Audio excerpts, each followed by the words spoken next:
Hello, hello. It is I, Cheese Louise, and today we're playing some Great Ace Attorney Chronicles. It didn't say so on the schedule because I didn't make a schedule this week. I may never make a schedule again. Who knows? Who knows what Cheese is doing? I don't. Yeah, I'm pretty much. I just want to finish the games I'm playing. That's all. That's all. I finished Metroid Dread yesterday. That was fun. And we may fit. Alright, so the Great Ace Attorney Chronicles is 2 games, right? It's Great Ace Attorney 1 and 2. So we'll maybe finish Great Ace Attorney 1 today. If not, we'll definitely finish it tomorrow. And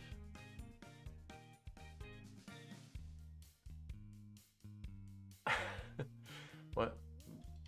My brain stopped. Then next week we should be fully committed to Halloween themed games. I think Resident Evil 1 HD and Higurashi Chapter 1. I think I can start and finish those before the end of the month. Maybe. Anyway. Yeah. I'm just saying this out loud.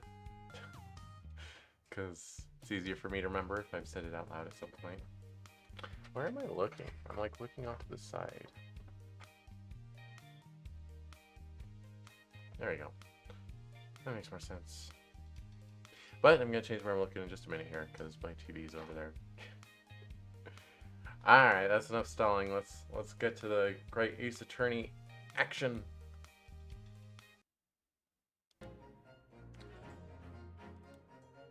So here's a fun thing about OBS. It has recently decided that the capture card audio will play in almost any scene, regardless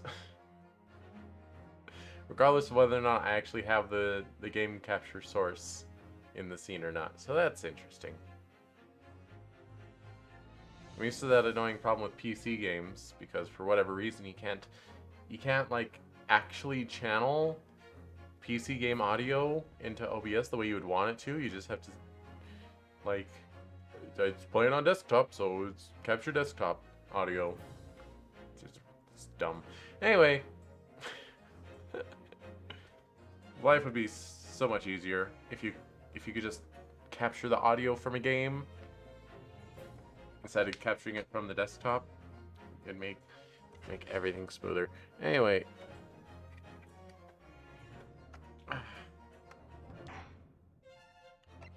Dun, dun, dun, dun, dun.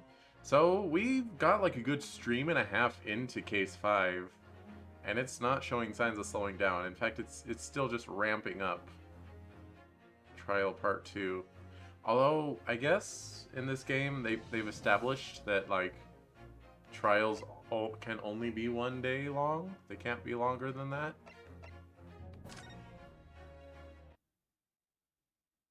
Which is something. And I know in the original Ace Attorney games, trials could be a maximum of 3 days long.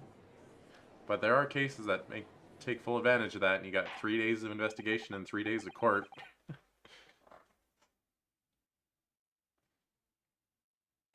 Granted, those court days tend to be a little on the shorter side, but still. I do not remember what happened last time.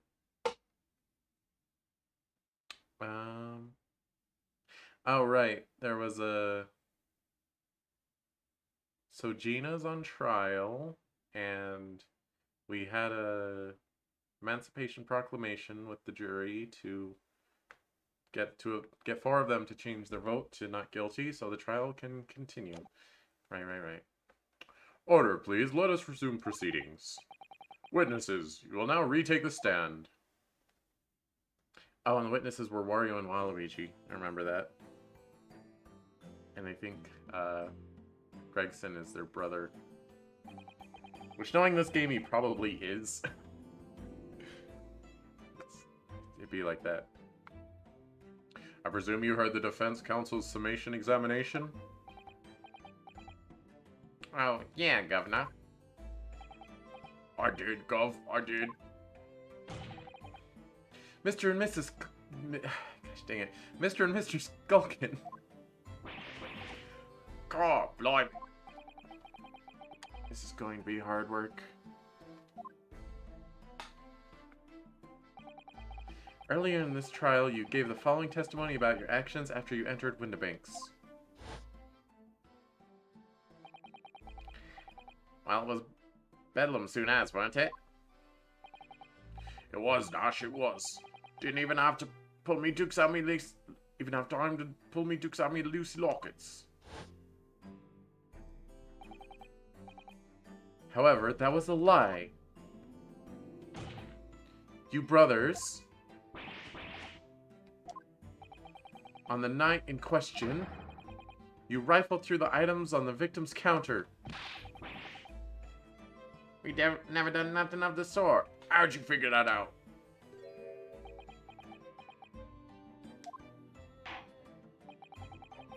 You will now give formal testimony once again. You will tell the court precisely what happened on the night in question, and this time, you will tell the truth. Each lie that passes your lips serves to increase the severity of your punishment. And that, gentlemen, may deal a crushing blow to your chances of ever seeing the light of day again.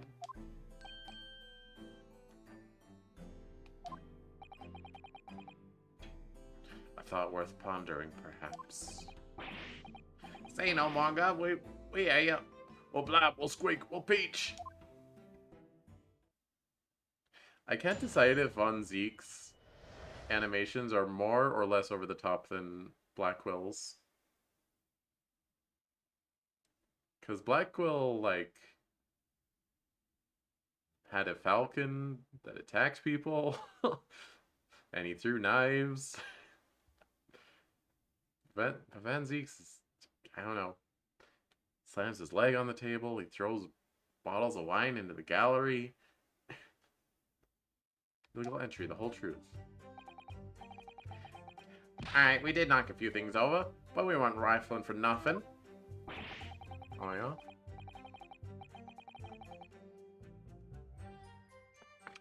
It was when we heard the gunshots. Gunshots, see? Made us both jump up and all that stuff went flying. I mean, it didn't have, what? It didn't have give me a fright. It did, what? Huh? We was thinking that she'd come out of the door and get us next. We stuck everything back where we found it and scarped. Straight into him in the back. We couldn't have shot the pawnbroker, see? We never even had a chance, did we?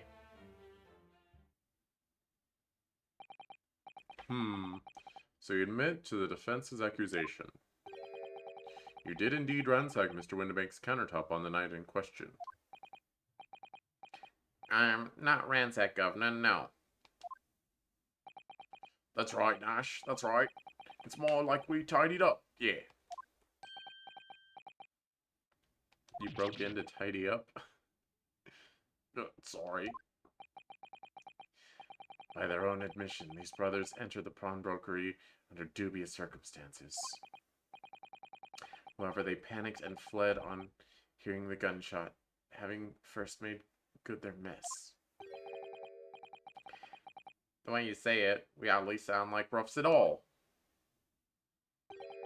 We don't, Nash. We don't. Can't you make us sound a bit more cutthroat? It can't just be coincidence that these men showed up at Windibanks that night. There's more to their testimony than meets the eye. I'm sure of it.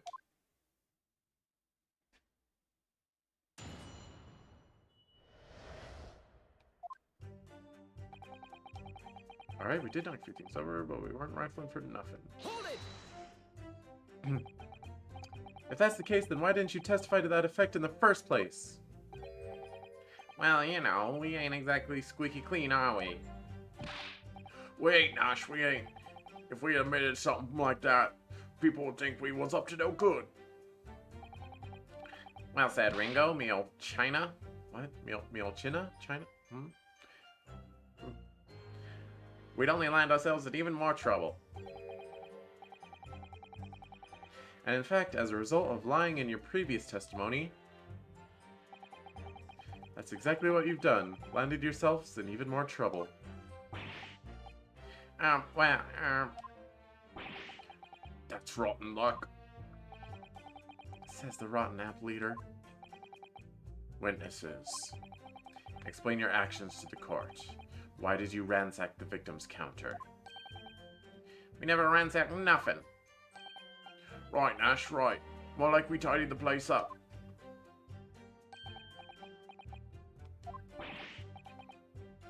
Sorry.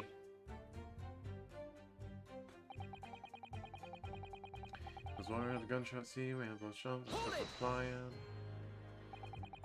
So what you're saying is, the sound of the gunshot shocked you so much, you knocked all those things off the counter? Well, it shocked one of us that much, yeah. This bag of nerves needs to learn to keep his shirt on. Look, it was loud, alright?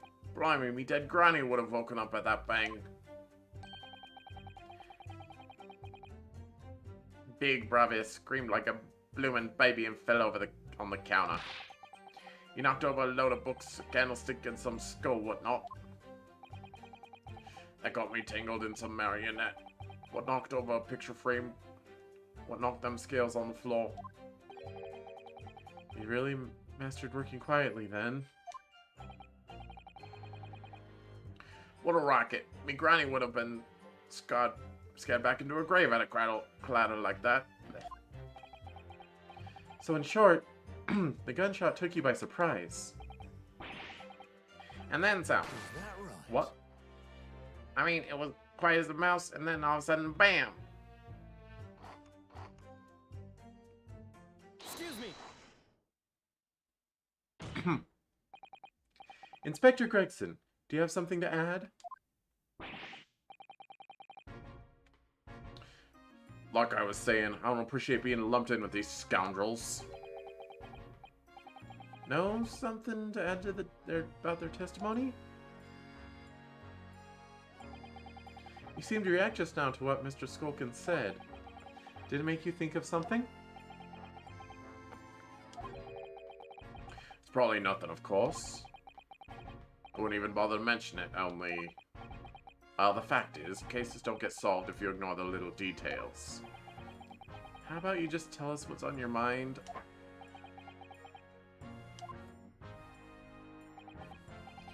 As you know, we brought these fellas into the yard for question last night.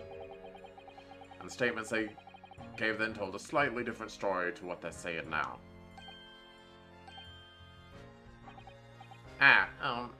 Did it?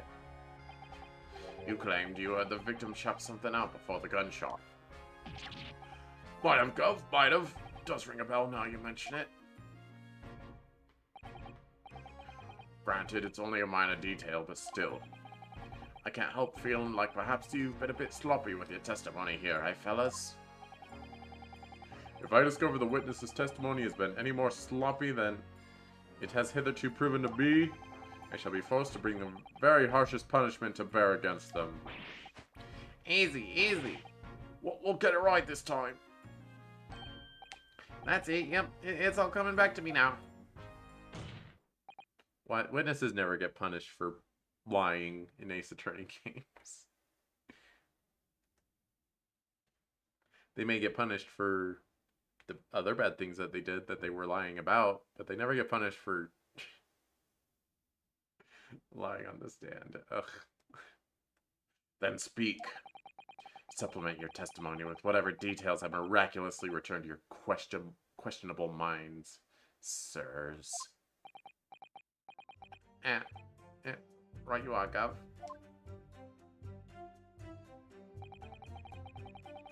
Just pull.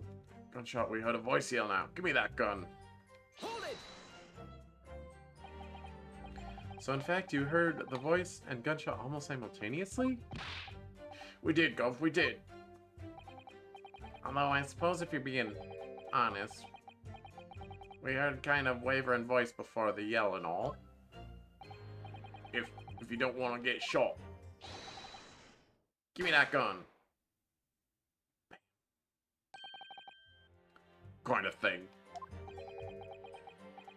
A career in acting tragically missed. And where were the voices coming from? Could you tell? Of course we could. From the other side of the door behind the counter it was. From the storeroom where the victim was found dead. And the voice you heard, it was that of the victim, Mr. Windibank. On my granny's life, of course it was. On his granny's life, of course it was. So that would mean that you both knew Mr. Windibank and the sound of his voice? Eh? So that would mean what? What? Nash, what? Any ideas? Yes, Counsel, indeed it would. Nah, we didn't know the geezer. How am I supposed to deny it when that bloke in all the fancy glovers giving us the evil eye? If you value your lives, you will ensure your testimony is accurate and true.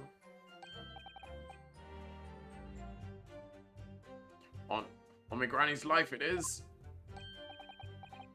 Yeah. I decided I forgot about this. I'm gonna stop plastering my name over the gameplay. I thought it was a good idea, but I think maybe not.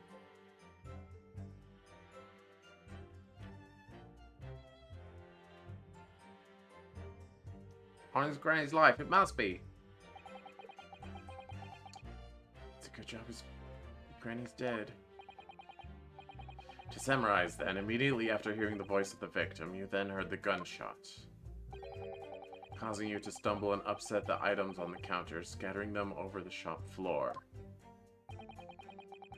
You make it sound like we're clumsy. Don't forget we tidied up after like good little boys. Anyway, the way I see it,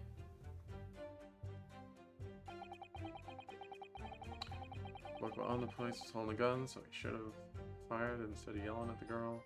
Hold it! You saying that Mr. Windibank had a gun in his hands? Oh yeah. Bet that was a sight, eh? Pah. Them two waving them guns at each other must have got pretty heated. I mean, just before you shot it out, the other geezer say, if you don't want to get shot. Didn't really sound like he meant it, mind. More of an empty threat, you could say. Mr. Windibank was known to keep a revolver on his shop counter at all times. People say that to protect the articles in his keeping, he'd readily put a bullet in someone's head if required. That someone being himself, of course. Good grief! Extraordinary devotion indeed, if alarmingly misguided. Yeah. Well, he certainly sounded like he was ready to pull the trigger the other night. Only the person he was gonna shoot beat him to it. Cooked his goose proper. Bet you wish he'd squeeze the trigger instead of wasting time shouting and give me that gun. And it was directly after those words that you heard the gunshot? It was more or less at the same time, Gav. Give me that gun. Bam. Kind of thing. Yes, Korean acting very tragically missed. Then we had sound of someone hit the deck before everything went dead. After that, we done slapdash job tidying up the place. So I'm continuing to press everything, but I'm pretty sure I'm supposed to present either the picture of him or the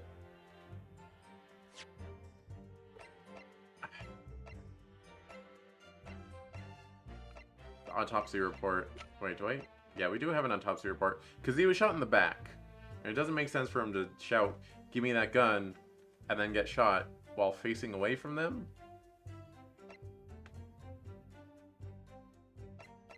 But I'm going to keep pressing. Let me do...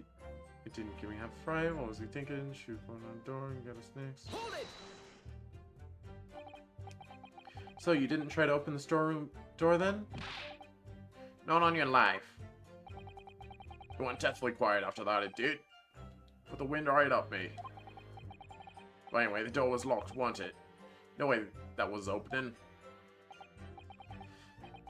Yes, of course, it was locked from the inside, or so we've been led to believe. It was, Gov, it was, from the inside.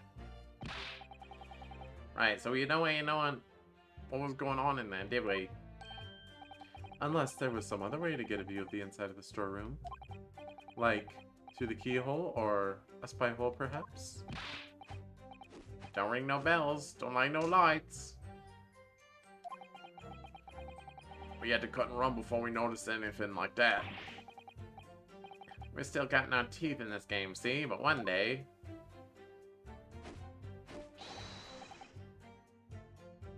we'll really cut the mustard. Please, cut it out. But as we know, behind that door was the victim's lifeless body, with the accused not 2 feet away. Yes, unfortunately. Gina was in there unconscious with the gun in her hand. To confirm, would it be correct to say that neither of you set foot inside the storeroom? That's right, Gov, that's right. Good now, even if we'd wanted to.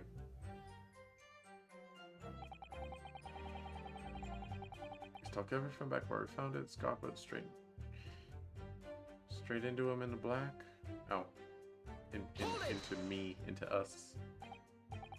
Yes, whereupon you fired a shot from your own gun at Mr. Herlock Sholmes. Oh, yeah, it was a bit hasty there. It was, Nash, we was, truth be told.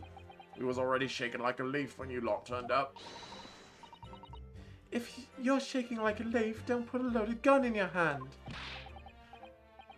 Good advice, miss, good advice. Truth be told, me mind went totally blank.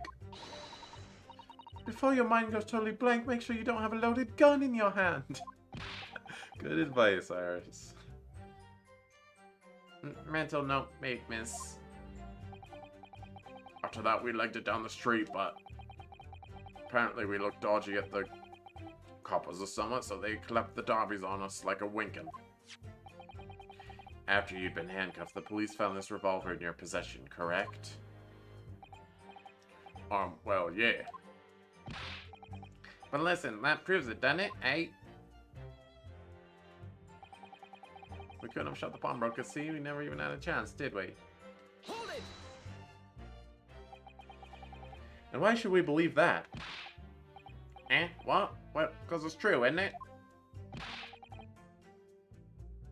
The place was totally empty when we went in. At that time, the victim was already in the storeroom, having been forced to open the door by the accused who had the gun to his head.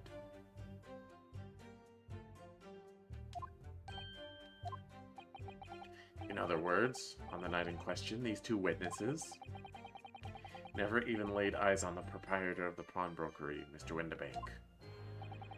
Correct? You got it, mister. Down to a T. So the Skulkin brothers never actually encountered Mr. Windibank?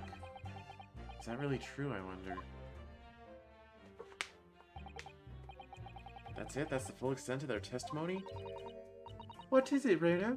You look very fierce. I could pour you some herbal tea if you're tired. Oh, thank you, but I'm fine. Being such a logical thinker, you'd probably laugh. But I feel as though these brothers are still hiding something. Something important. It's nothing more than a feeling, though. I've no proof to support it. Well, feelings can be very logical at times. Sorry? People's expressions, the movements of their eyes, the words they choose. You can take all that in and your brain will quietly analyze it to come up with a feeling like you described. You've concluded that there's something suspicious about this testimony without knowing why, that's all. I think you should trust your instincts. Iris, thank you. Sometimes I think if she's 10 years old, I must be 5.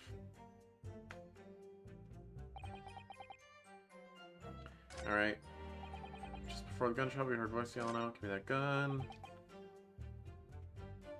Bloke on the place was holding the gun, so he should have fired, said yelling at the girl.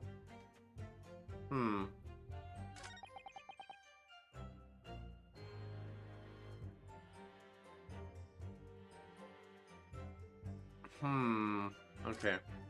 Let's think about the core. And Iris mentioned word choice, so knocked a few things over, but we weren't rifling for nothing. Just before gun shot, we heard a voice yelling out, "Give me that gun."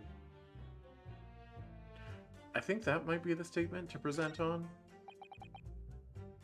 Look what owned the place was holding a gun, so he should have... Wait, he was holding a gun.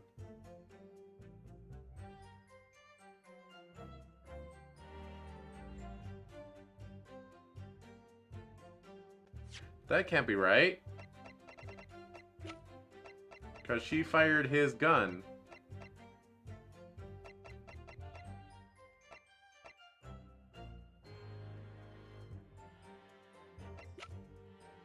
Wait, do we have evidence that says she was holding the gun?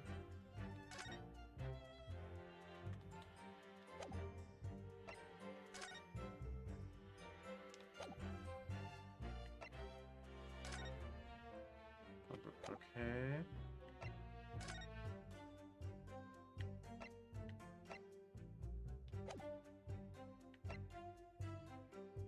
There's the story manuscript.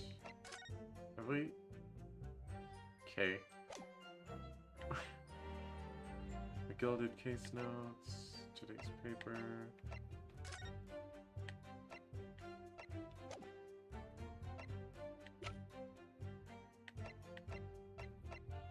Autopsy report. Crime scene photograph. That's just of him, though. We don't have one of her. Crime scene floor plan. That Gina was holding when she was found unconscious. I think that's it. Objection. Ah, the music didn't stop. No. Let's just consider the implications of that statement for a moment, shall we? What implications, counsel? Nothing strikes me about it. Exactly. There's nothing striking about it. What does strike me is your propensity for the inane, however. I need to clear my head and come at this again from a different angle. Alright. So I should have just... Alright. Insufficient evidence, I guess.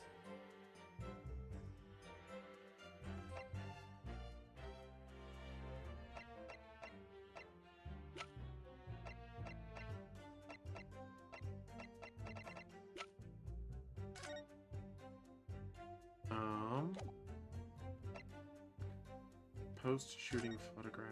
No. Photograph of Gina. Oh my gosh. Is this the one?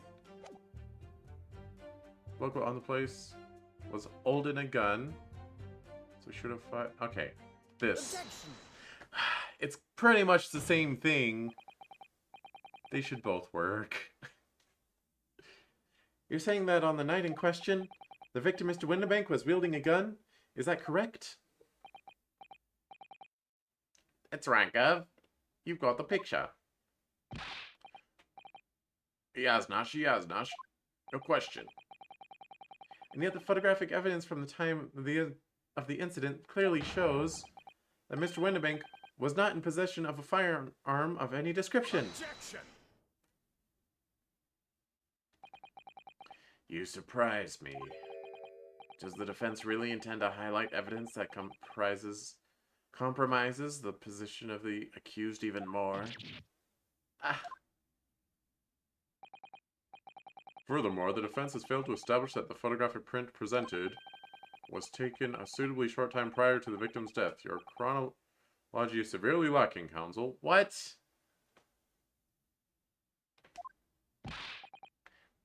Yeah, that's right. Too right, Nash, too right. The old geezer could have been about to turn the tables on the girl, eh? Hardly likely. No, I'm afraid this won't stand as conclusive evidence. Continue with the cross-examination, Counsel. And heed my earlier warning, witnesses. A skulkin's never skulkin'. Alright. So I guess... Okay, I'm gonna hydrate after that.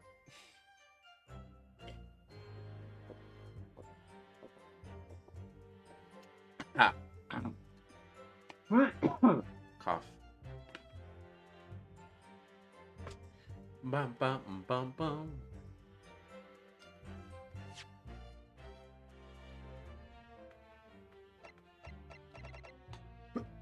So the fact that she was holding it when unconscious is not sufficient.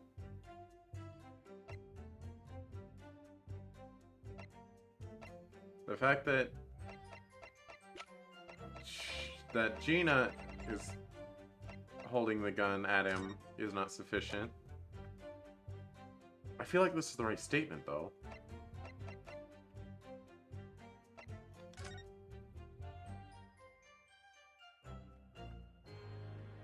The gun's not in this picture. But you don't... You really don't need the stereoscope bit for this to be a thing.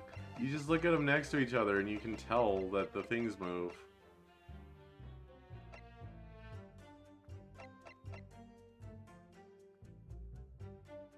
Was the bullet wound in the back not enough? Okay, I'm gonna repress this, because this is the one that Gregson interjected on, right?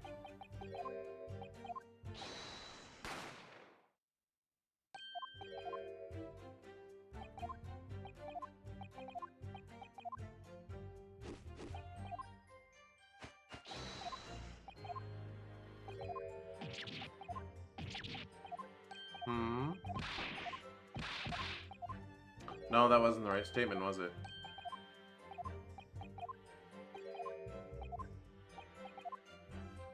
There's a statement before.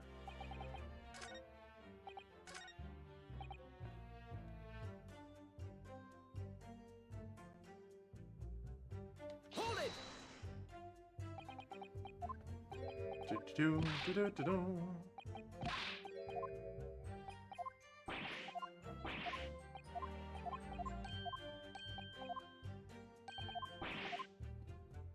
What? Wait, what?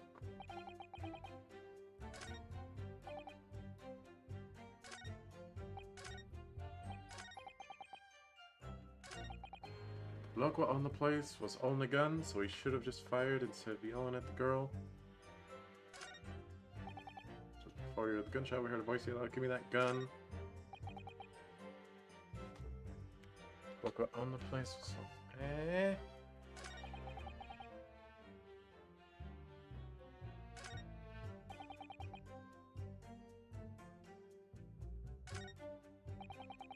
I guess they replaced a statement instead of adding a statement.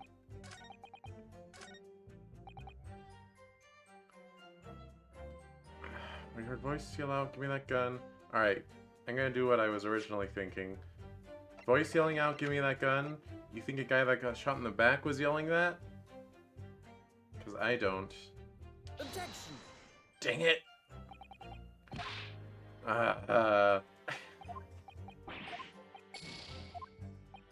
You know you're wrong when the music keeps going. Usually. I think there's one spot in Trials and Tribulations where the music keeps going even when you present the correct evidence. And it's so mean. You can't do that. Local on the place was holding a gun, so he should just fight instead of yelling. Maybe it's on this statement? Oh gosh, I'm just burning through my health now. But like, what else? Alright. Armband, obviously not. Pawnbroker's ticket. No. Gina's representation papers. Redemption ticket issued from the pawn rookery. Blood on it has been identified as Mr. Mason's. 3 samples of blood analyzed. Special chemical. Different people's blood turns different colors. A long unpublished story. It's entitled Hand of the Baskervilles. Notes collated on Mr. Zato about the Gilded case. This morning's papers, which contain an article about the government secrets being leaked to foreign agencies.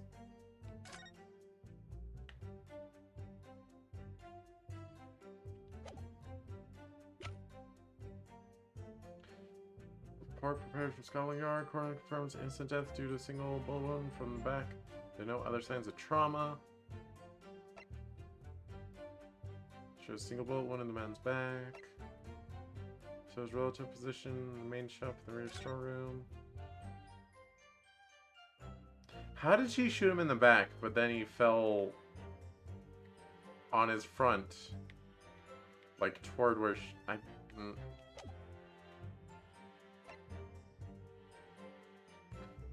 gun belonging to the victim, Mr. Winbank, that Gina was holding when she was found unconscious. There are signs of a single discharge. A firearm found in possession of the Skulkin brothers upon arrest. There are signs a single round was fired. Photograph taken short time before murder place. Short place after scene taken place. Full device. Alright, I'm gonna repress everything and see if something comes up. Hold it! But I'm not gonna read all of it. If there's something new or if there's a choice, it'll stop automatically. Gotta auto-scroll that text. Gotta lightning fast scroll. I'm practicing for when I do my Doki Doki Literature Club speedrun. Hold it! That I think I will actually do. Because I bought the physical edition of Doki Doki Plus. But like, I don't want to really play through the game again normal. But I thought it'd be funny to like speedrun the good ending before I look at the bonus content. It'd only take like an hour, I think. Probably less. Hold it!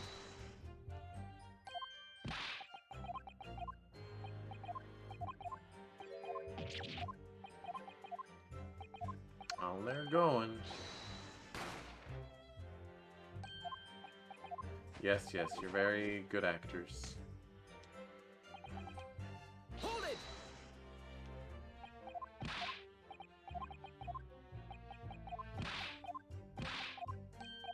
Imagine if real court works like the Ace Attorney health system.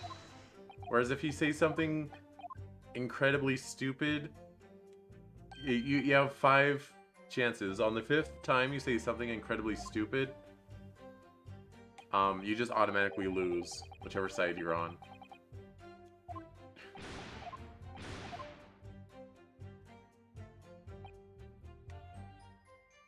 Stuck ever from back where you found it, scarf went straight back into the black. Hold it!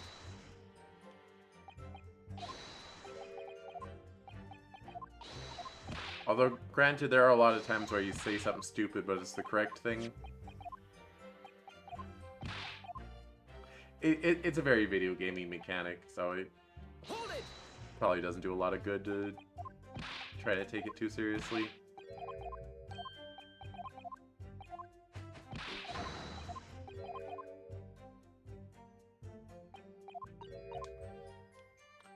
Alright, Iris says there's something about their word choice.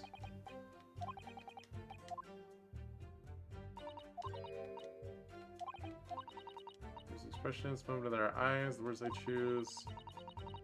Show your brain will fairly know.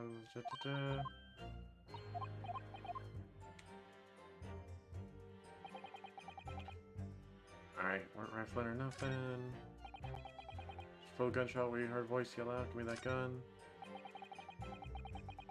Bloke on the place was holding the gun, so we should have fired it instead of yelling at the girl.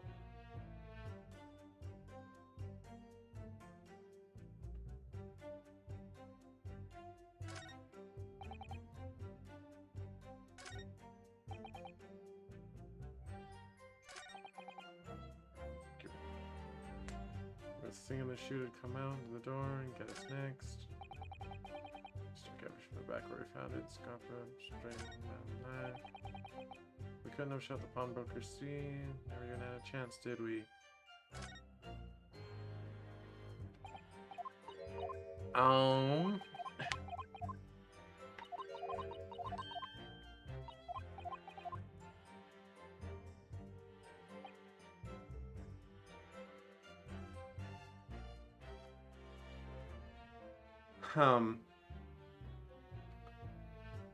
I am stumped. It's too early in the stream for me to be stumped, and yet here I am, being stumped. Her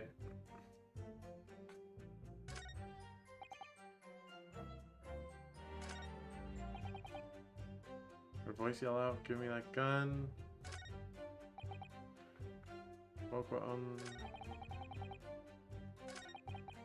So, Iris also mentioned, like, their eyes, but the only one that has weird eyes is this statement.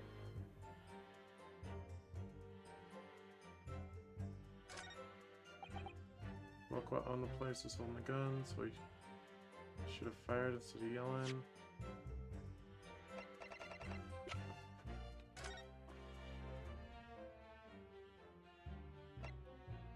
Single bullet wound, upper half victim's back, no visible signs of trauma. Autopsy finding instant death from posterior bullet, wound to the heart, will enter the body from the back on a gently rising trajectory. Forgot about that part. It doesn't really help though.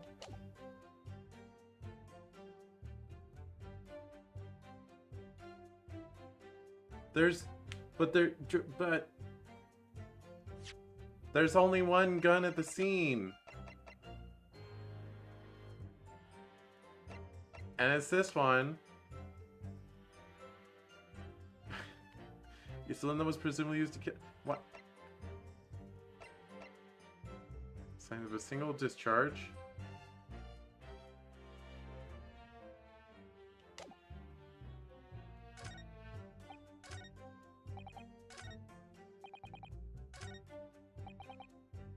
Look what on the place was holding a gun. But I've already presented. I've already presented the gun on this statement, have I not?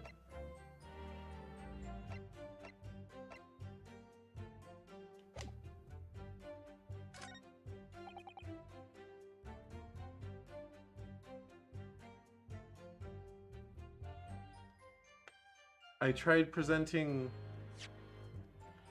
like, yelling out, give me that gun, when he has a bullet wound in his back, because that doesn't make sense to me. But it's not a direct contradiction.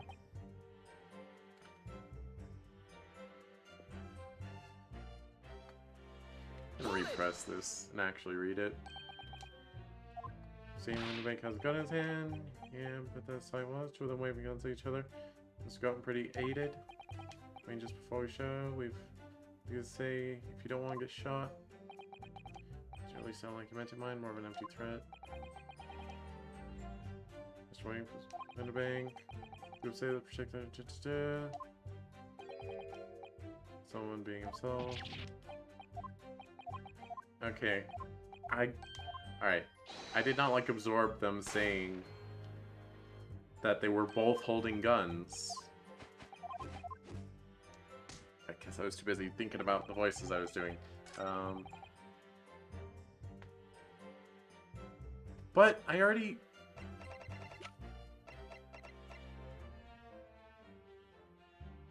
Look what on the place was holding a gun, so he should have fired instead of yelling at the girl. But this is a picture of her having his gun. Why did they yell at me about chronology? Objection!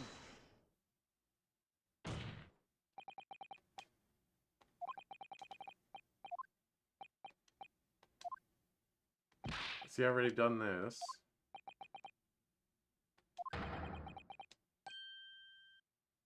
Objection!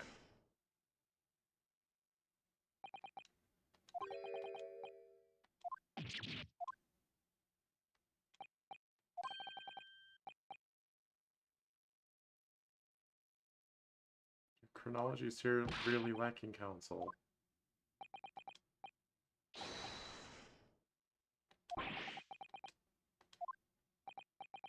What?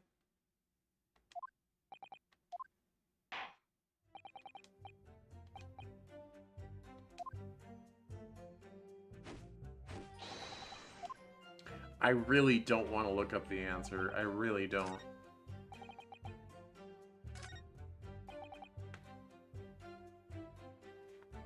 Bloke on the place was holding a gun, so he should have fired instead of yelling. It has to be this statement, right? Unless it was the correct evidence in the wrong statement. Just before the gunshot, we heard a voice yelling out, "Give me that gun." Why would he yell, "Give me that gun," if they both have guns?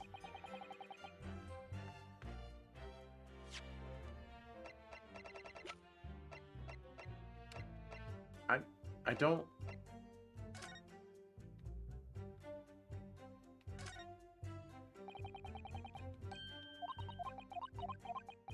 Uh-huh. I am at the point of just re-examining all my evidence, because I don't know what else.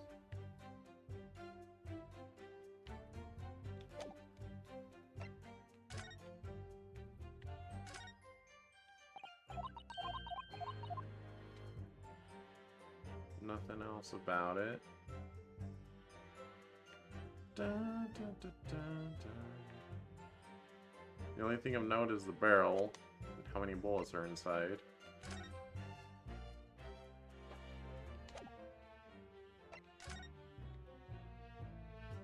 Dog.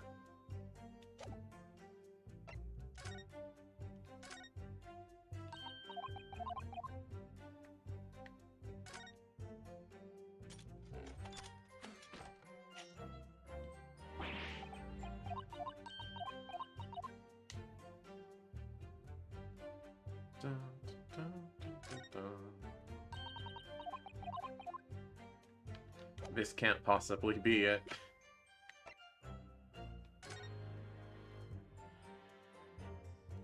One small box, 10 shillings, 13th April.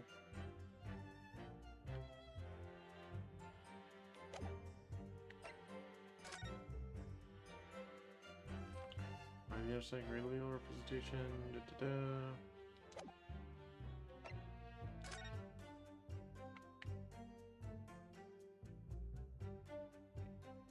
15th February, one gentleman's 1 pound. 15th April.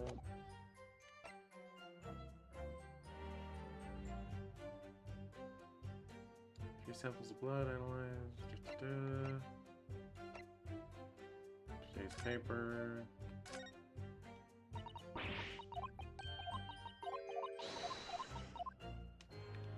Ugh.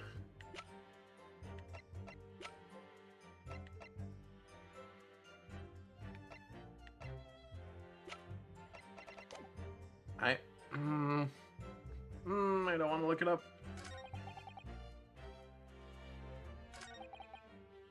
Look, on the place was holding a gun, so he should have just fired instead of yelling at the girl.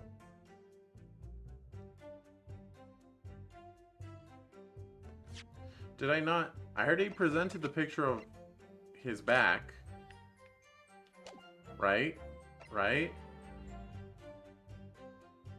Maybe the autopsy report? Objection!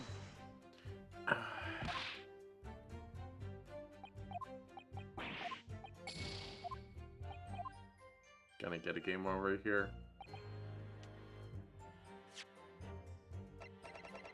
Maybe I presented the back on a different statement.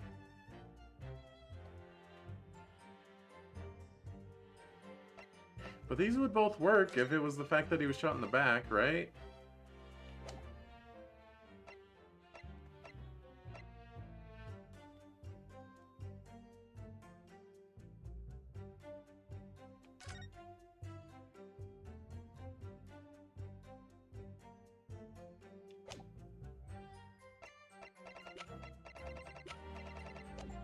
I'm so at a loss. I'm so at a loss.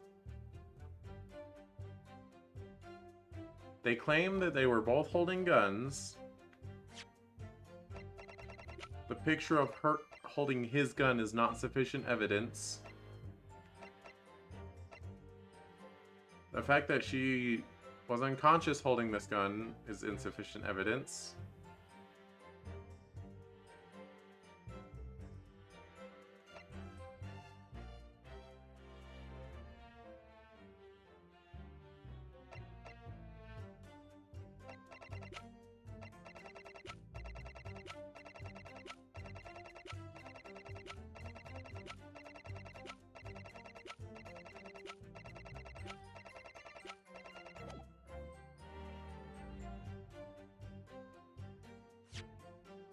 History's not gonna help. Voice yelling out, give me that gun.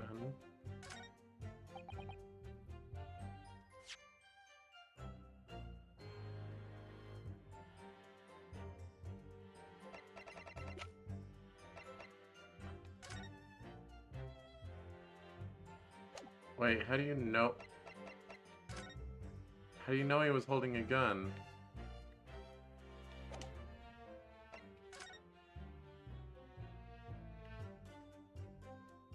Wait a minute. Okay, so that's pulled back a little bit, so there's a little thing. Did they look inside, though?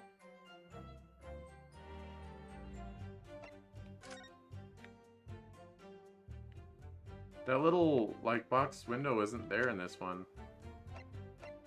Even though the curtain is drawn, like, about the same. Like, you see that, right?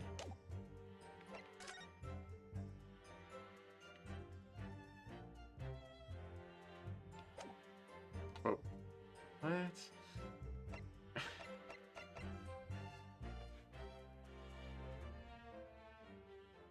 How can you claim that they were both holding guns? You couldn't have seen them. If you ran as soon as you...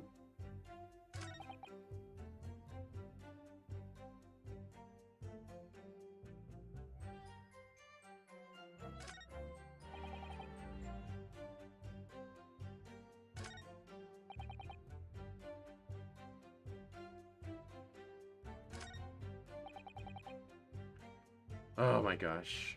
Alright. I'll look it up. I'm a little cheater boy. Little cheater ferret.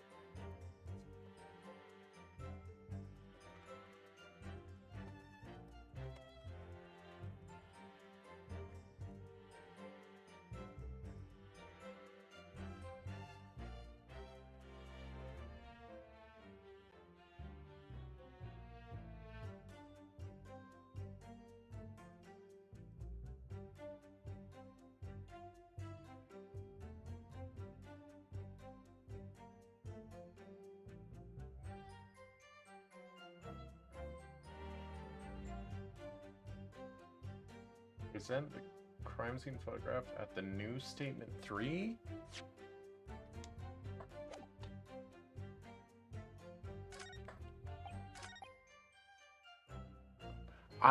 What? I swear to God I did this already. Objection. I hate this game. I hate this game. That's...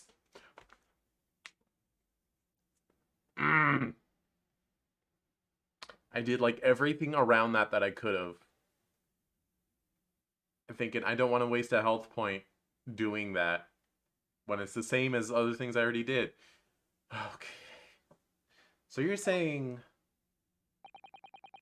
that on the night in question, the victim, Mr. Windibank, was wielding a gun. Is that correct? That's right, Gav. You got the picture. It's because he's dead, not holding a gun. No kidding! Okay, that's fine. That's it, Gav. You've got the picture. Yes, now she has no question. And yet, photographic evidence obtained immediately after the incident clearly shows that Mr. Windibank was not holding a firearm of any description. You what? Gordon Bennett, that ain't right. Objection.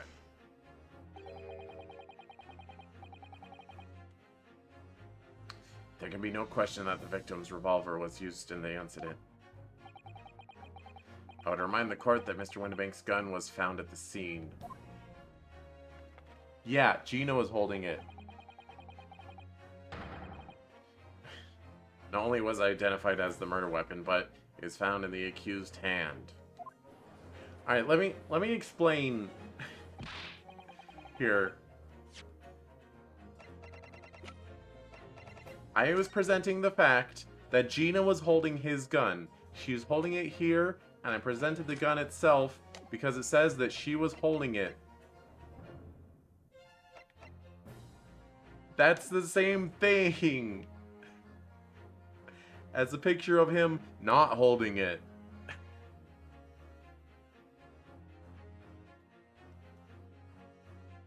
Yeah, that Multuller used the victim's own gun to finish him off. Give me the gun. Bam. Kind of thing. Stop doing that.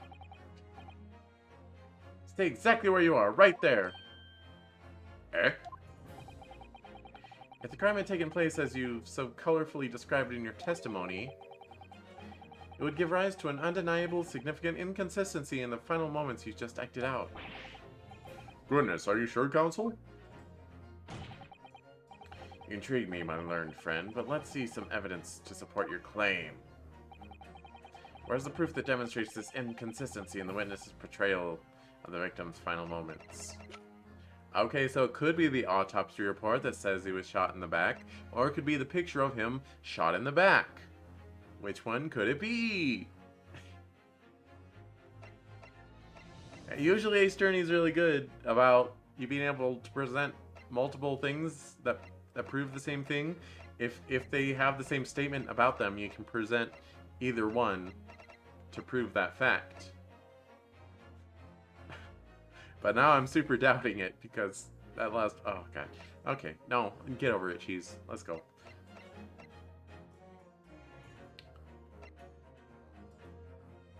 He was shot in the back, not in the front.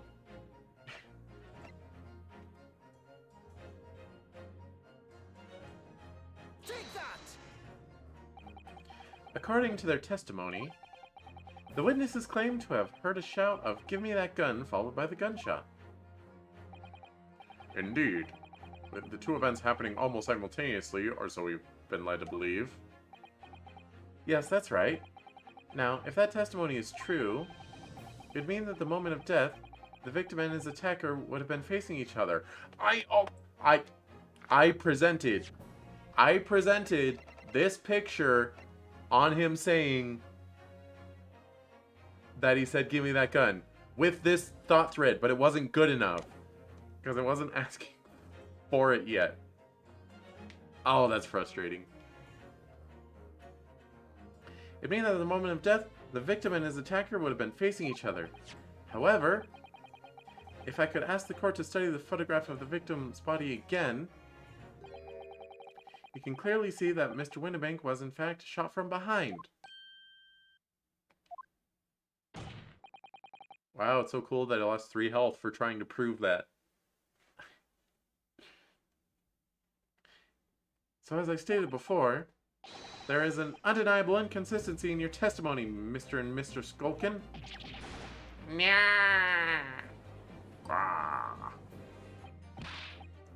But it's the God's honest truth. It is, Nash, it is. What, he was shot that night? The shopkeeper had a gun in his hand. We saw it with our own bleeding eyes.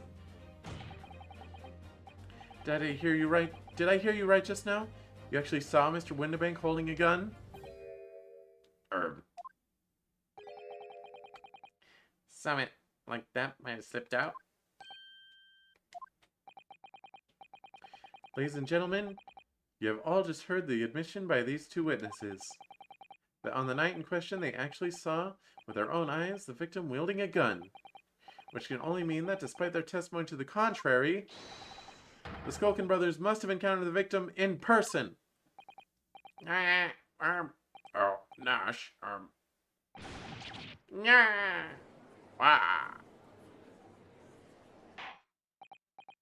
Order, order, order! Witnesses, explain yourselves at once. Well, the thing is, it weren't supposed to, It would seem that my previous warning fell on deaf ears. I made it quite clear that false witness would be the death of you. Uh-oh. Am I to understand that you replaced the untruths of your original testimony with renewed lies? Ever so sorry, Governor. Truth is, see, we, Cut it out, Nash, cut it out. If we blab now, you know what it'll do to us. He? Who are they talking about? Let me make your position here perfectly clear. You will talk. There is no other option available to you. bro, come on, the game's up. But he'll have a guts for garters. In case it hasn't quite sunk in yet, no matter how hard you try to hide it, the truth will come out.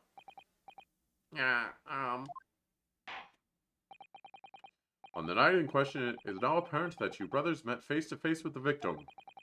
I demand that you testify again to explain the precise circumstances under which this meeting took place. Well, Do we have to? On pain of death. I suggest you make yourselves fully aware that this is your very last chance to tell the truth.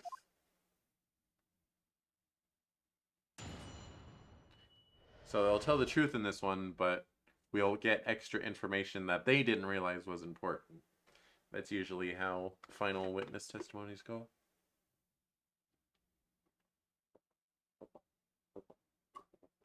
You know, if they're told this is your last chance, you better freaking not. Alright, so we just got inside the gaff and heaved a sigh of relief when the geezer showed his mug. give me that gun, he bellowed, and he flew at us like he was possessed. I thought we'd had it.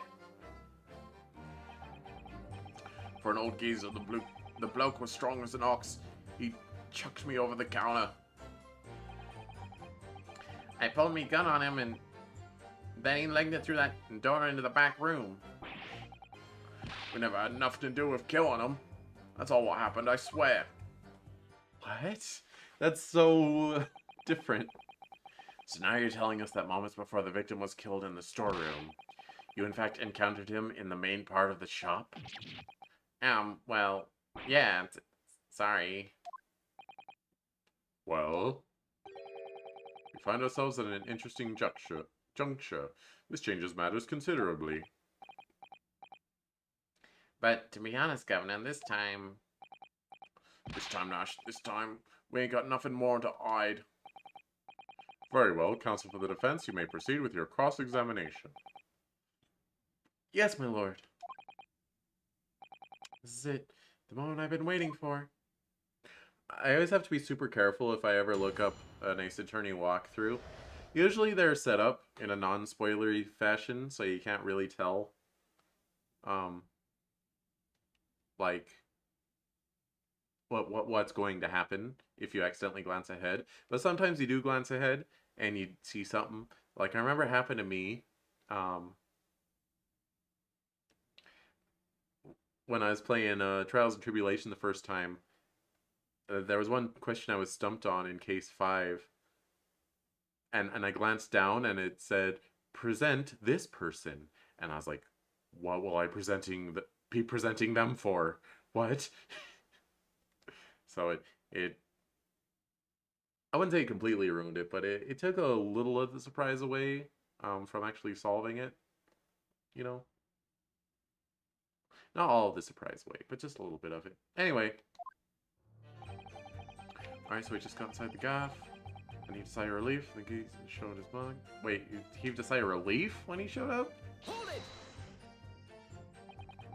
When you say geezer, I presume you mean the victim and proprietor of the shop, Mr. Windibank? Who else? Sorry, I mean, that's right.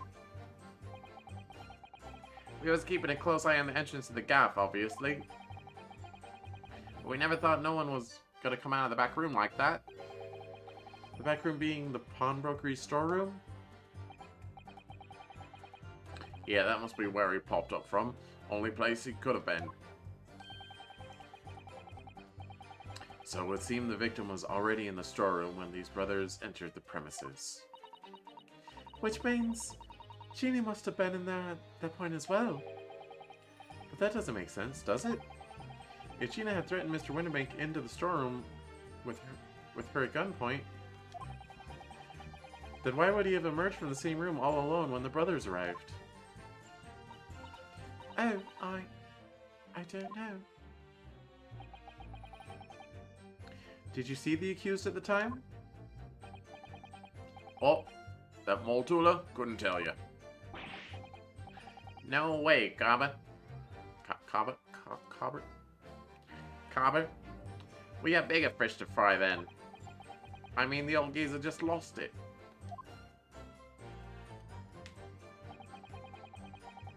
Give me that gun, he bellowed, and he flew at us like he was possessed. I thought we'd had it. Hold it! You mentioned that Mr. Winterbank shouted these words in your previous testimony, too. However, you claimed that you heard him yelling on the other side of the storeroom door. Oh, did we?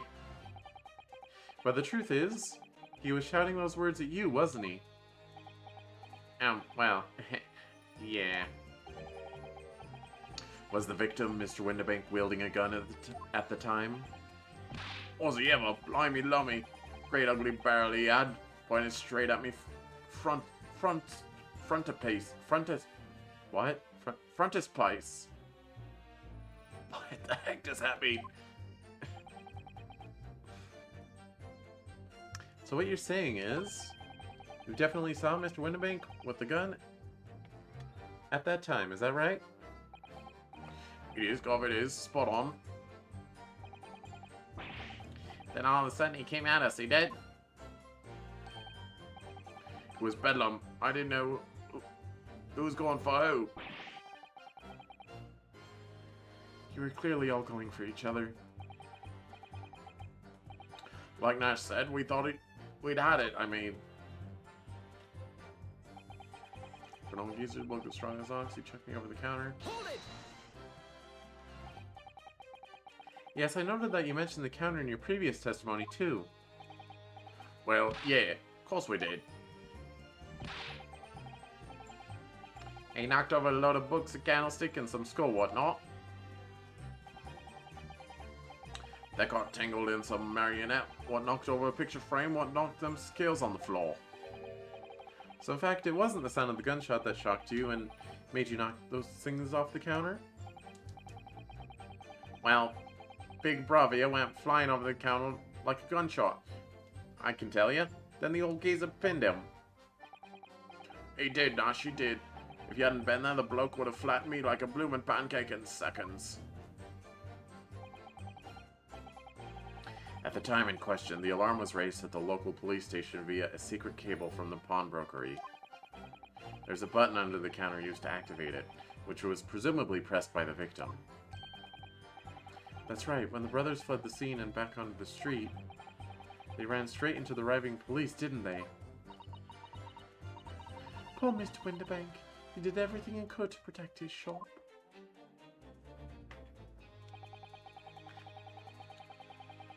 I pulled my gun on him, then he... I get through that door to the back room. Ugh. Hold it! Were you intending to shoot Mr. Winterbank? Nah, never. I was just, looking out for me bruv, wasn't I? Was being flattened, don't forget. By a man whose shop was being burgled, yes. And then? The man fled into the storeroom when you pointed your gun at him, is that it? Yeah, that's it. He shoved me away, then run off through that door and shut himself in. Something about that last remark. Something that doesn't quite ring true. I wonder why Mr. Winterbank ran away into the storeroom. What? Well, according to what everyone's saying, Gina was in there waiting for him with a gun. Yes, that's right. Gina allegedly used Mr. Windibank's gun to threaten him and force him to open the storeroom door. In which case, how did the gun end up in Mr. Windibank's hands again? I have no idea. But that is strange, isn't it? This little inconsistency could be significant. I should make a mental note of it. Look, the point is, me and me bravi. That's right, Nash, that's right. Me and me bravi. So second to the last. We never had nothing to do with killing him. That's what happened, I swear. Hold it! You say you had nothing to do with it? Nothing at all. Nothing, Gov, nothing. Your geezer went and shot himself in the back room, didn't he? Locked it was from the inside. We know it was because we tried to open it. But it's a decent door, that one. Good and strong. Wouldn't budge an inch. So in the end, this situation remains unchanged. Inside the storeroom with the pawnbroker, there was only one other person. The sole person who could possibly have shot the victim. The accused, Miss Gina Lestrade. Ugh. It would indeed appear so. What do you say to that, counsel? I don't know. Is there anyone else apart from Gina who could possibly have shot Mr. Windibank?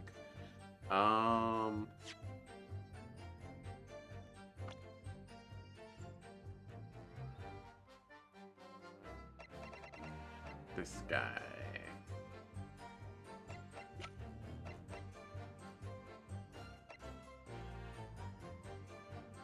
I mean, there's two of them, and yet only one gun has been recovered from them.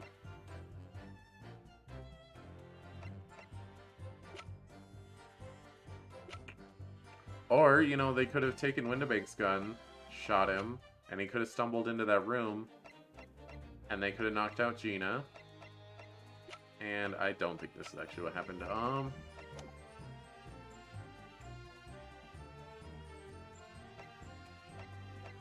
I mean, there could have been, obviously, but I don't have proof. Mr. Skulkin. What? What's that look for? From the moment you admitted that you'd encountered the victim face to face that night, the course of this trial changed completely. It did? What is your point, my learned friend? The question we must answer is who could have shot Mr. Windibank? And it is the belief of the defense that the defendant is not the only possible answer at all.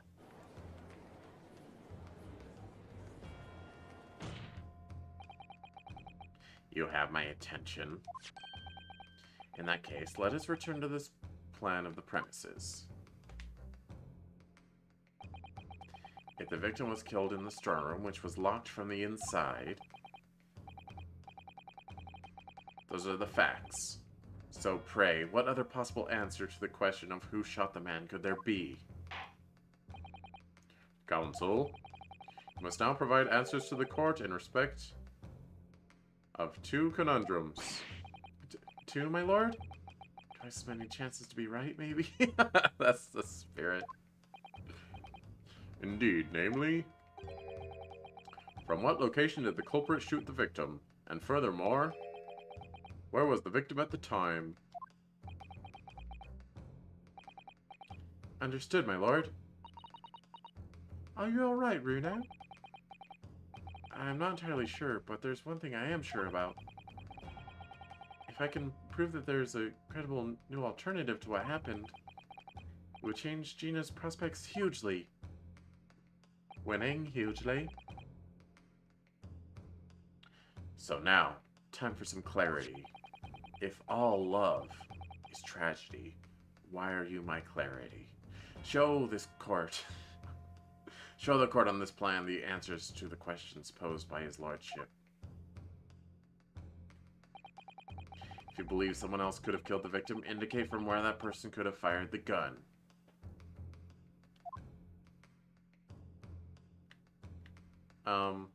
I mean, he came out of there, so they would be like right here.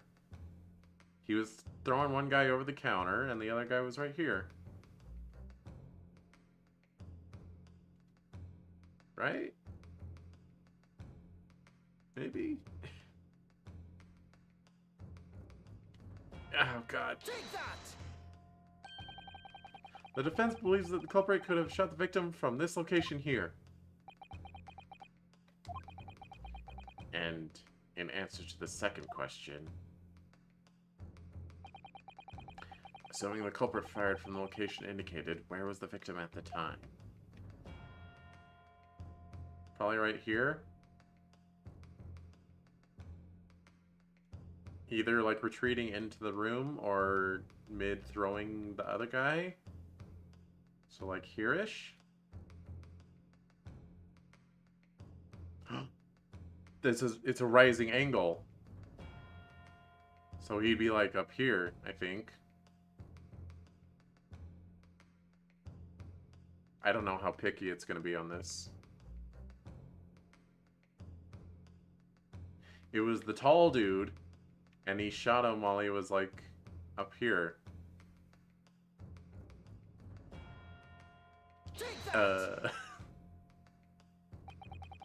The defense believes that the victim would have been in this position here. What your answers in fact show is that your own position is as absurd as those you have indicated on the plan. What are you saying? What Lord... No, don't show my health. What Lord Van Zeus is saying, Counsel, is that your answers are clearly flawed. No, I thought it made sense.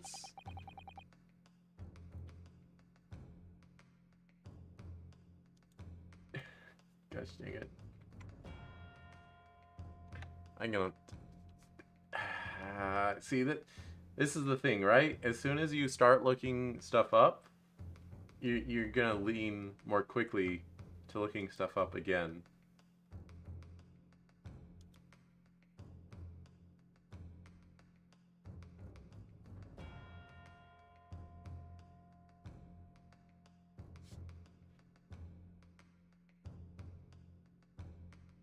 Right outside the storeroom, point inside the storeroom. Alright. I knew it. It's twice my chance to be wrong. So the questions are, from where did the culprit shoot the victim, and where was the victim at the time? Well, I don't see why we can't show that someone other than Ginny could have done it in the storeroom, do you? Yes, that's the right way of looking at it, I suppose. Someone other than Ginny in the storeroom. What's the best move here? Should I try again or gather more information first? We'll try again, because I looked up the answer. The defense would like to point out the locations again. Alright, so I guess I get the logic of how I'm supposed to get this. Well, you appear to be a glutton for punishment. So now, time for some clarity.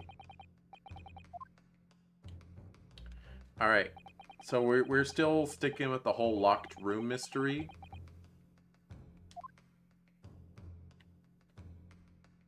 So here's where they fired the gun. Take that!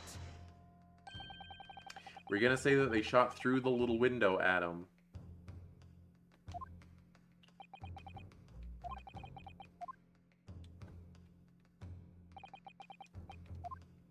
And it says just anywhere inside the room, so... Take that! But we're gonna get in trouble for that rising angle, though.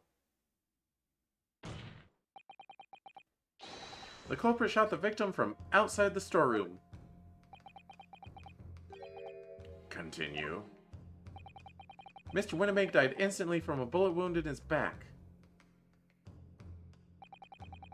Looking at the stain of blood on the storeroom floor, it does appear that the body was moved after death. Wait a minute. Oh yeah, it does look like he would. It does look like he got shot from outside. What? I can't believe I didn't think of that actually. Looking at the stain of blood on the floor, it doesn't appear that the body was moved after death. I already said that. Which tells us that he was almost certainly shot while he was in the storeroom. However, the crucial point is, where was the shooter when the fatal bullet was fired? So you're adamant that the shot was fired from outside the storeroom? Well, yeah, I actually should have figured this. I should have figured this one out. Gosh dang it. Now I feel dumb. Because you look at that, I was even pointing out, like, how did she shoot him from behind if he fell forward? And for some reason in my head I was like, what, was the killer right here? That's silly. I didn't think about the fact that that's where the door is.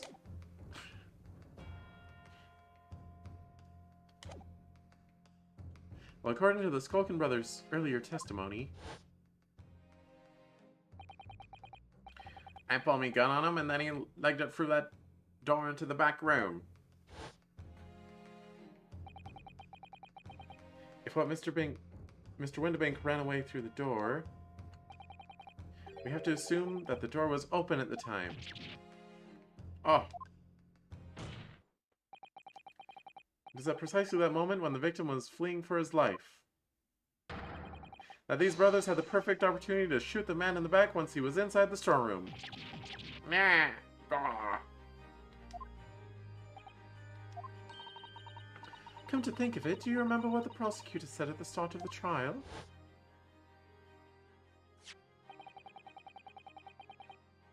Moving on to the findings of Scotland Yard's coroner. His report states that the bullet entered the body on a rising diagonal trajectory.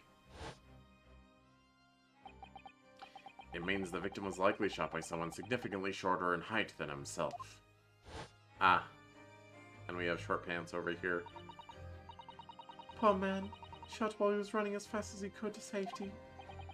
Ah, of course. He would have been leaning forward as he was running away. Is that... okay. So even if the bullet was fired horizontally, it would still have entered his body at an upward trajectory. So the culprit isn't necessarily someone shorter than Mr. Windibank. Objection! I'm sure my learned friends can't have forgotten that the storeroom door was found closed and locked from the inside. You claim the victim was shot as he fled into the room. You also claim that his corpse was dexterous enough to turn the key in the lock. Ah, but... what if someone else locked the door? Yes, there's someone else who could have locked the storeroom door. Is that so? Very well then, counsel. Present your hypothesis to the court. In the scenario just described, the defense's assertion is that the victim was shot from outside the storeroom. In which case, oh god, look at that 1 health. Who shut and locked the storeroom door from the inside? Will it be Gina? Take that! Obviously, the person who locked the door was the only other person inside the storeroom at the time. The defendant, Miss Gina Lestrade. Objection! That's absurd. You're suggesting that the accused deliberately engineered the sealed room? For what possible reason? Such actions would only serve to tighten the noose around her neck. I'm inclined to agree, I must say. Well, counsel, there was a guy with a gun that just fired it on the other side of the door.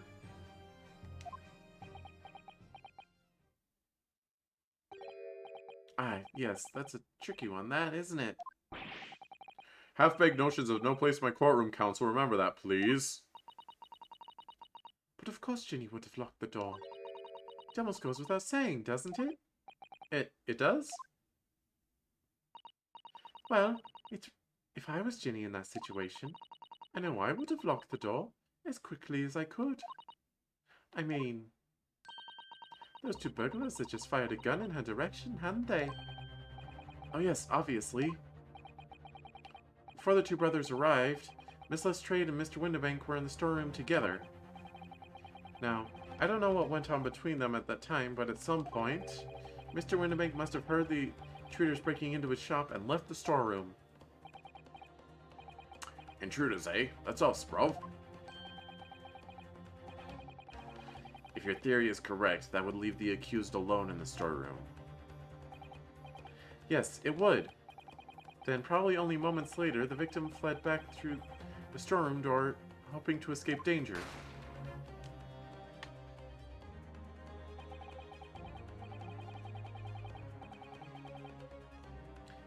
Hit in the back by the bullet, Mr. Winnebank fell to the floor where he was, just inside the storeroom. And what we have to ask ourselves is, what would the defendant have done in that moment? Nah, I see where you're going with this.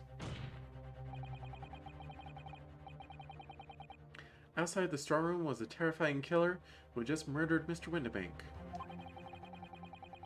As soon as that thought struck Miss Lestrade, she slammed the door shut and locked it. In order to save her own life. See, you're getting some trouble here because only 2 shots were fired, 1 shot from each gun, and one of the guns was inside the locked room.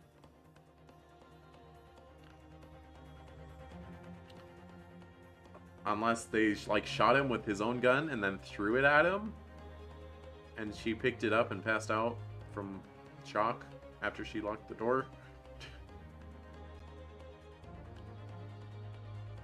But hey, I mean, we ain't the ones who done it.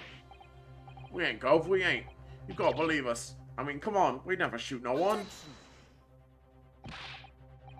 That's blatantly untrue. I know for a fact that you would. Because before my own eyes, you shot Mr. Herlock Sholmes. There's only one logical conclusion here. Mr. and Mr. Skulkin, you brothers had every opportunity to have been the true perpetrators of Mr. Winnebank's murder. Yeah,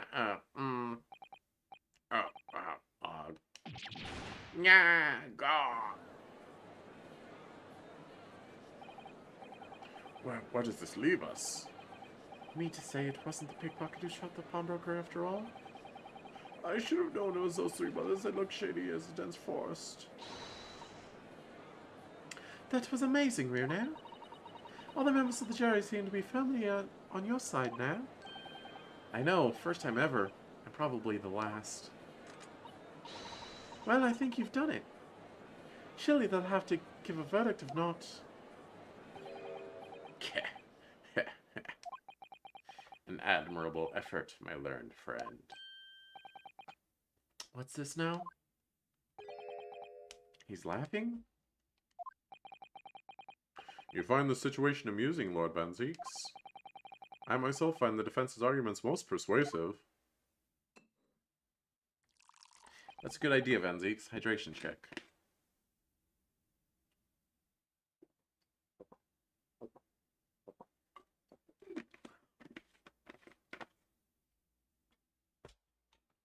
I dare say. Such chicanery. Wow. They actually use chicanery. I like using that word. No one knows what it means, though. Such chicanery is the bread and butter of the street performers in your provincial eastern nation. But such blatantly malicious conjuring tricks amount to nothing more than inexcusable pettifoggery here. What? What'd you say about my home nation? The hypothesis you put forward, so ostensibly credibly cannot and will not stand. Because, you see, it contains a fatal flaw. A fatal flaw? Do you mean to tell me that you're unaware of your logic's failing? I say, Lord Van Zeeks, might be an idea to explain this bolly conjuring trick, or whatever it is the troops on the ground,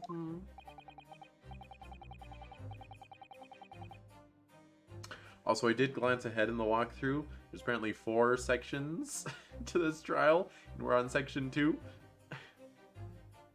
The fatal flaw in my learned friend's argument is really very simple to understand. Assuming you're not too dim-witted to count bullets.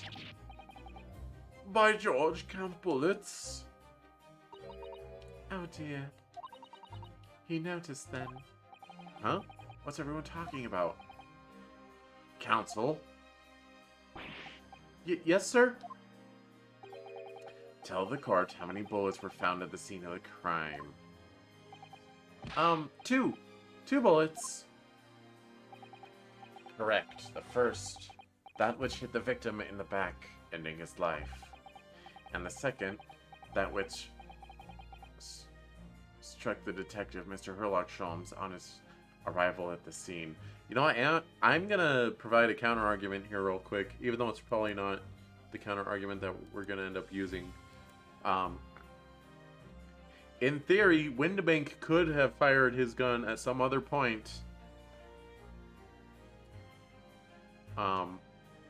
Or he could have just forgotten to load it. Or the bullet fell out for whatever reason.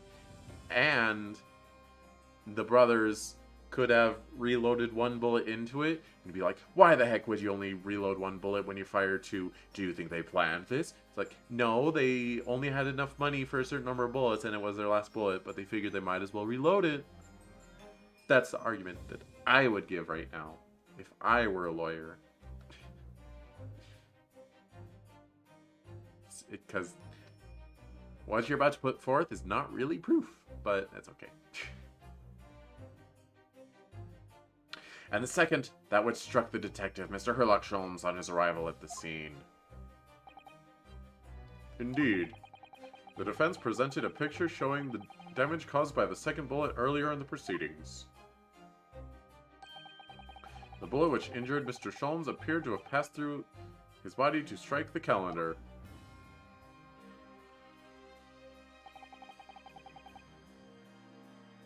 Your lordship's understanding is correct.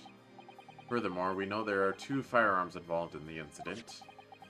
The revolver belonging to the victim, Mr. Windibank, and the Skulkin brothers' revolver. The evidence shows that a single bullet was fired from each gun. Yes, indeed it does. A single bullet from each.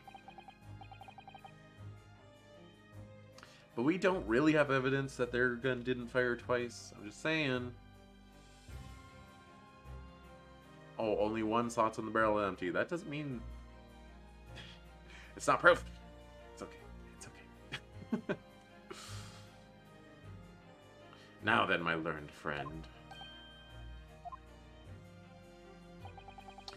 You yourself told the court only moments ago that these 2 brothers shot Mr. Herlock Sholmes right before your eyes. Yes, I did.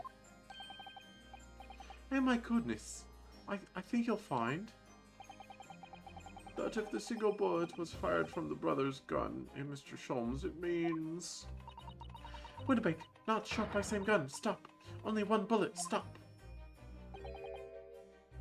Exactly. Yes, this Nipponese street performer presented an ostensibly credible argument. However, it was never anything more than a diversionary trick with no hope of standing up to scrutiny. Ow.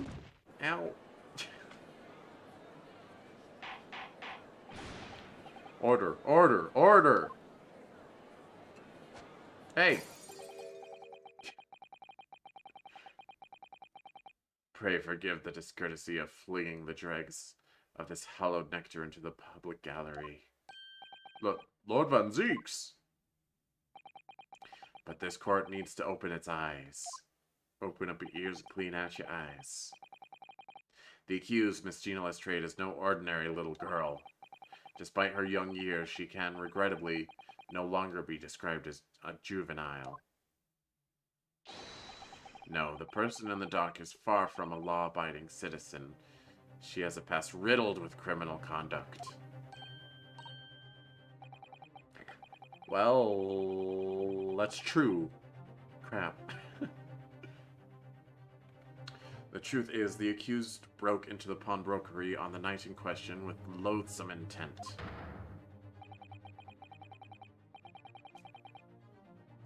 As we can see beyond doubt in this print, which depicts her threatening the victim with the murder weapon. And I have here in my possession one more piece of evidence the prosecution wishes to present. That disc.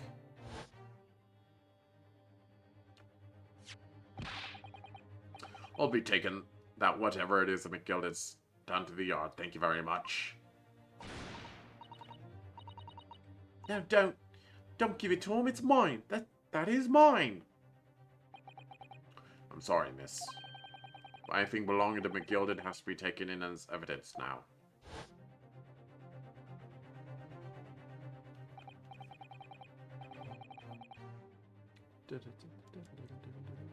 Oh. No! I didn't want that.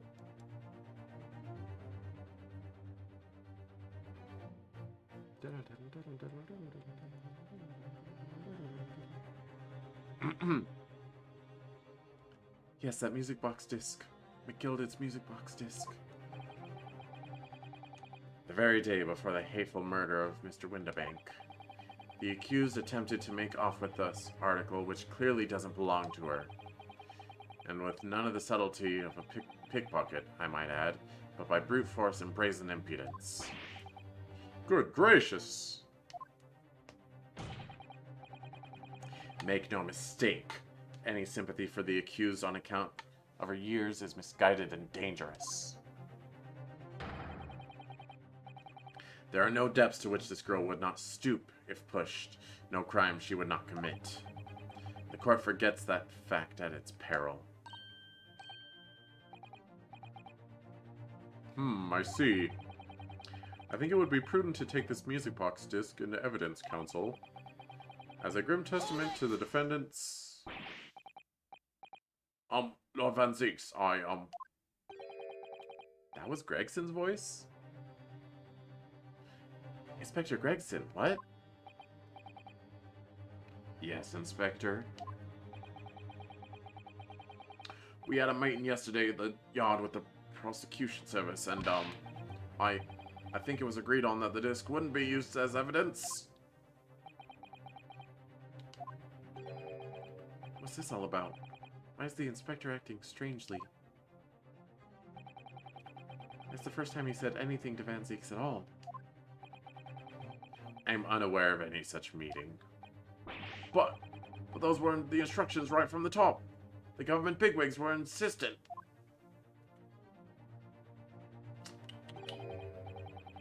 Inspector, I am the prosecutor, and I alone determine how to present my case.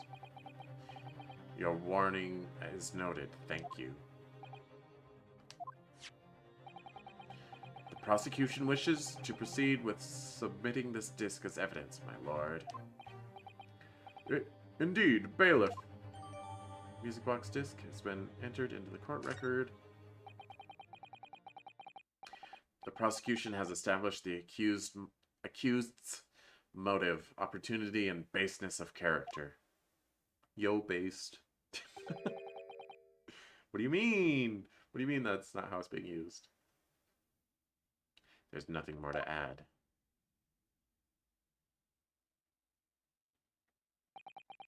Ladies and gentlemen of the jury, I await your informed decision and rest my case.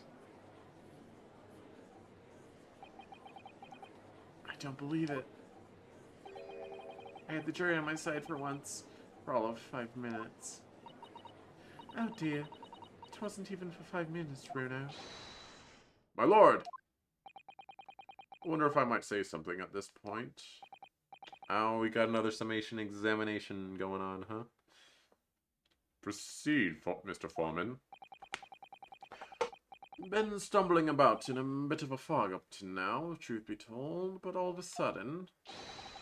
The answer's baldly obvious to me and my men. There's only one thing for it. Oh no. Very well, the court will hear from the jury. Ladies and gentlemen, you will present your leanings as to the defendant's culpability. Guilty. Guilty. Guilty. Guilty. Guilty. Guilty.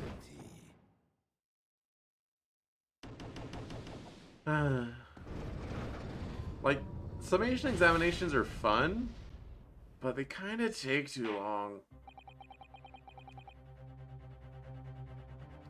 You know, it's okay. We have a consensus among the jury, it seems. When you have eliminated the impossible, whatever remains must be the truth. Hey! That's my line. I wrote that. For Hurley. Oh, how dare he use it against us? Don't worry, Iris. I don't think we're finished yet. There's still more to this case than we realize. There must be, because there's one thing that I'm absolutely certain of. Gina didn't shoot Mr. Winterbank. That's beyond any doubt. Very well.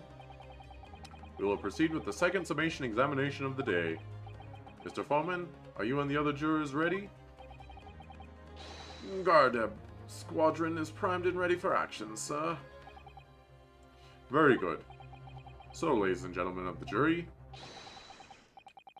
you'll each explain on what grounds you have now determined the defendant to be guilty.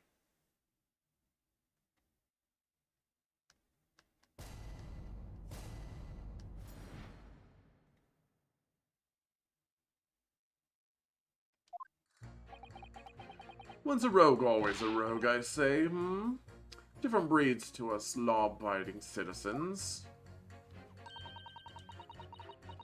As only 2 bullets were found at the scene, I would say the whole case is done and dusted. You don't need a stereoscope to see the truth here. Every which way you look at it, it was that pickpocket.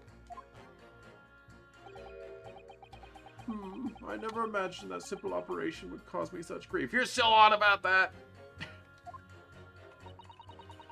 The accused is attempted a theft on the previous day. I can see I'm in for a busy day ahead.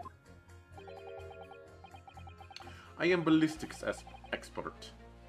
I have seen many shootings. There is nothing I do not know about guns. It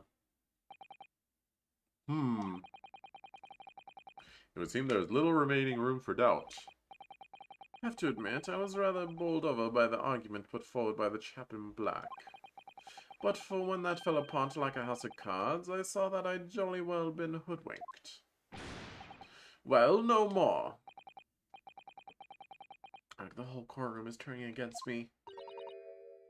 It's not fair. Iris? The prosecutor's being mean. That reminds me of a comic. Hold on, let me see if I can pull it up. Gosh, was it an Awkward Zombie comic? Let's see.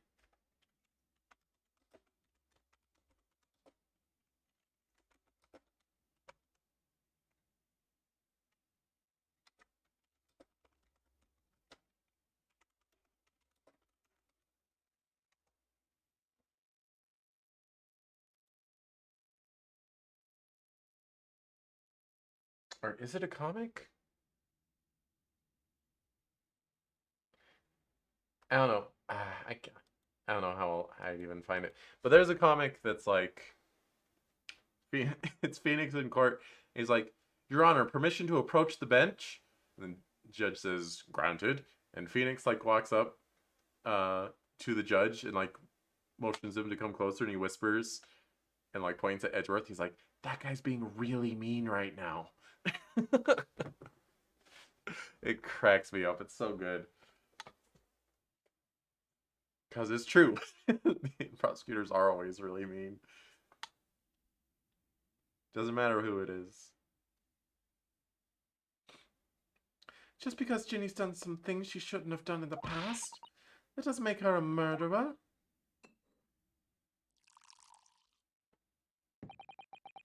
Allow me to savor this fruity vintage while I savor the spectacle of your fruitless debate on the matter. Here's to the truth coming out, eventually.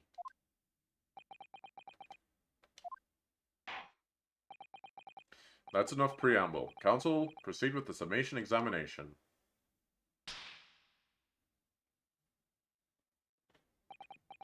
Yes, my lord.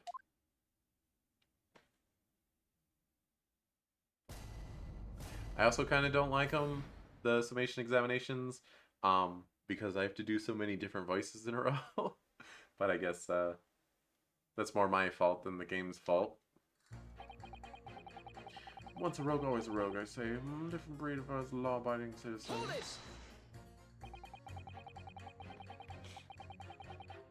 Just because Miss Lestrade has a history of pickpocketing, she must be guilty of murder? Is that what you're saying? Oh, well. Are all members of the British Army so quick to judge? I beg your pardon? Are you mocking Her Majesty's Armed Forces, the greatest military organization in the world? No, I'm simply illustrating my point.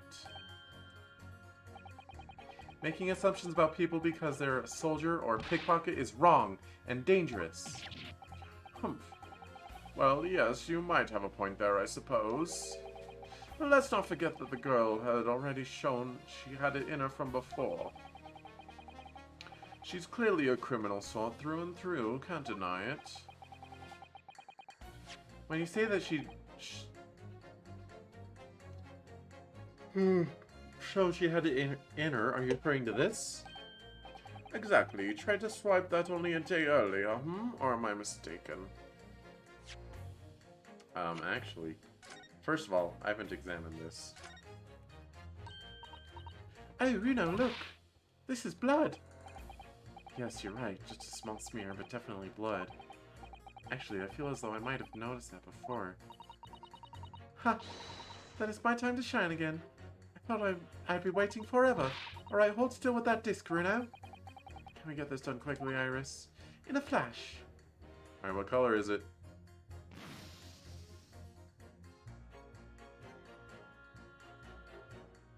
Green! But that's Sholmes's blood color, isn't it? Oh, a lovely bright shade again. Wait, that color. What is it? It's just that green, Ed. It's not the first time we've seen that color, is it?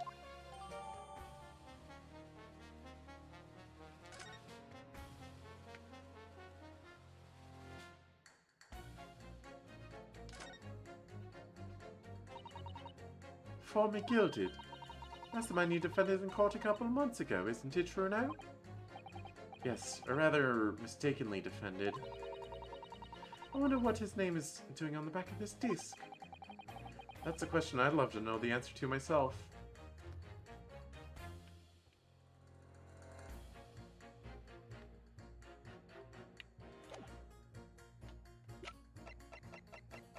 Take a look back at our blood portfolio. Blue. Unknown. Unknown. I was assuming this was Sholmes's blood. But it might be Mr. Eggert Benedict.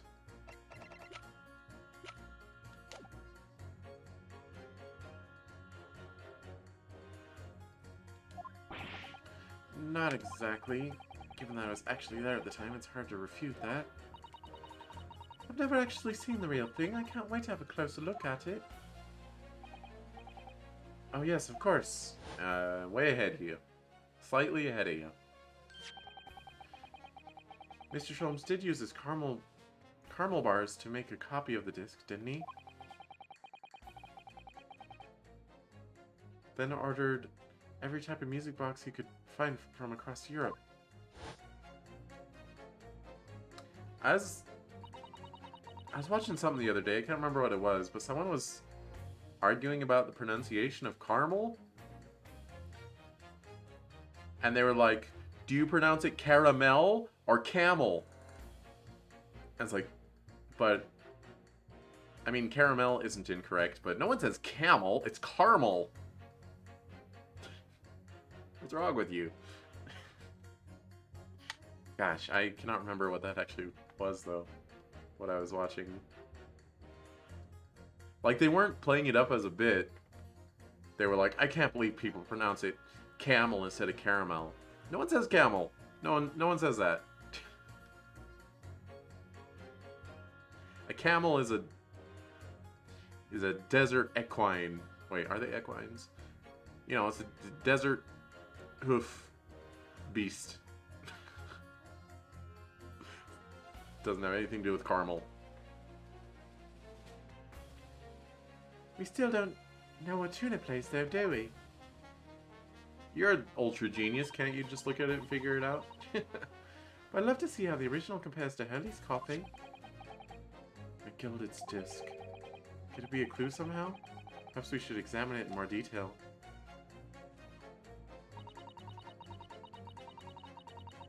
As only two bullets were found on the scene, I would say the whole case is done and dusted. Hold it! It's the number of bullets that has you convinced? Only 2 bullets were fired, and the 2 guns that fired them had been examined by the police. Sholmes is gonna show up and be like, yeah, they got the bullet out of me. And then we're gonna be like, wait, what happened?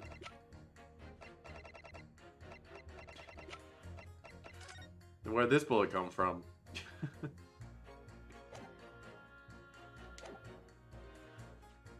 Only 2 bullets were fired, and the 2 guns that fired them have been examined by the police. When the parlor maid asks me how many are invited for dinner, I always tell her to count the table settings. Well, that's logical, I suppose. Although, Yes? sometimes after eating, crockery does go missing. 1 or 2 guests rather like the fine china. What the heck? Does your employer dine with thieves? So I suppose if there was another bullet somewhere, of which we were unaware, I'd have to reconsider my position. A 3rd bullet somewhere on the scene? Could that be possible? I don't know if I can prove it. Wait, yes I can.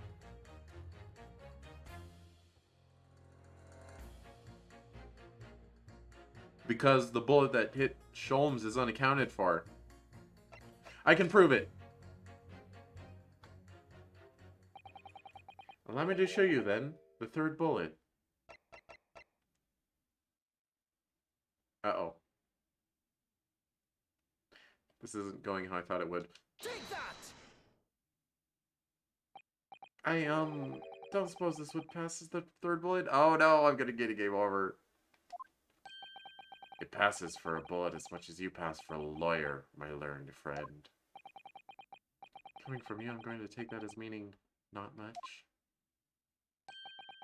In no way does it resemble a bullet, if that helps your understanding of my last remark.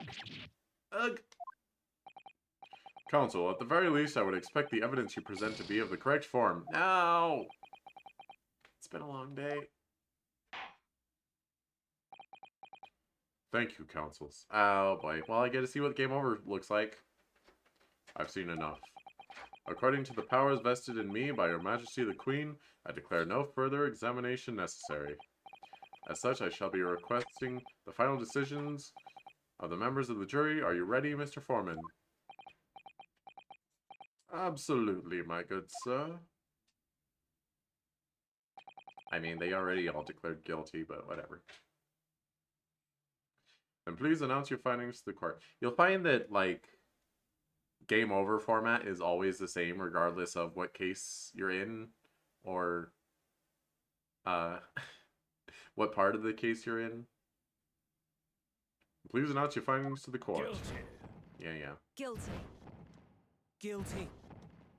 Guilty. Guilty. Guilty.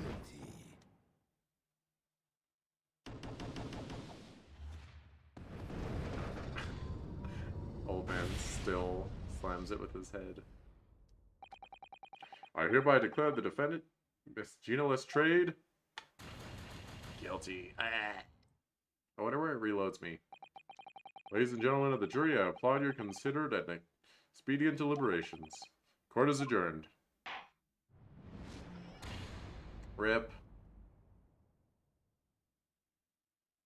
Oh, okay, so I have options. Retry from this scene. Yes. Can I have my health back? No? Alright, so I have to restart. the summation. I do get my health back. Nice. Anyway, I'm gonna press that. And it remembers that I've seen this already. Nice.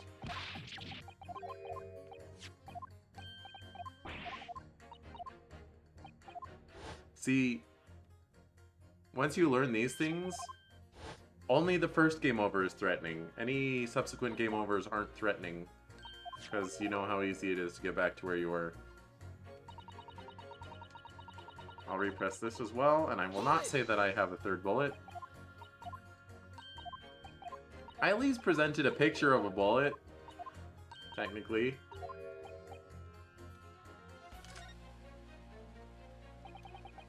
Unfortunately, only 2 bullets were discovered by the police during their investigation. Yes, I know. Right. And I don't imagine the good man of Scotland Yard would have overlooked anything. If I missed a bullet while I was cleaning his lordship's office, well, I should receive a sound scolding, I don't doubt. And he should receive a visit from the police, perhaps. Sounds like a crime scene to me. A third bullet. It would completely turn things around if there was one, wouldn't it? Do you think we might find one lying around somewhere? I think I'm gonna press the old guy, and he's gonna reveal that he was operating on Sholmes and that he extracted a bullet. Hold it! So if I've understood correctly, you need 2 pictures, a left one and a slightly different right eye one. Exactly! Then you can see the scenes in 3 dimensions, like this! So if we have 2 bullets, I don't suppose you can see anything useful with them. I think you'll find that no matter how much you squint, the truth of the situation always looks the same here. The only person who could have shot the victim is that girl in the dock. How can you be so sure of that? Think about it. The Skulkin brothers shot the great detective, didn't they? Yes, that's been mentioned once or twice. Well then, surely it's coming into focus now, isn't it? This is a waste of time. I'm not going to change this man's mind anytime soon.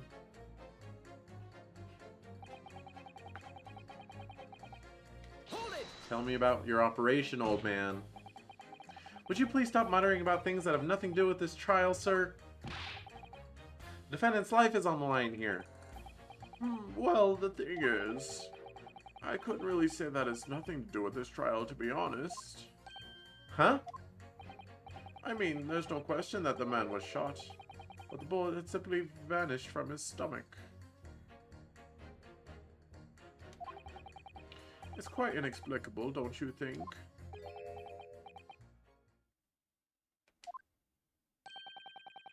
I almost don't want to ask, but this surgery you've been muttering about all this time, you were operating on... What was the fellow's name now? Herlich? No, Herlock? No, Herlock? Sherlock Sholmes by any chance? Yes, good lord!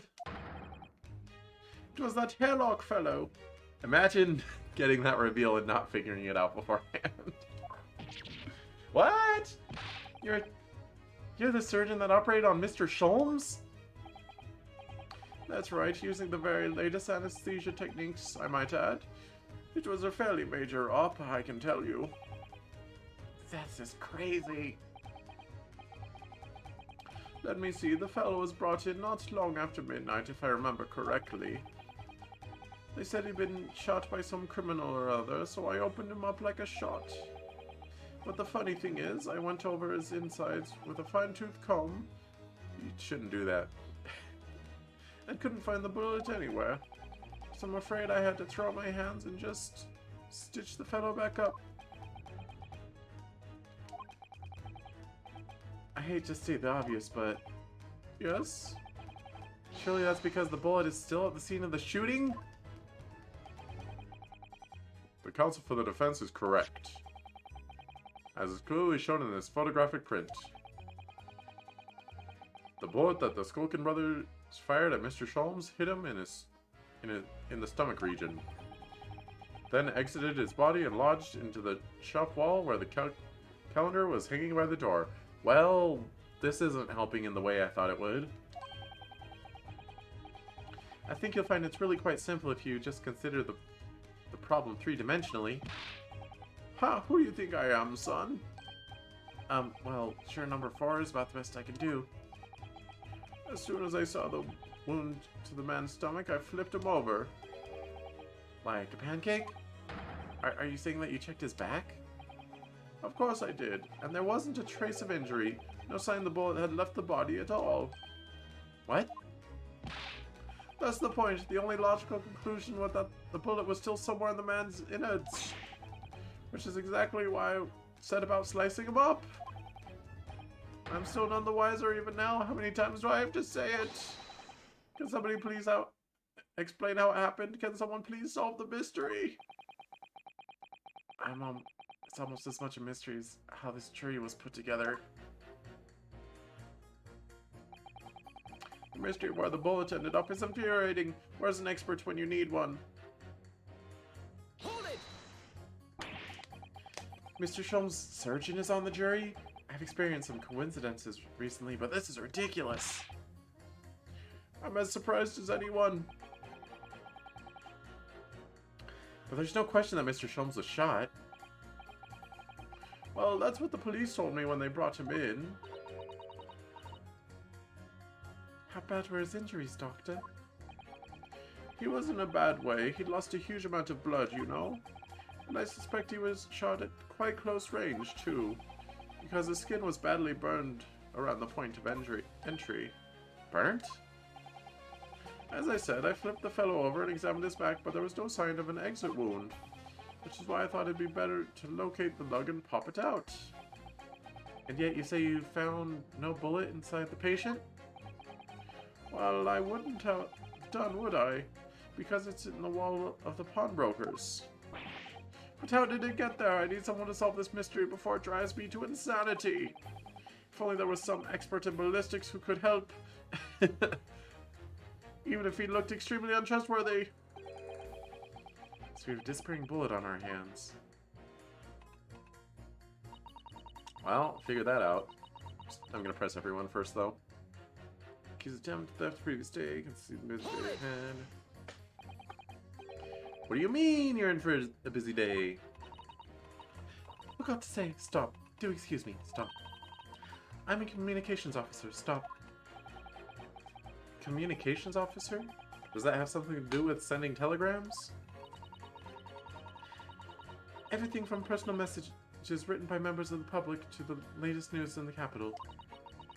I convert all messages into Morse code and tap it out to the entire world electronically. To the entire world? Thousands of miles of cables under the sea, stop. Worldwide communication network, stop. Information transmitted to and from all corners of the globe, stop. Ah, yes. She was getting equally worked up about radio waves, or the like before, wasn't she? I specialize in communicating information from government departments and newspaper offices. I see. I'm sure I shall have to wire the newspaper reports of today's guilty verdict later. So no sleep for me tonight, I imagine. Let's just finish the trial first, shall we? And a hydration check.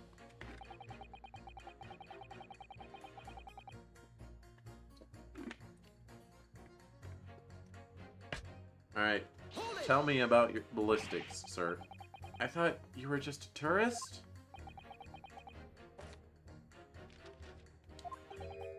Good day. I am visiting London for sightseeing. I would like to take bus to Crystal Tower, please. He says that a lot. It's his catchphrase. There's no way he's just a visiting tourist. So you're a ballistics expert? Who knew? I have much experience with guns. Ah. I have lived through many, how do you say, extreme, violent, path of, no, blood of, extremely violent bloodbaths, perhaps? Those, extreme violent bloodbaths. English is very difficult tongue. Considering the sort of people you associate with, I'm surprised you still have a tongue. Anyway, if you have questions about bullets and guns, you ask me. There is nothing I do not know. No mystery I cannot solve. He's very confident in his knowledge of guns, that's for sure. But if possible, please, only in Russian language. He's not very confident in his knowledge of English, though, is he? No, still, we should bear that in mind. He's our man, if there's mystery about guns or bullets. Van Zieks has managed to convince everyone. When you have eliminated the impossible, he said, but he hasn't. If we're going to fight back, we need more material. And we have to fight back. We have to turn this trial around again.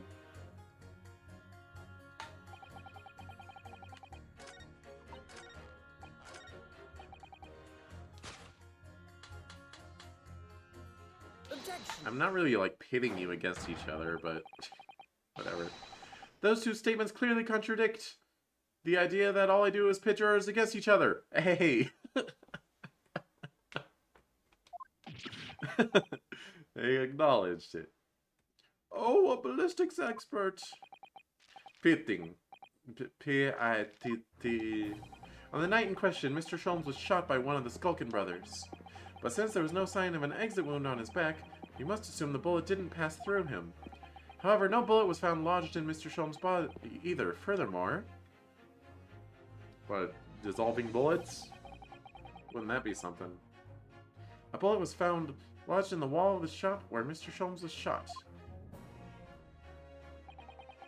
Juror number 6. Hello, my name is Villain. Really? Pleased to meet you. This apparent contradiction in the facts that is so clearly troubling juror number 4. Are you able to explain the mystery? I have seen very similar situation in Motherland. It was night, there was blizzard. I was running away along mountain road in freezing cold. Golly. The snow was piling high on both sides of road. It was very narrow and dangerous. My pursuers had hunting rifles and they were on dog sleds. I don't know. Don't ask too many questions. I was shot from behind and I fell down in snow. And this situation was very similar to what I hear today from doctor. They could not find bullet in my body. And no sign of, how do you say, exit wound. Then, where did the bullet go? Bullets never hit me. Well, if it never hit you, why did you fall down? Bullet hit frozen wall of ice very close to my side. What? One small piece, very sharp, broke away from lump of ice and pierced my body. It made deep wounds that looks just like bullet wound. Good gracious! Of course, piece of ice quickly melted inside me. And that is solution to mystery of disappearing bullet. And it would mix with the blood, so you wouldn't even notice that you had, like, water falling out of you.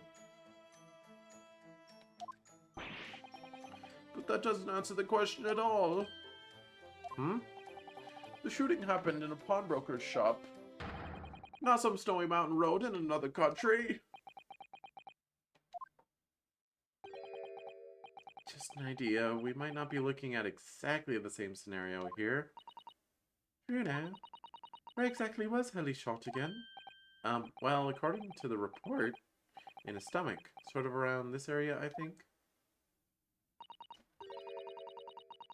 Well, that's precisely why he always wears his little pouch on his belt.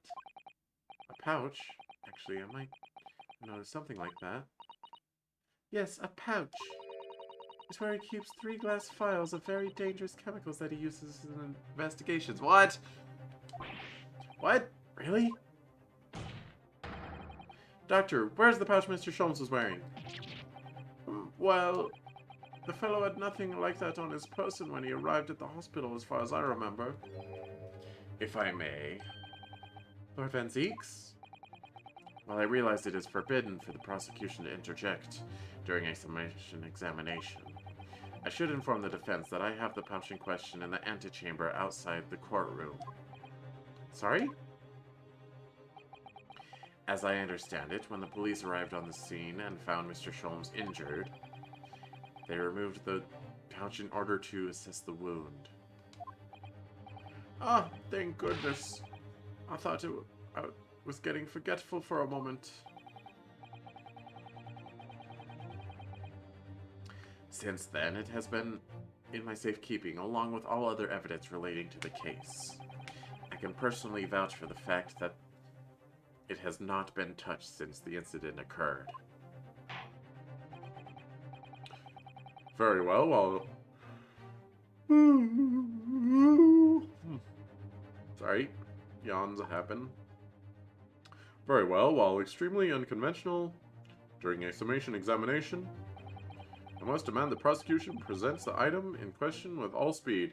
I mean, aren't summation examinations unconventional in the first place? Bring forth Mr. Herlock Sholmes' pouch. I see. So in this pouch worn by Mr. Sholmes on the night in question, is it? Look at that. One of the files is broken and the leather around it is scorched black. It's almost as if the file exploded. Exploded? Wait, is a vial different than a file? So that night, the bullet from Skulkin Brothers' gun struck Mr. Sholmes' pouch. And that was the glass file exploding that caused the fellow's injury. His bullet did not penetrate victim, but was deflected into wall of shop.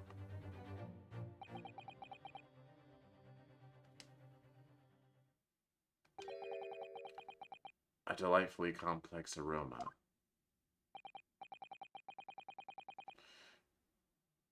Well, bro, doctor, you could have mentioned that there was a bunch of glass inside him. Well, it would have... You're not old man. Well, it would appear one mystery has been solved at least. One mystery has been solved at least. Though it has no bearing on the truth of this case. The bungling and burgling brothers shot the detective and the accused shot the pawnbroker. The pertinent facts of the case remain unaltered. Ugh. But at least the mystery is solved. I can sleep easy tonight. Thank you, young man. Da, thank you very much. Glad I could help. Due to its bearing on the conundrum just solved, the court will sequester the scruffy pouch as evidence. Hully's pouch isn't scruffy. Gimme. Now, summation examination. It would appear the defense is somewhat struggling to alter opinion. Please, my lord. A little more time. After all, that's a new piece of evidence. Could be a valuable clue, and you can't afford to overlook anything here, Ryunosuke.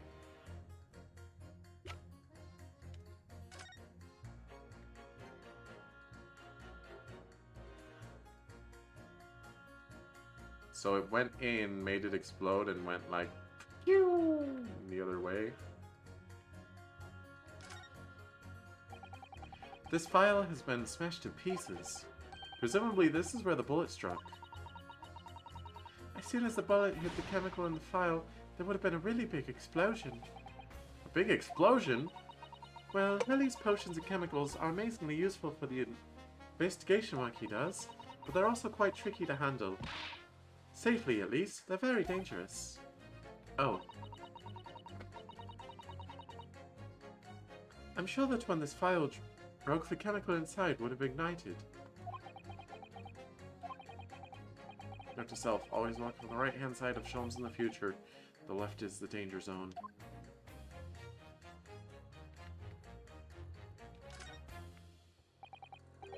Oh look, there's a hole here in the back. It doesn't look much like a bullet hole, but clearly something's ripped through the leather with great force. Something must have pierced it somehow and left this hole behind. Yes, it looks that way. Mr. Sholmes and his pouch both took a beating, didn't they?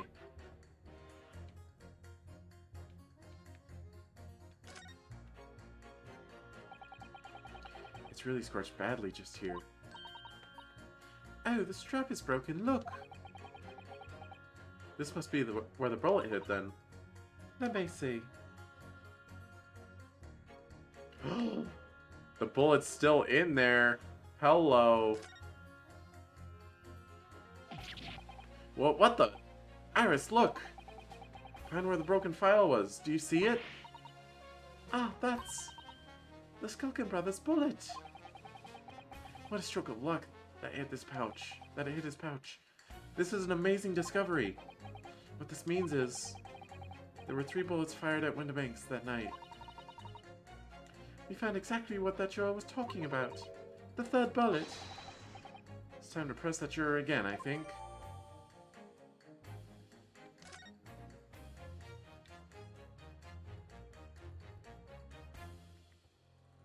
Huh. Weird that the pink file doesn't have any burn marks on it.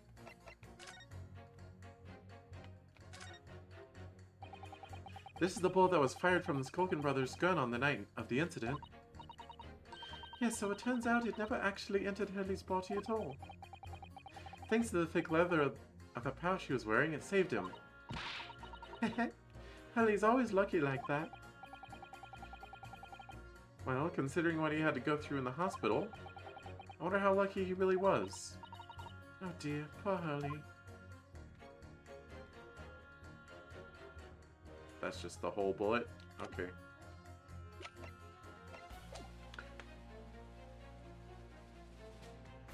Could be a valuable clue, and I can't afford to overlook anything here, Ryunosuke. There's still a way to turn this around somehow. I'm sure of it.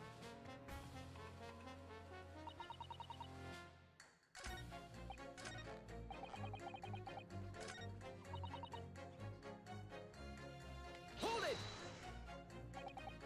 Yeah, we're just gonna go straight to the thing. Because she asked for it mid-press, rather than presenting it on her statement. I can prove it! Allow me to show you, then, the 3rd bullet. Take that! Here it is. We discovered it just now. Yes, on the night in question in Windibank's pawnbrokery, another bullet was fired.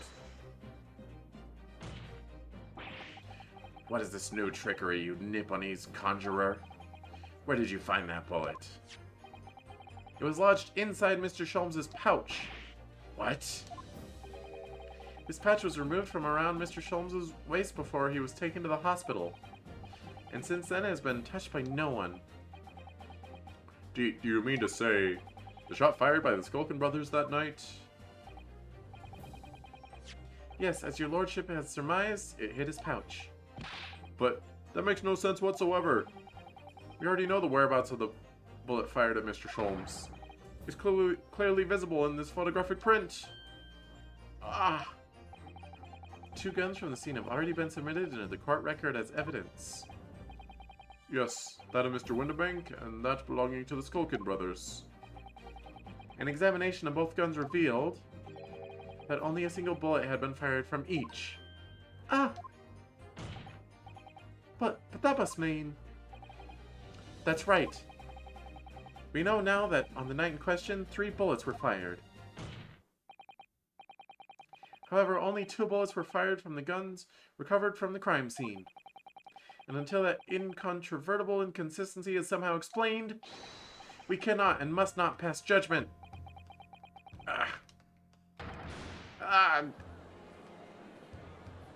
That's right. Get dunked on, Zeeks. Order, order, order! While this summation examination remains incomplete, the court has been presented with new facts. Facts that would appear to shake the very foundations upon which the case upon the defendant has been built. As is my prerogative in this situation, I hereby temporarily suspend the summation examination. By Jupiter! What? Bailiff, bring the witness back to the stand at once. Witnesses. Iris, what are you doing out here? You're so small.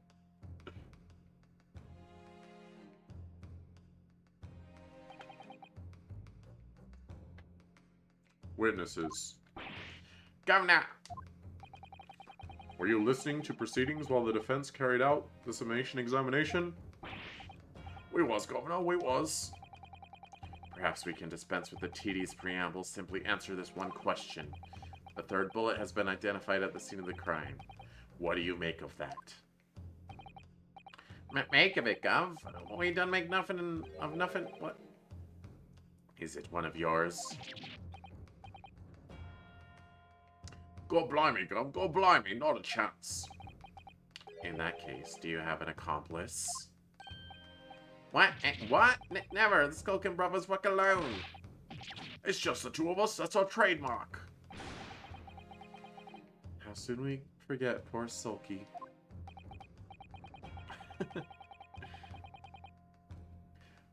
Only 2 of the bullets from the crime scene originated from the firearms we have in defense. The third bullet was fired from another gun. Where is it? Mummy, that's a head scratcher.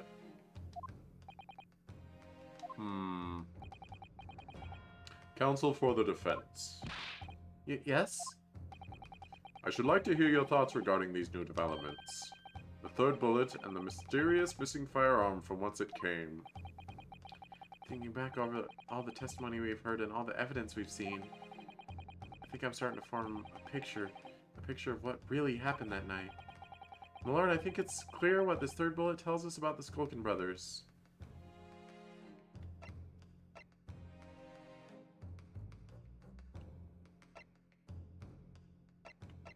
I think it wasn't them. I think it was,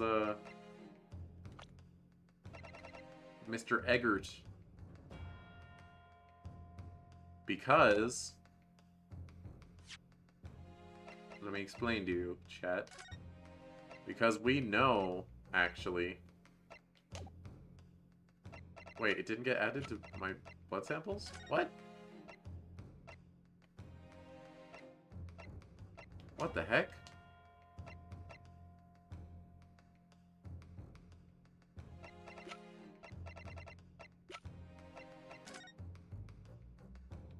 Don't we?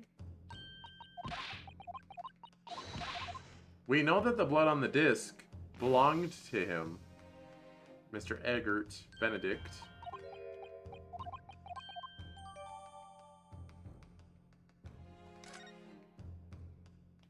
What the heck?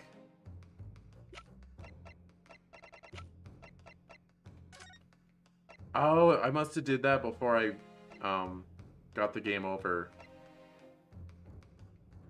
And it didn't save it. Okay, it's interesting.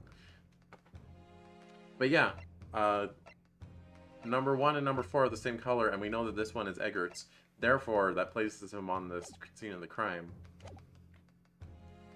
So it has nothing to do with them.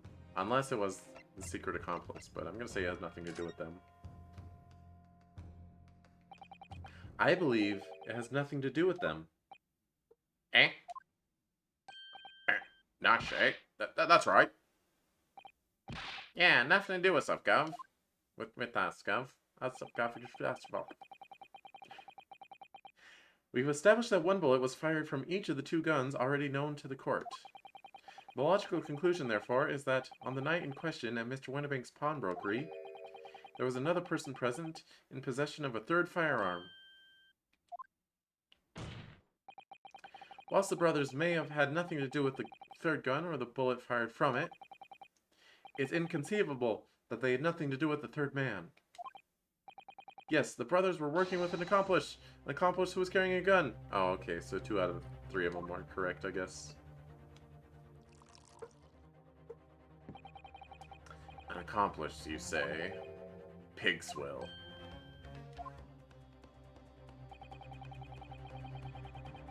These protracted proceedings have already forced us to endure 2 summation examinations.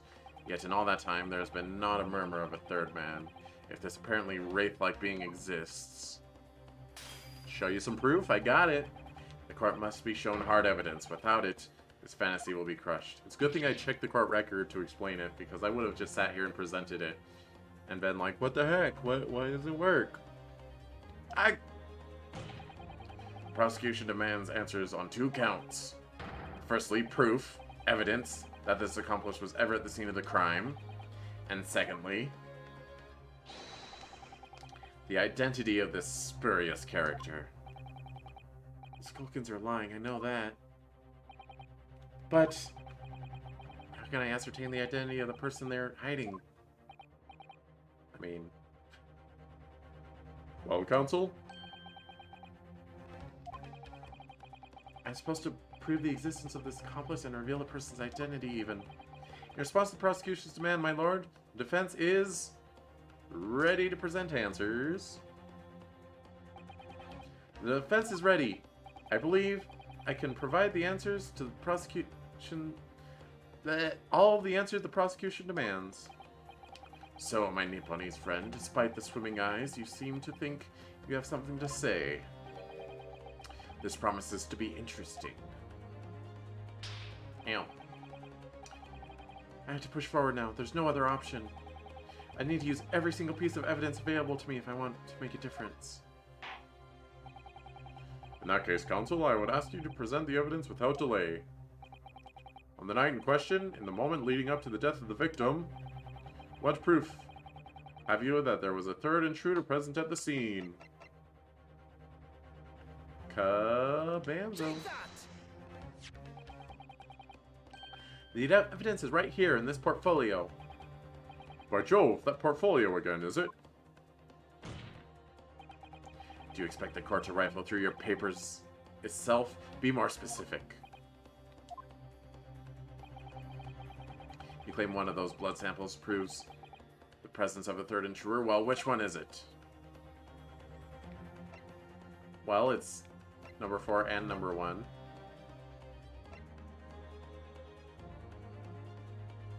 I'm gonna say number 4. Take that!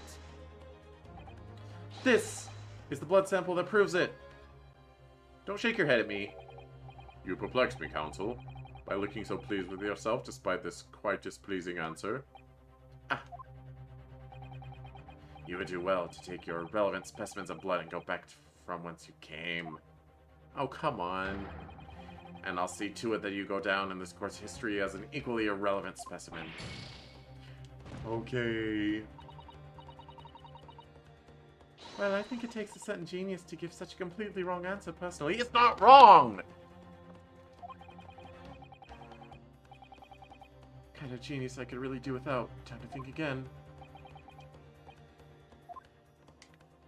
Fine, it's this one. Take that! Jeez. What am I looking at here?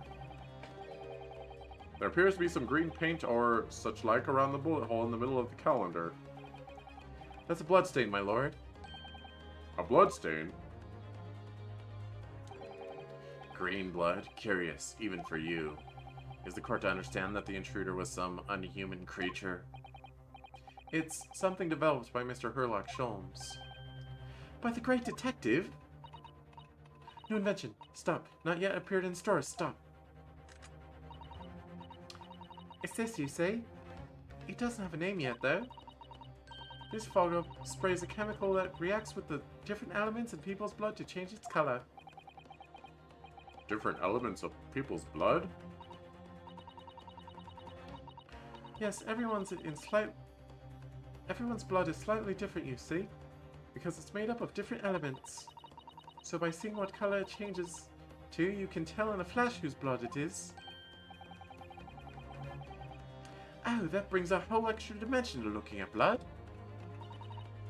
Talk of blood in courtroom, stop. Very exciting, stop. As an example, this one shows the blood of the victim, Mr. Windibank. Ah, a striking blue. Yes, so you see, the green color of this bloodstain on the calendar shows that somebody else was shot in the main part of the shop. No, hold there.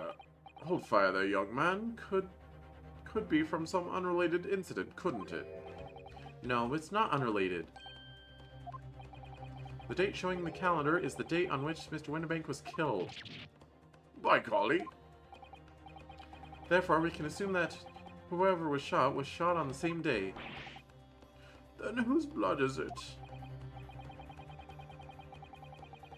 While the Skulkin brothers in the stand don't appear to be suffering from any gunshot injuries, which means it must be the blood of somebody else. The third intruder, in fact. Objection! Whose identity in the court is still waiting to hear. Whose identity the court is still waiting to hear. I look away from my cat and hear smack and turn around and see my cats hissing at each other. Why are they doing that? Tell your cats to be nice. You can't deny this any longer, my learned friend. Who is this alleged third intruder? He's Eggert. Take that! The man's name is Eggert Benedict. Eggert Benedict? What earth are you talking about, counsel? He paid a visit to Windibank's pawnbrokery on the afternoon before the incident took place. When the accused attempted to deceive the pawnbroker into releasing this article into her possession. That's right. The man identified by the defense, Mr. Eggert Benedict, then attempted to take the article from the defendant by force.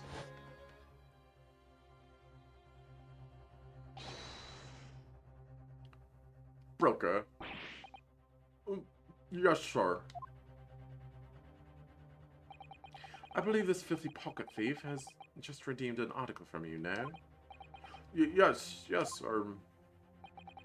The article in question belongs to me.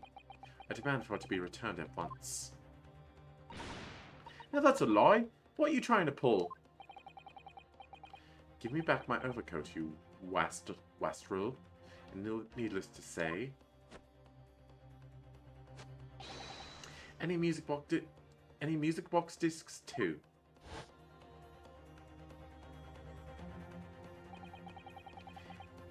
Inspector Gregson was there at the time and can attest to what happened. In the end, it was the inspector himself who took the disc. Can you corroborate this account, Inspector? Yes, my lord. That's more or less what happened. And in the interest of being thorough, I asked Windibank for a print showing the fellow. Taken from one of his red-hanged recorded gubbinses. What? Yes, that's him talking to Mr. Windibank that morning. And you claim this man is the brother's accomplice? Well, Mr. Skulkin? Never seen that geezer before in my life. On me life, Gov, on me life. Never seen him. Well, somewhat unsurprisingly, it appears our witnesses disagree with the assertion. Yeah. I'm sure your lordship recalls my learned Nipponese friend's actual assertion, which was that he could prove the identity of the alleged accomplice. Yes, and I can. Then show us the evidence. I agree. We must see proof that the clean-cut gentleman in the photograph is the filthy criminal you say he is.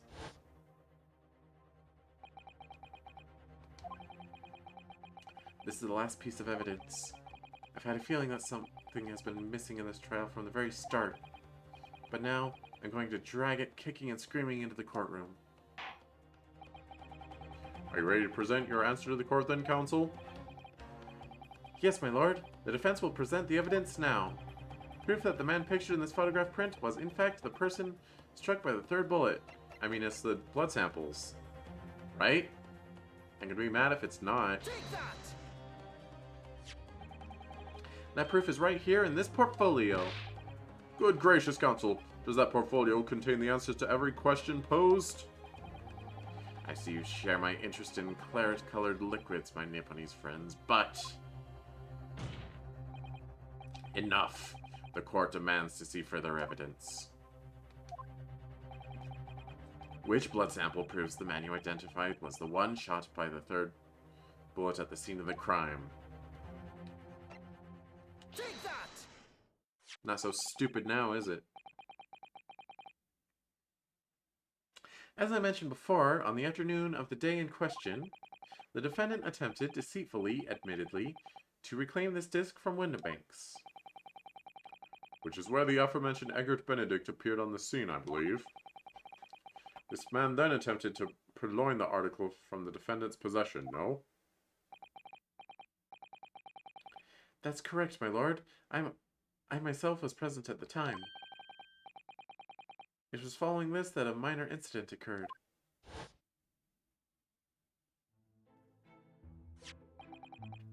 But of course, sir. Here is the disc for you.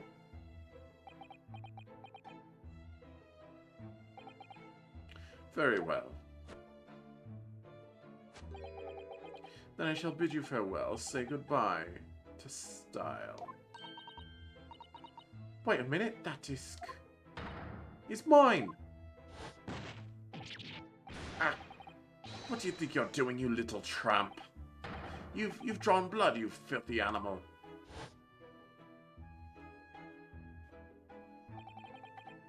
Being a music box disc, it has countless small but sharp metal protrusions over its surface.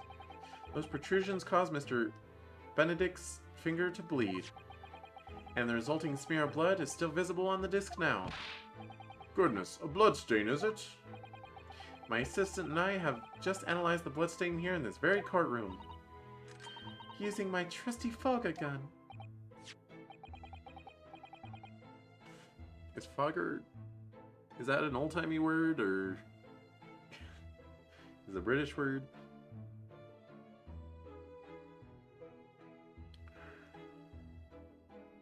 I don't know why I'm so yawny. I have not been awake for that long.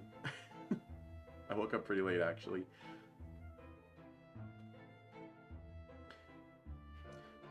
Yes, and we added the result to this portfolio. I say... It's green. It's exactly the same. It's exactly the same color as the blood around the calendar. It's hard to do their voices when they're not even on screen. The evidence is conclusive. The man calling himself Mr. Egbert Benedict, who was in Windibanks earlier in the day, is the accomplice who was present at the scene of the crime the same night. So there was someone else there. Look at those two brothers now. They're sweating buckets. Oi, what are you talking about? It's boiling in here. My lord, it is the opinion of the defense that Mr. Egbert Benedict should be summoned to the courtroom to testify. It would certainly seem that we can ill afford to ignore this gentleman's apparent presence. Objection! This has gone on long enough now. This flagrant ignorance of the mechanics of law.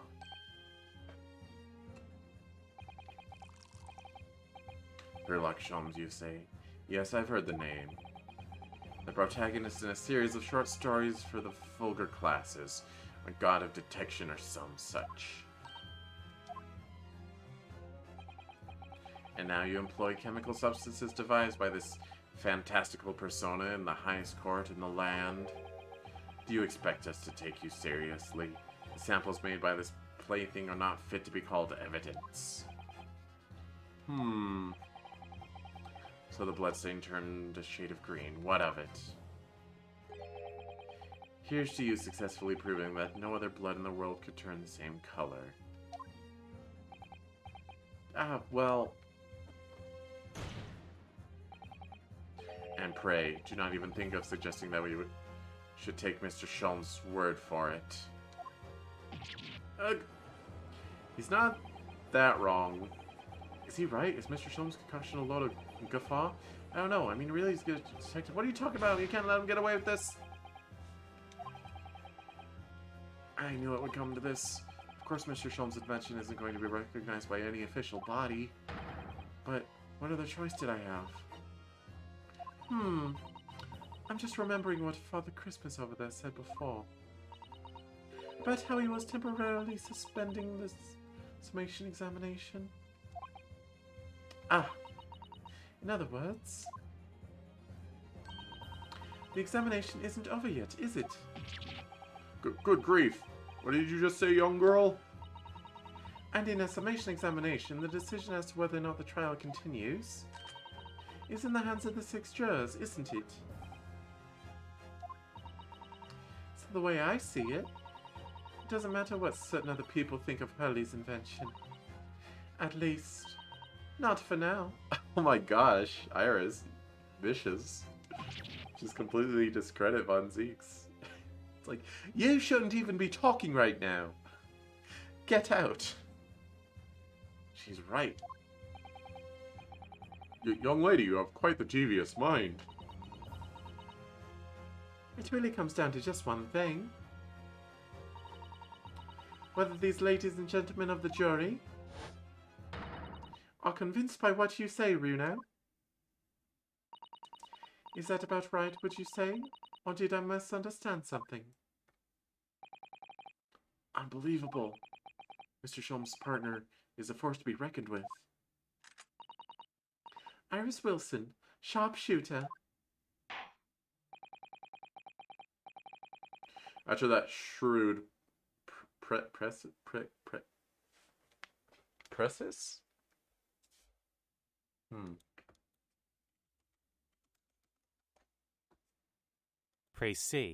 Précis. It's French. A summary or abstract of a text or speech. Huh. Well, you just learn something new every day, don't you? After that shrewd précis of the situation from an entirely unexpected source, it must be acknowledged that the previous summation examination has yet to reach its conclusion. This is absurd. Ladies and gentlemen of the jury, the court now looks to you for your final leanings on in this matter. As proud citizens of Her Majesty's Britain, I'm sure you will come to fair and just conclusions. So then state your final decisions in turn, please. Not guilty. Not guilty. Not guilty. Guilty. Guilty. Not guilty. Oh.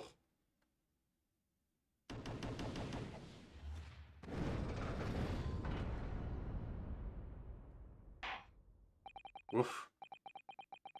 2 call for guilty, 4 call not guilty. Such is the outcome of the summation examination. That's what it always comes out to. Objection. My lord, with all due respect, this is an outrage. The prosecution refuses to accept this decision. On what grounds? If these jurors are persuaded by some half-baked concoction devised by a pretender to real police work, then they are too ignorant to be trusted with the judgment of anyone's guilt.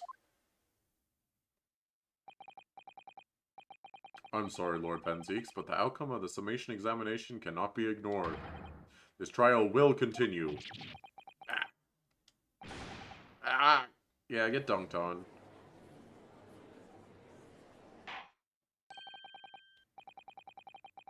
Nevertheless, we find ourselves in a rather awkward situation. The defense has very reasonably requested the subpoena of a new witness. But sadly, I fear that will be impossible. What? The name of the gentleman gave for himself, Egbert Benedict, is quite clearly false. I don't believe it.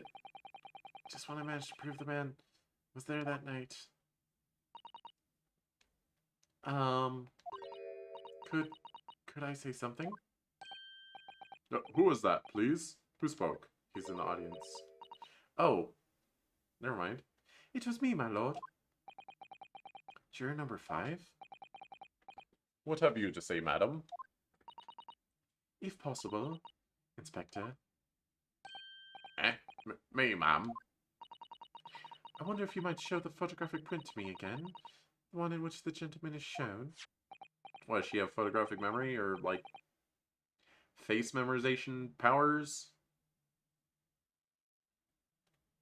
Oh, right. Yes, this one, you mean? Of Mr. Benedict?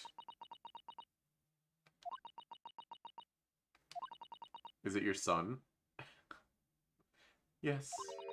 There's no doubt in my mind. Juror number 5, you don't mean to say you know this man? Yes, I know him. What? No. Good gracious.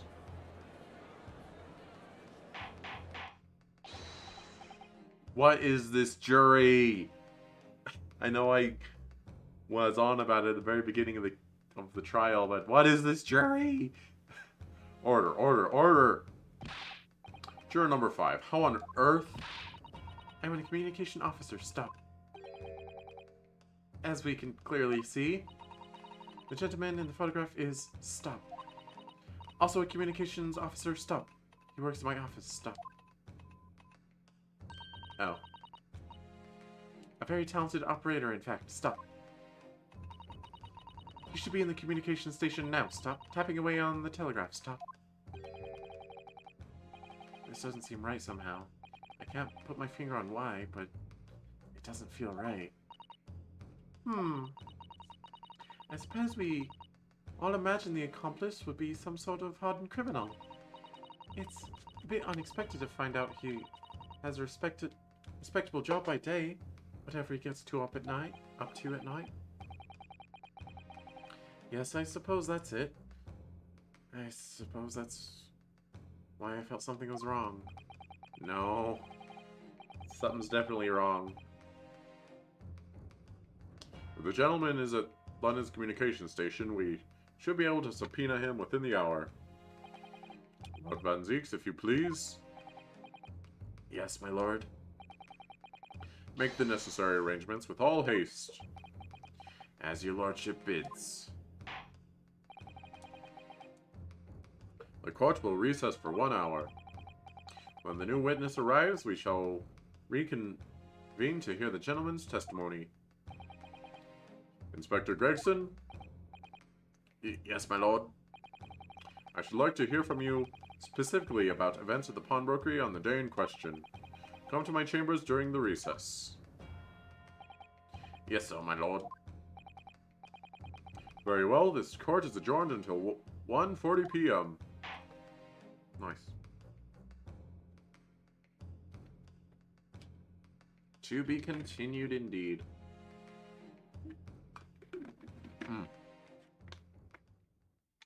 Wait, we're about 3 hours in. We've only gotten through one of the 3 sections remaining. We'll see how we feel at the end of the next section. I'm gonna grab a snack real quick. Only a matter of moments. Oh my god.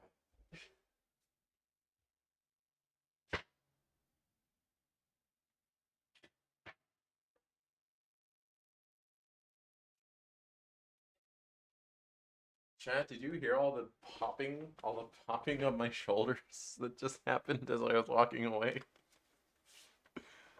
Oh, wow. It was a lot. There was much popping happened. Poppy pop pop pop poppy pop poppy pop pop poppy pop. Alright, got some trail mix.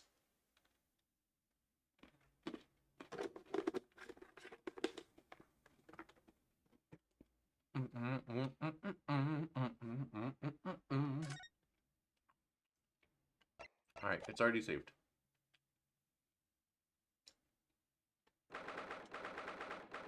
'17th April, 12:41 p.m. The Old Bailey Defendant's Antechamber. Ah, Gina, how are you holding up? I'm starting to feel quite warmly towards her frequent cold shoulders now. Really? Ginny, are you alright? Why aren't you saying anything?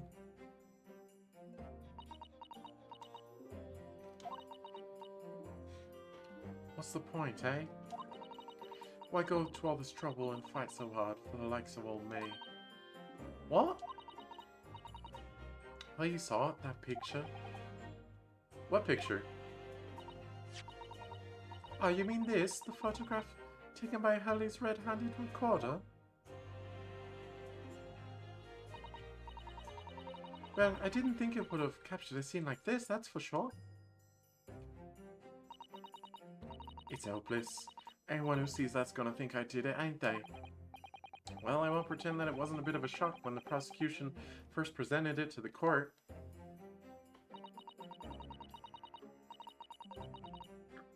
Surely you can't have your doubts about me now. You can't still think I'm innocent. Of course I can.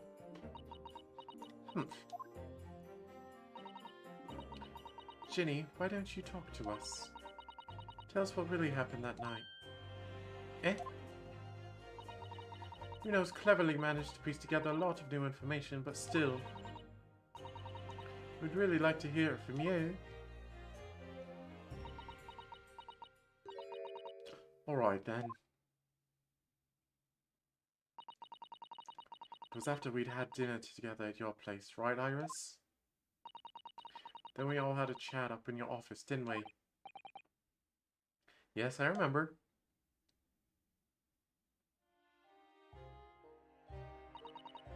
After that, I just couldn't go to sleep.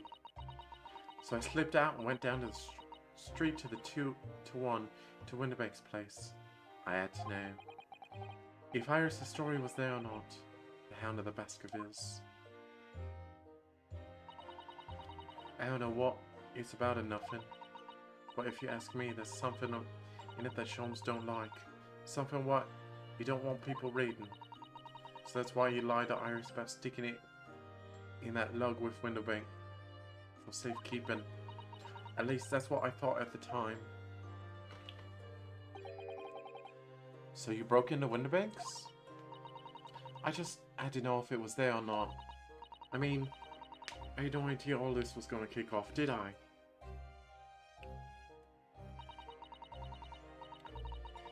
I struck the lock and snuck inside. It was dark as you like in there. So I gave the oil lamp on the counter a bit of wick, and that's when... What do you think you're doing? Ah! I nearly died, I did. Next thing I knew...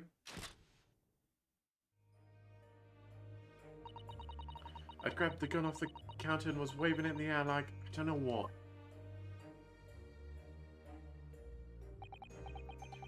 Oh, you're the girl who was here this afternoon. I didn't think pickpockets were in for armed robbery. The manuscript. Have you got it here?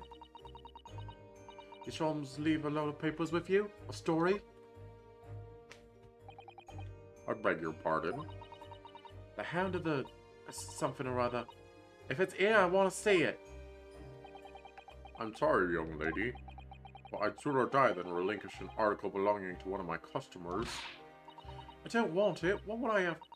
what would I do with it anyway? I just want to see it's here, that's all. Oh, you want to see it, do you? I want to know if Sholmes really pawned it here or not. Please, just let me see it and I'll go.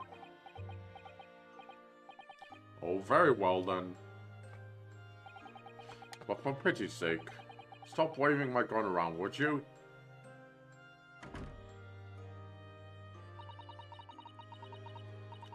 So then the old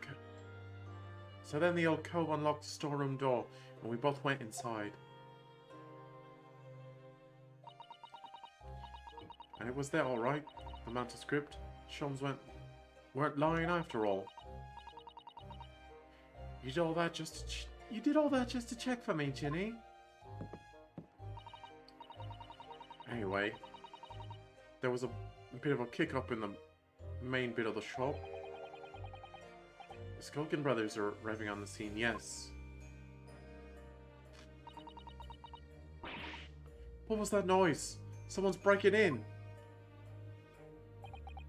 Dear me, is there some burglars convention here tonight that I don't know about? I think I forgot to shut the door behind me, sorry. I'd better go and take care of it. Could I possibly have my gun back? Oh, well I'm going with you and... Now don't be foolish, young girl. You must stay right here. Don't leave this room under any circumstances. And with that, he took the gun out of my hands and walked back out into the shop. I hung back to the storeroom like he said, straining my ears in the dark to hear what was going on. It sounded like they got into a bit of a scrap. I started to think I should help, say. So I was just about to go out to the storeroom myself when...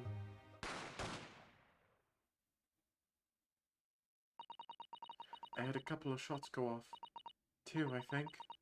Almost at the same time. And then there he was, right at my feet. Lying face down in the door. I was right next to the storeroom door, so I slammed it shut and locked it quick as you like.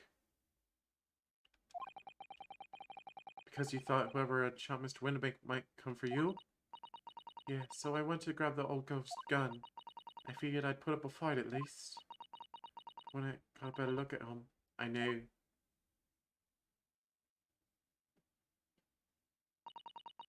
Winterbank was a goner.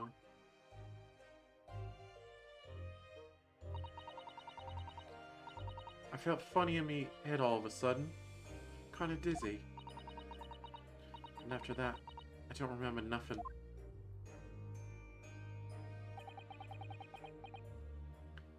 That must be when you passed out, Gina.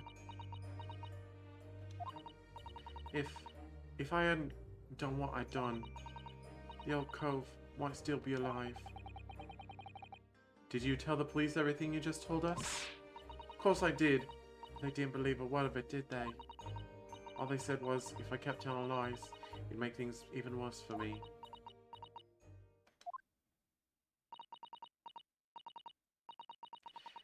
You'll be alright, Ginny, don't worry. Just stay strong a little longer. Reno's about to put the real culprit through the mill. Whatever that means. The cove what was here in the afternoon? That Eggert Benedict?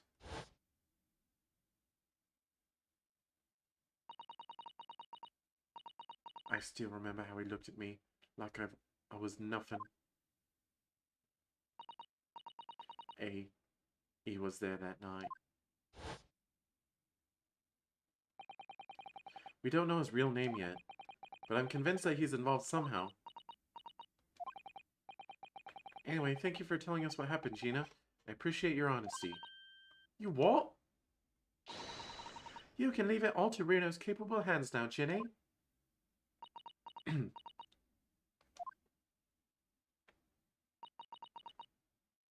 Mr. Nara Edo. Yes?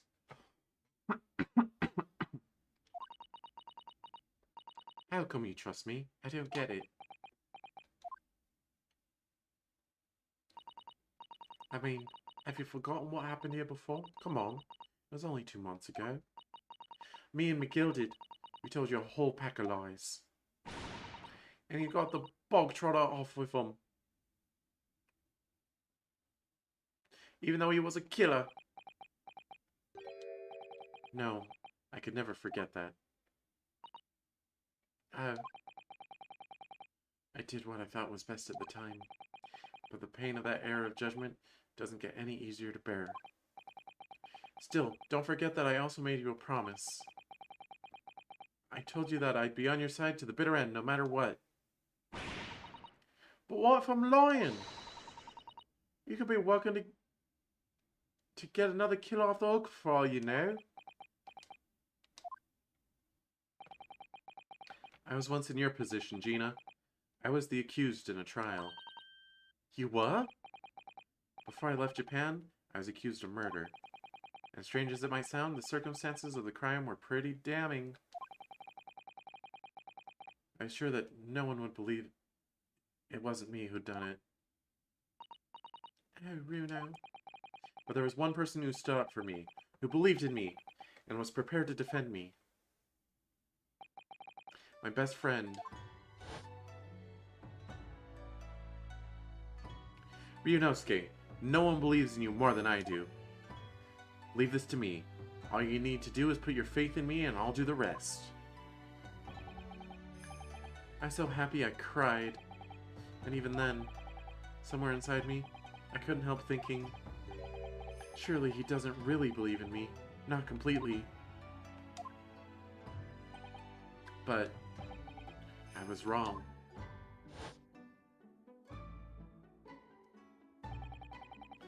As soon as my trial began, it was obvious that he had an absolute, unwavering belief in me.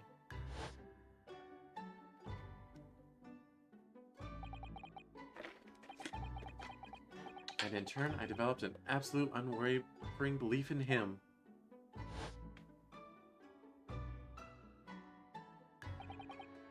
Since then, I came to realize, if you want someone to believe in you, you have to believe in the other person first.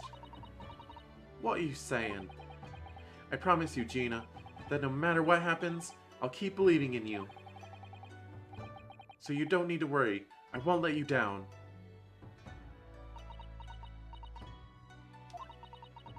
Even though I'm a diver and a no good liar.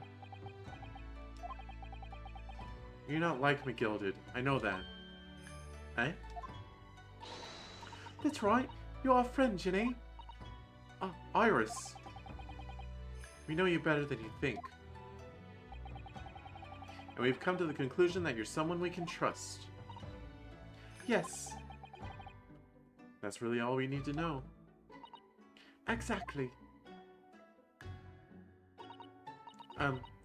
Mr. Noro Odo, I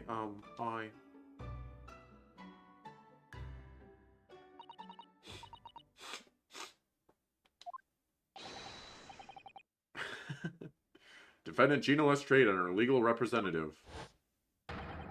Court proceedings are about to resume. Please head into the courtroom immediately. yes, of course, thank you. Oh, that was my judge voice, wasn't it? Oh, well, it's okay.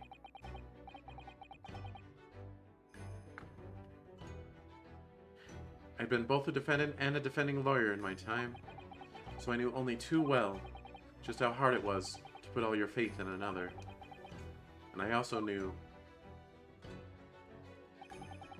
just how hard it was to bear the burden of another putting all their faith in you.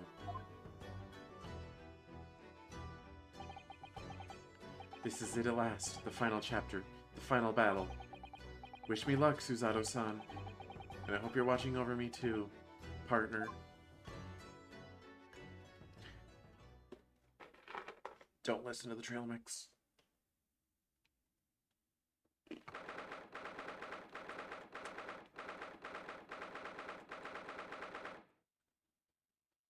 April, 1:41 p.m., the Old Bailey courtroom.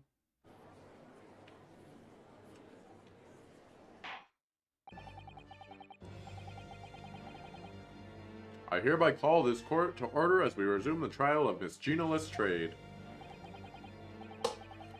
Lord Van Zieks, you have successfully subpoenaed the witness, have you? The subpoena was delivered to the communication station, where the man works immediately, my lord. However, the heavy rain has delayed the arrival of his carriage, it would seem. I see. Then let us turn our attention to Inspector Gregson's precis of the case, heard by the court this morning. The glaring omission of the third bullet in your report is a serious blunder, Inspector. Yes, I can only apologize, my lord. And although the defense's chemical analysis of the blood at the scene makes for a compelling argument, I cannot permit such untried methods to be used as evidence in my courtroom. It's a big mistake to cross Hurley and me. A very big mistake. My lord, the subpoena witness has just arrived in the building.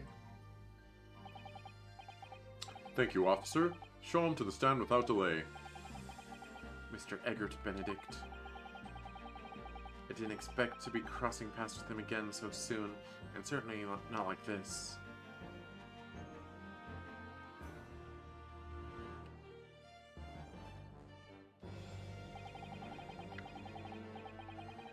Thank you for complying with the court subpoena at such short notice, sir. But of course, my lord, is an upstanding member of London society, and it's my pleasure to oblige.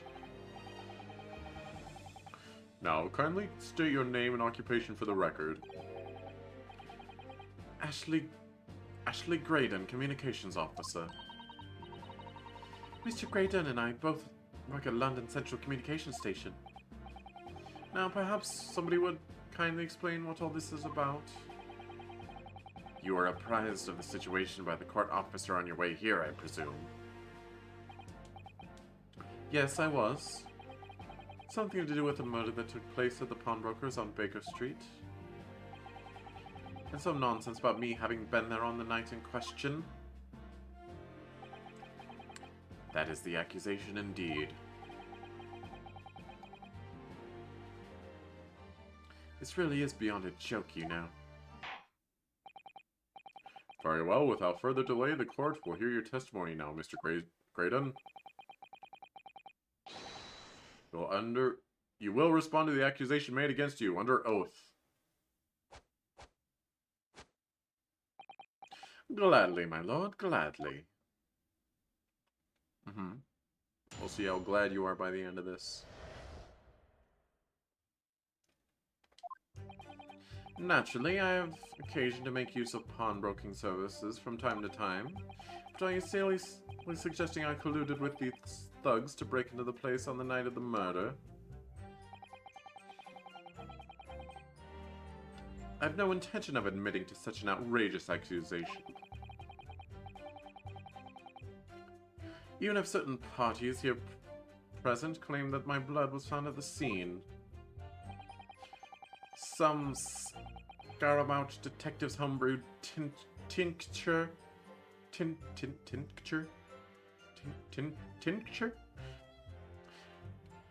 hardly be taken as serious evidence. So, you deny the accusation completely, do you? I must say I am dismayed. For the highest court in the land to be swayed by this self-professed detective's toy. It was the will of the jury, and of our great British justice system, demands that the jury's will is upheld. Blah. Then it would seem that we have the misfortune of a most inept assembly of jurors today. But by golly! How long am I expected to be detained here? If, following the defense's cross-examination, your involvement in this matter has not been established, you will be free to leave immediately. Good. Then I shall be away in time for afternoon tea. Some small consolation, at least. Let us not hold up Mr. Graydon any longer than necessary, counsel. Proceed with the cross-examination. So we meet again, Mr. Eggert Benedict. Or is it Mr. Graydon?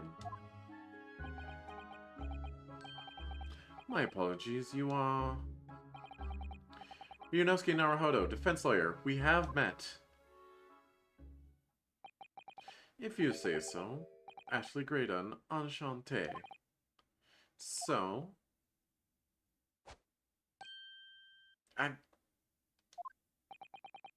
I trust we can conclude this quickly. I'm not holding your flashy hat while we do. You should wear it. See what happens. You know what'd be really funny is if the hat got added to the court record by him doing that and we could examine it and he had something condemning inside. That'd be silly. It will be silly. Maybe. Accusation. Hold it!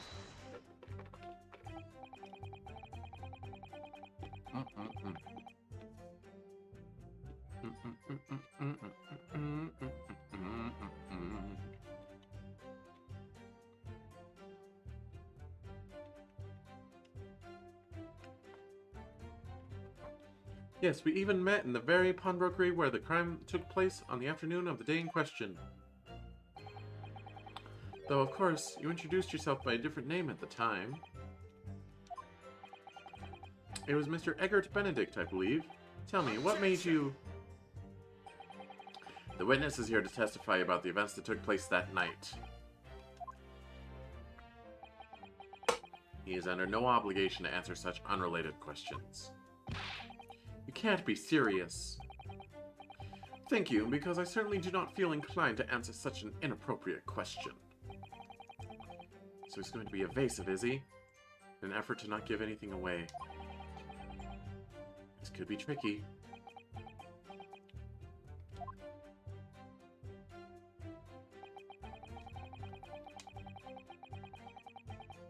Hold it!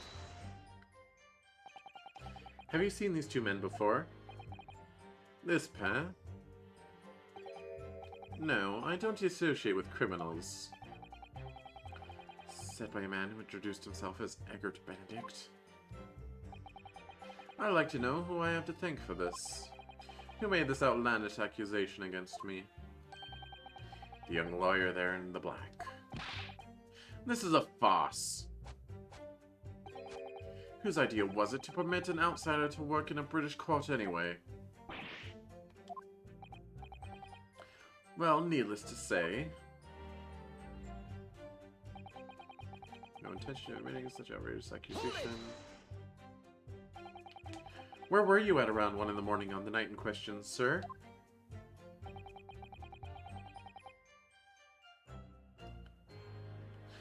That is past the hour at which I would normally retire. Certainly, I was not in the company of these rapscallions. You're able to prove that? Objection! Listen. Listen carefully, my learned Nipponese friend. For you appear to be under a gross misapprehension on this point. What do you mean? The witness maintains that he was not at the scene of the crime. He has no obligation to prove his absence. If your accusation is that the witness was present at the scene, the obligation lies with you to prove your assertion. You will fulfill that obligation before putting any more unreasonable questions to the witness.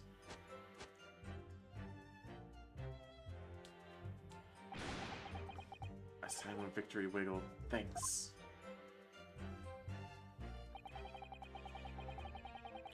How about the fact that Gina told the police before this court even started, before this trial even started today, that she saw him there? Does that count?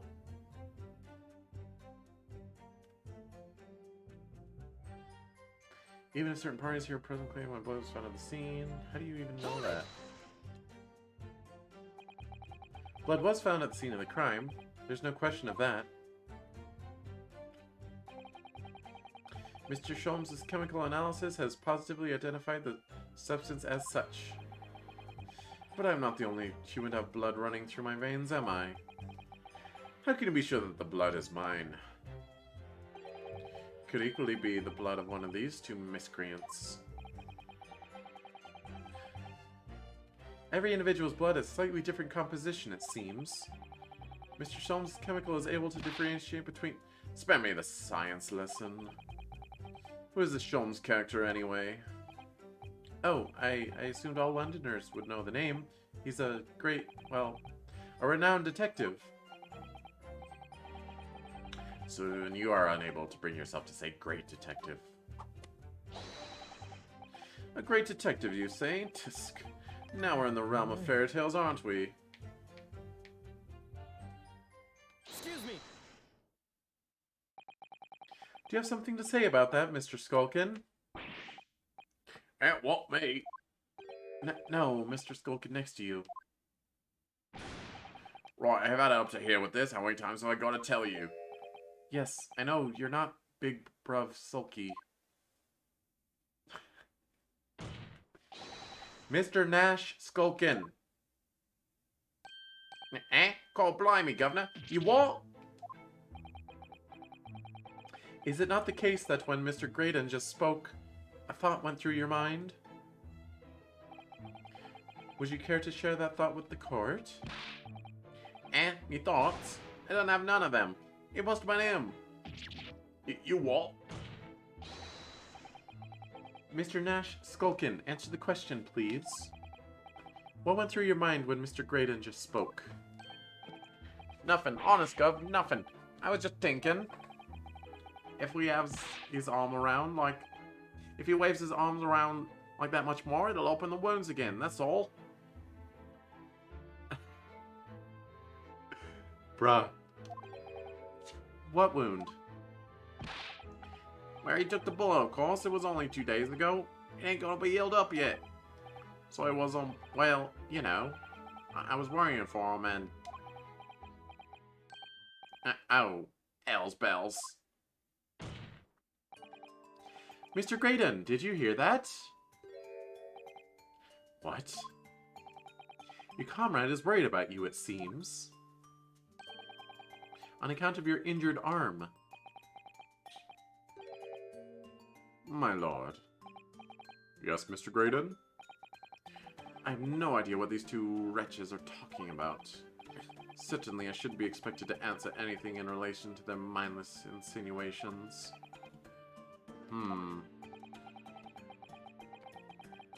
We know that someone other than the victim was hit by a bullet at the scene of the crime 2 nights ago. And from the height of the bullet hole in the wall, that person was likely to hit the upper arm or thereabouts.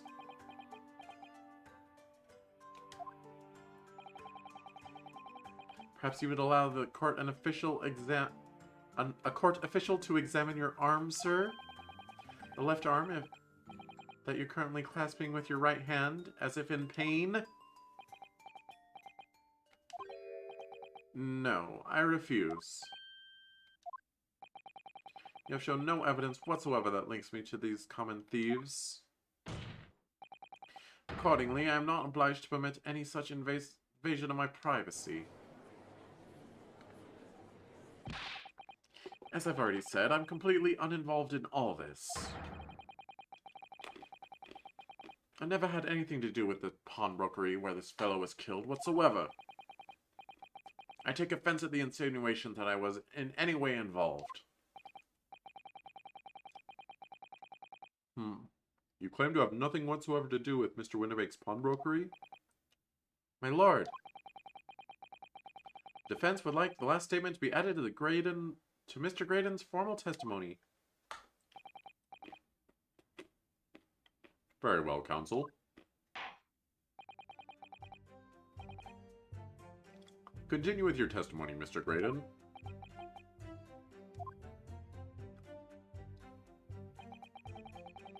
The bottom line is, I've never had anything to do with the pawnbroking establishments where the man was killed. Hold it! Never had anything to do with it.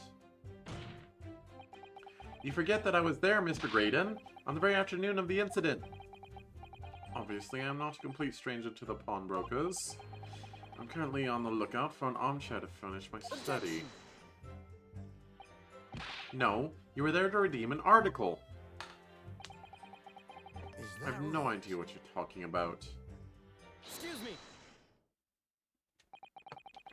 Do you have something to add, Inspector? Come again, Sunshine? You were there too, in fact, weren't you, Inspector? That afternoon? Well, yes, I do remember meeting yourself and the pawnbrokers that afternoon. You and your young Japanese assistant and the accused were all present, as I recall. And at that time, this witness, Mr. Graydon, was trying to acquire a particular article. Oh, well now. I'm afraid I don't remember too clearly. What? But you must! I'm not going to lie and pretend I remember something that I don't. What's going on here? Gregsy showed us a picture before, didn't he? You know, from the cameras that Helly installed in Mr. Winterbank's? Yes, of course. Indeed, and the gentleman pictured bears a striking resemblance to the witness, I must say.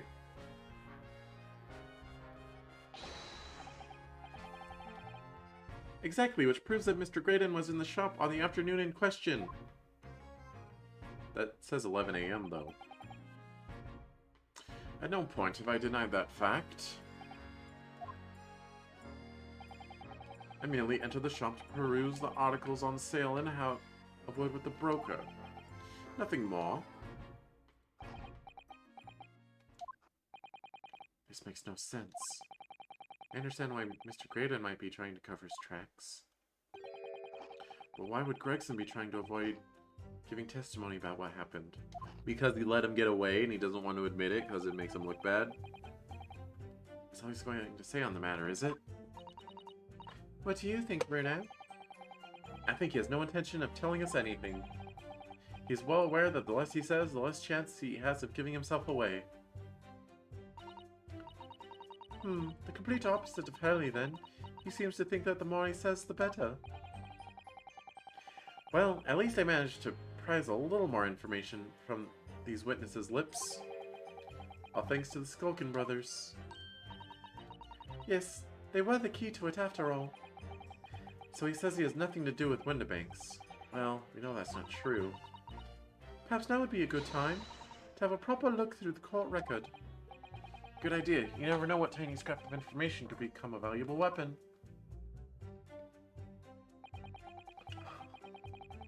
Alright. Fair enough. Armband. Pawnbroker's ticket.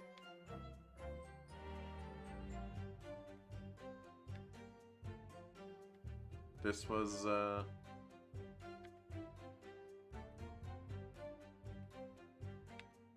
13th February, 9 p.m. One small box, 10 shillings.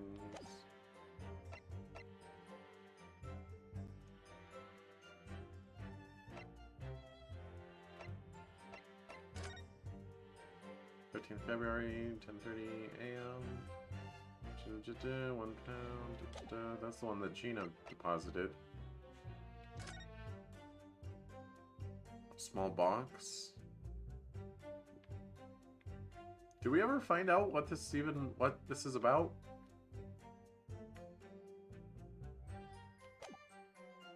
This was just sitting on the counter, wasn't it? Blood samples. Your blood's on the thing.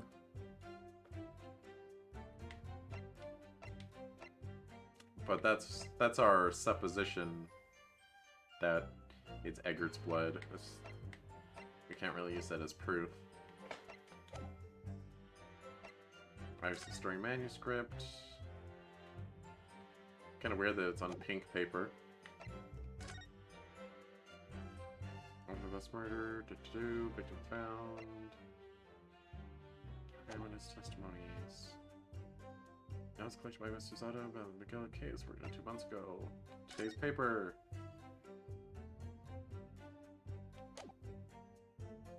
Article about government secrets being leaked to foreign agencies. Oh god. That's him, isn't he? Because he works at the communications center. Autopsy report. Coroner confirmed this. Death due to single wound with black. There's no other sign of trauma. You know, I'm just gonna eat some trail mix while I think through this silently to myself.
I think maybe rather than thinking about the evidence, I should think about the statements.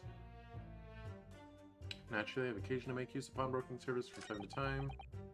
Are you seriously suggesting I colluded with these thugs to break into place on the night of the murder? I had no intention of admitting to such outrageous accusation. Some Scaramouth detective's homebrewed tincture can hardly be taken as serious evidence. But I wanna.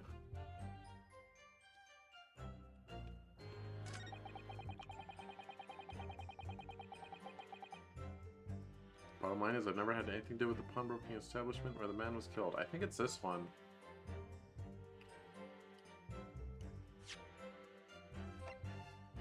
Redemption ticket from the pawnbroker owned by the victim.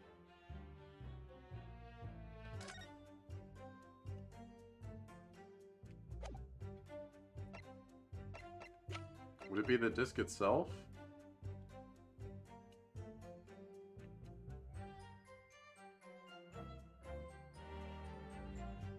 Because he wanted the music box disc.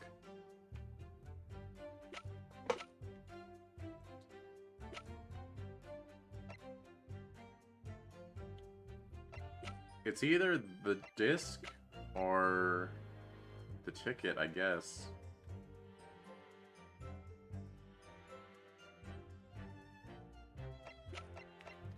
Well, there's almost no consequence for game over, so... Oh, actually, I can save whenever I want. So I'll just reload from save instead of restarting the scene. Oh boy, here I go presenting. Objection! Yes! Have you ever seen this disc before, Mr. Graydon? Why? Is it supposed to mean something? This disc was, until the day of his murder, in pawn in Mr. Windibank's shop. It was redeemed by the defendant, Miss Gina Lestrade, that afternoon. However, somebody mysteriously appeared to try to take it from her. And that somebody was you, of course. Wasn't it, Mr. Graydon? As I have reiterated numerous times now, you are mistaken. That was not me. I've never seen that disc before in my life. It may have escaped your notice, but there's a small smear of blood on the disc. Ah, yes, resulting from an abrasion of the thumb, perhaps. Ah, I see. He's gonna have a wound on his thumb. You're gonna say, take off your glove. That's right, the surface of the disc is covered in hundreds of tiny metal bumps. In a skirmish to acquire the disc, the thumb of the person who tried to take it suffered minor lacerations. So, while the disc bears the remnants of that skirmish in the form of the smear of blood, the thumb of the person in question must bear the remnant also, in the form of a scratch. Good gracious, indeed it must. Mr. Graydon, you refused to allow the court to examine your arm before. Are you now going to refuse to allow us to examine your thumb? Because I have no doubt that it bears a small scratch consistent with the smear of blood on this disc. Well, well. It would seem I underestimated you. What? What is the meaning of this? So you admit it now? You admit you have a scratch on your thumb from when you attempted to take the disc from the defendant?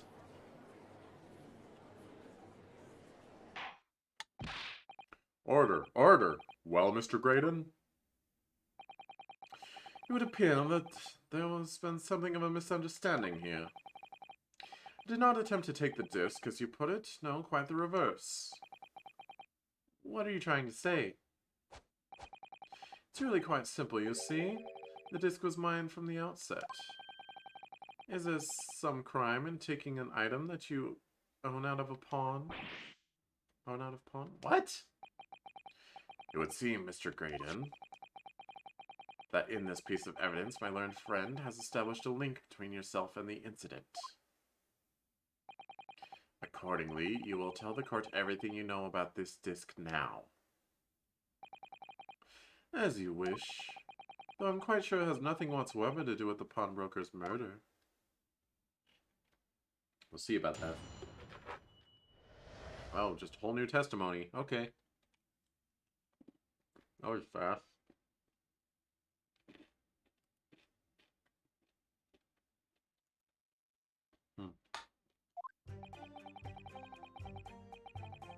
There's a note on the disc saying, "For me gilded, but the item belongs to me." The redemption ticket was stolen from me by the accused, that filthy gutterling, on the day in question. I proceeded at once to shop in order to explain my situation and redeem my article. In the end, of course, the disc was taken by the police. In other words, I had absolutely no reason to break into the shop later that same night. Did I hear you correctly, sir? McGill, did you say? The famous London philanthropist? Who perished in this very courtroom 2 months ago after being acquitted of a distinctly messy murder? Yes, my lord, the one and the same. What, the one, yeah. Good lord, Mr. Graydon. Are you saying that Mr. McGilded and yourself were acquainted? Yes, that's correct.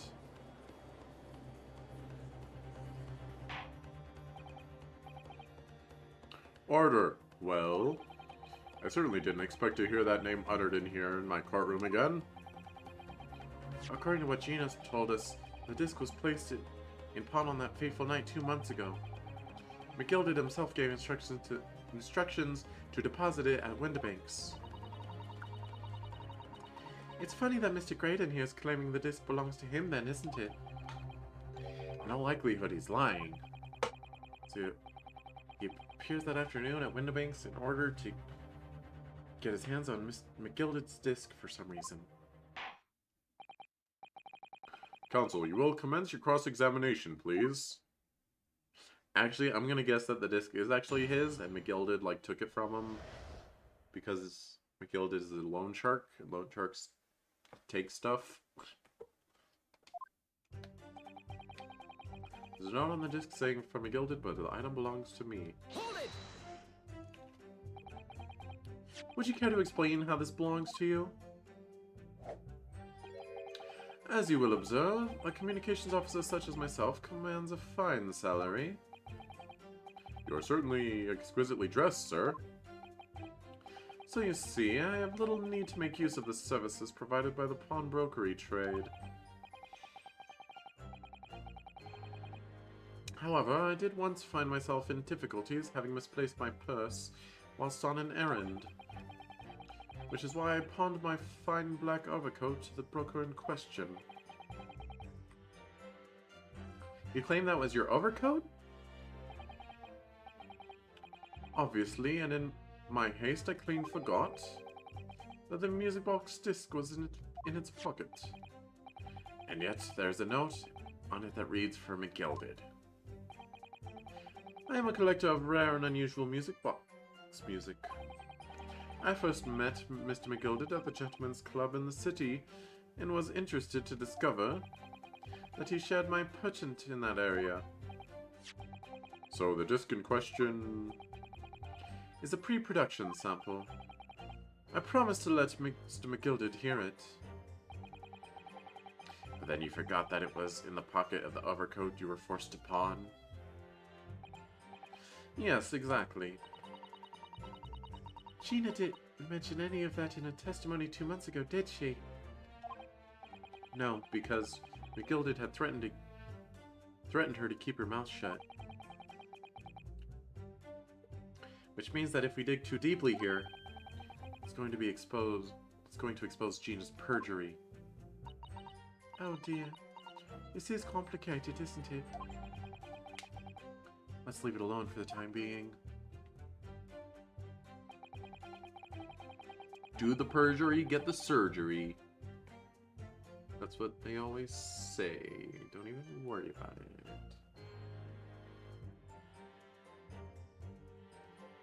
What? Anyway, redemption ticket was stolen from me by the accused that filled Hold it! So you're saying that Miss Lestrade lifted the ticket from your pocket or bag? That's right, despite being mindful of danger when walking in the insalubrious areas her kind frequent. Objection! Miss Lestrade did no such thing! Well, of course you would take that stance, but the girl is a regular offender. You came to the pawnbrokery that day prepared with all the information you needed to identify the defendant. You were looking for her, that's what brought you to Windibanks. To get your hands on Mr. McGilded's disc. Objection! My learned friend is a veritable font of nonsense. Nonsense? I concur with the prosecution. Counsel, you will refrain from conjecturing in this way, is that clear? Yes, my lord. Then I will continue with my testimony for what possible use it can be. Proceed at once to shop in order to explain my situation, redeem my article. Had you ever been to Windibanks before? Only once, for the purpose of pawning something, but like many, I enjoy browsing in such establishments. So when you noticed the pickpocket had taken your ticket, you chased after her, is that correct? Yes, that's right. I didn't notice at first, of course. Such is the art of the pickpurse. But when I did, I headed to the pawnbrokery at once, in order to reclaim my coat before the thief could. I was merely trying to recover what was rightfully mine in the first place. He can say whatever he likes because he knows we have no evidence to contradict him on this.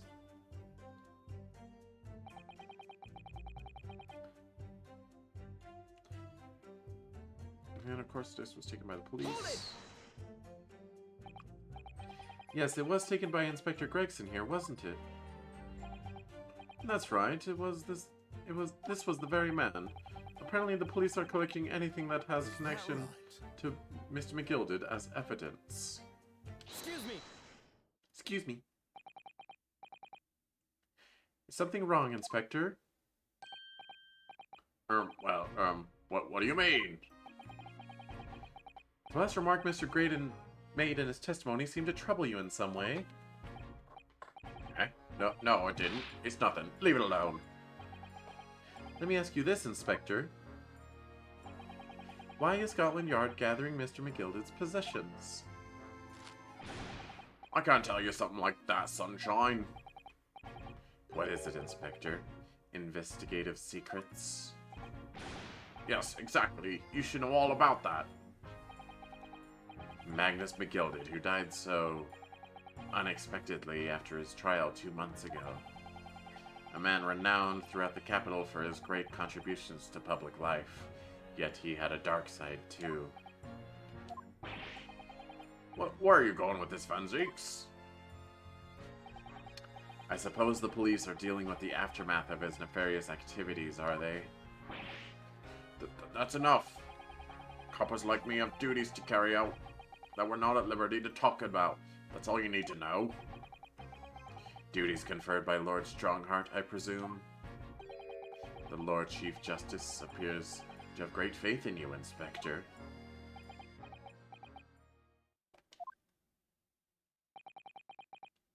The bottom line is, if you want to get more out of me, you're going to need Lord Strongheart's paw print first. His paw print. Hang on 1 sec.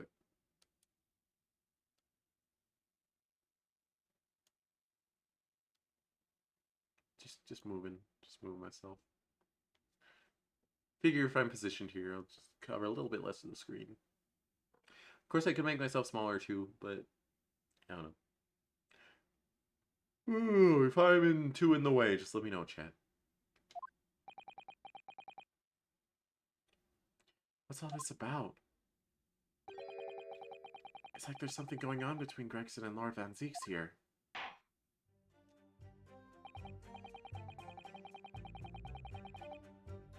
Well, it would appear that the Inspector has revealed all he is at liberty to reveal. Mr. Graydon, let us return to your testimony. Gladly, my lord.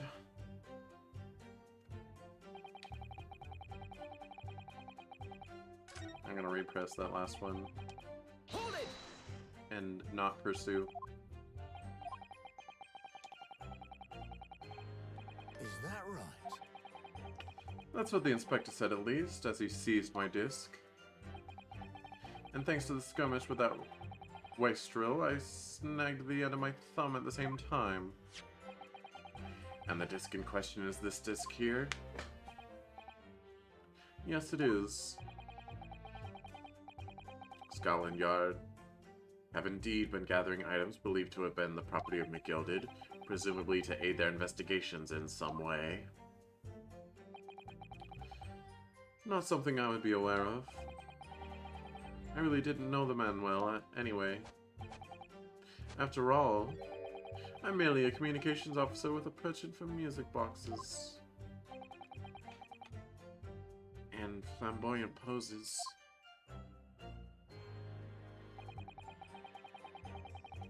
Otherwise, I have absolutely no reason to break into the shop later the same night. But perhaps you'd see something of value among the forfeited items? No, not at all. Oh. A valuer was brought in by the police to assess everything in the shop. Without exception, every article on the shelves was common or garden, bric-a-brac. In that case, it's clear that you broke into the shop later that day in order to recover Mr. McGilded's disc. What are you... Inosuke? Have you not been listening, man? Even if I had wanted to recover the disc, you may recall that it had been seized by the police that afternoon. It was no more in the shop that night than I. As I keep saying, I simply had no reason to break in. So there was nothing of McGilda's left in the shop that night. Nothing this man might have been after. I wonder if that's really true. Reno, if you have some evidence, then let him have it. I'm dying to see that irritatingly assured expression of his crumble. McGilded slipped the disc into his coat pocket and had it deposited at Windibanks. Then when he realized he was going to be arrested on suspicion of the omnibus murder, he threatened Gina and forced her to take the redemption ticket. There's no doubt about it that Witness is lying through his pearly white teeth. The police were obviously after anything left behind by McGilded as well. That's why Inspector Gregson ended up taking the disc into custody that day. But Gregsy's being very strange about all this. There must be a reason for that, I'm sure. I just don't know what it is. For now, I need to focus on exposing the fact that Mr. Grayton is lying in his testimony. Alright, so we have some sort of evidence that proves he had a reason.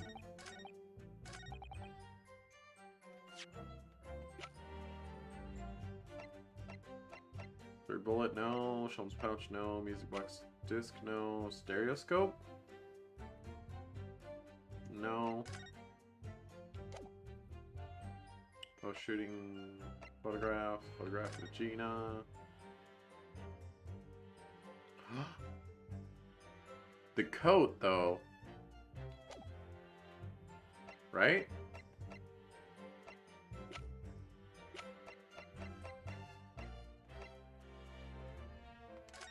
Gina's wearing the coat. And you said that was... You said you didn't even remember about the music box disc. And that you were just there for the coat. Maybe. Windibank's gun. Crimson foot plan. Crimson photograph. Autopsy report. Today's paper. No. Gilded case notes. Which was assured. However, spice function.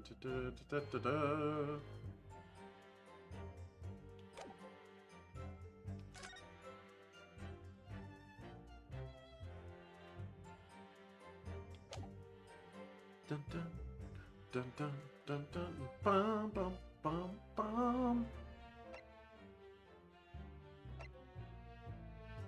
What's up? Portfolio, Pawnbroker's ticket.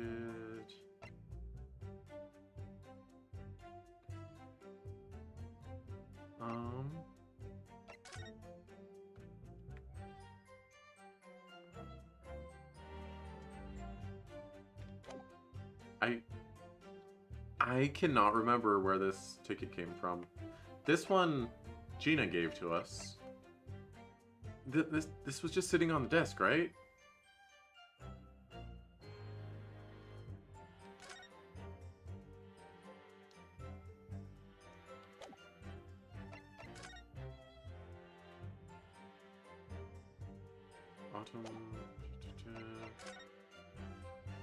Autumn period. Well, I'm gonna try the picture of Gina.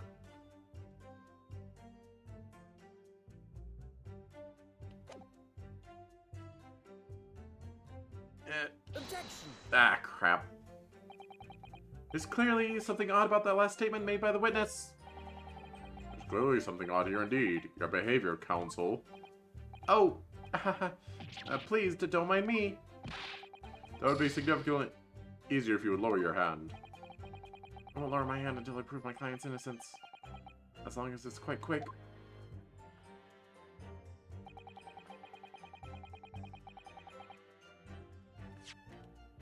Absolutely no reason, he says.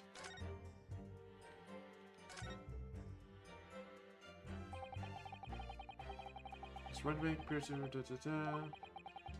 Didn't do anything, was just ran out of paper, so he had to use anything he had to hand.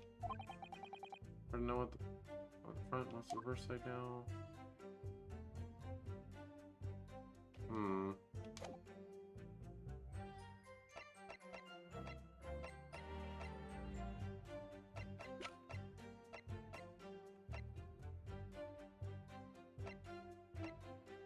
Absolutely no reason to break into the shop later the same night. And of course the disc was taken by the police. Apparently you refute that. I proceeded at once to the shop in order to explain my situation and redeem my article. Redemption ticket was stolen from me by the accused, that filthy gutterling on the day. Wait.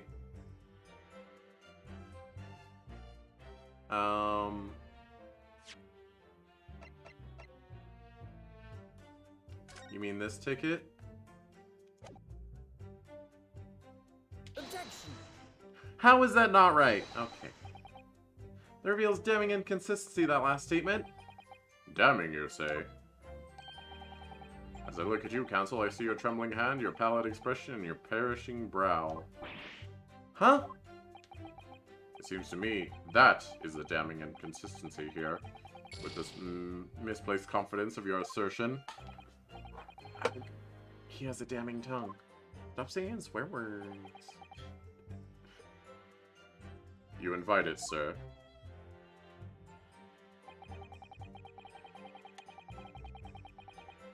Okay, so that's wrong then.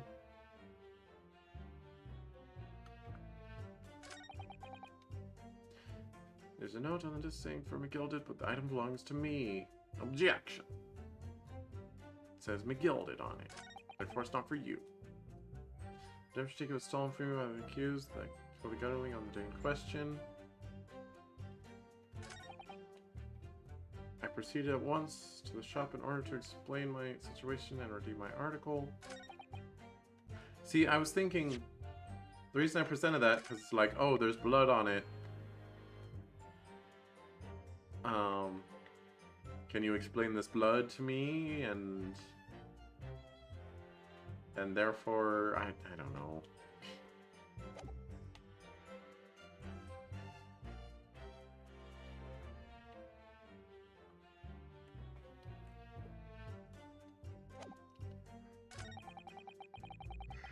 Iris recommended presenting on this one.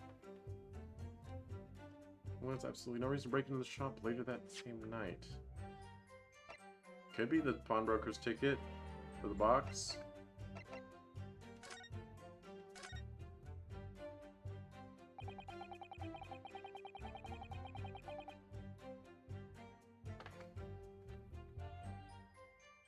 Mr. Bank appears to have used this mechanism. Wait. 13th February, 9 p.m.? What's the other one? 15th February, 10:30 a.m. Okay. So that... I don't think that would help. I don't know what to present, though. I'll just try it. Objection! Ha! This disc was deposited at Windibank's on Magnus McGilded's instructions. You knew that, and you went there with the intention of obtaining it for yourself. Objection! Conjecture again, and in any case, the disc was taken into custody by the police that afternoon. The witness has no reason to visit the pawnbrokery again that night. Objection! Sorry, my learned friend, but that's not true. What? Mr. McGilded had another article in pawn at Windibank's. As this second pawnbroker's ticket proves. Ah. There were 2 articles belonging to Mr. McGilded in Windibank's pawnbrokery, and the reason you broke into the shop that night was to recover the second one. Together with your 2 accomplices, the Skulkin brothers. Ah. This is the second ticket, is it? So the reason I thought that wasn't right is because I remember that Gina redeemed on the very last possible day for this, the 15th. So that was the day of the incident.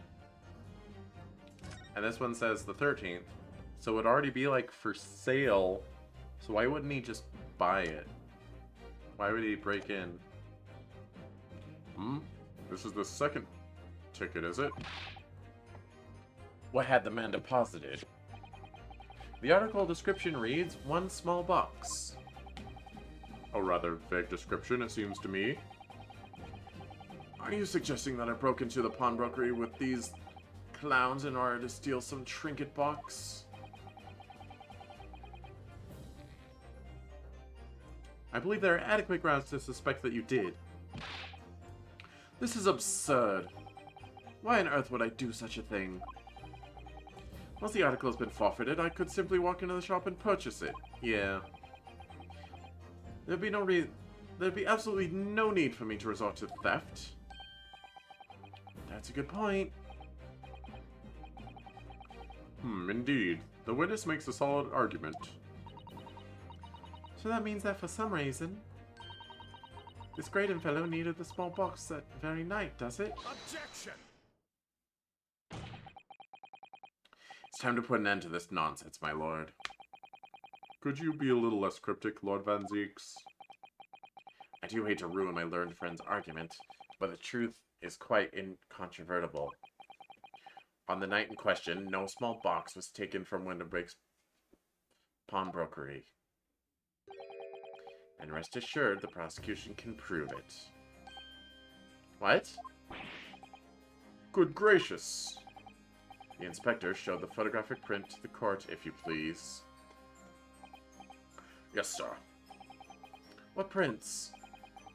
These prints were taken from one of the detective security cameras. Ah, hell, these red-handed recorders again.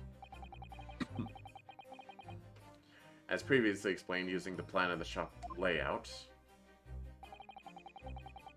the victim's establishment was furnished with automatic cameras in 2 locations. One was set to capture the counter where Mr. Windibank received his customers.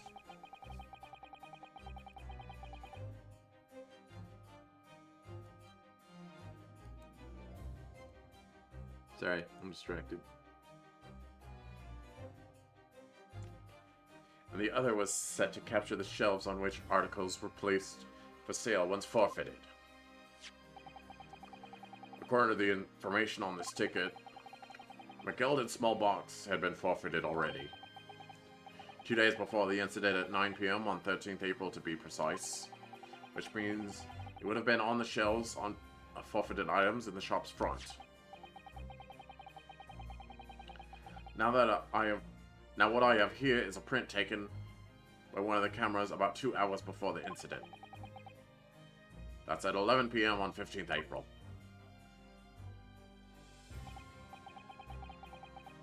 The victim has a very full shop, it would appear. And then we have here another print. This one was taken about 2 hours after the incident. I see. So we have 2 pictures to compare.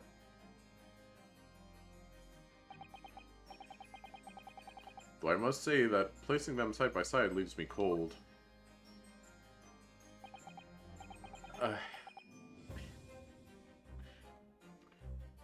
Dear me, that's starting to make my head ache. Obviously, at Scotland Yard, we considered theft as one possible motive in this case. We explored the possibility that something had been taken in addition to the victim's life. So your men had already compared these 2 prints thoroughly, Inspector? Yes, sir. We counted every single item each of these 2 photographic prints. And the odds conclusion is that exactly the same number are present in both. I'll just get to the point already. We know we're going to do stereoscopy on it. In other words, nothing was taken from the pawnbrokery on the night in question. And my learned friend's assertion is nothing more than a hopeful fantasy. Ugh. I don't believe it. I could have just shown that he'd stolen McGilded's pawn box. Might have been able to break him down at least. You know what, Runo? I've been thinking. I wonder if these 2 photographs are really exactly the same.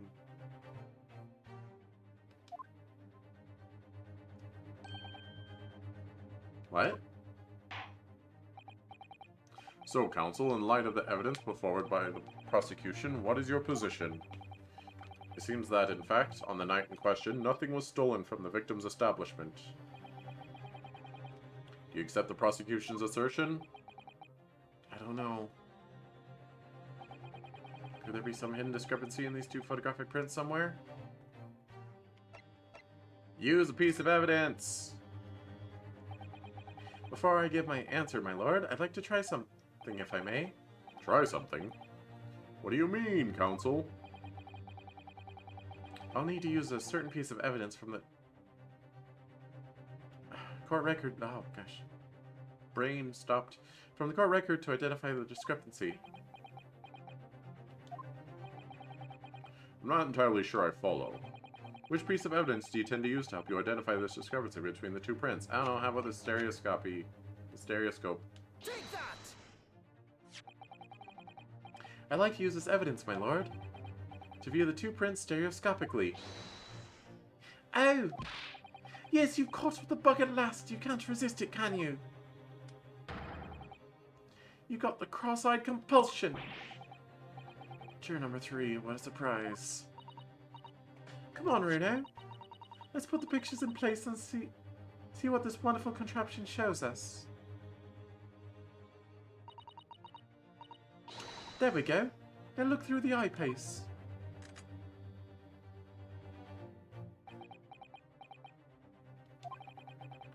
I wasn't sure at first, but there's a clear discrepancy between these 2 prints.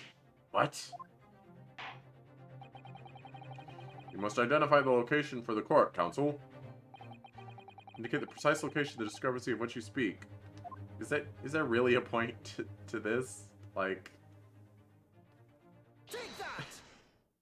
seems pretty obvious. Granted, these 2 prints are almost identical. However, there's one minor discrepancy between them. What?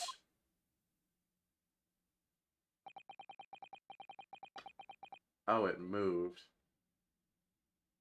When you view the 2 pictures stereoscopically,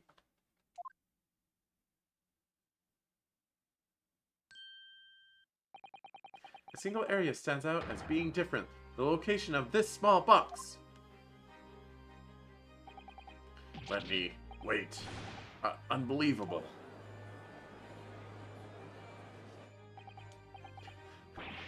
By Jove, you're right. How extraordinary.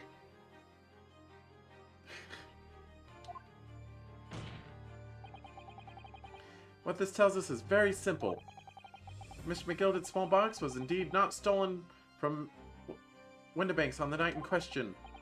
However, there can be no doubt that somebody picked up this particular box and then returned it to its place on the shelves.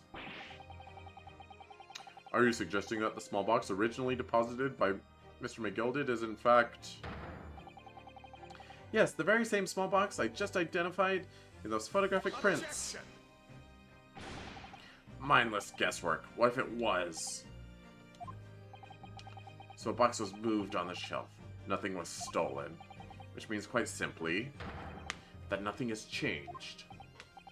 That may be true, but Alright, McGilded's box wasn't stolen then. But does the fact that it was moved like that change things? Yes, because whatever was inside it was stolen. I believe this changes everything about the case. How can this possibly be? The crucial point is the fact that what was moved was a small box. In other words, we have to consider what might have been inside that box. What are you suggesting?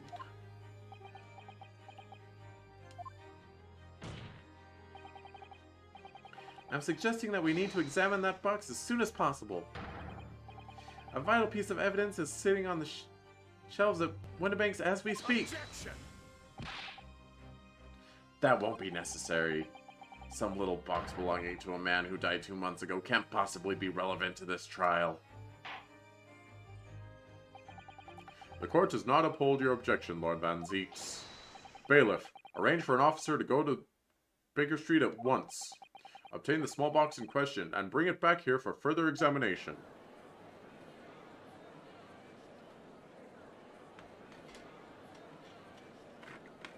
Hydration check.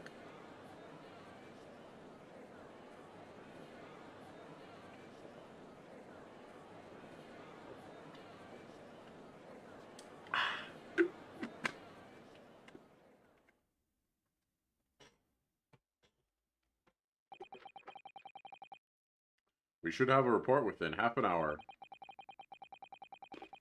I think perhaps we should recess for a short while until the evidence is brought forth. To be hoodwinked by such a farce. Disappointing. I beg your pardon, Lord Van Zeeks. This is nothing but a smokescreen, a Nipponese specialty, it would seem. What are you trying to say? My learned friend has persisted with the same line of reasoning from the very beginning. That this witness's intent was to steal an article belonging to Mr. McGilded from the pawnbrokery.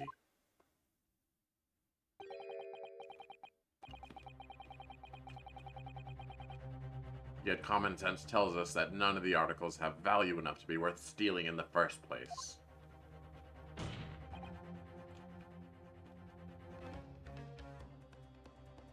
Exactly. It would be beyond absurd to break into a place for the purpose of stealing such commonplace property.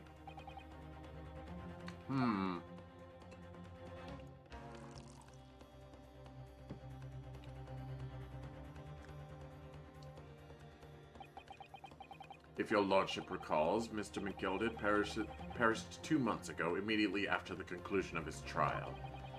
A trial in which he was found not guilty. A trial in which it was established he was the upstanding member of society his reputation implied, in fact. So I propose a toast to my learned friend and his most insightful defense.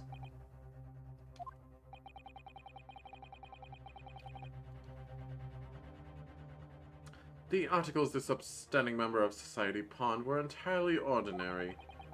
A black overcoat that just happened to have a music box disc in one of its pockets and a small box. I assure you, I wouldn't accept even if the man tried to make a gift of such things to me.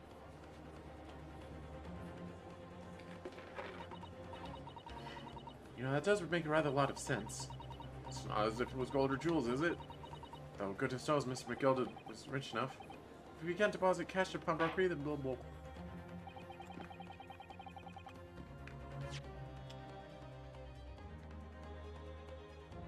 Can't deposit cash at a pawnbrokery, I'm quite certain of that. Oh yeah.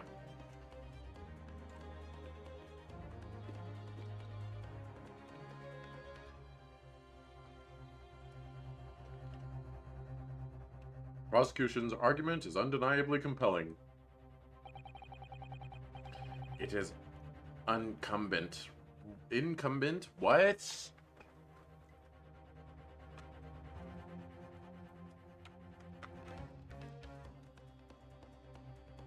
Incumbent. Necessary for, as a duty or responsibility.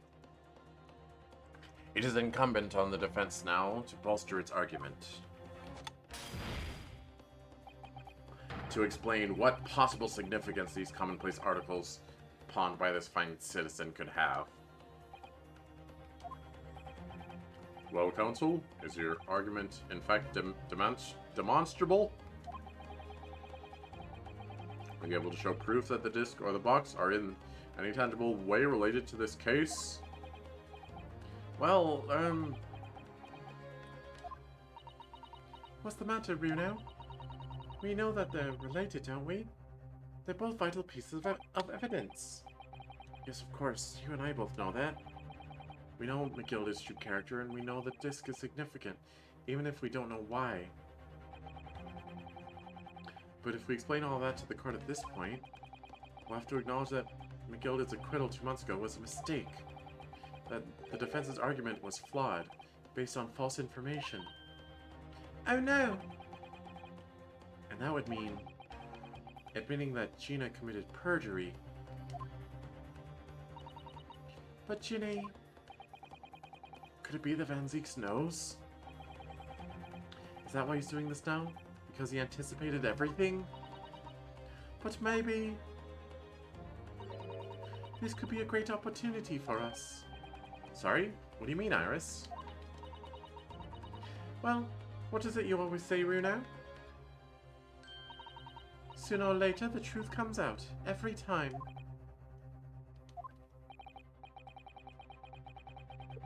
Alright, the exact significance of the things that things that McGilda deposited with Mr. Winterbank is something that only Gina can explain to the court.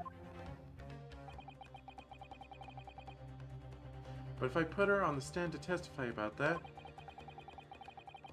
it could critically damage our chances of winning this case.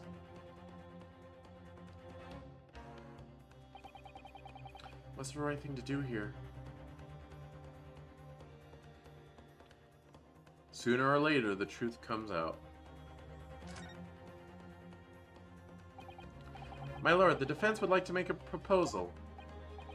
Oh, what proposal, counsel? While the court awaits the arrival of Mr. McGilda's small box, I would like to call the defendant, Miss Gina Lestrade, to the witness stand. The defendant? To what end? It's to do with the various articles deposited at Winterbanks by Mr. McGilda, my lord.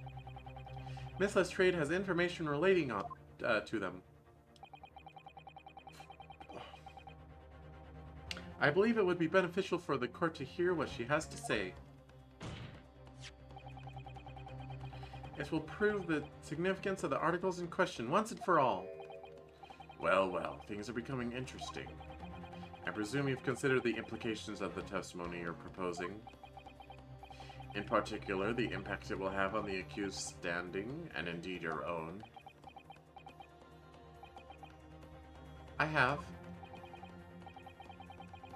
Lord Van Zieks, would you care to explain that last remark?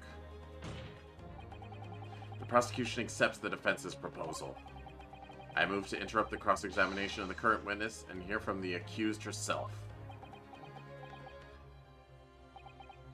Very well, if you have no objection. So the court will now hear the testimony of the defendant, Miss Gina Lestrade. You witnesses currently in the stand may step down until further notice.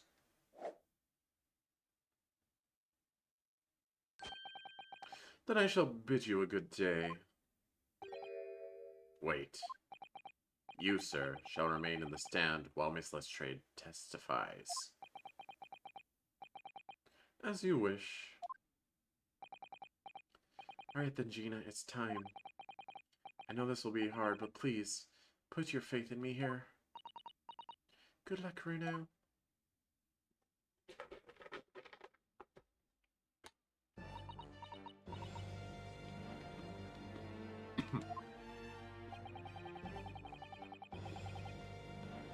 One check.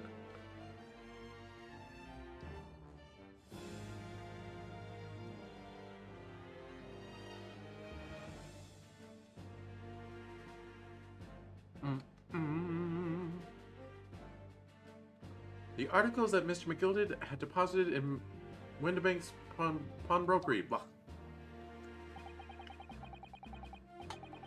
are intimately related with the omnibus case, the trial of which was heard in this courtroom 2 months ago. Yes, and I remember this young lady being brought before me in that trial as well. That's right, my lord. Her testimony helped to establish the innocence of the defendant, Mr. McGilded.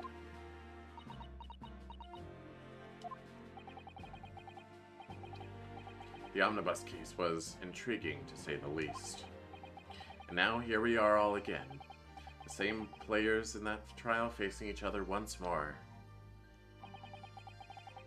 A twist of fate, perhaps, my Nipponese friend.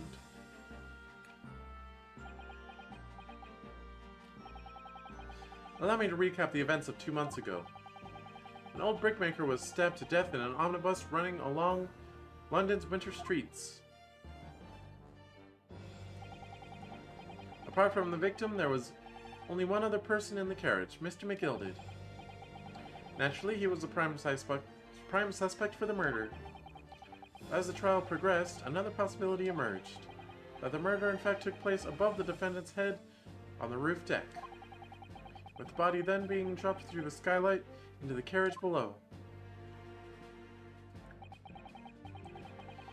It was Miss Lestrade whose testimony brought that possibility to light. At the time of the incident, Miss Lestrade was concealed under a seat in the carriage, hoping to pick the pockets of unsuspecting passengers. Then, immediately after the trial, having been acquitted of the murder, Mr. McGilded died in this very courtroom in the most extraordinary of circumstances. A mystery that remains unsolved even now, 2 months on. As indeed does the omnibus murder itself. Be that as it may, I recall neither the disc nor the small box being mentioned in the course of those proceedings. Miss Lestrade, would you tell the court now, please, what really happened in the omnibus 2 months ago, I mean?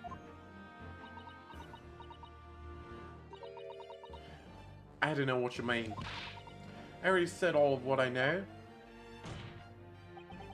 And what about everything you told us yesterday from inside your prison cell? Please, Miss Lestrade, this is extremely important. But... Remember, little girl, if it transpires that you willfully withheld information in the trial 2 months ago, the Home Office will seek to prosecute you for perjury. And naturally, you will lose all credibility as a witness. Although, let's face facts. You have little credibility to lose. You heard him, Gina. Nothing to lose. Let's go. Jenny, don't listen to him. Please, you have to trust Bruno now. Iris? We're on your side.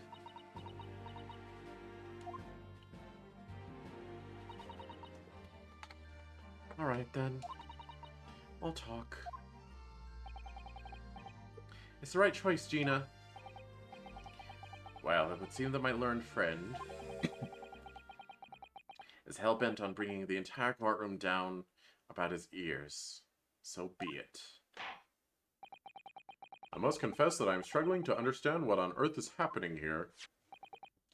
However, it would appear that Mr. McGilded's pawned articles and that extraordinary case of the omnibus harbor secrets of which we have been hitherto unaware. So, Miss Lestrade, you will now give your testimony before the court about the events of 2 months ago. You will reveal the truth, a commodity sorely lacking in your original statements.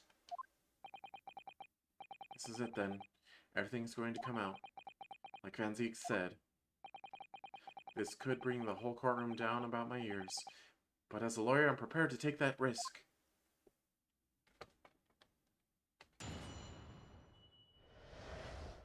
Hydration check.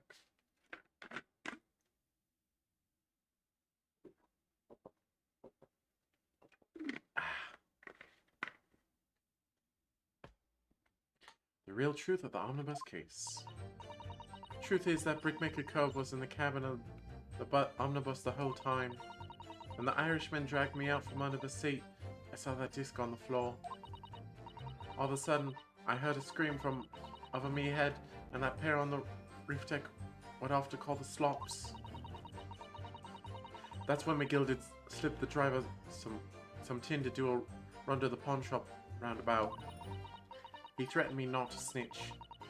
Not to say nothing to no one about what I'd seen or heard.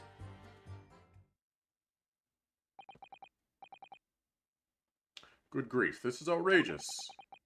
What you've just told the court bears almost no resemblance to your testimony 2 months ago. Are you sure you remember? Are you sure? I feel like the Phoenix Wright judge, he wouldn't remember anything about the previous testimony.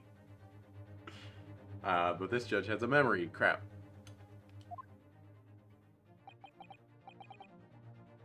As you say, my lord. Then there's every chance I may have educated an error in McGilded's trial. Sounds very much to me as if the man deliberately deceived this court in an effort to cover up the most wicked of schemes. Without a doubt, your lordship is correct. A great injustice was done in this courtroom 2 months ago. The actions of the accused in that trial, of this witness, and of my learned friend are entirely inexcusable. I don't believe it! The whole trial was a farce? It was all lies? That McGilded fellow was rotten to the core, just like that pickpocket. Don't forget the lawyer from the east. They were all in on it together. You're wrong, the lot of you. Mr. Naruto, the lawyer there, he didn't do nothing about it. He didn't know nothing. Humbug! I don't think so. Are you really expected to believe that? He really stitched everyone up, didn't he? What an operation to get the man off scot-free. Unforgivable, stop. The lies have to stop. Stop. Yes, the defense made a terrible error of judgment. I intend to take full responsibility and suffer whatever consequences are deemed appropriate. However, it's imperative that the court allows the witness to elaborate on her testimony, because the true significance of McGilded's pun articles must be brought to light. Very well, my learned student friend. Given the depths of calamity you have just plunged yourself into, this may well be worth hearing. You know he's a lawyer. It's his job to defend his client. You can't be like, it turns out the person he defended did it. Oh my gosh, I can't believe he defended him. Oh my gosh. Come on.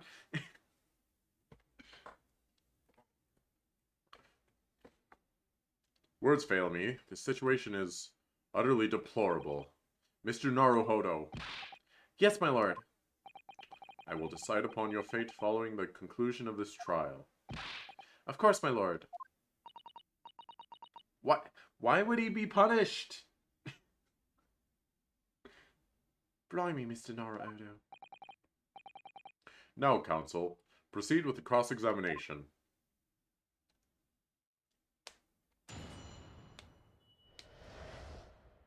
The real truth of the omnibus case.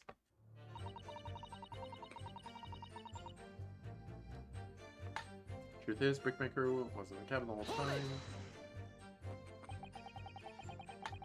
And you were hiding in the cabin at the time as well, weren't you, Miss Lestrade? If I remember rightly, in the storage compartment underneath one of the seats? Yeah, that's right. It's pitch black under there, so you can't see nothing at all. Now, in your testimony 2 months ago, I feel certain that you claimed Mr. McGilded was the sole passenger, did you not? False testimony, my lord. That's what you told me I had to say. But it's important that you tell us the truth now. Were Mr. McGilded and the victim acquaintances? I don't know. Well, I did hear him talking a lot. What were they talking about? Well, I couldn't hear too well. But if I had to say, I think it was about money or something. They kept talking about buying and not buying. Perhaps business dealings of some kind. Well, anyway, they got louder and louder. It started to sound like a proper fight. I was pretty scared by then. I hardly dared to breathe. And then all of a sudden, I heard a noise like someone kneeling over on the floor. It was blooming loud and all. Keeling over. Not kneeling over. And I believe you let out an involuntary scream? Yeah. That's what gave me away. When the Irishman dragged me out from under the seat, I saw that disc on the floor. Hold it! Was the disc you saw this disc? Yeah, I reckon it probably was. It was right next to the cove lying on the floor. Could this disc have belonged to the victim, perhaps? I don't know, but McGill picked it up pretty smartish. And then he sat the cove with the knife in his belly up on the seat. What did he say to you at that time? He told me not to say a word about what I'd seen and heard to no one. About the disc and all. I was dead scared. The way he was looking at me, I thought, if I didn't go along with it, I'd get stuck with that knife too. Then he started asking me loads of questions. Like what my name was and where I lived and all that. He asked me about being a diver too. But after a while, what had happened in the carriage was noticed? Yeah, that's right. Plus there was some kind of rapping noise. All of a sudden I heard a scream from over my head. Hold it! There were two gentlemen occupying the seats on the roof deck, I believe. That's right. They must look down through the skylight and notice the cove with the knife in his guts. When they screamed, the driver pulled up his horses and McGilded got me out of sight.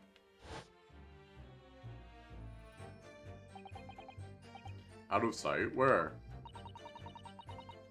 Back under the seat where I started off. Once the carriage came to an halt, the coves from the roof just... the two coves from the roof ran off to fetch the slops. If they immediately left to fetch the police, it would appear that they were entirely unrelated to the incident.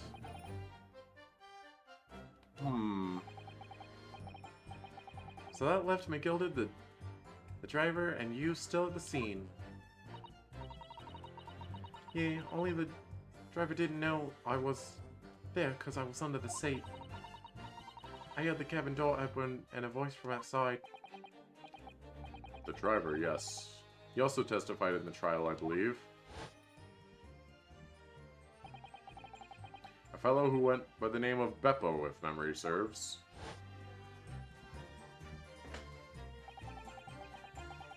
What did McGilded and the driver say to each other? I didn't know what happened and stuff like that, mainly. That's what McGilded slipped the driver a tin into a run. The pawn shop obviously being Windibanks on Baker Street. Just a moment, counsel. Do you mean to tell me that the driver gave false testimony in that trial as well? Perhaps the excursion to the pawnbrokery slipped his mind when he was in the stand. Indeed, Lord Van Zeeks. McGilded took off his coat and gave it to the driver. He folded it up all careful like before handing it over. When I saw him do that, I remember thinking, that coat and what's in it is gotta be worth a few bob.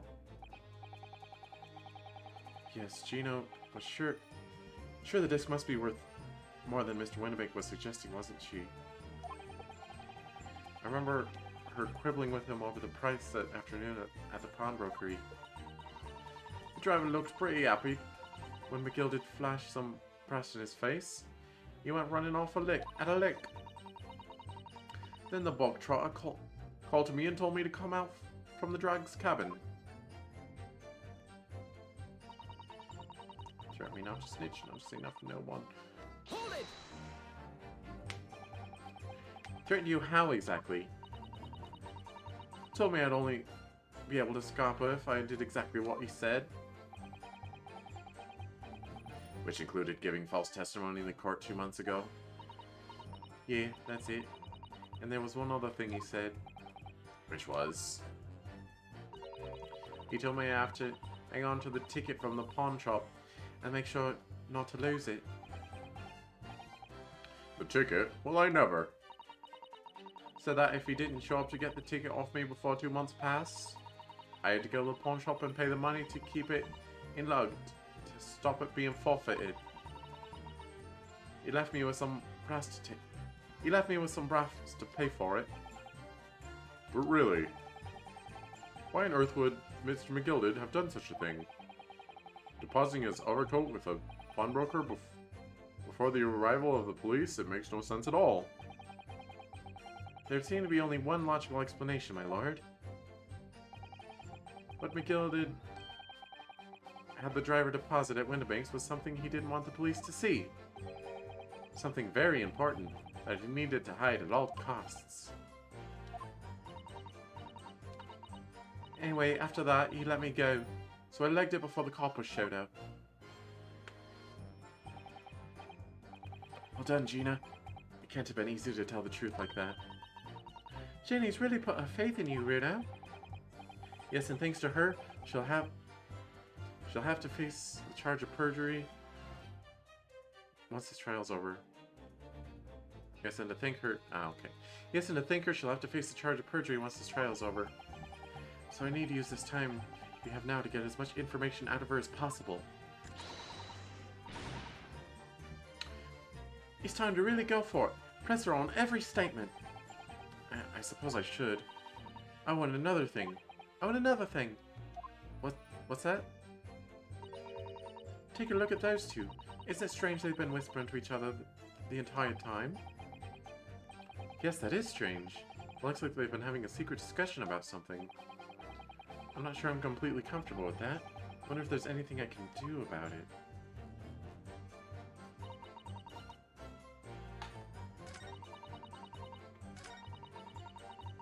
Huh. Press her again and wait for one of them to do something? Hold it!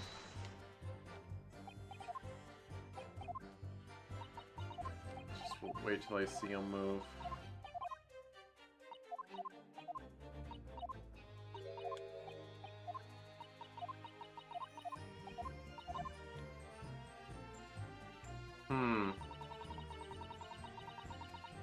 Hold it! They usually make it blatantly obvious.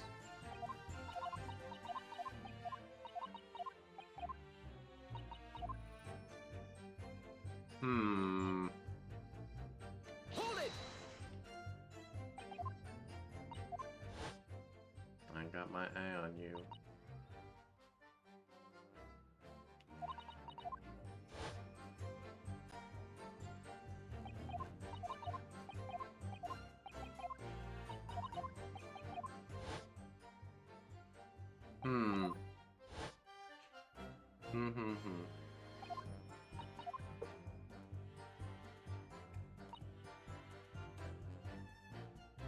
Hold it!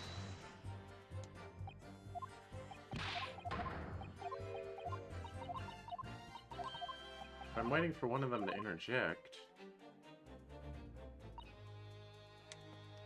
Hold it!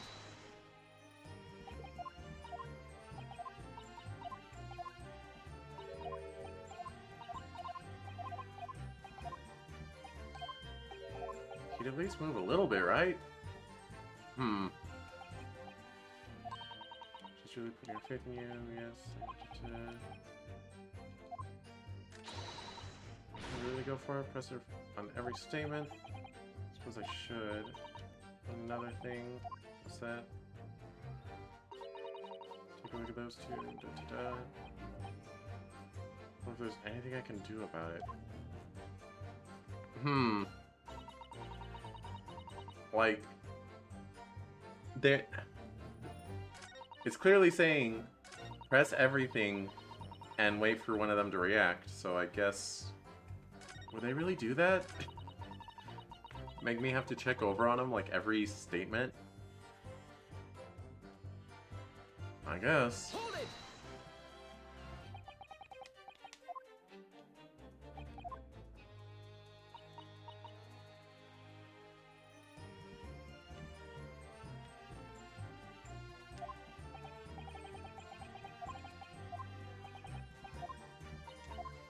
Gosh dang it.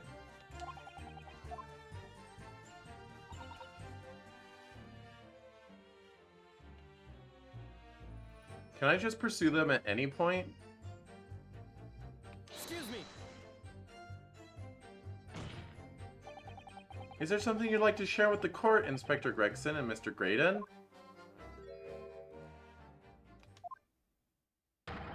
Inspector! Mr. Graydon! Wah! Blimey, you trying to give me a heart attack? You've been whispering each other for quite some time now. Tell us, what is the discussion about? Discussion? With this fella? Or the other one, Sunshine? Think I've got anything to talk about with a shady gent like this? And I have nothing to say to this uncouth detective after he deprived me of that disc that was rightfully mine. They've clearly been talking the entire time I've been cross-examining Gina. It's as if they've been negotiating. Gregson. Thank you, Miss Lestrade. Thank you, Counsel. I've heard enough. I believe we now have reasonable understanding of what actually transpired on the omnibus. It would appear that on that night 2 months ago, a negotiation was taking place on the omnibus. A negotiation concerning this disc. However, matters did not run smoothly. When the parties involved began to quarrel over price, McGilded took what he wanted by force, at the expense of the other man's life. Which proves my point. The disc is clearly extremely valuable in some way. I don't understand why as of yet. And 2 days ago, precisely 2 months after the omnibus incident, McGilded's coat and its contents were due to be forfeited. I didn't know what I should do with the ticket. I mean, the cove died right after his trial, I knew that. So you decided you would try to claim the articles as your own? Well, why not, eh? They're only going to be forfeited. Why shouldn't I have a go at them? Anyway, you can't blame me for thinking about it. Thinking ain't no crime. Miss Lestrade, it would appear Mr. McGilded was prepared to kill in order to take possession of this disc. Did you know why that would be? I ain't got a clue. Well, I reckon it must be worth a fair bit of brass. He's probably gonna sell it. Hey, you can't blame me for thinking that. Thinking ain't no crime. Stop. My lord. My lord, the evidence your lordship requested has been located and is ready for the court's inspection, sir.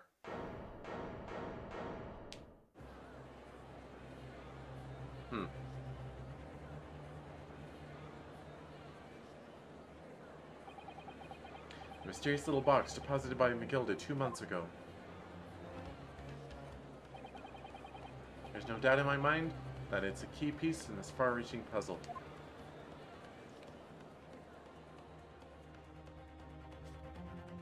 Ba-dum-bum. To be continued.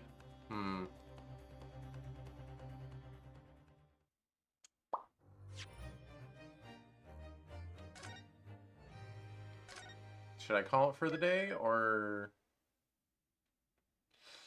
I'm at 4.5. I doubt the last chunk is going to only be an hour and a half long.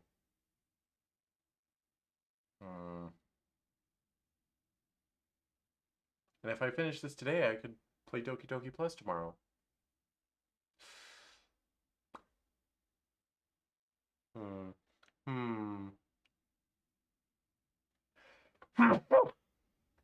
Excuse me.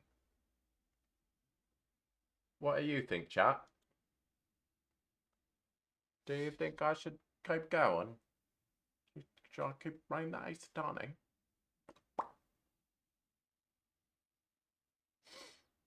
Okay, I'll keep going.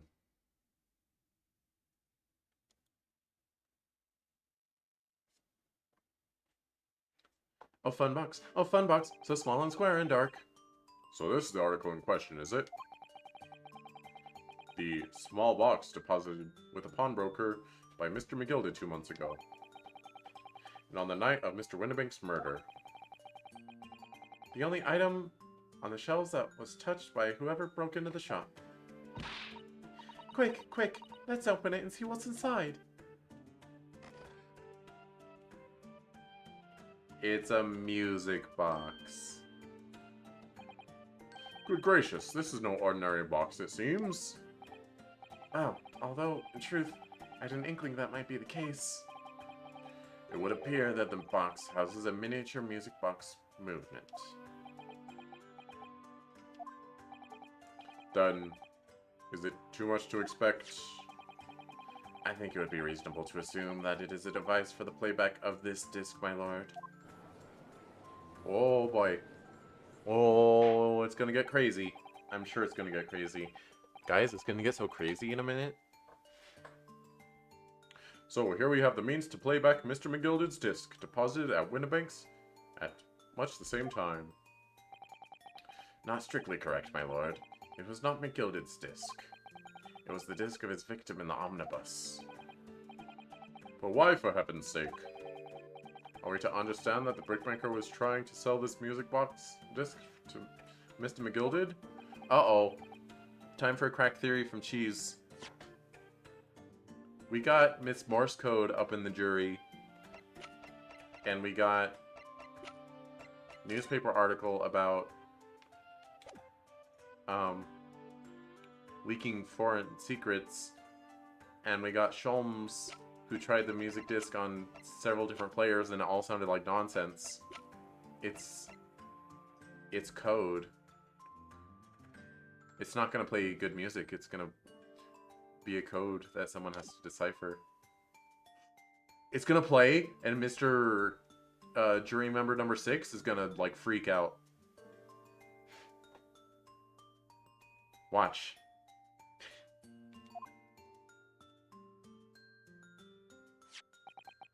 I believe the answer will become clear if we listen to the music on the disc, my lord. Yes, very well.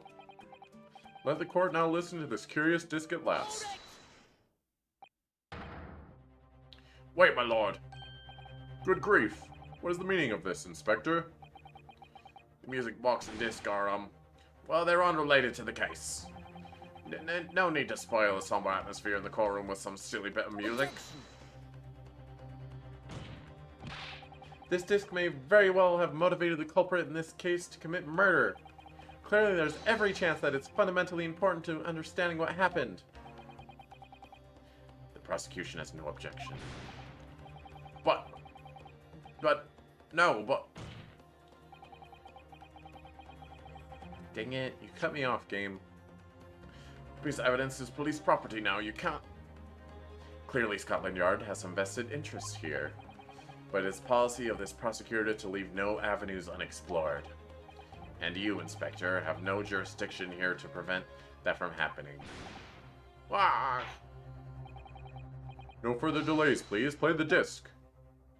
Oh.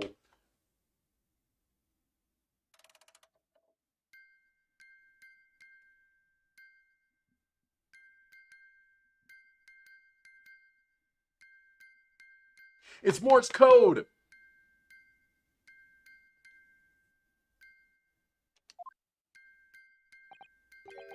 What on earth? That's certainly not what I would call music.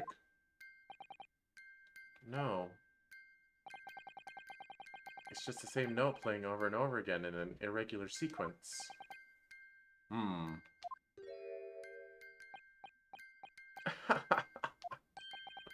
Mr. Graydon?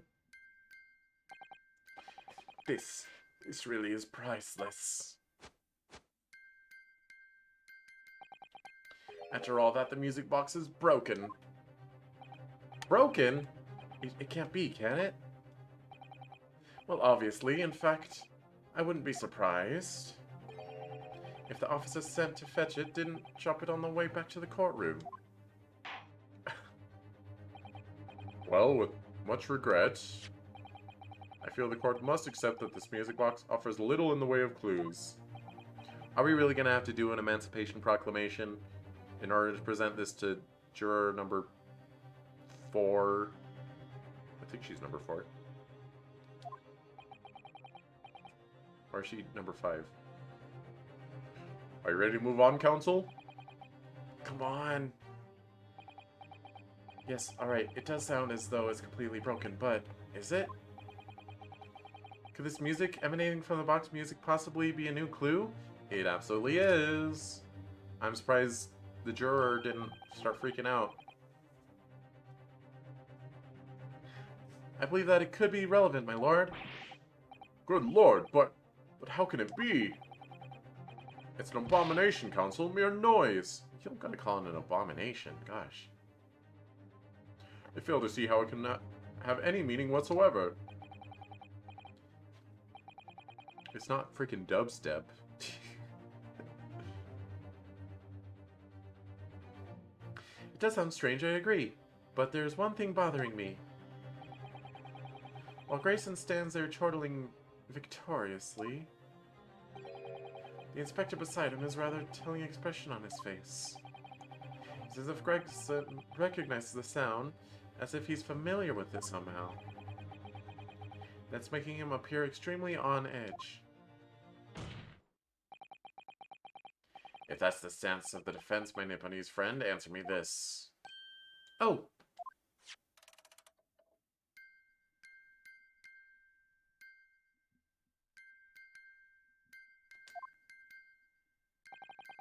Just what relevance do you propose this woeful chiming has on this case?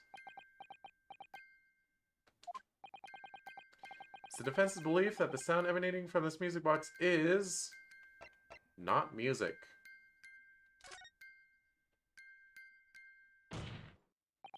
Just because this is a music box, it doesn't necessarily mean that the sounds we're hearing are music. Look at that. Smile vanished from Graydon's lips as soon as I said it. I'm on the right lines here. I must be. Making deductions based on how people react to what you say. You're acting just like Hurley, Runo. Objection! No, I'm acting like Apollo. The sounds we're hearing aren't necessarily music. Well, now that you've told us what they are not, I'm sure the court would like to hear what they are. Do enlighten us, my Nipponese friend. Well, surely you have an idea in mind, because if not, it will be the death of your ill-formed argument. You know, I'll bet, juror, Morse code juror lady, I'll bet she had a Morse code thing in the previous trial in like early drafts of the game, but like playtesters were like, why was she Morse coding? It didn't have anything to do with the solution of the case. So they were like, all right, well, we'll just make her do typewriter stuff in that case, because typewriters are generic enough that you can just sell it as a gimmick, but the Morse code is kind of like, it's a little eyebrow raising, you know? Exactly. The music box is clearly broken. Refusing to accept that fact is pure foolishness. You're pure foolishness. They've got me. I don't know what the answer is yet. Runo, I've just examined the music box very thoroughly. I'm fairly certain that it's not broken at all. Really? Really?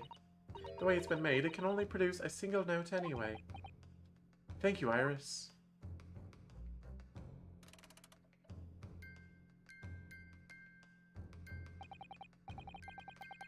Alright, well, if the music box isn't broken, it must mean that the sound it's producing has some significance that isn't musical.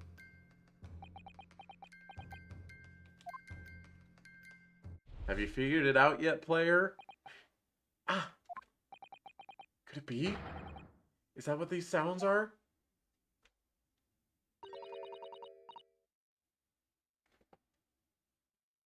Something's just struck me, Runo.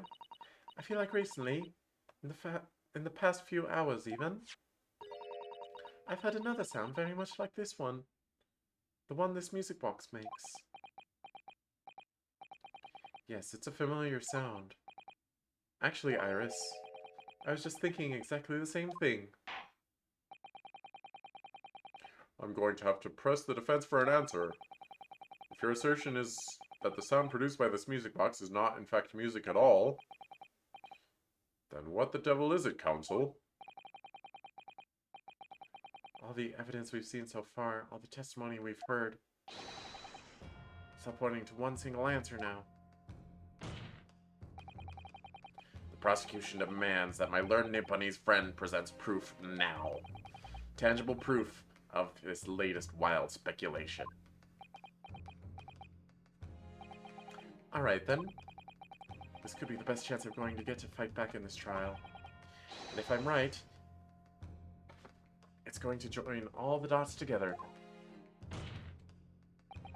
Evidence that explains the true nature of the sounds of this music box disc is... Alright, well, I know it's Morse code, but how do I prove that? Like the paper? Contains an article about the government secrets being leaked to foreign agencies.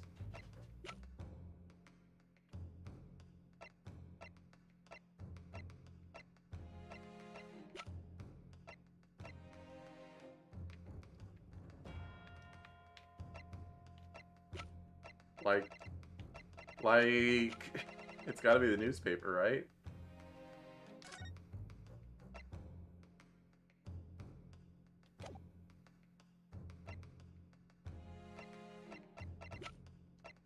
Alright, I'll just present the newspaper. What's the worst that could happen? Take that! Yes! I'm so good.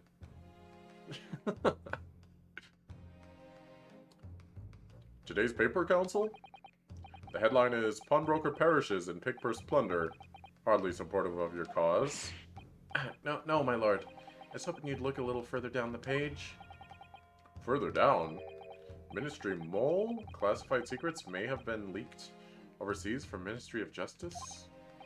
Yes, this is a very serious matter being investigated at the highest level, I understand. I have heard that international transmission along supposedly secure lines are somehow being intercepted and leaked to various other countries. And presumably those transmissions are in the form of wired telegrams? Of course. Juror number 5, your input, please. See, he knows. He's on it. Stop. Oh, me, sir. Whatever is the matter? You told the court before that you worked at the same communication station as Mr. Grayson, did you not? Yes, that's correct. And the particular station where you work deals with government communications and newspaper reports?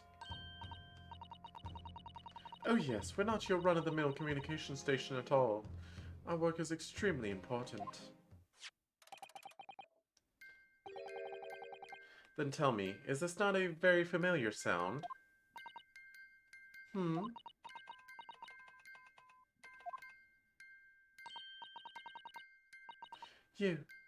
don't mean to say, is it?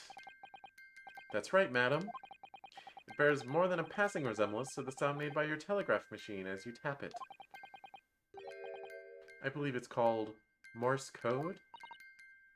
But I don't believe it. Now correct me if I'm wrong, but when it comes to leaking telegrams from government departments, there could be nobody more perfectly placed than a highly skilled communications officer.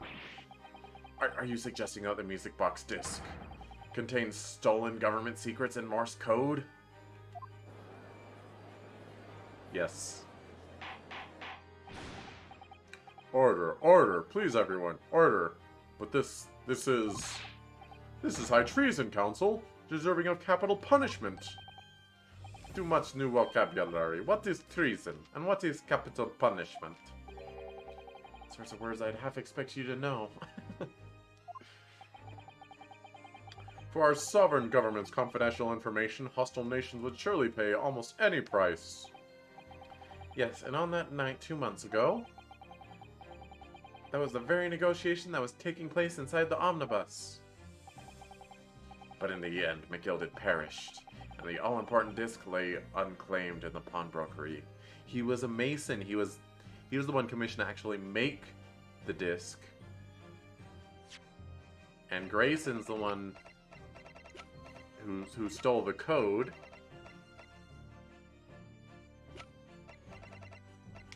And McGilded was going to be the one to sell it to a foreign nation. Ah.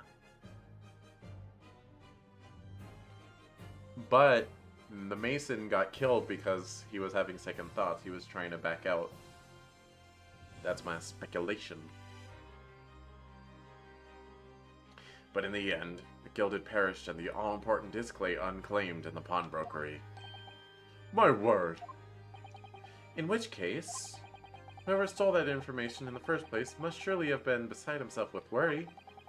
Because if the disc were to be discovered before it found its way out of the country, It would reveal an act of high treason punishable by death. so the culprit had no choice but to retrieve it. And in order to do that, he would have to gain entry to the pawnbrokery illegally in the middle of the night. Because the article left behind by Mr. McGilded would incriminate him too much if it got into the wrong hands. Isn't that right, Mr. Graydon?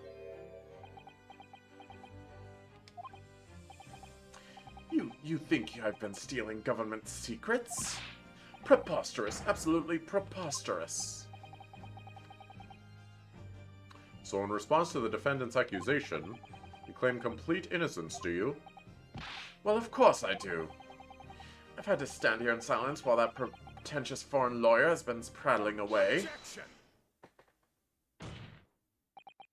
Then, by all means, counter the charges, sir. That's what I'm saying. Prosecution demands the witness testifies in response to the accusations brought against the defense. Delighted, I'm sure. The witness is reminded that the crime under scrutiny in this trial is the murder of the pawnbroker, Mr. Windibank. That being the most flagitious offense, flagitious offense, for which the law of this land has sanctions capital punishment. Flagitious.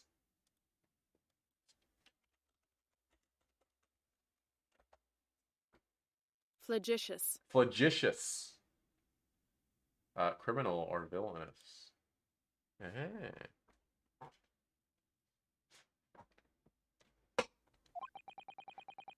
But the heinous act of high treason is no less serious a crime.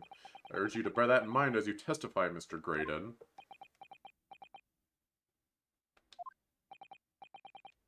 So then, let us proceed. If you...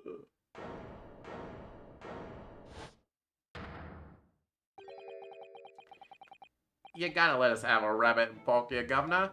We got the... I pressed A too fast. We got things to say. I beg your pardon. Who do you think you are? Name's Nash Skulkin. Occupation is professional baddie.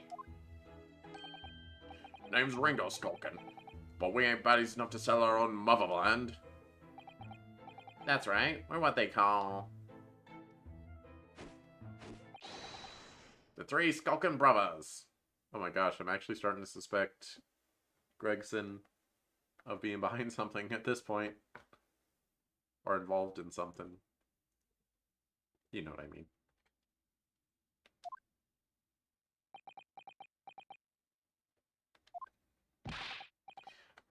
Bad timing, fellas. Very bad timing.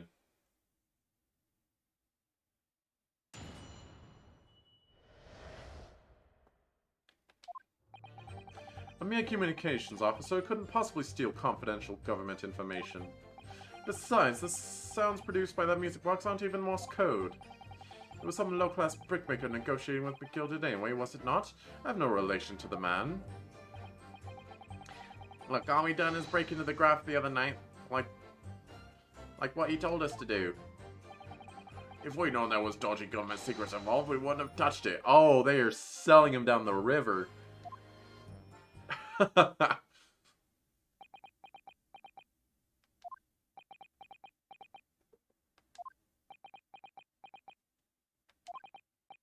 Mr. and Mr. Skulkin?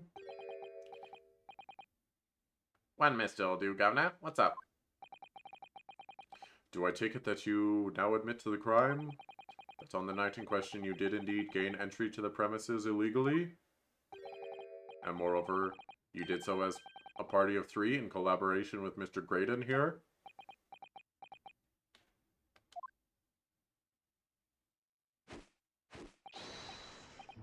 We did, Gov, we did. Oh. Yeah, I suppose, some time in the brig is preferable to capital punishment for treason, huh? Quieten down, please. What do you... What say you to that, Mr. Graydon? I have no idea what these two ruffians are referring to. You little rotter, getting us mixed up in all this monkey business. You never said nothing about no government secrets. It was supposed to be a straight-up job. What about the geezer whose shop it was, eh? Poor old bloke didn't have to die, did he? Ah. Nice to know who your friends are. Whatever these men say, I deny the accusations. Alright, we're in final stretch now. We're in the point where the big baddie is just like, but prove it though. But prove it though. But prove it though. I mean, granted, that's kind of the entire game, but you know what I mean. There's the final stretch like, humph. All this lines up and makes me look very suspicious, but can you prove that I stubbed my toe? Haha, my toe feels fine right now, not a broken bone to be found. But what about this x-ray on the night of the incident? I don't know what I'm saying. Anyway, what are these men saying? I deny the accusations. Indeed. Well, I certainly wasn't expecting this little music box to become so significant in the proceedings. However, as it has, I will admit into the court record as evidence. Oh, hell yeah, give me that.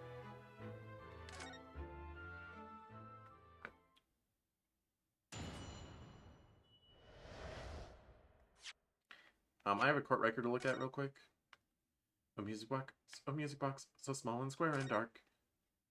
Oh, secret box. Tell us your secret. Morse code. Locks. Oh!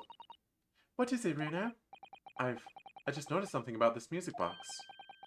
It looks like the bottom of it opens up as well. Ah, you're right. Oh, come on then. What are you waiting for? Let's open it. Alright then, here goes.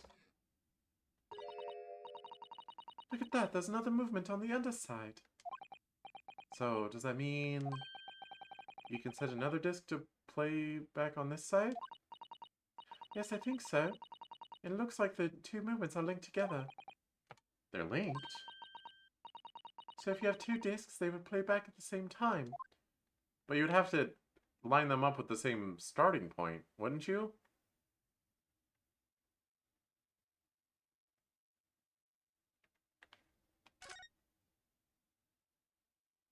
How would you manage that? This is the mechanism that turns bumps on the disc into sound, isn't it? Yes, the movement. It's all thanks to the comb with its teeth that are plucked by the passing bumps. Naturally, the teeth on the comb are different lengths so that each one produces a different tone. But this comb is very strange. All the teeth are exactly the same length. Well, what does that mean? It means that no matter which tooth gets plucked by the passing bumps, the music box will make the same sound. I've never seen a music box like this before. Yes, it is strange, a music box that can only play a single note. There has to be some significance to that, surely. Don't we already know what the significance is? Alright, this is like... Although... Dang it.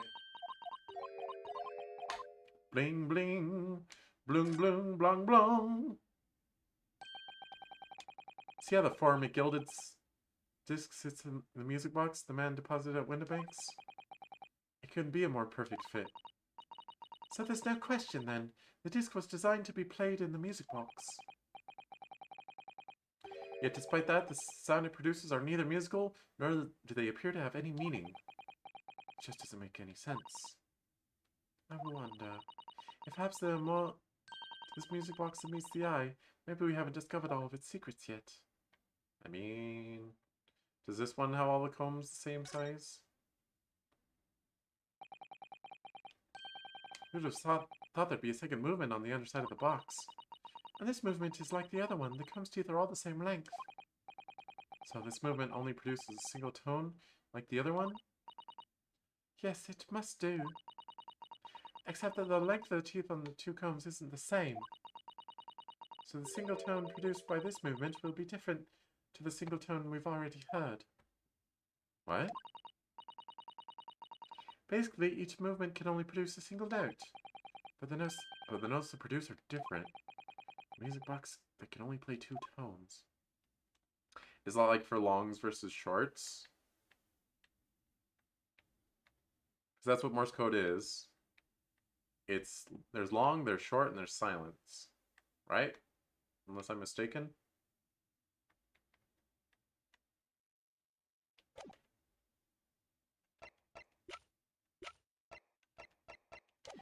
Alright, well. A mere communications officer couldn't possibly steal government information. So this newspaper headline... Is this newspaper headline accurate? Government communications are being intercepted? How could I possibly know? What do you mean by that? Any important government communications are handled by high-level officers, by specialists.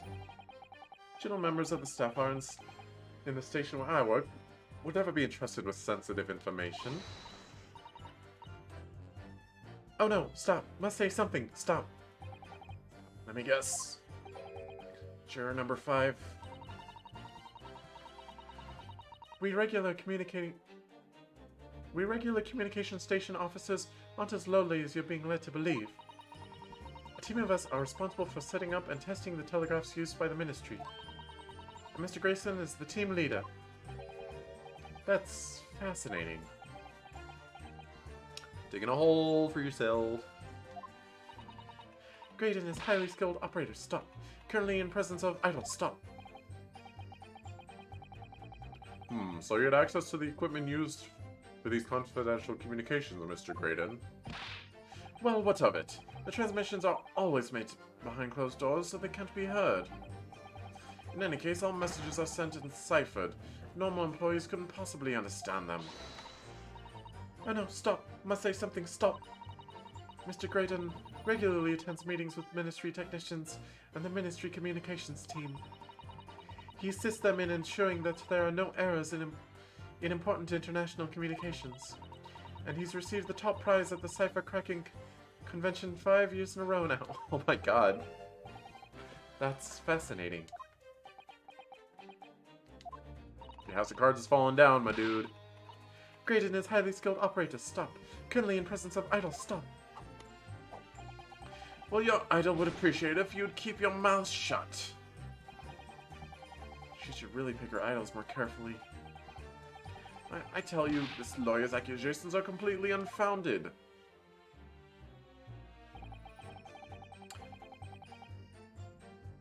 Hold it! They're not. To anyone with a brain, that would be blatantly apparent on listening to the music box for even a few seconds. Of course, of course. Surely it can't be that my learned friend is unfamiliar with Morse code. Ouch. He looks genuinely shocked by my ignorance. Hey, it was just invented in their world, alright?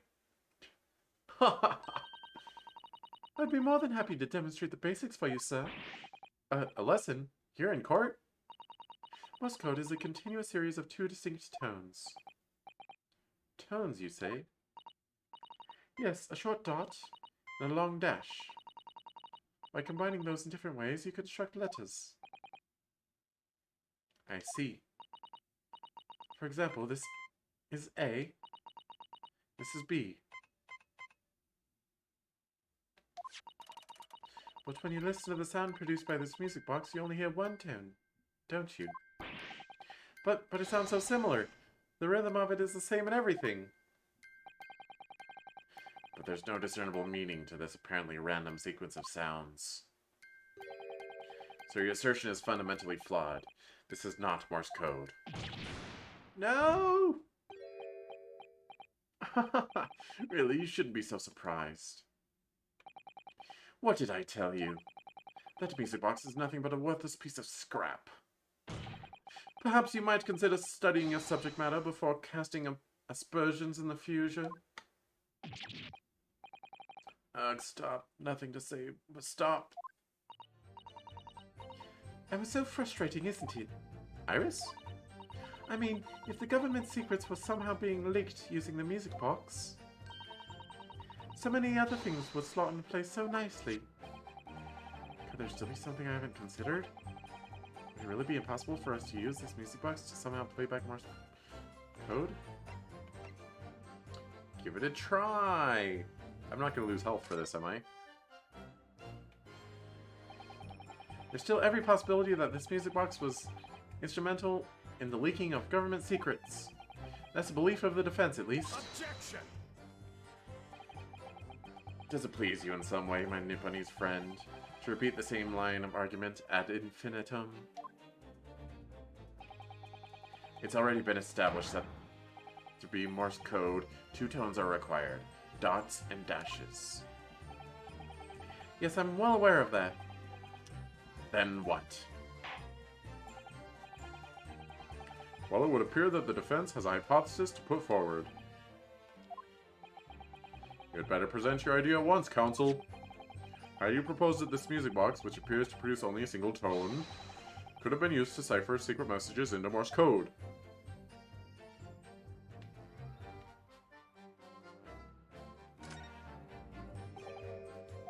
Yeah, I went through this already. What is it, Reno? I just noticed something about this music box.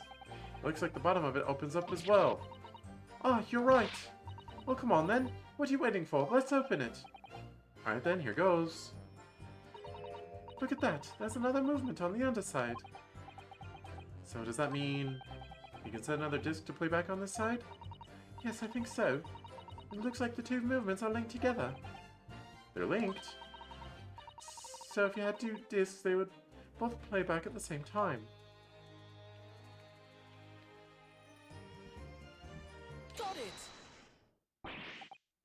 Good gracious! What am I looking at here?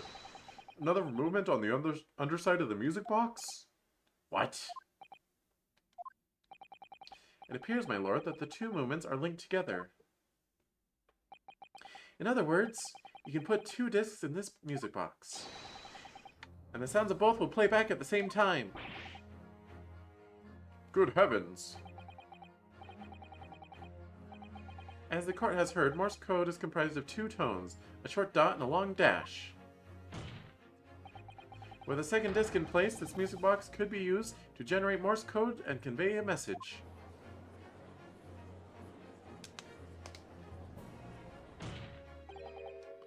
This is beyond a joke.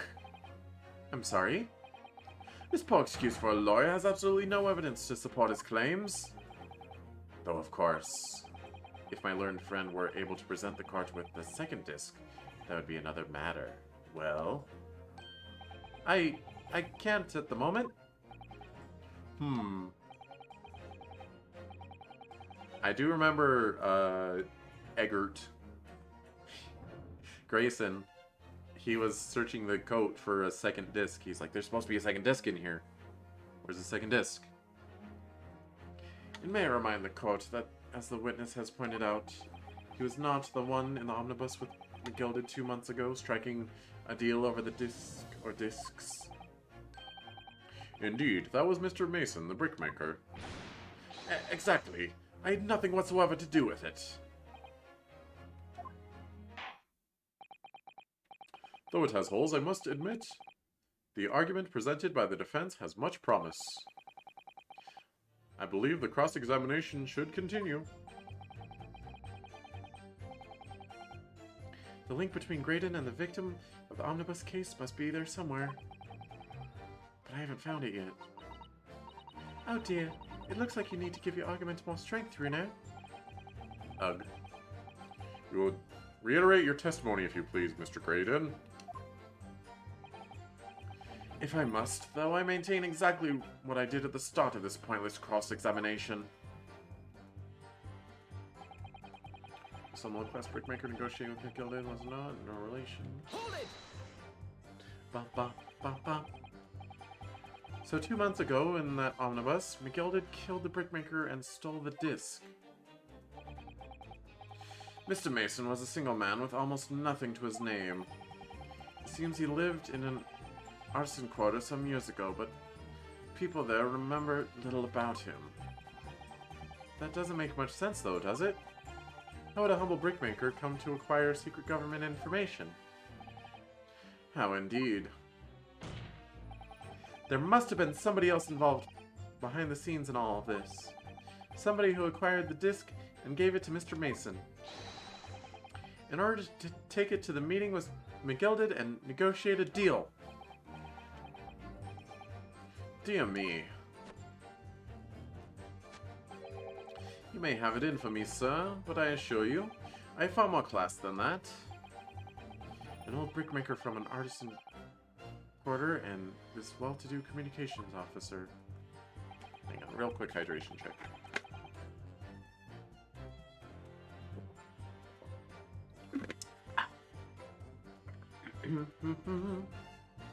If only I could find some evidence to link the two of them together. Working on it. If you have nothing more to add on that note, let us return to the witness testimony. Like, all we done is break into Gav the other night. Like what he told us to do. Hold it! Like Mr. Graydon told you to do, you mean? That's it, yeah. Who else, eh? Silly me what thought we was just popping over for a nada after all them years, but the Rodder had a dodgy job for us. Hey, Ash.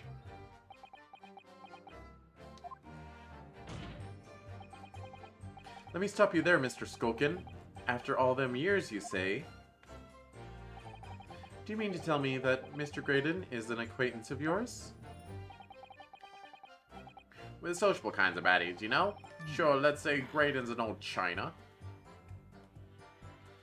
Alright, we'll pursue. Excuse me! Is something wrong, Mr. Skulkin? Eh? No, the other Mr. Skulkin. What? Who, me? When your brother was testifying just now, he said something that seemed to cause you to react. Oh, I was just remembering the old days, that's all. We used to have a right old laugh together way back when. Together with Mr. Graydon, you mean? Yeah, with Ash. I mean, you look at him now in his fancy whistling flute and you wouldn't Adam and Eve it. What does that mean? Well, when we was younger, Why do you have fruit? Why do you have fruit now? when we was younger, he was from the poor parts of town just like us. Is that so? But he was always a leery one. He had the brains, he had the savvy. Always coming up with smart ideas like what would never have gone through our heads. God blimey, ain't that the truth? Remember Milverton and Skulkin Milk Run? That was a corker, eh? Save it until after the trial. Reminiscing has no place in this courtroom. And neither does your fruit. Oi, the geezer asked us a question, didn't he? And we was answering. Yeah, we ain't done nothing wrong. Nevertheless, the court is not prepared to accompany you on your trip down memory lane. Counsel, can we turn our attention back to the testimony, please? I don't know. Could that sentimental story be relevant somehow? Yes. My lord, Yes, Counsel? the brother's last sentimental statement could hold vital information relating to this case. Very well, Counsel. I will permit the brothers to supplement their testimony with that detail. Briefly, I hasten to add. Say no more. Skulkin's never skulkin'.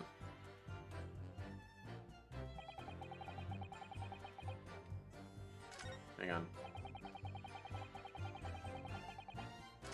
Oh, they added that to the very end, huh? I'm gonna repress this. Hold it!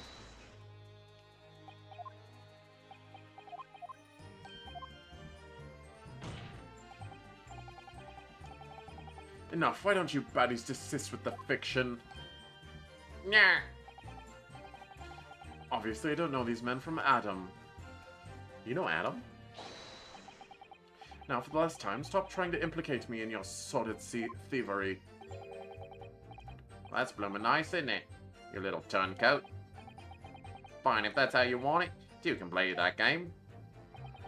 We ain't never heard of this geezer before either. Don't know him from Adam. Never spoke to him before in my life. Never even seen him. Never, Nash, never.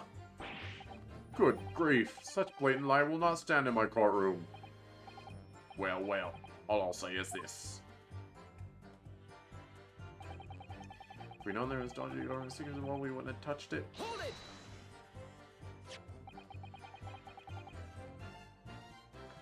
So, did you know nothing about this music box? We didn't know nothing. We still don't know nothing. We ain't planning on knowing nothing about it either. But 2 nights ago, you did indeed break into Windibank's pawnbrokery, didn't you? In your original testimony, you said that the door to the shop was ajar and that it was like some kind of sign begging you to go in. But the truth is, you're planning to break into the Windibanks all along, weren't you? We were, Gov. We were. You're right there. Because that's what he told us to do. It was his plan.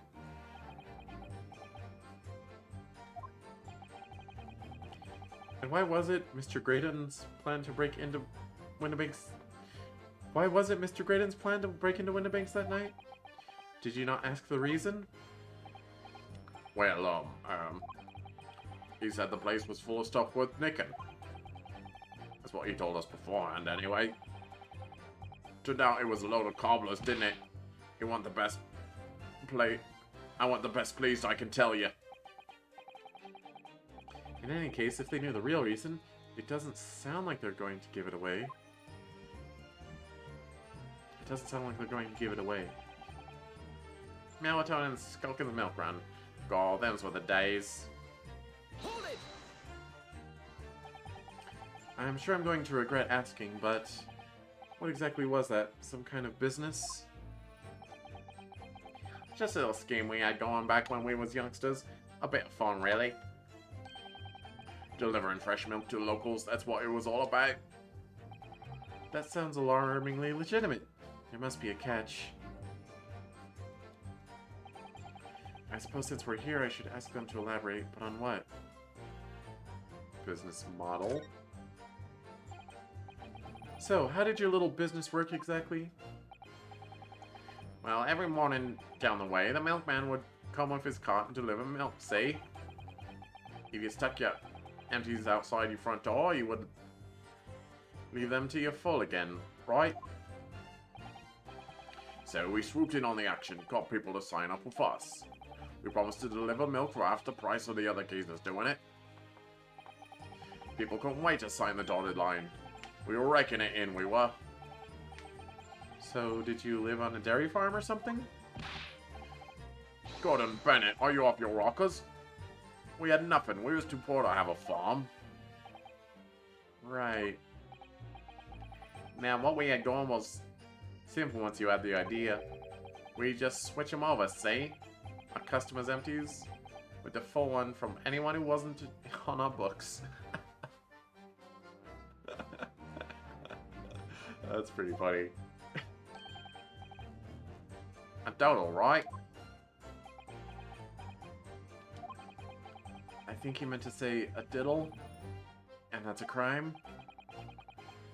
It was just an harmless bit of fun, that's all. Milking the general public in such a fashion is most certainly not harmless, as you put it. Well, it was him what come up with the idea. Ash is the evil genius. You mean Mr. Graydon? Yeah, Ash always had in his head in a book when we was growing up. Said he was gonna get himself an education and get out of the slum we lived in.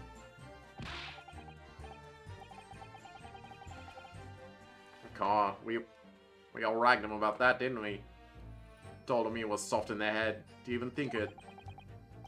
But look at him now. He's only gone and become a blinking communication officer, ain't he?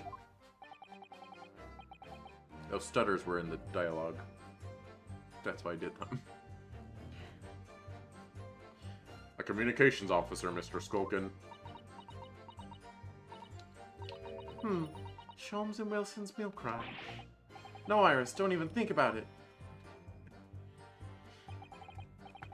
All of a sudden, we seem to be up to our necks in a serious matter of national security. Although all this talk about interception of secret government messages is still just conjecture at this stage. It would explain a number of things, though, wouldn't it? The negotiation Ginny overheard on the omnibus 2 months ago, and the break-in at Winterbanks. Well, the trouble is, it wasn't Mr. Graydon in the omnibus with Mr. McGilded. No, that was Mr. Mason, the brickmaker who was so horribly murdered. If only there was some link between the two men somehow. I know, but Mr. Graydon's testimony seems to be as watertight as ever. Wait. It is in the name of the company. I wonder if the key to making headway with the cross-examination here could be those two brothers. Yep.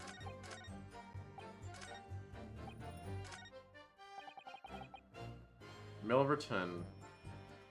That was Mason's name.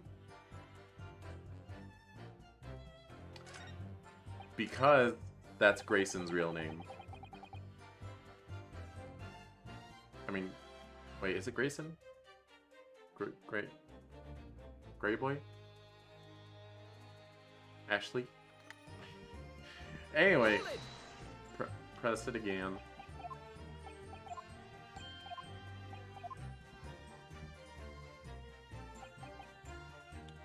The business name.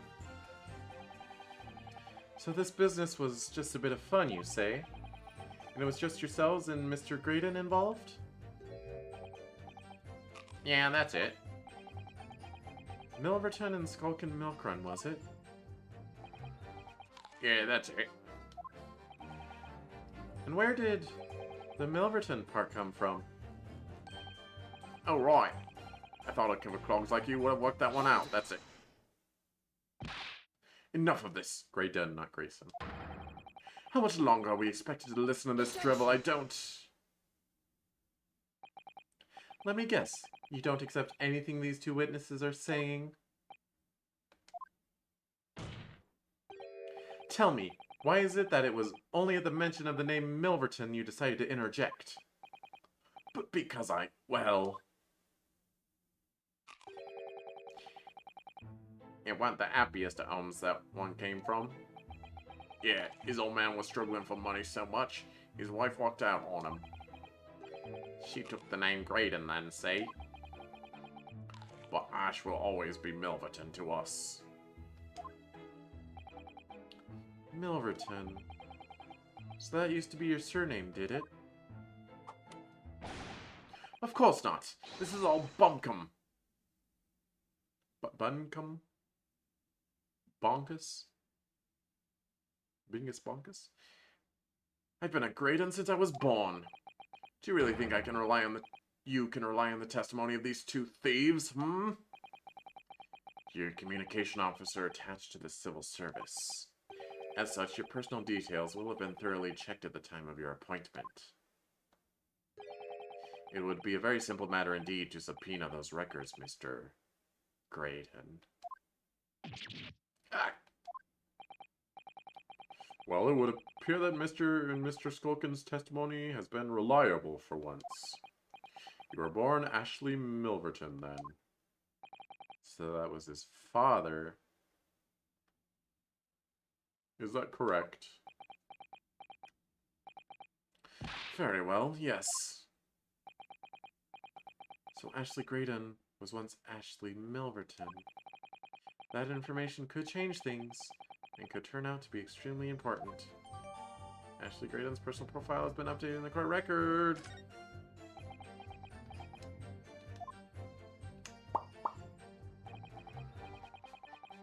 All of a sudden alright, yeah, we've been through this.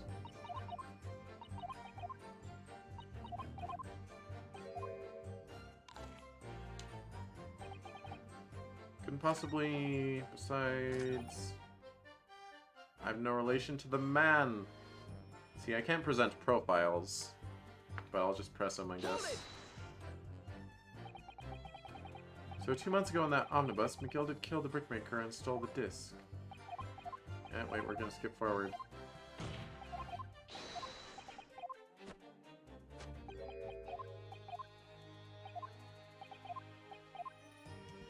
Wait, can I?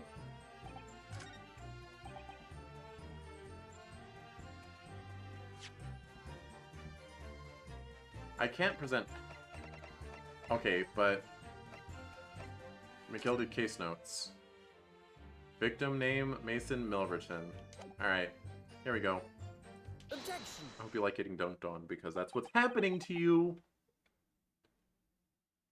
Mr. Ashley Milverton. Tell me, why did you try to hide your former name from the court? Because I haven't gone by that name for years. It means nothing to me. No, I don't think that's the real explanation at all. The truth is, you had a reason to hide that name.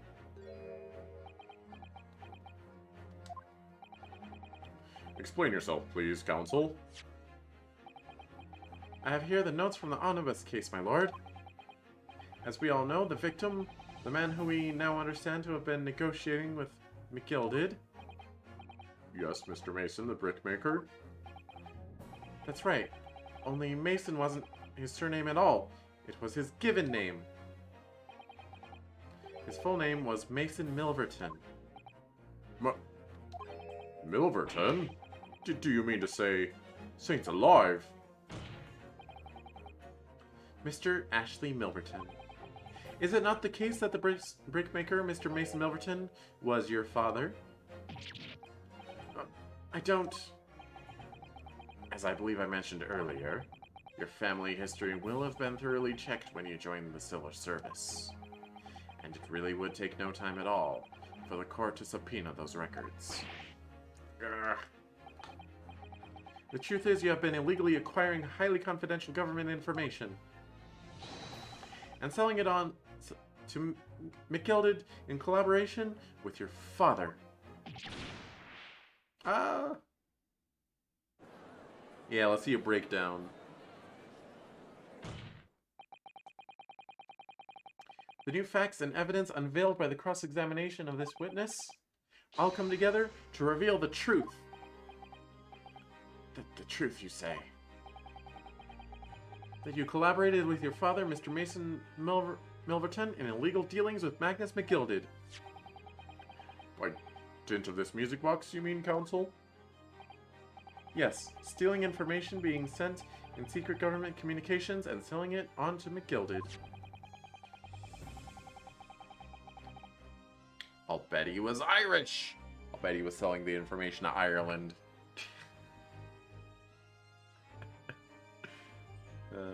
It's a joke, you can laugh. You can laugh, chat. Mr. Graydon concocted this elaborate scheme of... Sayhawk! How are you doing? Thank you for the raid. Wait, am I saying that right? Sayhawk? Wait, chat, slow down. I need to copy his name so I can do a shout out.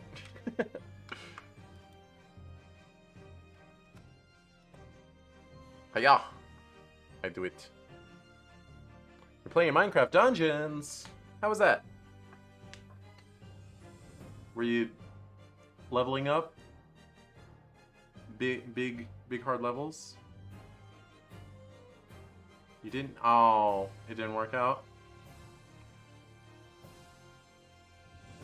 You're troubleshooting. Oh, so every time it's always something. I don't know. Well, Streams be like that, though. I mean, frickin' Hall IVN is notorious for for something going awry in their streams. That sucks, though. Something started streaming before checking if it worked. I see. Well, did you have fun not having it work? I don't know. Well, I'm sorry. I'm sorry it didn't work out for you. In our defense, everything else was working. I mean, it happens. Just, yeah.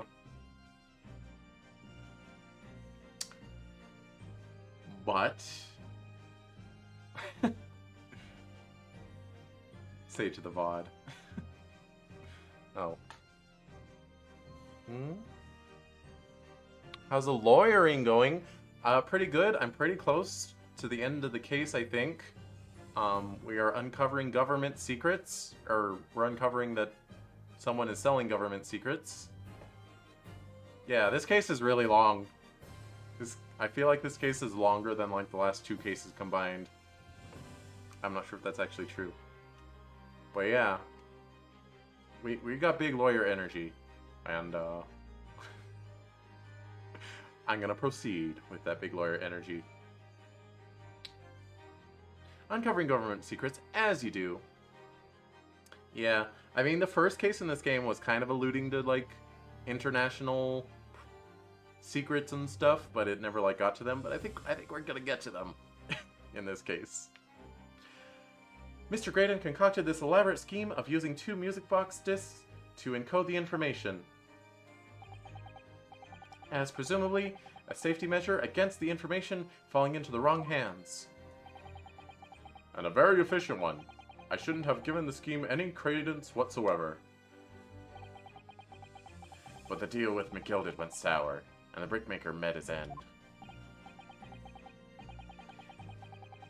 Yes, but before he was arrested, McGilded managed to temporarily dispose of the stolen disc at the pawnbroker.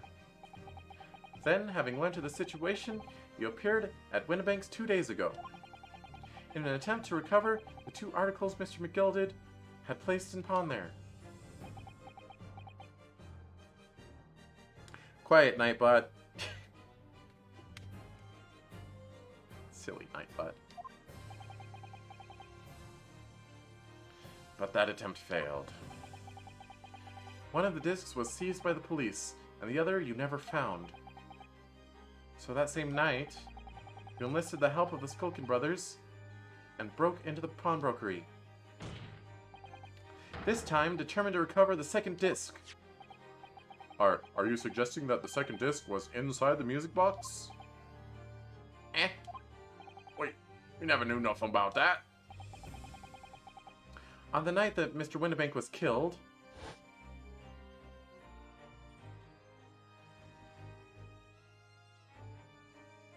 you guys, this case has had so much stupid stereoscopy of, like, layer these images on top of each other and spot the difference. It's been a whole thing, but I think we're past it. Except for right now. The intruder to the pawnbrokery touched one item, and one item alone, the music box.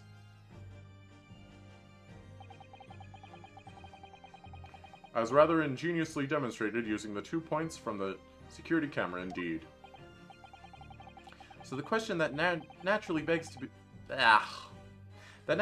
answering is this: why was only that one article disturbed? The answer is obvious, because it contained the second disc, which the intruder was desperate to retrieve. Since if it were to fall into the hands of the police, it would be proof of high treason.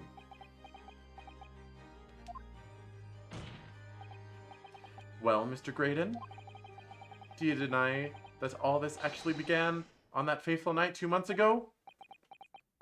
Of course he does. I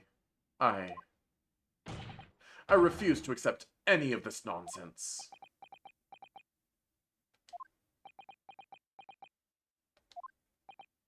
Sir? There appears to be blood seeping through the sleeve of your jacket. Oh, dang. What? Ah! 2 nights ago, we know that 3 shots were fired at the scene of the crime in Windibank's pawnbrokery. 1 took the life of the pawnbroker himself. 1 struck the pouch around Mr. Sholmes's waist. And the final bullet struck the calendar on the wall of the shop, having first pierced the arm of one of the intruders. Mr. Graydon, that wound on your arm that you seem to be trying to hide, it's a bullet wound, isn't it?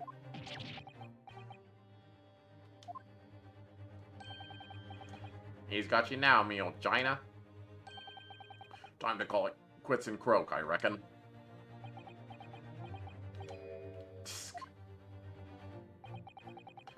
Don't acknowledge my presence there under any circumstances whatsoever.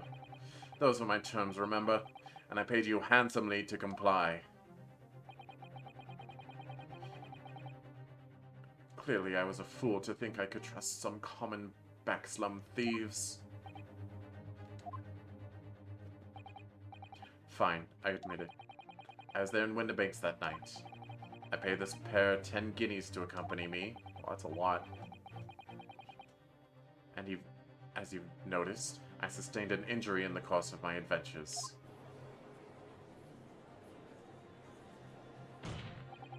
But that is all. I admit to nothing more. Stealing government secrets, negotiating with Mr. McGilded. As God is my witness, I'm sure I recall nothing of the sort. He's not going down without a fight. Not until I can show hard evidence, I suppose. Yeah, case 5s be like that. Nevertheless, the defense has now established a crucial fact. Which is... Well, we know that 1 bullet was fired from each of the 2 firearms we have in evidence. The bullet from the Skulkin brothers' gun hit the pouch around Mr. Sholmes' waist. And the bullet from Mr. Windibank's gun clearly must have been the one that caught Mr. Graydon on the arm. Indeed it must. We can rule out the possibility that the man shot himself. And that leads us to only one conclusion. Mr. Windibank was shot by a 3rd gun, which can only have been fired by the 3rd intruder. Goodness. That's right, Mr. Graydon.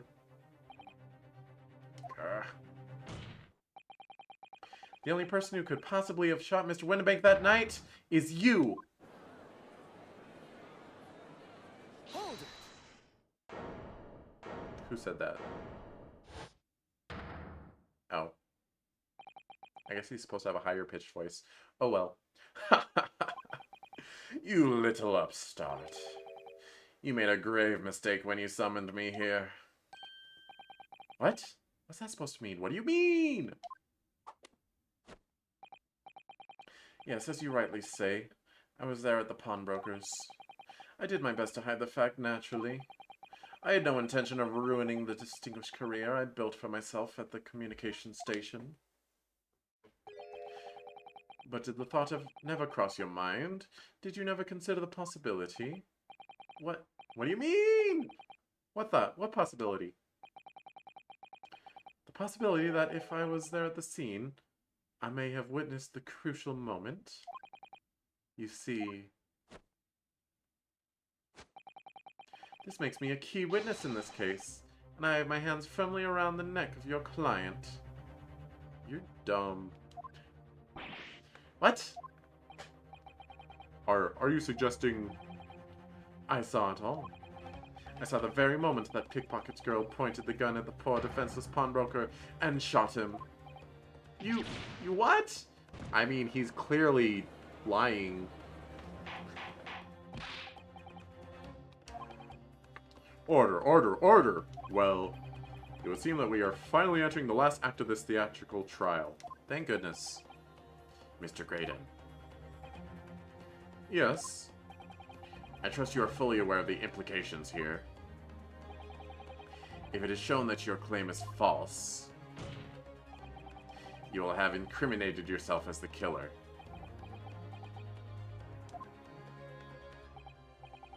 Oh, I understand fully.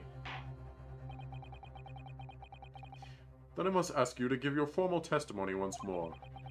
You will explain to the court precisely what you saw the moment the defendant allegedly shot the victim. Yeah, we can finish this case today, I think. We're almost at 6 hours. But I estimate this case will be like 1 more hour. It'll be like half an hour more of like this testimony, and then probably half hour of like epilogue for Great Ace Attorney 1. Because I'm pretty sure 1 ends at case 5. And then I'll be done with Great Ace Attorney for a while, until at least like November. So yeah, let's kick this pig. Let's do it. Nothing would give me greater pleasure.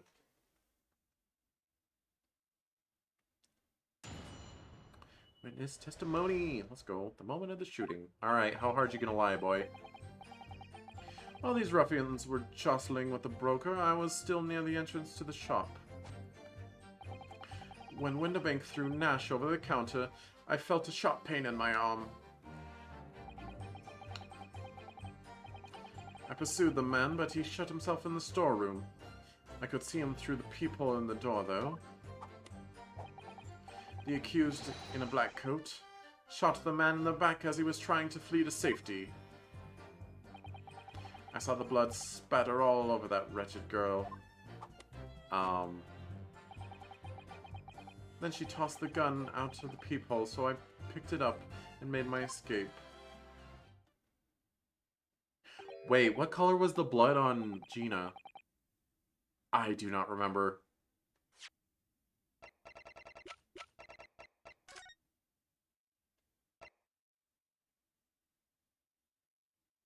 I think the blood on Gina was purple. Because it was McGilded's coat. Because it had... Right. I'm pretty sure that was part of our proving to Gina that we knew what happened. Yeah. Okay. She's only spattered in blood from 2 months ago, dude. It's not fresh blood. Good gracious, this is quite extraordinary testimony. You claim, sir, under oath, to have clearly seen the defendant pulling the trigger. I mean, he already has 2 capital punishment crimes under his belt. Perjury is not gonna hurt him. Order. It wasn't my intention to testify in this way. But neither is it my intention to be found guilty of a murder I didn't commit. So you see, my hand has been forced. I tell the truth now as an act of self-preservation. Bruh. The truth? Until now, the prosecution was completely unaware of these details. Yes, well, sorry about that. Having shot me in the arm, the pawnbroker was then shot in the back by the accused. And as I said, she was showered in his blood. You say the blood spattered over the accused's coat? Are you sure on that point? Oh yes, quite sure. All over the black overcoat that pickpocket girl was wearing at the time. Really? Uh-oh. One sec.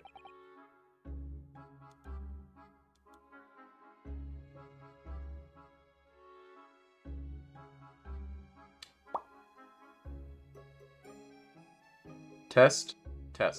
Okay, it is back. Sorry, like every 5.5 hours of streaming, my audio glitches and my feedback into my own headphones gets delayed by like a second. So everything I say happens like a second later to me, which is unbearable. So I just had to fix it real quick. If her coat could somehow be shown to harbor vestiges of blood, that would be conclusive evidence here. Kick. I don't know why it does it. It didn't always do it, but it started like a month ago, and it's just been doing it.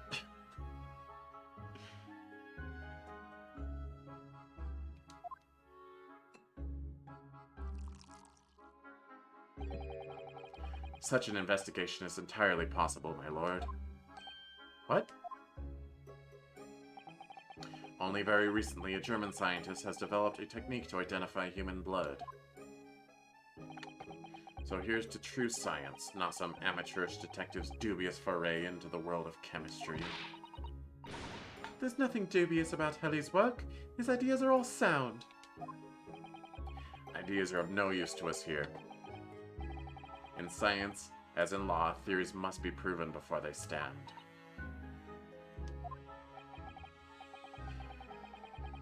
In Germany, the technique has already been employed in the courtroom as the basis of evidence. Scotland Yard has a small quantity of the chemical reagent used, with your lordship's permission.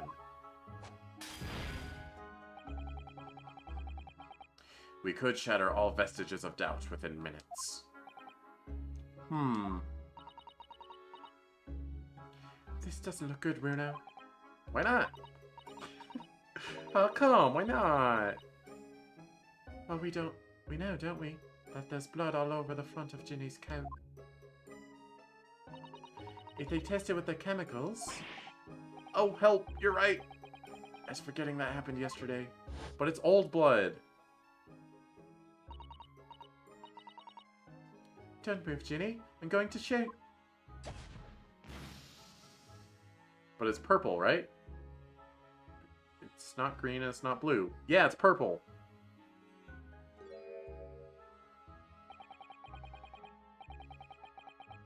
But that's not Mr. Winnebank's blood. That stain was from 2 months ago. That's Mr. Mason's blood, from when he was stabbed by McGilded, who was wearing the coat at the time.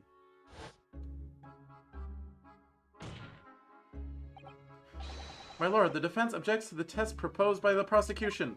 That's not a good look. Overruled. Lord Van Zieks, make it so at once. With pleasure, my lord. And while we await the results, the defense may proceed with the cross-examination. Once they find that blood on the overcoat, Gina will be... Counsel, Yes, my lord. your cross-examination.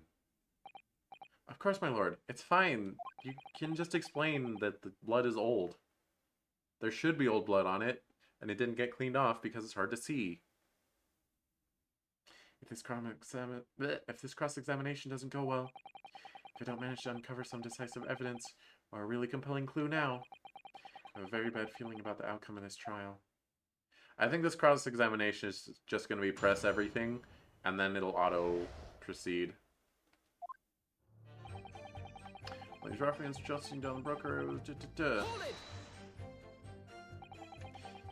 Mr. Winnebank emerged from the storeroom, I believe. Ringo and Nash were scouring the counter when he suddenly appeared and flew at them. He already had the revolver in his hand. Fortunately, I wasn't too close. I've never been so scared in all me life. Yeah, we're just regular mild-mannered burglars, that's all. We don't like violence. Says the pair who carry a gun. What do you mean when you say you were near the entrance to the shop? I was in the doorway, running my eyes over the shelves of forfeited items. In the dark? Looking for the music box, of course. The broker went for Nash in the first place. Then Ringo joined in, making it 2 against 1, so I assumed they could handle the situation. But I was wrong. I was trying to help me little bruv, but the old geezer chucked me over the bloomin' counter. So I pulled me gun on the old fella. And that soon made him scarper. The pair of you setting upon the poor defenseless pawnbroker together? Shame on you. Sorry, Gov.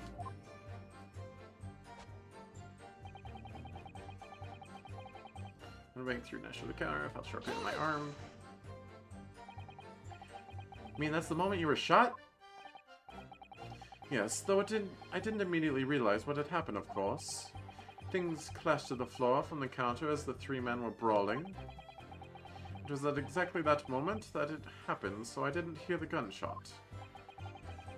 And the bullet went on to strike the calendar in the wall behind you. So it would appear. When I looked at my arm, I saw it was bleeding badly, so I wrapped my handkerchief around it. Seeing as I couldn't explain what had happened to a doctor, I had no choice but to wait for it to heal. I didn't imagine it would still be bleeding 2 days later. It does if you JoJo pose all the time. Jeez. Did Mr. Winterbank intend to shoot you, do you think? Well, now, I don't imagine he even noticed I was there, to be honest. Perhaps the gun went off accidentally. Anyway, it didn't quite strike home. When I pulled my gun on him, he tried to shove me out of the way. Then he scampered through the back door. The door in the back. At which point, what did you do? Pursue the man, he jumps the storeroom, I can see through to death. You mean you chased after him? I don't recall the reason why, but I ran after him to the back of the shop. And what about this peephole in the door you mentioned? Well, unsurprisingly, the storeroom door is a solid job made out of stout wood. But there's a small opening in it. But the head heist that lets you see what's in there from the outside. I can't talk anymore. Actually, I should know that, shouldn't I? I looked through it myself that night.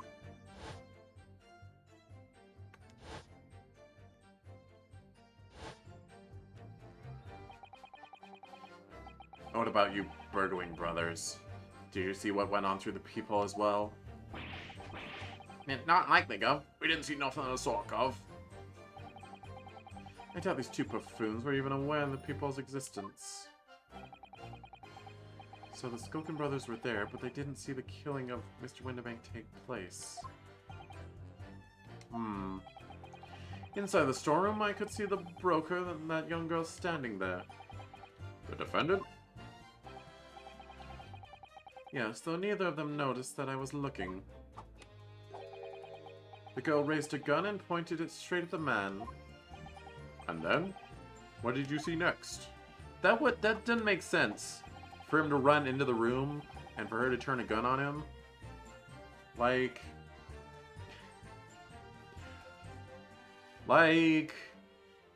she would be completely unaware of them being out there. Come on. Accused in the blacks.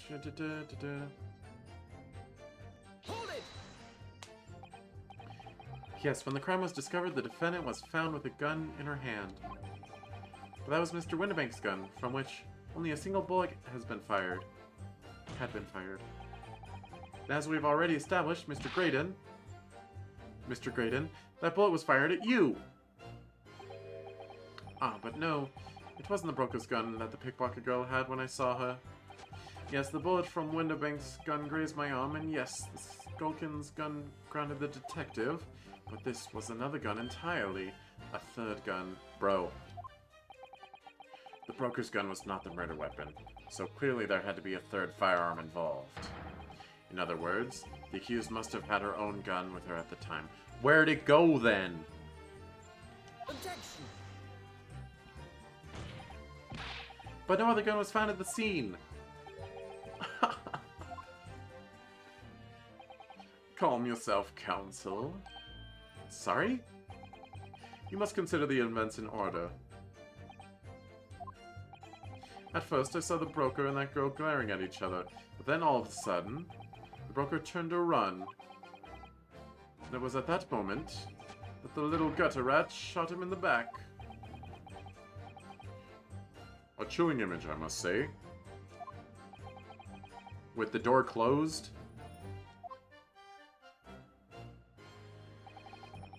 So the blood spatter all over the rest of the girl. All over her? Yes, through the peephole, I saw it clearly. Of course, the stains are invisible now, what with the coat being in such a dark color. But I assure you, that garment is sullied with the victim's blood. Oh, it is sullied with blood, that's for sure. But it's not Mr. Winterbank's, is it? Mr. Winterbank's blood, is it? No, that's right. It's Mr. Mason Milverton's blood from when McGilded stabbed him 2 months ago. It's so annoying. If they'd only accept Hurley's chemical analysis, we could prove that. But they won't. So unfortunately, we can't use it as evidence to support our case. Bother. We tossed the gun out of the people. I picked it up and made my escape. Why would you pick it up?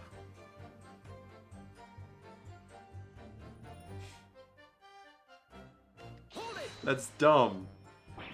Did I hear you correctly? She threw the gun out of the room? That's right. After the broker fell to the floor, she started walking over. Over to where exactly?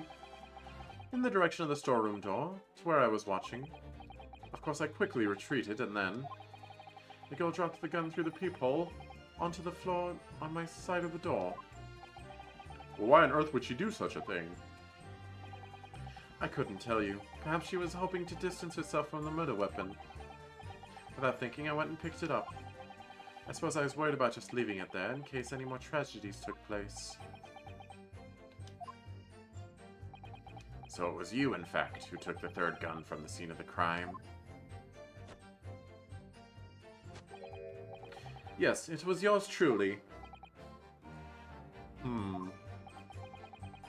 I left the clear up to my lackeys and left. Clear up?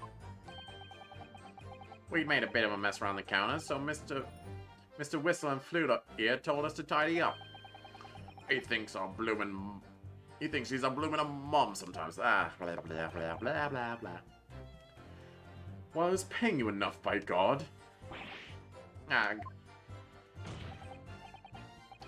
Tell me, Mr. Graydon, when you left the pawnbrokery that night, was by any chance with the second disc in your jacket pocket?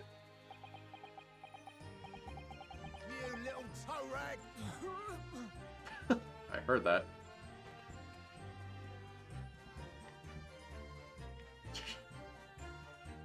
You're like a bull at a gate, aren't you? Hello, what is happening over here? Gentlemen.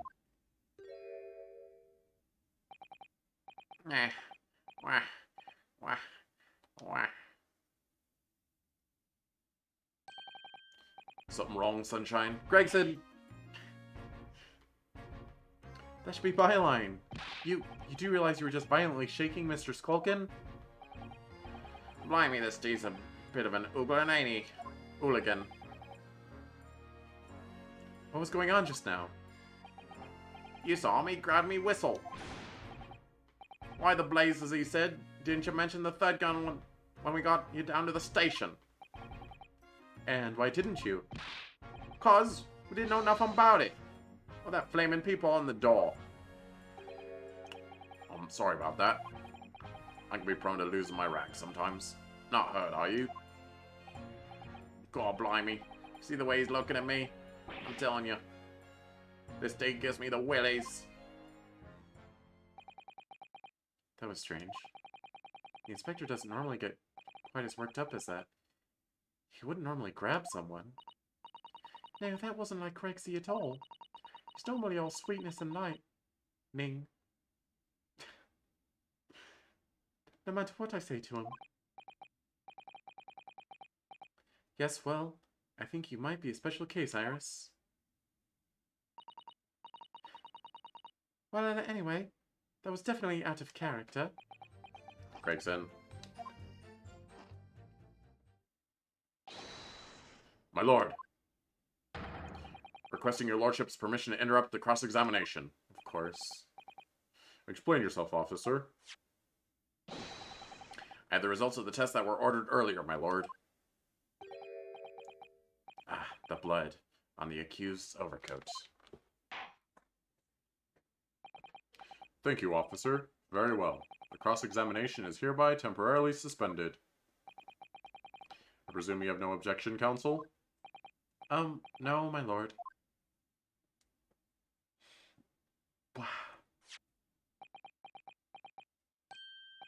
Well, there you have it. The report, please, Inspector. Yes, sir. Traces of human blood were found on the overcoat of the defendant, Miss Gina Lestrade. From the extent of the stains, it would appear that they were the result of spattering following a gunshot wound. End of report. What? You can't decide it was from a gunshot wound. Goodness me. The spattering from a knife stabbing. See, what did I tell you? Don't you JoJo at me. I'm gonna get you. No, the blood on that overcoat was not Mr. Windibank's. What on earth makes you say that, counsel? The coat originally belonged to Magnus McGilded. Just before his coat was deposited at Windibank's, McGilded had fatally stabbed Mr. Mason Milverton. So the blood on that overcoat is the blood of the brickmaker from the omnibus case. Objection! Well, the dead cannot speak. Isn't that right, my Nipponese friend? Sorry? 2 months ago in this very courtroom, did you not argue fervently for McGilded's innocence? And yet, now that the man is dead, you brand him as a murderer? Bruh. Your conduct shatters any shred of respect you may have earned yourself in this country. But... Alright, so first you were mad at me for defending him, and now you're mad at me for not defending him when I know he's guilty? But that was... I call it a bally disgrace. Treachery, that's what it is. How to determine whether the blood on the coat is 2 months old or not? Even a stereoscope couldn't help answer that problem, Pop Out. It can't be done. Well, if a stereoscope can't do it, then it's just over, isn't it? But we use Mr. Sholmes... We use Mr. Sholmes' specially formulated chemicals. Mr. Sholmes is a detective, not a chemist. Would you put such faith in a chemical formula devised by me, for example, when I'm a communications officer? I held out Pyroski to Stuttering Boy, and he ran away crying. What?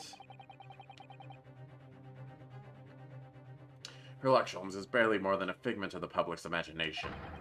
His name carries no weight in this courtroom. No weight at all. How could you say that? Victory is sweet indeed. This proves that my testimony is the whole truth from start to finish. How do you arrive at such a conclusion, sir? As the witness said, the accused's coat was spattered with the blood of the victim. The only way Mr. Graydon could have possibly known that fact is if he saw it happen.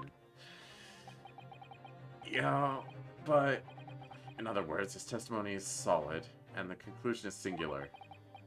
It was the accused who shot the victim in this case. That is the whole truth. No, he saw the victim... He's seen the coat before! We've seen him see it. My lord. Oh. A long battle, this one, but the old warhorse has something to say now, if you please. Mr. Foreman? No, I don't want to do another summation examination. As of this moment, sir, the squadron has reached its final decision. Ready, men? All for one now? Sir. Guilty. Guilty. Guilty. Guilty. Guilty. Guilty. You people.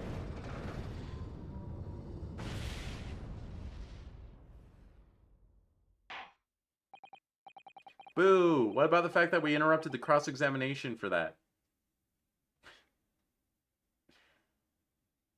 Well, it would appear that the ladies and gentlemen of the jury have reached a unanimous verdict. They do that a lot, though. The defense has consistently failed to unpick this witness's testimony. Here's to any attempt you may make at unpicking the jurors' decisions being equally unsuccessful. I feel the same, Ryunosuke. I don't believe it. After I've come this far, how is it all unraveling on me so fast?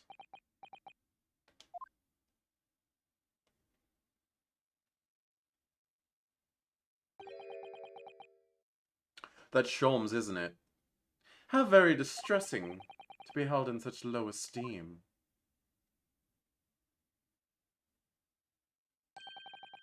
Wouldn't you agree, Mr. Naruhodo? It's Sholmes. Officer, you've delivered the report now. That will be all, thank you. Nah. It occurs to me with some regularity, Mr. Naruhodo, that scientific truths are determined not by science, but by none other than the human mind.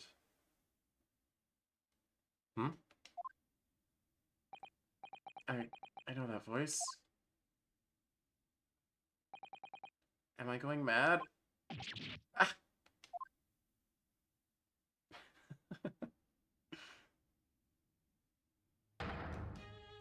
Mr. Sholmes!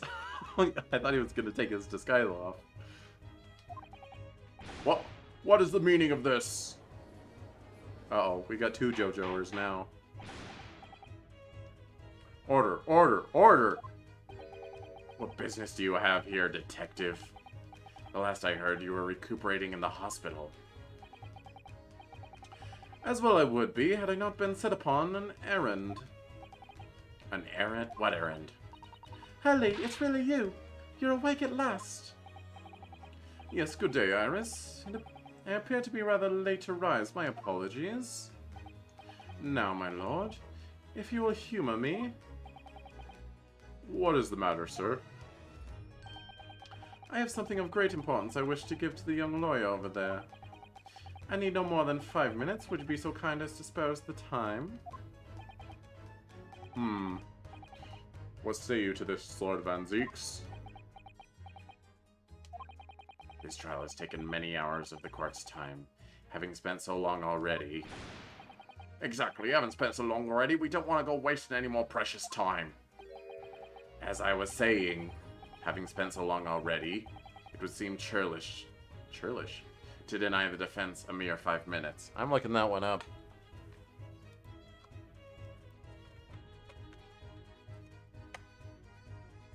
Churlish. Rude in a mean-spirited and surly way. Okay.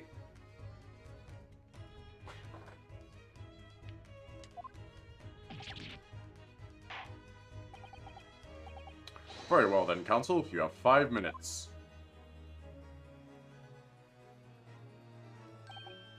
My dear fellow, I apologize for my tardy arrival. Mr. Sholmes, are you alright now? Alright, I'm all wrong. Sorry? I've only just managed to summon strength to stand, man. I asked the judge for 5 minutes. But I fear that even that may prove too much for me. Pray forgive me should I pass out. Stop JoJoing then! Let's make this discussion as short as possible. Helly, this place is full of idiots. None of them can see how wonderful your chemical blood analysis is. Oh well, that concoction of mine was really just a bit of sport to assist me in my investigations. I never took the trouble to refine it for appraisal by the scientific community. An oversight on my part. Right. Modesty? Surely not. But enough of that. I'm here to give you this, my dear fellow. What's that? A lavender furoshiki wrapping? Don't tell me you brought me a bento. From Susato? That's not gonna be helpful. No, it is. That is what. Gosh dang it. A leaving present from Miss Susato. From Miss Susato? If possible, matters were to be settled without me giving you this. Those were her instructions when she asked me to do her this favor. I don't understand. Miss Susato foresaw today's events, I believe. She knew that the culprit would attempt to escape justice by means both devious and underhanded, and that you, Mr. Naruhodo, fighting fairly as you are, won't to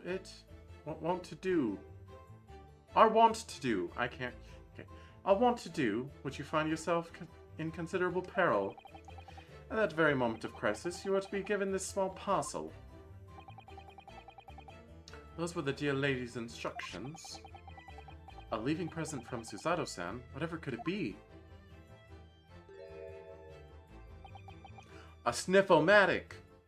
Wait, what? What is that? What is this? Oh! It's the machine I made. Ah.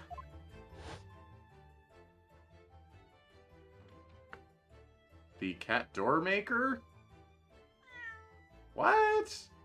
What am I supposed to do with that? Look, I use this. It's my latest invention. What? What is that? I call it the cat flapper-mat. You can make a cat flap for a little furry friend like my kids. Oh! You guys, I know. I spotted earlier. There's nothing. The door is clean. The curtain doesn't move. And yet in this shot, it's there. The curtain doesn't move. I got it. I got it. You can make a cat flap for a little furry friend like Waggy in seconds.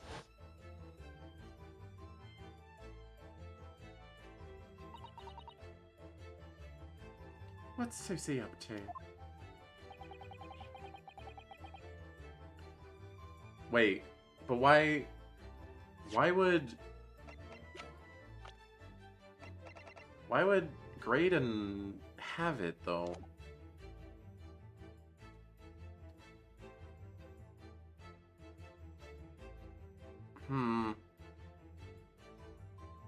Miss Susato muttered the following words before she left. I'm a failure. I don't deserve to be a judicial assistant. What? Didn't she say something like that?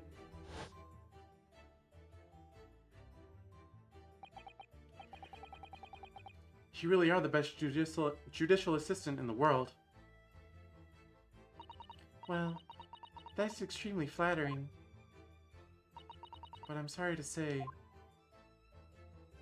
that I've been a complete failure. What a heck. Whatever did she mean by that, Mr. Sholmes? That night, when you left Winterbanks in pursuit of the thieves, Miss Susato made use of this contraption for a certain purpose. That is your answer, dear fellow. Not at all cryptic, then. Susato-san used this cat flapper-mat that night? But why? Cat flapper-mat has been entered in the court record. Okay. Would you stop that? Your 5 minutes is over. We're out of time already?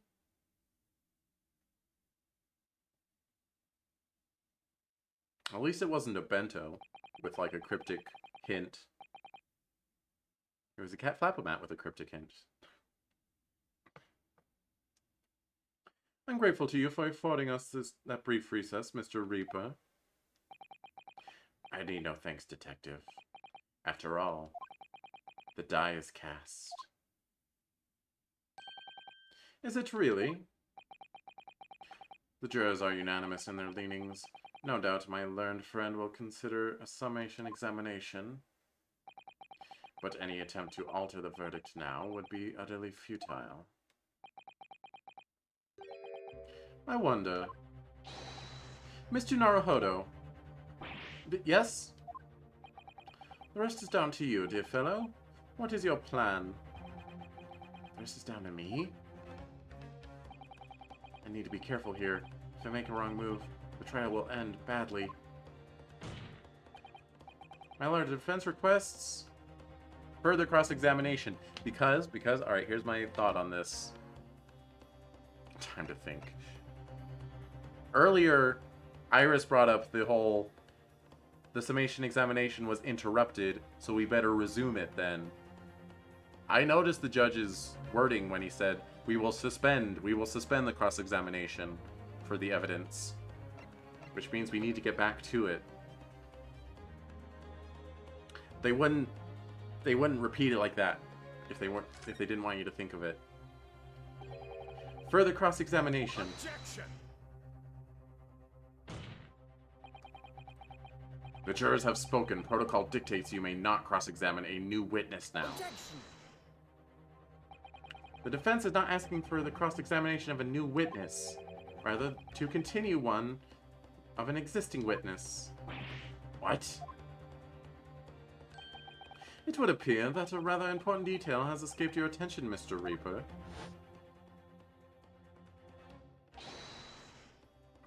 My lord. Requesting your lordship's permission to interrupt the cross-examination. I'm going to pretend that Sholmes was voice acting at that part. Thank you, officer. Very well. The cross-examination is hereby temporarily suspended. I presume you have no objection, counsel? No, my lord. I'm gonna hydration check myself here.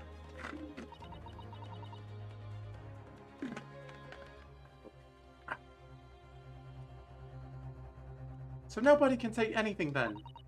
If you're not asked to resume his cross-examination of Mr. Graydon, The court is obliged to allow it. This is absurd. I would remind those present that this is my courtroom. I concur that the defense is entirely within its rights to request the continuation of the cross-examination. However, I will not permit an unremitting protraction of these proceedings. Therefore, I have decided to afford the defense one final opportunity in concluding the cross-examination. Counsel, you must choose but one statement from the witness's testimony and but one piece of evidence to present in support of your argument against it. Okay. Alright. A single chance to present evidence? If following that, the situation remains unchanged, I shall move to adjudication. Is that clear, counsel? You will not press the witness any further. My lord. Yes, my lord. A single statement and a single piece of evidence. Most generous. Well then, Mr. Naruhodo, it's high time I fell in a dead faint. Oh no. I leave this in your capable hands. You're so dramatic!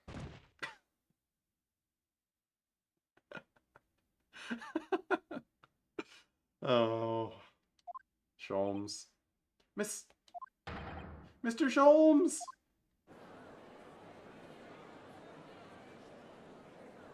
Zoom out and show his feet. Show feet, show feet! Oh. To stand so insouciantly... Excuse me? What? Insouciantly.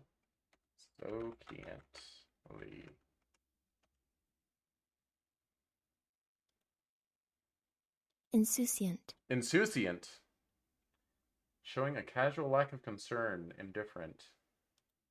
Oh, insouciant. We're all learning words today, right, chat? To stand so insouciantly before the court in a state of such high fever. Fever? Either the man has extraordinary strength of mind or an extraordinary lack of feeling. I imagine he's feeling very little now. The detective is sleeping soundly in one of the antechambers. Strike a man when he's down, why don't you? Well then, counsel, are you fully prepared?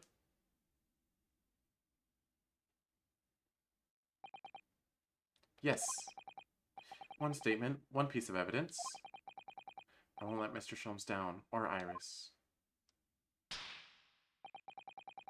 And I won't waste this final chance that Suzada-san has given me. This is going to decide the entire outcome of the trial. Very well then. Under the terms I've outlined, you may resume the cross-examination.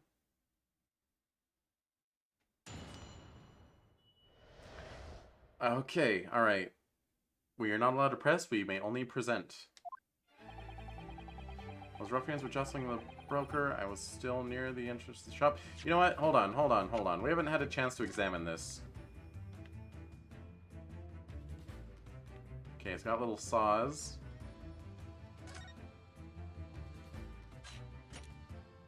Whoa. Phew. Those vicious teeth look like they could rip through almost anything. They're good, aren't they? They're made of a special alloy I developed just for this job. The cutter rotates 10 times per second, so it can get through any kind of door in no time at all. How do they round those corners so well? Jeez. And what are the two parts at the top there? Ah, those are for attaching hinges to the section of the door that gets cut out. Right, of course. Nothing can match this machine for power. It can make mincemeat of even the toughest of doors.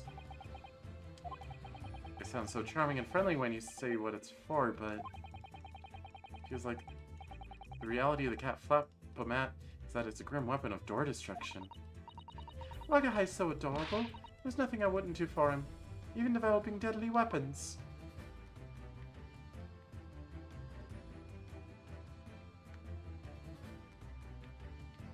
Alright, there's like a blue tube. Is there nothing else to examine on this? Really?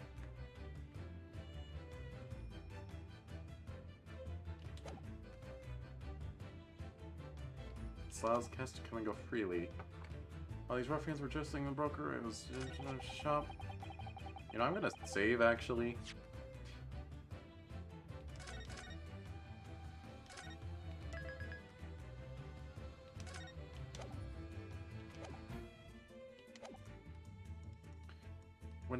Went a bang through Nash over the counter, felt a sharp pain in my arm. Pursued the man, but he shut himself in the storeroom. I could see him through the peephole in the door, though. The Hughes in the black coat shot the man in the back as he was trying to flee to safety. Saw the blood splat all over the wretched girl. Then she tossed the gun out of the peephole, so I picked it up and made my escape.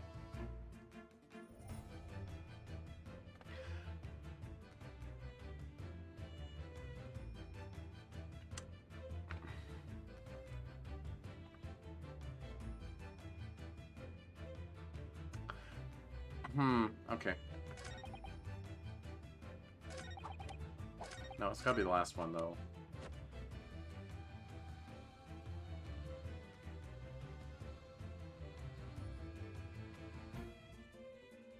Wait, so were the rules that we can press one statement?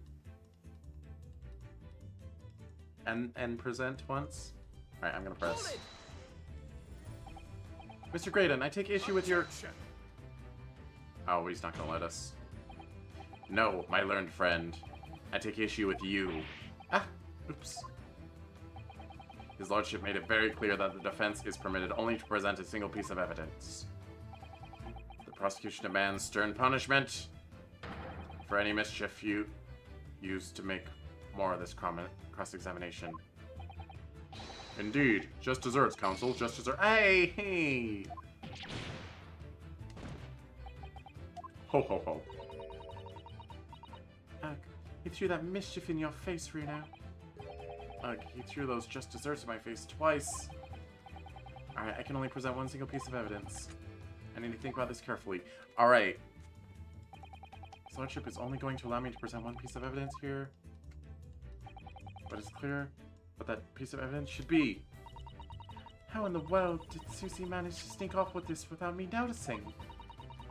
And she used it in the pawnbrokery? Yes, at least that's what Mr. Sholmes said.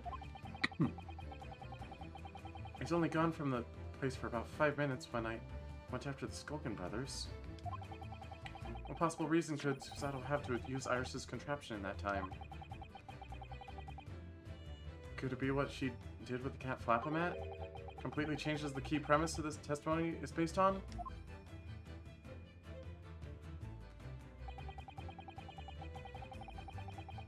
She used the cat flapomat to make the door, to make it open, so we could look through it. But it wasn't there. Okay. It said it was obvious what piece of evidence, so that's helpful. It's this one, because it's the gun tossing. But I was hemming and hawing if I should present one of the photos, or if I should present the cat flapomat. But if they say it's obvious, then it's obviously the cat flapomat. What on earth is that eccentric contraption, Counsel? Oh, it's my cat flapomat, my lord. It makes a way for cats to get in and out of a room. You can cut through any door you can think of and make a new little door in the middle of it. That's right, my lord. It's a device for creating so-called cat flaps. Small doors for cats to come and go as they please, without their owners having to... Oh, I'm sure we can all work that out for ourselves. Ah! But that cat lover's contrivance has no possible relevance to this case. Oh, really? Of course it doesn't, to start with. There's no cat flap in the pawnbroker's door. Not being a keeper of cats myself, I'm afraid I fail to see what this has to do with the matter at hand. Perhaps it would help if I described its function another way, then. This contraption is able to create a peephole in any door you can imagine in practically no time at all. I beg your pardon? A peephole, you say? 2 nights ago, we arrived at the scene only minutes after the murder of Windbank had taken place. That's right, according to the paperwork at the yard. It was you, your Japanese assistant, and Sholmes. Yes, the 3 of us were together, and it's recently come to my attention that my assistant made use of this device at the time. Your assistant did what? There was a peephole in the storeroom door. I can attest to that. Because I looked through the peephole myself in order to see inside the locked storeroom. This is ludicrous. What are you trying to say? Of course there was a peephole in the door. I said as much in my testimony. How else would I have witnessed the crime, for pity's sake? Yes, how could you? What? Counsel, kindly say what you mean. Alright, it's time. Time to strike the final blow. We're there, boys. What I mean is this, my lord. My assistant made the peephole in the storeroom door, and until such a time as she did, the door had no hole in it to look through. What? No! Nice pirouette, dude. Objection. This is a farce. Are you really suggesting the peephole in the door was... Yes, it was created only after the incident had taken place by my judicial assistant using this device. Your assistant tampered with the crime scene whilst being fully aware of the gravity of her actions? That is a most serious act of vandalism. For which I humbly apologize, my lord. It was in the few minutes that I had left the scene in order to pursue the Skulkin brothers and alert the police. Nevertheless, in the light of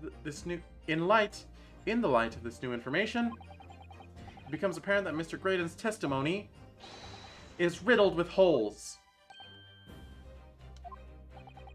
Riddled with? Explain yourself, counsel. The majority of Mr. Graydon's testimony that appears to incriminate the defendant is based upon what he witnessed through the peephole in the storeroom door. Yes, that filthy girl was shooting the man in the back. However, if at the time of the incident, that peephole did not yet exist in the door, there's no possible way that you could have seen what you claim to have seen. Grr. In short, your entire testimony is a pack of lies. Ugh.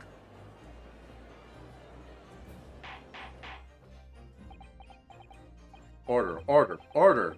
Is there any credence in this revelation? Objection. None whatsoever, as my learned friend must surely realize. Exactly, it's just some cheap trick designed to discredit me. I'm afraid not, sir. Of course it is. Do you seriously expect people to believe that plaything can cut through a solid wooden door? Oh yes, I designed it to be very powerful. I can cut through even the toughest of doors. That's absurd. I don't believe it for a second. I had a feeling you'd say that. What? Maggie, Kiwi, time for dinner. She literally already... Iris... Meow. Well? Young lady, this is the Old Bailey. One does not make a cat flap in the oak paneling at the Old Bailey. Iris, seriously. I'm not done yet, don't worry. This doesn't mean that the people in the storeroom door window banks was made by your machine. And there's no way you can prove that it was. No, but it's easy. What? The cat flaps in my cat flapper mat creates are all of a fixed size. And the dimensions of the people at window banks are an exact match. Ugh. Hehe. Oh, Silky's lost for words. Excellent work, Iris. Thank you. And now it's my learned student friend's turn to be lost for words, I feel. Because there's no evidence that it wasn't done before that night. Except there is. I believe your judicial assistant has already left the country for your Eastern Island home. Well, yes, that's true. Then you may have some difficulty in establishing all of the facts. For the sake of argument, let us assume the people has dimensions that are a perfect fit for the contraption. In that case, when was the people cut? Prosecution demands proof of your answer. I got it. I have it for you. What is the purpose of your line of inquiry, Lord Van Zeeks? It's very simple, my lord. The defense argues that the people was created after the incident using this device. But now that the perpetrator has returned to her native land, she cannot testify to the fact that there is no proof. Ugh. And for as long as the defense remains unable to prove when the people was made, my learned friend's claim amounts to nothing more than a baseless accusation. But I have proof, though. I'm gonna beat you over the head with it. Indeed, that is so, Lord Van Zeeks. Well, counsel? Don't give up now, Runo. This is the time to create your own opening and force your way through. Break on through to the other side. I don't know if I can do this, but I do know one thing. We all did it to get... Wait, no. Susato-san is the greatest judicial assistant in the world. And we all did it together! Very well, the counsel for the defense will present evidence to support the claim made. Proof that the people in Winnebago storeroom was created after the event, not before. Well, you see, if you look exactly right here, you will find that it is proof. What are you? A print from the detective's infernal cameras again? My judicial assistant, Miss Susato Mikotoba, is an extremely intelligent and capable woman, which is why I never had any cause to doubt that she would have considered this scenario and made sure I had the necessary proof. And the necessary proof is this photographic print, counsel? This print shows a scene in the shop moments after the defendant entered the premises. Agreed. And it also shows the accused mercilessly wielding a gun in the direction of the defenseless broker. But, more to the point, it pictures the storeroom door in the background. Let me see that print again. I don't believe it. This really is quite remarkable. The door to the storeroom is completely devoid of a peephole of any description. And they're going to be like, oh, but the curtain's covering it, which is why we have the second picture. Mr. Graydon, you couldn't possibly have witnessed the crime as you claim to have done, because at the time it happened, there was no peephole in the door. Ugh. In other words, your testimony is a catalog of lies. Wormies! Just in time for the breakdown. Wormies, thank you for the raid! What were you playing? Let me shout out you. I would ask my mod to shout out you, but it's a little silly. Oh, you're playing Pokemon Unite! Nice. Were you winning? Were you putting all them scrubs in their places? Yeah? You always win. I know you do. I know you're a master of Pokemon Unite. It doesn't matter who you were playing even. You could have been playing Venusaur and you still would have won. But yeah, thanks for the raid. But we are at a very intense moment, so I am going to proceed with the Ace Attorneying. Order, order, order! I am satisfied that the defense has substantiated its claim beyond all reasonable doubt. This witness's testimony was entirely fallacious? Fallacious. Is that right?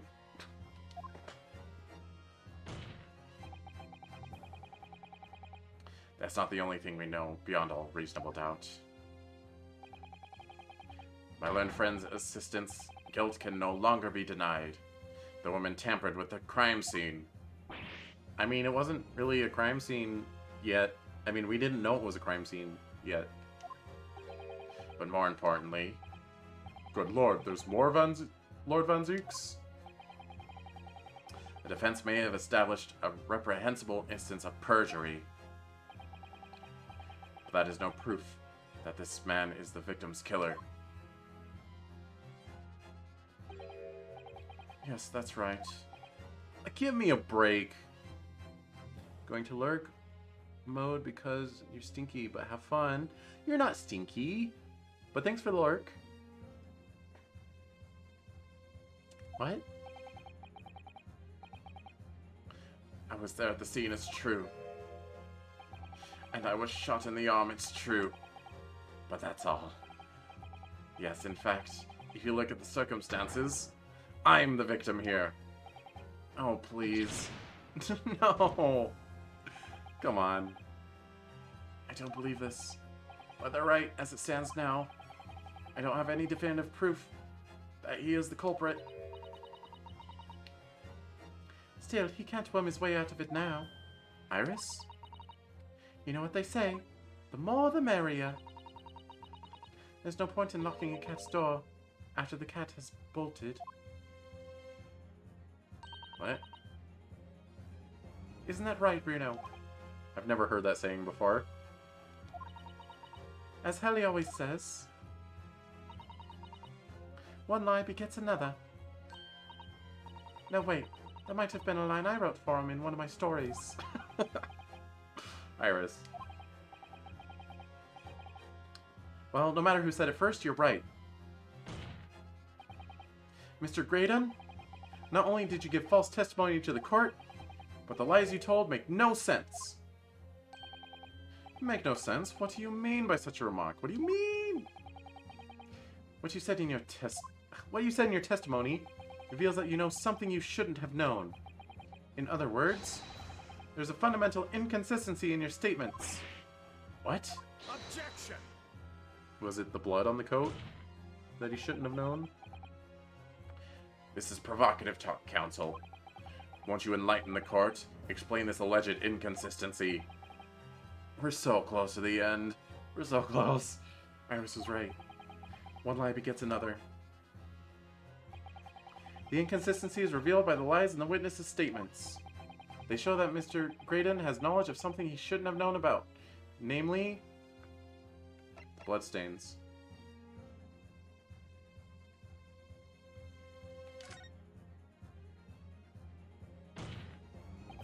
The bloodstains that were present on Miss Lestrade's coat. That's right, the victim's blood splattered all over her when she shot him. But how could you possibly have known that? Obviously, because I saw her do it through the peephole in the...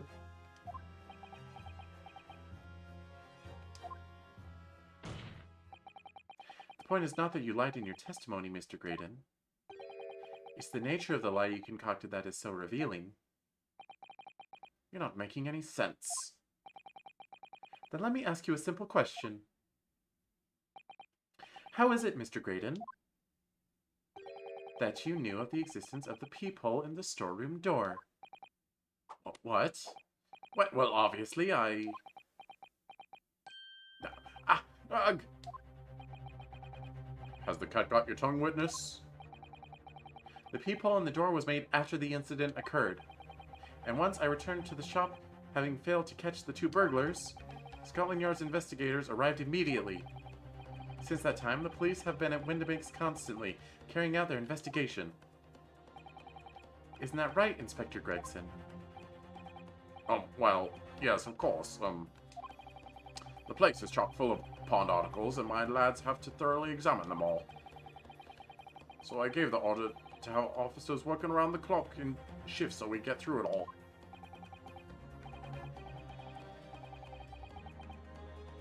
And consequently, there's no way that you, Mr. Graydon, could have gained access to the shop. Therefore, you should have known nothing about the peephole in the storeroom door. So the fact that its existence forms the basis of your testimony is completely inexplicable. Objection! And yet, the fact remains that Mr. Graydon did maintain that he witnessed the crime take place through the peephole in the door. How on earth is that possible? Could I have a word, please, Lord Van Zeeks? Speak, Inspector. It's just that I really ought to be getting back to the station now to put in my report. There's really nothing more I can add to this testimony, so if it's all same to you... Permission denied. Oh, he's trying to get out of here. Gregson, you're in hot water. Oh. It's not the same to me, Inspector, not at all. You will remain exactly where you are until this trial concludes. Man, Gregson, I liked you. Of course, sir. Mr. Graydon. You shouldn't have known about the existence of that peephole. Which can only mean that you must have been informed about it by someone else. Objection! Stop there, my learned friend. You realize I trust that the words you just uttered have extremely serious implications. Yes, but the defense believes that the details about the case that Mr. Graydon claims to have seen must have been revealed to him by a certain person before his testimony. And in fact, considering a particular clue we have, there's really only one person that could be. Oh no, Gregson! Who is the person in question, counsel? Who gave this witness details of the crime scene to facilitate his false testimony? My dude. This hurts. Take that! The truth is, it can only have been you, Inspector Gregson. Me? Objection! You had better have some proof to substantiate such a rash claim, my learned friend. Consider the fact that we have only been aware of Mr. Ashley Graydon's identity for the last few hours. We learned of it only during the course of the trial today. Indeed, preparations for his testimony were made with great urgency during our hour-long recess, while the police executed the subpoena and brought the man here from the communications station. And until that time, Mr. Graydon would have had no idea. No inkling that he would suddenly be required to appear in court. I mean, he may have had some idea, considering he did it. He did the do, he did the deed, he hath done. Are you suggesting that until such a time as he was summoned? Yes, my lord. Until then, it's reasonable to assume he knew nothing of the people. It was only once Mr. Graydon was in the stand that he realized his position. That he would have to defend himself against the accusation that he was the third intruder. You're suggesting to the court that it was while this trial was in progress that he received the information? So that he can commit perjury in order to save his skin? Exactly. And the only person with knowledge of the investigation that he had any contact with is you, Inspector Gregson. This is a bloomin' outrage. Why would I be giving away details of our investigation to this fella, eh? The fish and chips won't say you now, my dude. I was summoned to his lordship's chamber during the recess in any case. Had you forgotten that? Quite true. I had a number of questions regarding the events that had transpired at the pawnbrokery. Which means... the first time these two laid eyes on one another was after proceedings resumed following the recess. Since then, we've been in full view in the stand where such illicit discussions couldn't possibly have occurred. I caught them, though! I caught them having quiet whispers with each other. Are you serious? Oh, I just remembered something right now. What is it, Iris? There was one time before, wasn't there? I think it was when Ginny was testifying. Oh yes, now that you mention it. When the bailiff was dispatched to retrieve McGilda's music box from the scene of the crime. What? Alright. Very, very minor, extremely minor complaint here, but in case 1, and a little bit of case 2, they made such a point to be like, Ryunosuke's got such a good memory. He remembers things so vividly. So I don't like that Iris had to point out to Ryunosuke here that we did in fact catch them. He should have remembered on his own. When the bailiff was dispatched to retrieve McGilda's music box from the scene of the crime. That's it. It was during that testimony. I remember finding it strange at the time. Mr. Graydon and the inspector seemed to be having some kind of secret discussion. It would have been possible for you to give Mr. Graydon the information he needed. You little Torag, you're making all this up. I'm a respectable Scotland Yard inspector, for crying out loud. Why would I do something like that? Why would I be giving away confidential details to the likes of this bloke? Admittedly, you wouldn't have any reason to do something like that for no gain. But perhaps it was part of a deal of some kind. Then it starts to make more sense. What deal, Counsel? I wonder if perhaps in exchange for details about the people at the crime scene, Mr. Grayson agreed to give a certain something to the inspector. He had the other disc. I'm sure I need not remind the inspector that I found to be true, if found to be true, striking a deal of any kind with a witness would be considered a gross case of malfeasance?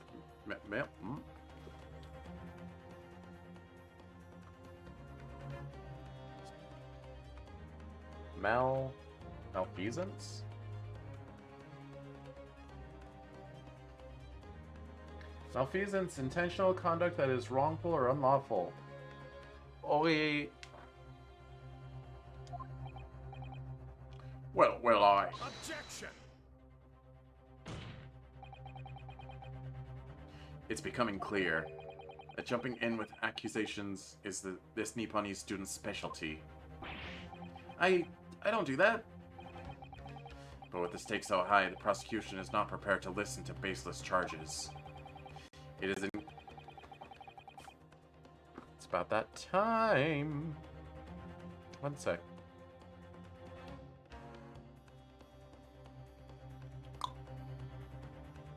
Check. Check. Okay, it's done. It has been done. And I need to make sure to close the window this time. Because if I don't, then when I hit the home hotkey, when I end the stream, it'll change it to monitor. No, it's when I hit end, when I go to end slate. It'll change to monitor and output, and then I'll have double voice next stream. You don't need to know that. Gosh dang it. Alright. It is incumbent on the defense now to present evidence in support of this diabolical claim. Evidence? Just what are you proposing that the inspector demanded of the witness in return? The court must see proof of this alleged deal. Inspector Gregson really did strike a deal with Mr. Graydon. Then logically, there's only one thing he could have asked for. That must be it. Bruno, do you think it could be? Yes. It's the missing link that would join all the dots together in this puzzle. It's the other disc. It's the other disc. But how do we present that as evidence? Do we present the music box? I must press you for your answer now, counsel. What evidence explains the nature of the alleged deal that Inspector Gregson made with the witness? It's the music box, right? Take that! Inspector Gregson! Besides this murder, is it not true that you've been working on another very important case? What? Where you getting at now, sunshine? Is it possible that this other top-secret case is what's alluded to in this newspaper article here? The classified secrets being leaked overseas from the Ministry of Justice? How the bleeding aura could you... We discovered during the course of this trial the music box deposited at Windibanks by Magnus McGilded. A special music box designed to play 2 discs at once. It would seem very likely now that encoded on the pair of discs that were in McGilded's possession are the leaked classified secrets.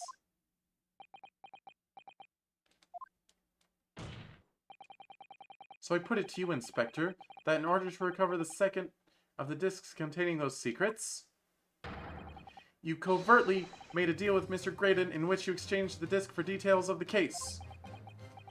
You little... Ah!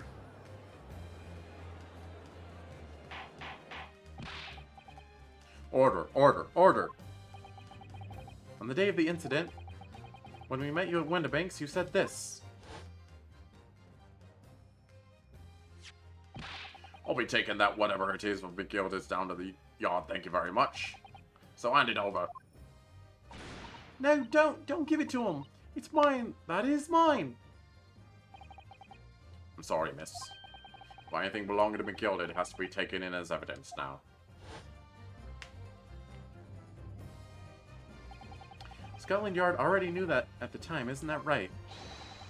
That Magnus McGilded was involved in the stealing of government secrets. My orders were, recover the medium used to convey the secrets leaked from the ministry, and do it on the QT. Strictly hush-hush. What's the QT?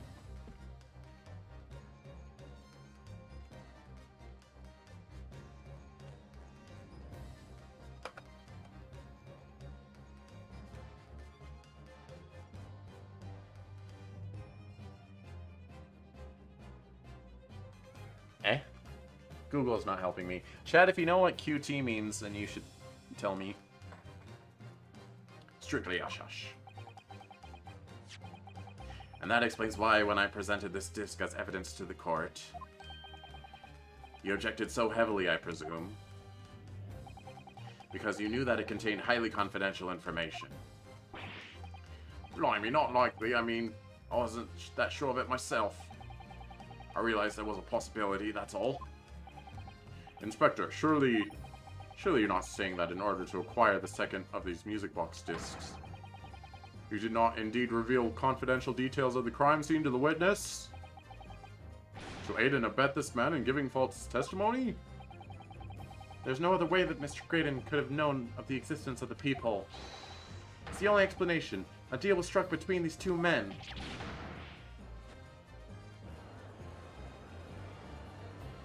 Objection!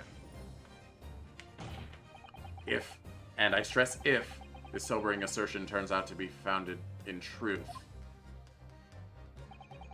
it would mean that the second disc is, as we speak, here in this very courtroom. Wait, what? In this room? How could you possibly make a claim like that? Because Inspector Gregson is a Scotland Yard detective. What? What's that supposed to mean, As a seasoned policeman, the inspector will have approached this alleged deal with caution. Certainly he would not have accepted the gentleman's agreement in this matter. No, he would have insisted on having the article agreed upon in the palm of his hand. Good gracious, then. You mean to say... Inspector Gregson already has the item in question in his possession? He has the second disc actually on his person? Yes!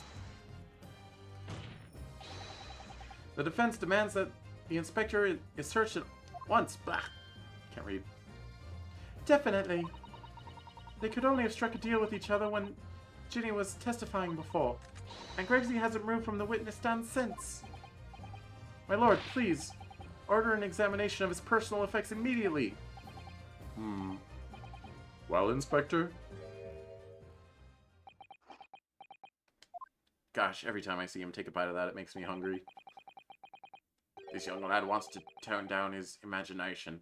He has insulted me and my profession quite enough. However, if it'll put the matter to bed to dispel any doubts about my involvement, then I'll happily submit to a body search. What? He's going to agree to it? Again? Stop it, old BS.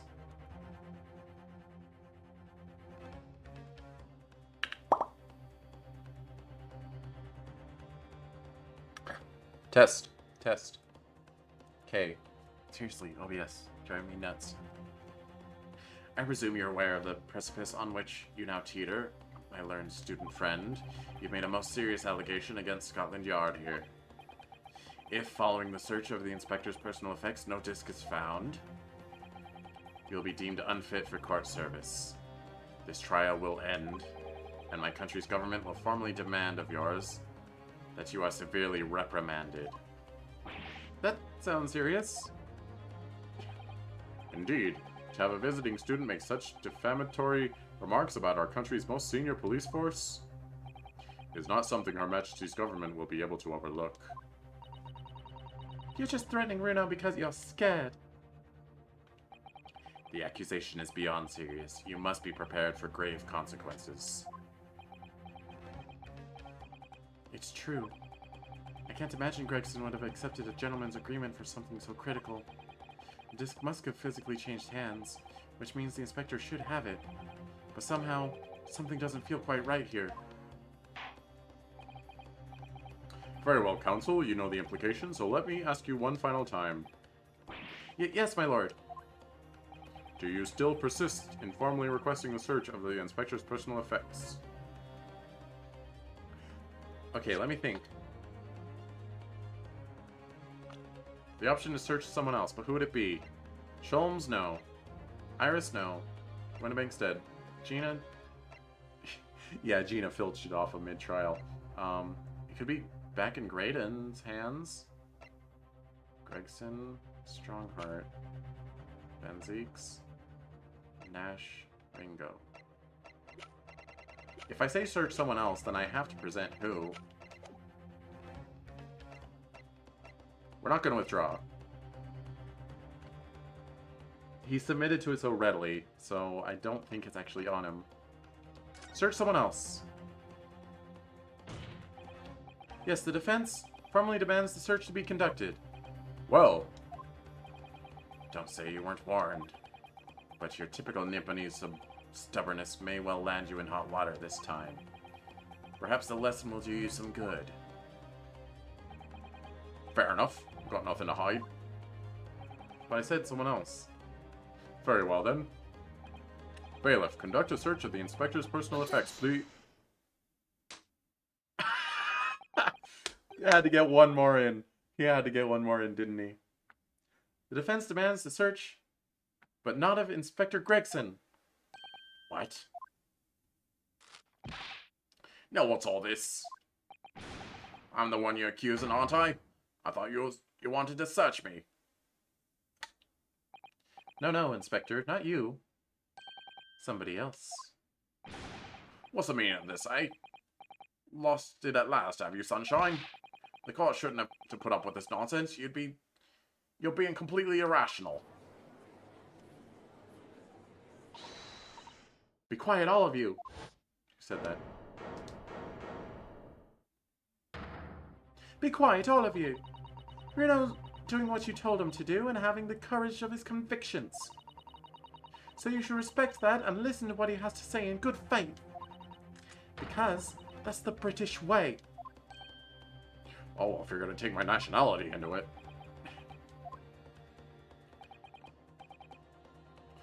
Well said, young lady.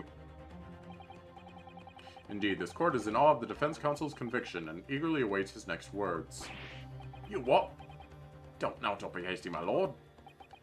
If I'm not mistaken about the things I've seen in court today, I'm fairly sure that I know who has the disc at the moment. There's only one person it can be. Counsel, of whom do you request a search now? Only one person it can be.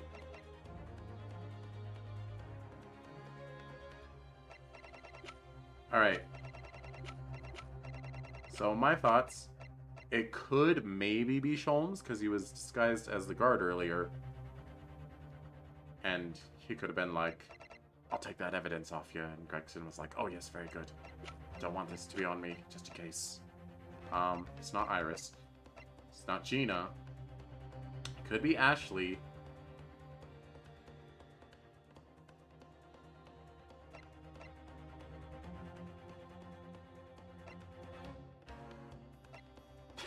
Just say Gregson anyway. See, I was thinking it could potentially be these two. Because there was the whole, like, oh, he's a brother thing. So maybe he is actually brothers with these two. And he's in cahoots with them. And... But then the fact that he said that there's only one person it could be. Whereas there's no reason why it'd be one of them over the other. Except I guess Nash is standing next to him.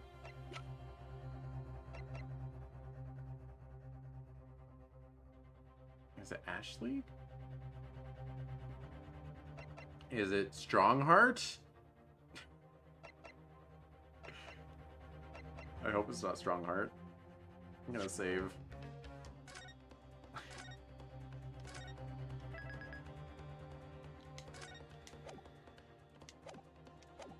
Alright.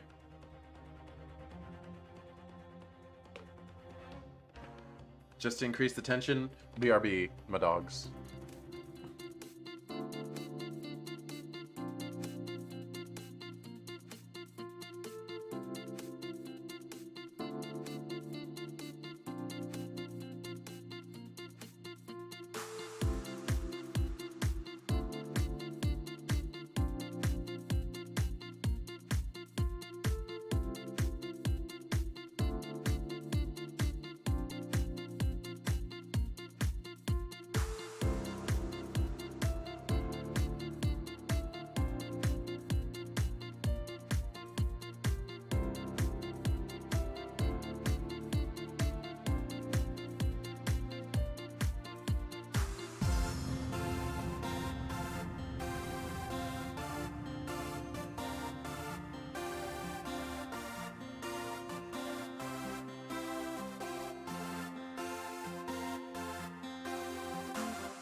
I am back.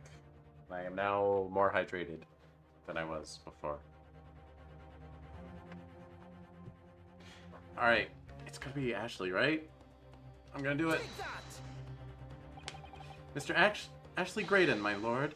The defense demands that he be searched at once. Very well, I presume you will not protest, Mr. Graydon? Au contraire. He does protest, then. Won't search him anyway. And so a brief body search was carried out by the court bailiff. A few short minutes later, it was revealed that Mr. Graydon had nothing unusual on his person at all. Oh no!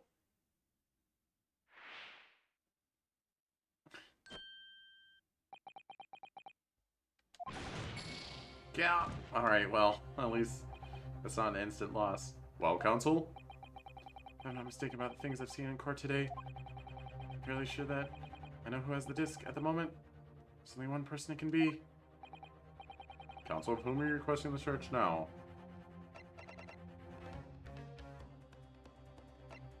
The only reason I would think Gina would have it is because she's a little thief. And like, but she wouldn't have the gall to do that mid-trial. Or would she? She would at least like try to tell us that she did though, right? Alright, my next guest is Sholmes. Because it wouldn't... Right? Take that! My lord, defense demands this person be searched. Oh my gosh. Good grief. What possible relation could exist between that person and the case, counsel? Objection! It would seem my Nipponese friend does not understand the gravity of requesting such a search. But what if... Can you hear me out? What if I load my save?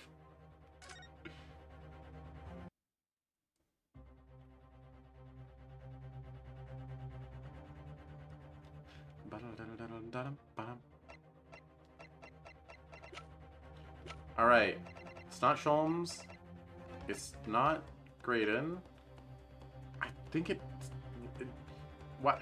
Why would there be this whole song and dance if it was on Gregson? So... Search... Gina? Take that! Alright, well, you know...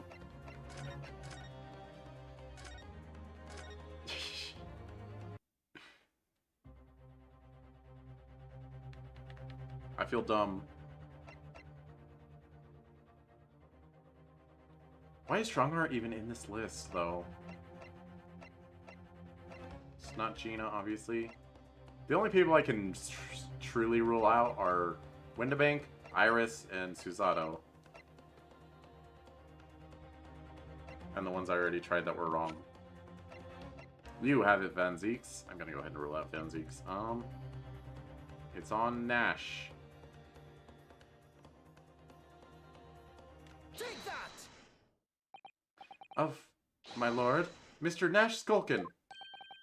Well, I never. Eh? Blimey. Me? Very well then, bailiff. Restrain the witness and conduct a thorough search of his personal effects. Hold it! Please, my lord. Inspector? Scotland Yard, has to object to this search. Oh my gosh. It is because he's standing next to him. Unfortunately for you, Inspector, it's because he was throttling him earlier. Oh my gosh. Unfortunately for you, Inspector, your objections carry no weight here. In this courtroom, only the prosecution and the defense have the authority to object. But, I'll tell that though to the rest of the Ace Attorney franchise. People objecting all over the place. But, Lord Van Zeeks, I have no idea what forces are in play that might influence your actions. But personally, I have no intention of obstructing the course of this trial. Ah! Bailiff, Cough. carry out the search. Now, hold on a mo. I don't know nothing. Nothing about no disc. Cut it out.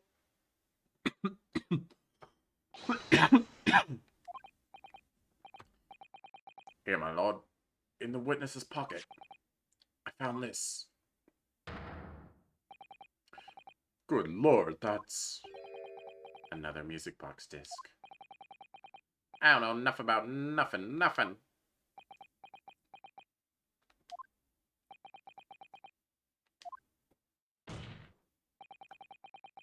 That is the second music box disc left behind by Magnus McGilded.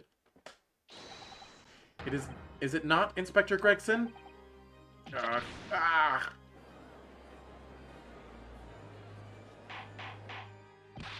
Order! Mr. Skulkin, what do you have to say for yourself? Are you sorry? Gordon Bennett. Just Gordon Fleming Bennett. What does that mean? I swear I didn't know enough about that disc, honest to God. Counsel, would you please explain what exactly is going on here? The alleged deal that was struck was between this witness and this detective, no? Without question, my lord. Then for pity's sake, why on earth was this man in possession of the disc that the inspector traded for information? Inspector Gregson is a shrewd, calculating man who rarely loses his composure. But at one particular point in this trial, he exhibited some unusual behavior for a brief moment. I don't recall what unusual behavior. It was, yes, during my cross-examination of Mr. Graydon. Tell me, Mr. Graydon, when you left the pawnbrokery that night, was it by any chance with the second disc in your jacket pocket? I admit to nothing of the sort. While Mr. Graydon answered my questions, the inspector appeared to have grabbed Nash Skulkin by his coat and was shaking him violently. Yeah, he didn't know. Thought me doggun was gonna fall clean off, I did. I was wishing I'd been born as me brother, I was. And what exactly happened to make the detective attack you like that? I ain't got a clue. He just suddenly turned and grabbed me, whistled like that, and started shaking me. Why the blazes didn't you mention the third gun when we got down to the station? That's what he said.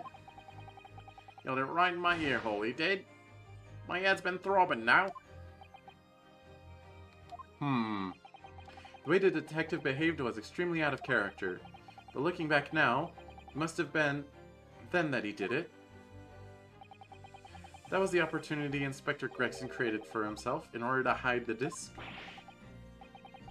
Well, bless my wig. He hid it? You... But I'm afraid I fail to comprehend the motive here. If the detective had acquired the disc he was after, why on earth would he then proceed to hide it in another man's pocket? This is a court of law. He could have submitted the item as evidence. It would appear, my lord, that the inspector was not at liberty to do that. Why ever not? As the man himself revealed earlier, his current assignment has some special conditions. My orders were, recover the medium used to convey the secrets leaked from the Ministry, and do it on the QT, strictly hush-hush. Hush-hush, top secret assignment, is it? As far as we're aware, the information stolen comes from confidential government communications. It would seem that if the information were to be revealed in court as evidence, it would be problematic. Does that sum up the situation, Inspector? I'm operating under direct orders from the Ministry. I'm afraid I'm not at liberty to answer that question. So, realizing there was a chance that you may be searched here in court, you took steps to hide the disc you acquired from the witness. Does this mean... He only pretended to attack Mr. Skulkin in order to get close enough to him, to slip the second disc into his pocket. So it was all a pretense?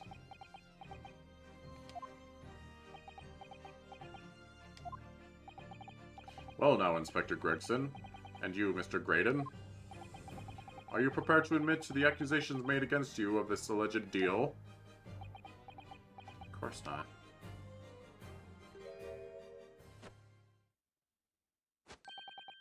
Admit to it, yours truly, please. Mr. Graydon! Clearly our Eastern visitor has uncommonly active imagination.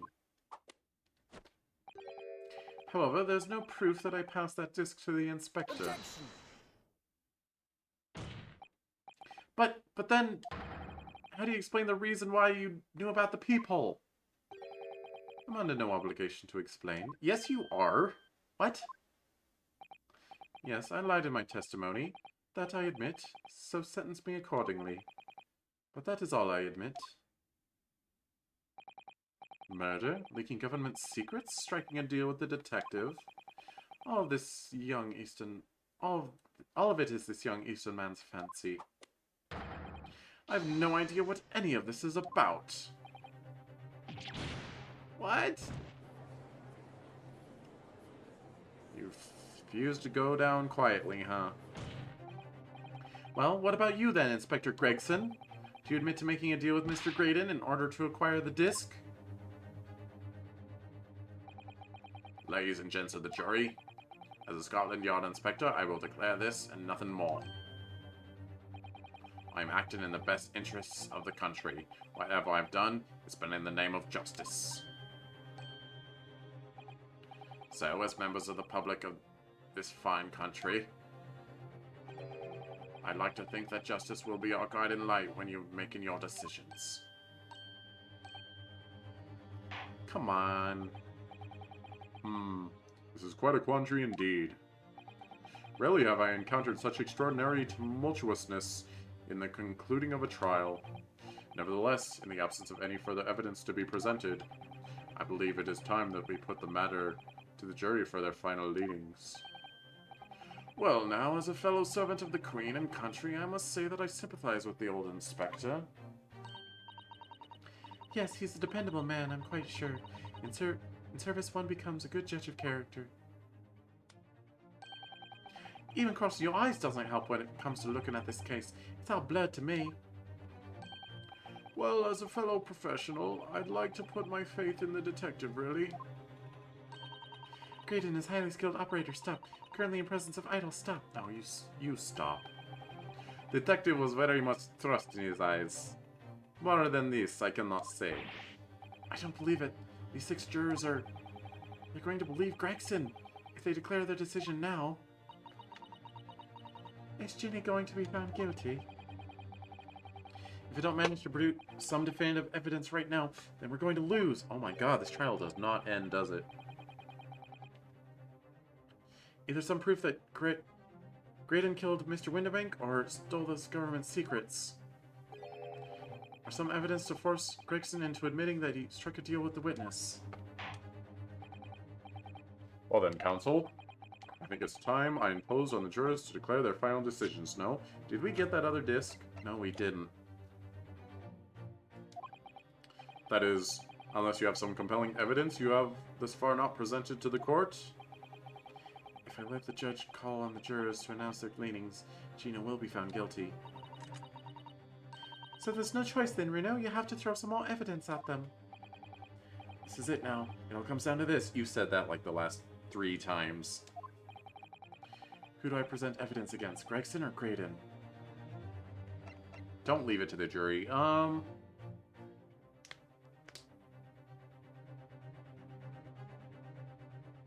It's Graydon, right? Because we have the disc.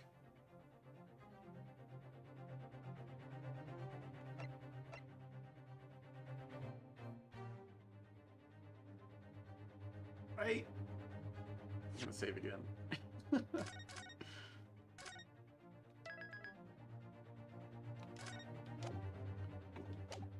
What? Graydon. Mr. Graydon, there's one final piece of evidence I would like you to see. You misguided fool. Whatever it is you tend to show me now, you'd be wasting your time. I have nothing left to lose. I assure you, I will admit to nothing. It's my last chance. Looks like I'm going to have to force his hand here. One final piece of evidence to get him to admit to the deal he clearly struck on the stand.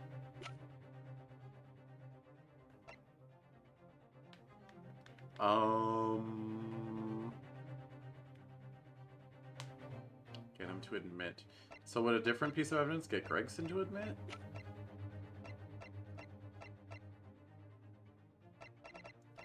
Hang on.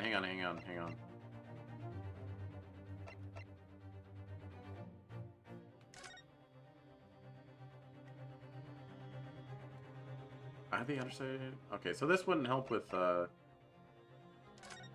Graydon, but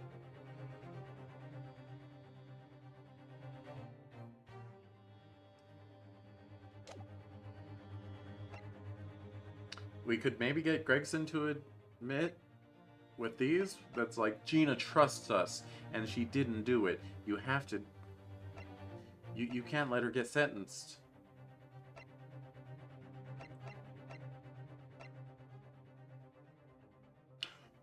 Iris's story manuscript.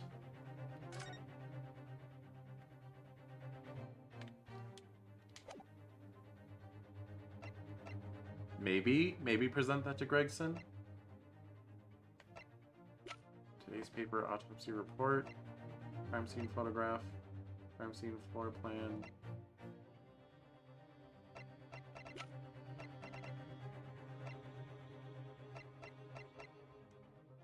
Gosh dang it. I think I picked wrong.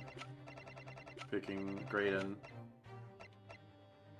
I guess I didn't quite realize he was saying, I'm going to have to appeal to one of them to admit it.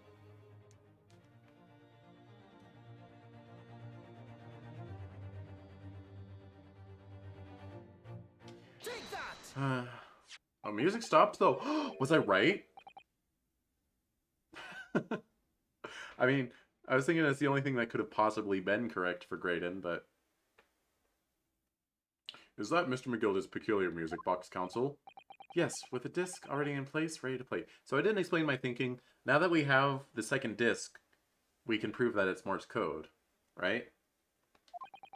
I think perhaps now would be a good time to listen to the sound produced by the music box again. Only this time, with the second disc we've just discovered set in place as well. Goodness, this disc, Counsel? No, wait, I can't let you do that. Why not? But because, well...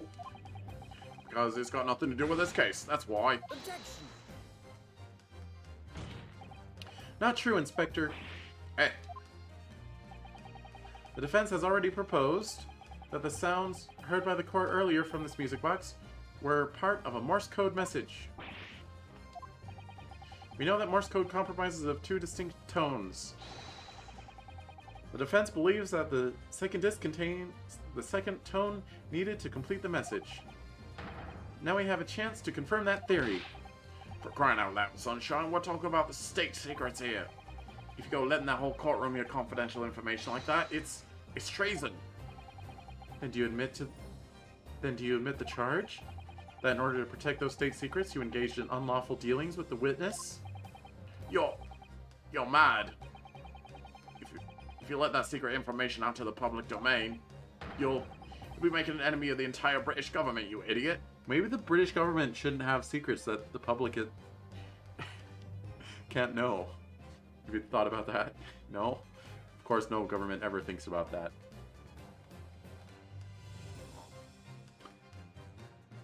Hashtag controversial. Hashtag hot take. Hashtag cancel cheese. Objection!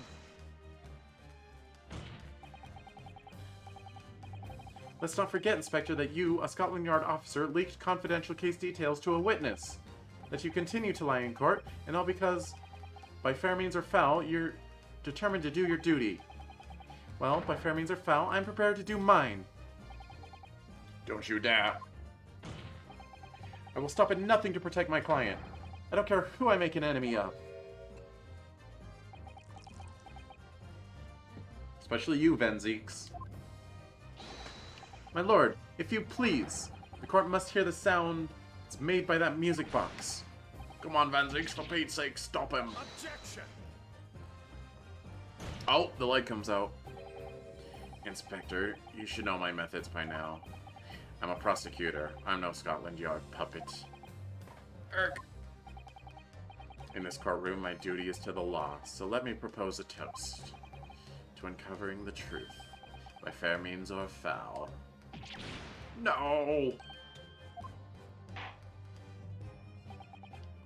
Very well, the defense's stance here and that of the prosecution have been made very clear, I feel. Therefore, in accordance with the defense's request, the court will now listen to this music box set in operation once more. This is very dramatic. This time with the second disc in place, both discs playing simultaneously. Still not really sure how you make them line up, but whatever.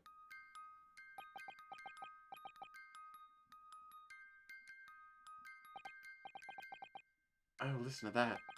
It's unmistakable now. It's Morse code. Alright, I admit it. Whatever you want. But for the love of God, shut the blooming box up. Alright, so I guess it didn't matter which person we picked. We just had to present the music box. Let me ask you again then, Inspector Gregson. Did you, or did you not, strike a deal with the witness next to you in the stand, Mr. Ashley Graydon? Specifically, did you furnish the witness with confidential case details in exchange for this music box disc? Did you reveal the existence of the people in the pawnbroker's storeroom door, Inspector? I did. Stop, what are you doing, man? It's all exactly like the young Eastern lawyer said. When the trial resumed after the recess, we stood here in the stand together. That's when he approached me with the deal. Shut up, you imbecile! Shut up! Psst, you there. You're the detective who turned up at the pawnbrokery the other day, aren't you? I may have something you're looking for, Inspector, with me at this very moment. So how's about a trade? I suggest you accept. Or information that may make certain individuals uncomfortable will soon become very public indeed. I couldn't let that information become public knowledge, not under any circumstances. So I accepted the man's proposal and told him details about the case that should have put him in the clear. The people on the storeroom door, and the bloodstains on the overcoat. By giving false testimony, the witness intended to have the defendant wrongly accused of murder. Inspector, you knew that. Yet you still revealed those details to facilitate the witness's perjury. I did. Then it turned out the people had only been made that night, after the incident took place. Scotland Yard wasn't aware of that, if I'm perfectly honest. Well, Mr. Graydon, what do you have to say for yourself? There's nothing and no one left for you to hide behind. JoJo poses won't save you now. You struck a deal with the inspector in order to escape conviction of a very serious crime. Namely this. You are the third intruder who broke into the pawnbrokery on the night in question. And you perpetrated the murder of the proprietor, Mr. Pop Windabank. You... Oh, jeez. Traitor! Oh, whoa. Hey.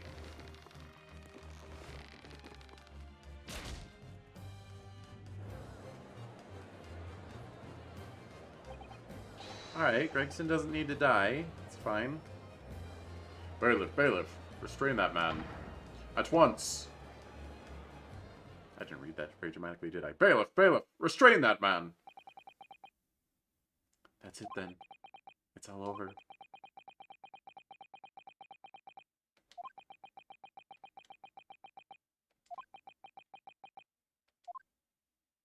I mean, we had the breakdown. I despise my life growing up. I despise my life growing up. Those slums are vile places. I was cursed from birth, born into poverty, the son of a penniless artisan. My parents did nothing but quarrel all day long. Excuse me. My parents did nothing but quarrel all day long. What little money they had was never spent on me.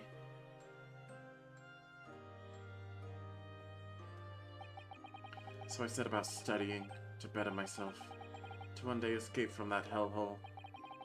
And you eventually became a communications officer? I admire your determination. But then you decided to try to steal government secrets? Why?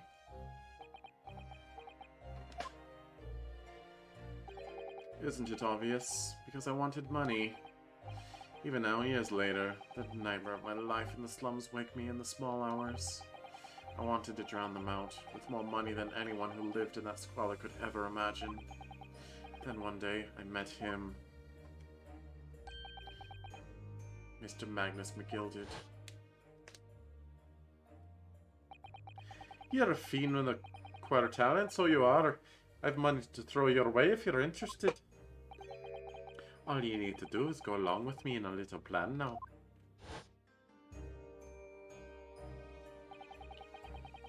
I was to steal the Ministry's telegraphic message logs, and McGilded would buy them for a handsome sum. As I was responsible for inspecting the Ministry's communications office, it was a simple enough task. The lure of the devil's offerings, how easy it is to succumb. But you surely have realized the seriousness of the crime you are committing. And for that reason, I took great lengths to ensure that my actions were untraceable by using the music box. My father was a brickmaker, though my mother divorced him when I was still a child. Yes, Mr. Mason Milverton. That's right, he was very skilled with his hands. He'd once been a music box maker's apprentice. I imagined his skills would be sufficient to create a machine that could generate Morse code. So I sought out my father again, to employ his services. It was the first time I'd seen him since I left the slums 10 years earlier.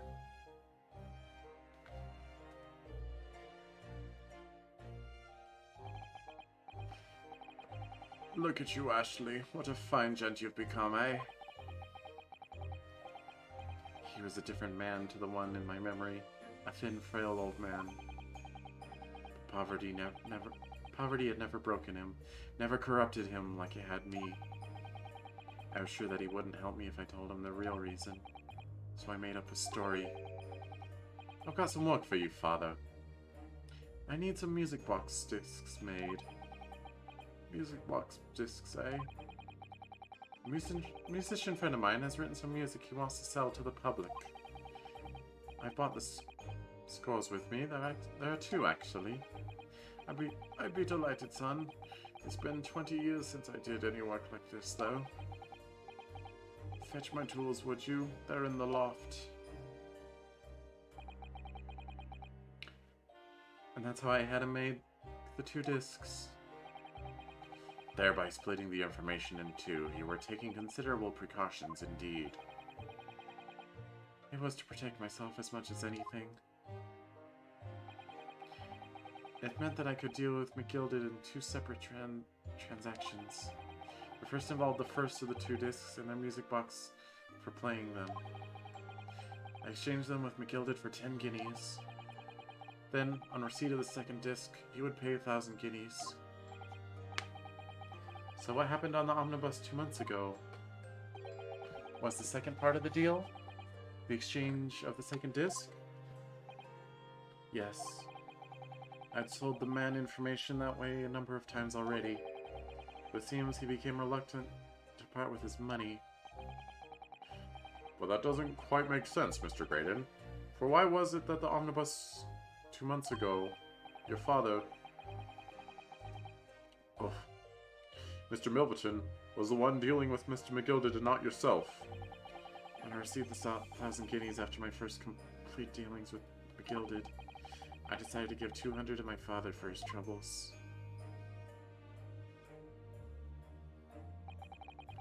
My father realized something was amiss. In time, he worked out that I must be involved in something dubious, and when he did, he said to me, "Next time there's an exchange, you'll let your old man do it, understand? Otherwise, I won't take your money anymore."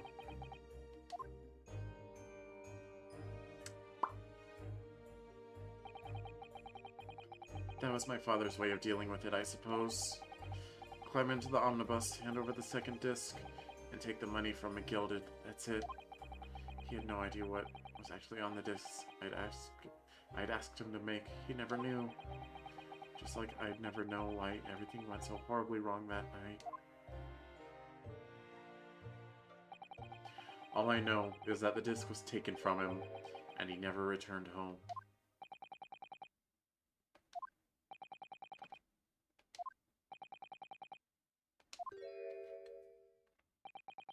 It was only then that I found out what sort of monster McGilded really was.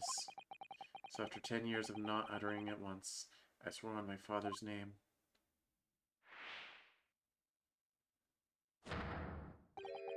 To exact revenge. Revenge? As anyone with even the remotest knowledge of the man will no doubt be able to imagine, McGilded brought all his wealth and influence to bear in the most despicable of ways. To crush any semblance of justice in this trial. The crime scene was tampered with, evidence was fixed, and witnesses were bribed. The trial 2 months ago was a farce from start to finish. My feet had barely touched British soil back then.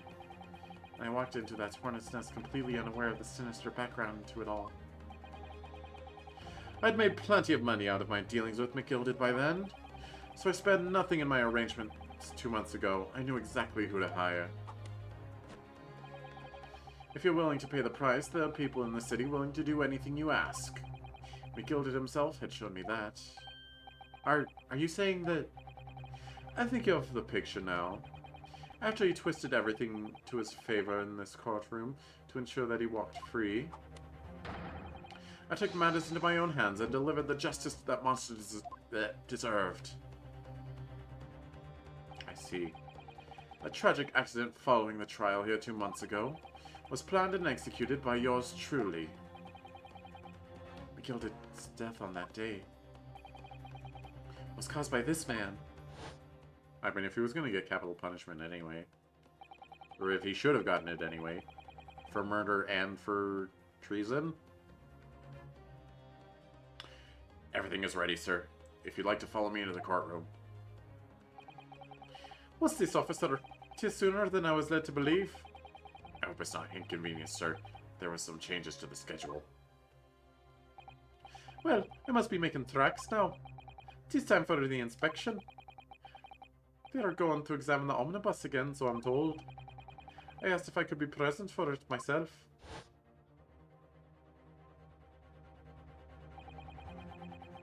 So that policeman who came to tell McGilded he could examine the omnibus again. That's right, an imposter, hired by me. McGilded used his wealth to manipulate the trial. He paid people to adulterate the omnibus with all manner of false evidence. He threatened witnesses to lie in their testimony.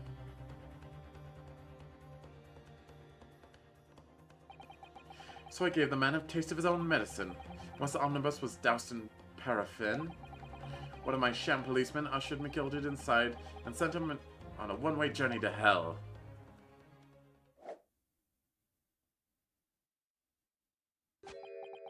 An eye for an eye. That's how I avenged my father's death.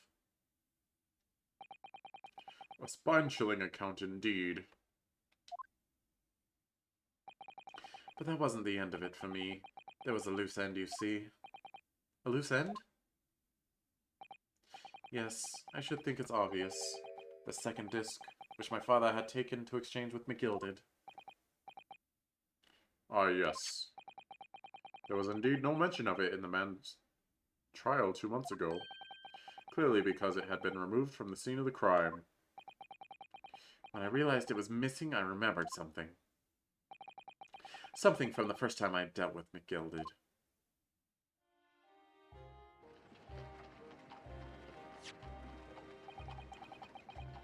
This is the first of the 2 discs, and the music box you need to play them. Well, look at that now.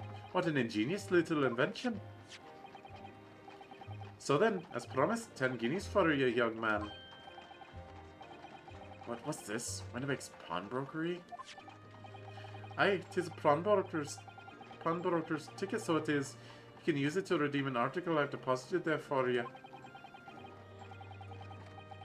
There's no need to give a name, just hand over the ticket and tell the fiend the watch for it. I put a jewel in pawn for you. It'll fetch a good 10 guineas if you sell it, so it will. I've never heard of a pawnbrokery being used for quite that way before. Have you not, Mr. Graydon? London's pawnbrokeries are very useful places, you know. Each one is like an extremely secure vault. They don't seem that secure.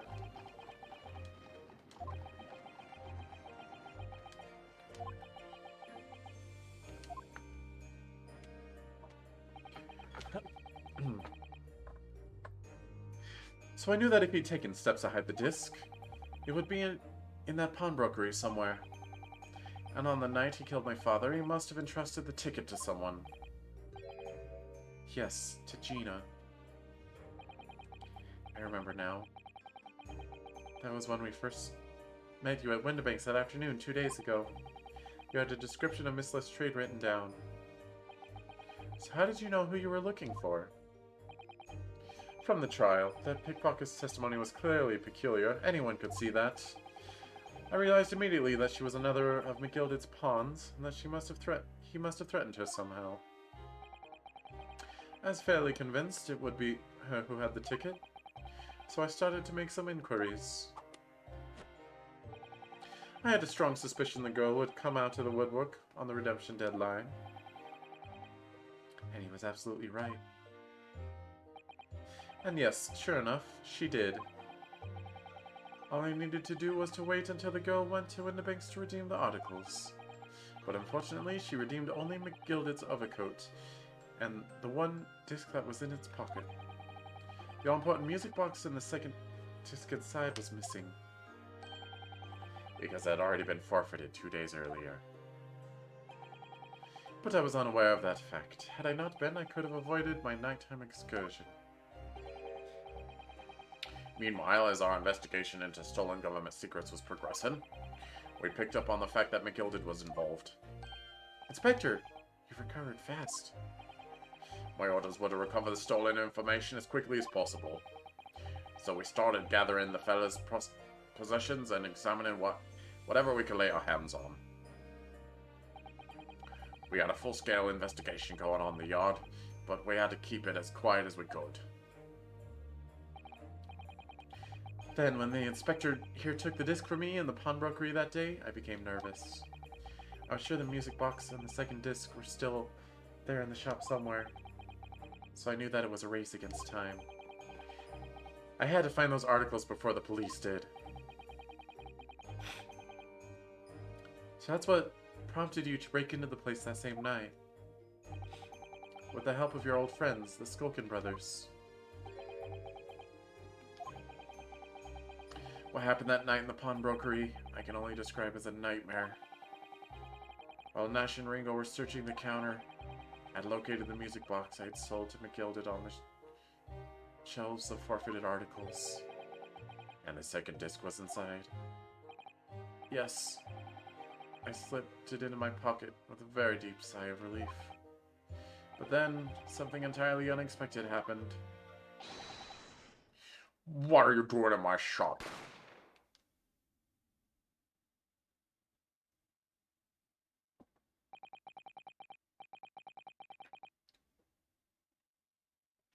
A gunshot rang out in the shop, and I felt a sharp pain in my left arm. The broker fired his gun, and the bullet pierced your limb. Yes, exactly. But unfortunately, I decided to bring my own gun with me that night, just in case.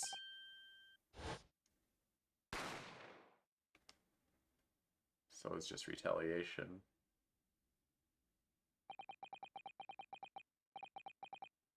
Before I knew what was happening, I'd fired back. The man had already turned to flee.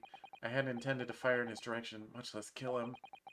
But unfortunately for both of us, the bullet hit home. Confound my amazing aim! It struck him in the middle of his back as he fled through the storeroom door for refuge. Refuge. A sorry, sorry tale.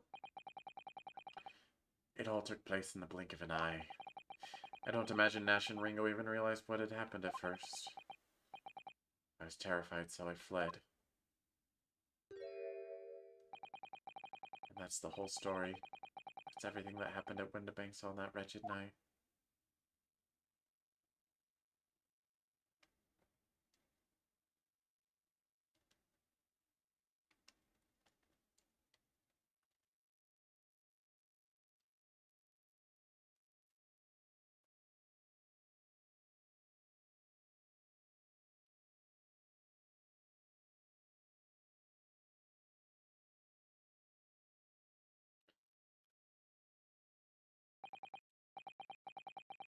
Earlier, you called McGilded a monster.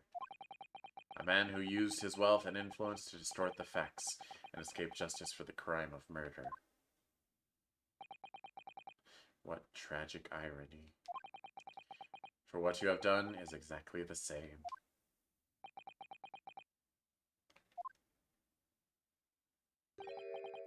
You've become the very monster you saw and despised so deeply in McGilded.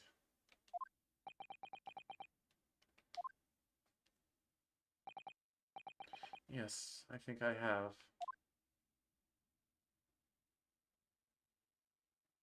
Oh. You can't help but feel the tiniest bit bad for him. Well, this has been a long, exhausting trial. You're telling me. However, it would seem that at last we have arrived at the truth. Inspector Gregson, what of Mr. Ashley Graydon? He's been restrained, my lord, and he's been escorted to the yard. He'll be charged with the murder of Mr. Windibank and the stealing of government secrets. Very good. And you, Inspector? Regrettably, you will have to face charges yourself. Yes, my lord, of course. No, Gregson's not so bad.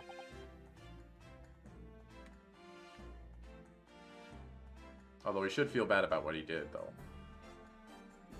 He's putting someone's life on the line. It transpires that you were complicit in helping a criminal escape justice. The fact remains whether or not you were doing so in the line of duty. The crime is a serious one, Inspector, and inexcusable. Now the defendant, Miss Gina Lestrade. Yeah? It is time for the final adjudication. Is the jury ready, Mr. Foreman? Yes, sir. Garrett up squadron standing by, sir. This is really it now. The last push, the final call, the finishing whistle. My men are ready to deliver their verdicts. Thank you, Mr. Foreman. Very well, ladies and gentlemen of the jury. You will now declare your final decision to the court. Not guilty. Not guilty. Not guilty. Not guilty. Not guilty. Not guilty. So what's up with the jury selection, though? Are they going to explain that?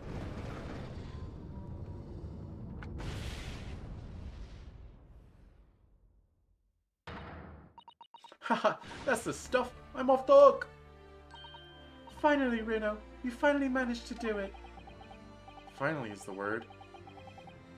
But finally is the word. I don't know how to enunciate that. I really wasn't sure if we'd come out on top for a while there. Susie was right. You're the best lawyer in the world. Miss Lestrade, I am not finished with you yet. What are you looking at me like that for? Before you start enjoying your freedom, there are certain other crimes to consider, Eh? 2 months ago, in my courtroom no less, gave false testimony, did you not? And in relation to the trial today, not only did you unlawfully enter Winnebake's pawnbrokery, but you also attempted to abscond with Mr. McGilded's property, it seems. Eh? I never done nothing of the sort. Of course not. It's not like you were gleefully wearing McGilded's coat in your cell yesterday or anything. Aw, just when I was getting excited about throwing a party for Ginny this evening. And turning our attention to the defense, determining that, when played together, the music box disc contained a message in Morse code was, well, it was certainly a most unexpected revelation, counsel. Quite so, my lord. The prosecution was caught entirely off guard. In fact, I think we should applaud my learned friend's courage here today. I propose a toast to demanding that government secrets be disseminated before the entire courtroom. Ah. But very sorry about that. It's the only way I could get Inspector Gregson to admit what he done, so... If I may say something on that point. Isn't that... Oh. It's, about the sound produced by the music box before. I do wonder if that was really Morse code at all. What? What are you saying, madam? Oh, well, it's just that I'm really rather fanatical when it comes to Morse code, you see. So much so that the whole world seemed to be covered in dots and dashes. To me, in fact. Goodness, madam. An unhealthy level of obsession one feels. Can relate. But I must say that, in my opinion, the sound produced by those 2 discs were nothing more than that. A meaningless series... That's not how you spell series, that's how you spell serious. Series of 2 different tones. What? What? Can that really be? It wasn't Morse code after all?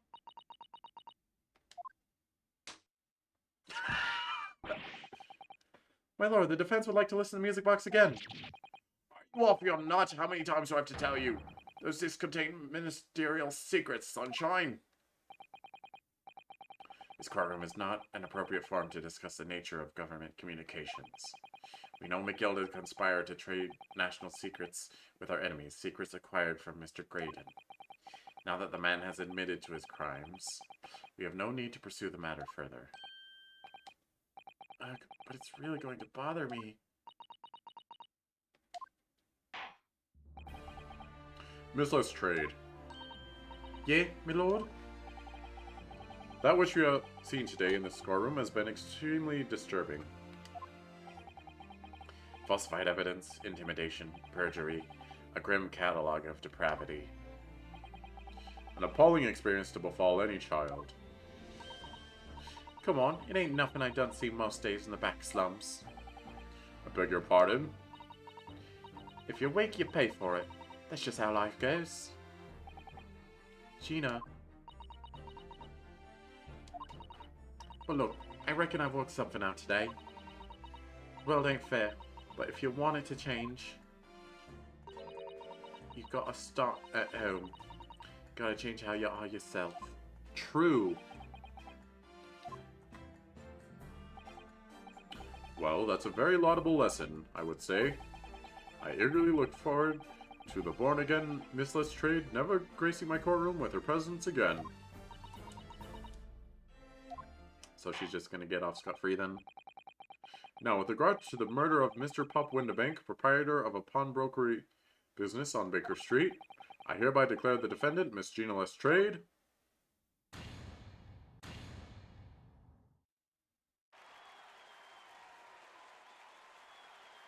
yay!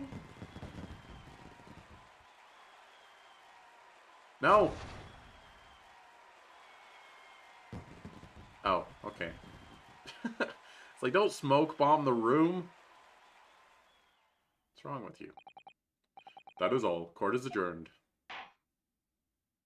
Oh my god, that case is so long. We still got epilogue stuff to do, though.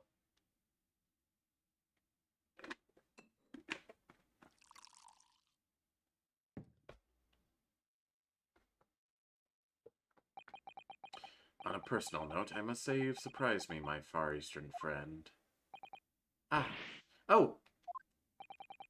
Despite being a Nipponese, you saw through the pretense to the malice that festered within the Englishmen. And at the same time, saw through the grime to the surprising heart of your English client. You have a curious talent for judging character, especially considering our very different cultures. I don't think there's anything curious about it. Whether we're from the Empire of Great Britain or the Empire of Japan, we're all human beings. We're not so very different on the inside. You know, I took this case for one very simple reason. To lock swords with you once again here in the courtroom. You did? What are you, Godo? When I encountered you for the first time 2 months ago, it reminded me of toasting friendship and trust with another Nipponese, only to find my trust betrayed. Through you, I hope to look into the eyes of the man I once knew and try to understand. You mentioned something similar earlier today, about total betrayal at the hands of the Japanese. Oh, it's okay you were racist against me this whole time, because you had an old friend who was the same race who betrayed you. It's fine. Come on. What happened exactly? Well, you may ask. And one day, when the time comes, you will learn the answer, whether you like it or not. Alright, then I'll wait for that day if I must. Oh boy, we're already setting up for 2-5, aren't we? Coming to be known as the Reaper of the Bailey, and my retirement from the service 5 years ago, it gives me cause to wonder if our meeting has some deeper purpose. Bruh. So farewell, my learned Nipponese fellow, until we meet again.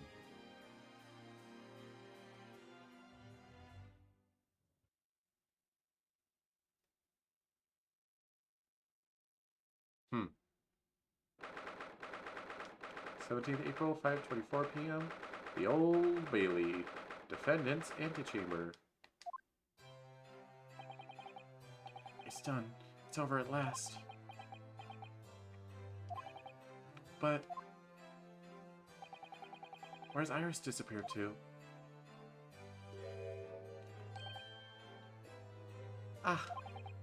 So, congratulations, Gina. I knew it all along. That you were innocent. Well, you did what you said, Mr. Nara Odo. You believed in me, right up to the end. You're as odd as your name. What's odd about it? I told you I had faith in you, didn't I?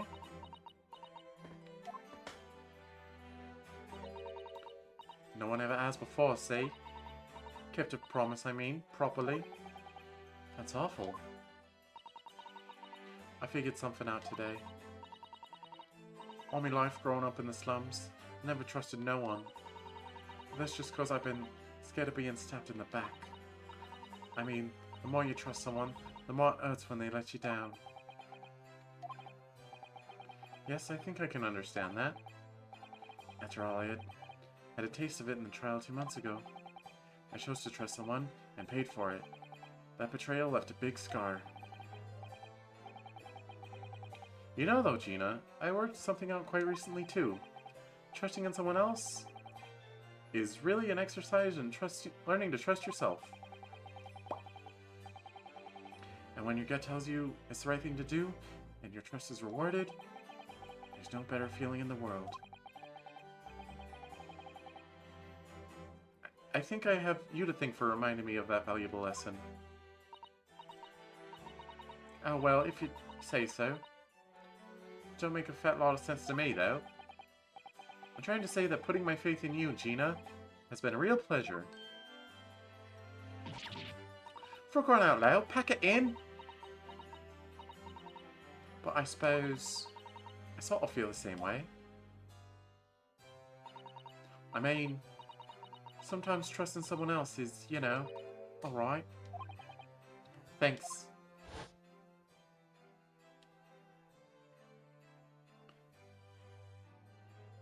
This is the way I see it, Ryunosuke. A defense lawyer is only as good as his faith in his client. And that comes down to how much faith he has in himself. After this experience, I'm starting to feel like I understand what you mean, Kazuma. Am I living up to your expectations? Am I turning out to be the lawyer you believed I could be? Pardon the interruption. Iris? Sholmes. But what the deuce does a man have to do to be noticed around here, my dear fellow? Ah, that voice! It's too late for that voice now, Mr. Naruhodo. I've been standing here patiently in the corner of the room for an eternity. Ah, yes, it was me all along, I would have said when finally you noticed me. But you people with your incessant babbling... Mr. Sholmes. Ah, yes, it was me all along, you see. Sholmes.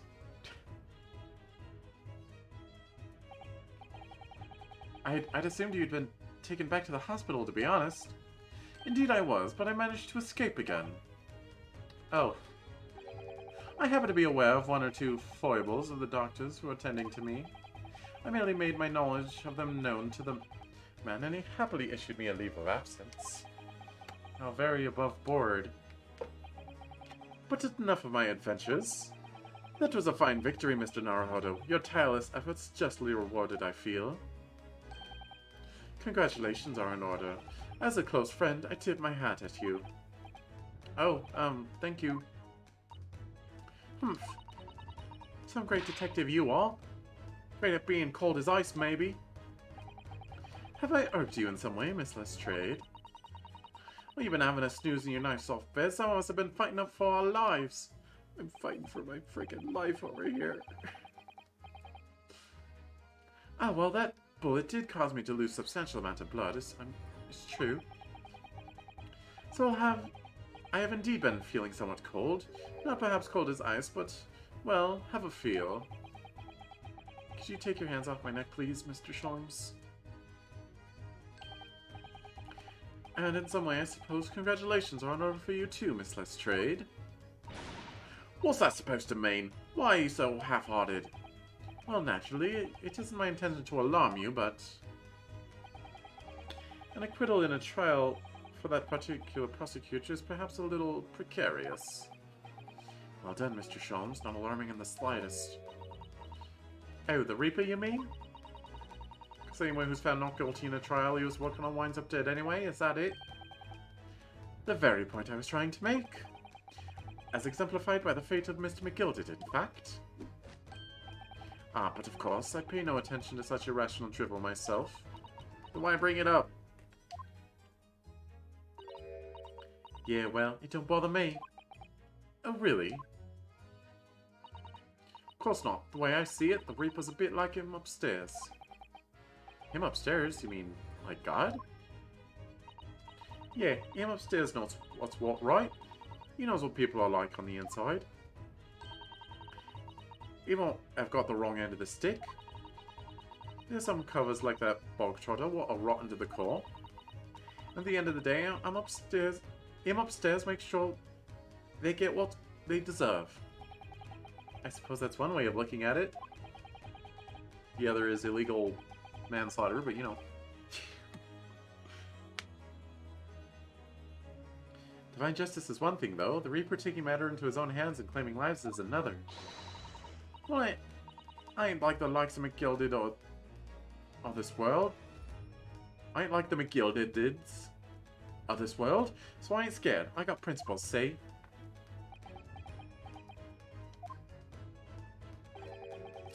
A trait in which you can be admired, Miss Lestrade. Oi, just give it a rest, alright? As I was saying, congratulations are in order. The news of your acquittal was very welcome news to me indeed. Let me express my heartfelt congratulations, Gina. Well, there you are, Hurley. How long have you been here? Honestly, I went to the main entrance especially to meet you there. Ah, Iris, my dear, I do apologize. But wait until I tell you what happened. This pair made utter fools of themselves. What happened? As you know, I've been put in for disguise. I was hiding in this room dressed as a bailiff. But these dolts didn't notice my presence at all. They had no idea. Can you imagine, Iris? Would you credit it? I'm not sure, really. I beg your pardon. I'm sorry, Hurley, but you just don't have the weighty presence you seem to think you have. In fact, you really ought to be more careful about that. It's going to land you in trouble one day. Oh, be careful. Ouch. she pwned him. Anyway, it's such a shame. I was hoping to throw a party for Ginny tonight, but you won't be able to come, will you? Didn't look like I'm going to be going nowhere for a while. You are the judge's patter. I got stuff to make amends for, apparently. All them offences. What was it again? Breaking and entering. Taking the bog trotter's stuff. What was it? In lug, blah blah blah. Yes, and I think you'll find that basically being a pickpocket is the main offence. But diving ain't an offence, it's a job, isn't it? No. I don't think so. Still, it has got me thinking all this. Maybe I should start looking for another line of work. I mean, you didn't start off as a lawyer, did you, Otto? Well, no, but I was never a pickpocket. Well, anyway, I reckon I can make a change. I'm gonna do something with them lot like me from the slums. Something that makes a difference for them. That's a wonderful idea, Ginny. And I'm sure you can do it.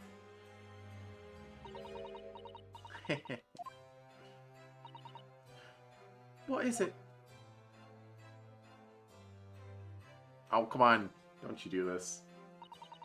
Nothing. Miss Gina Lestrade. The prison carriage has arrived, ma'am.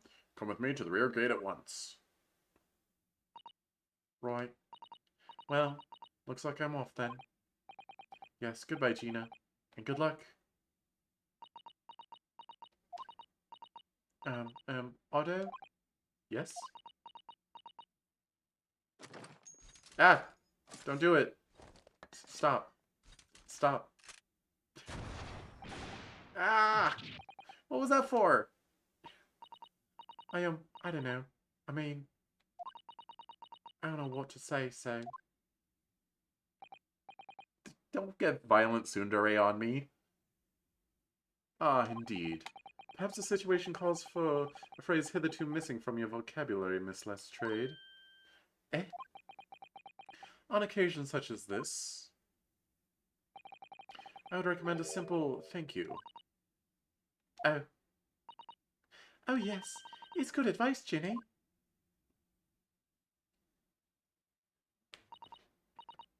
Right, I see. Well...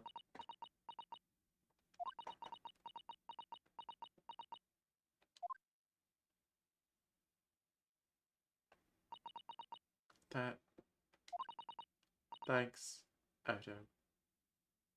Oh. Oh no, don't do that. Stop. Stop. Thank you for everything what you've done, for believing in me. Not at all. In fact, that should be my line. Thank you, Gina.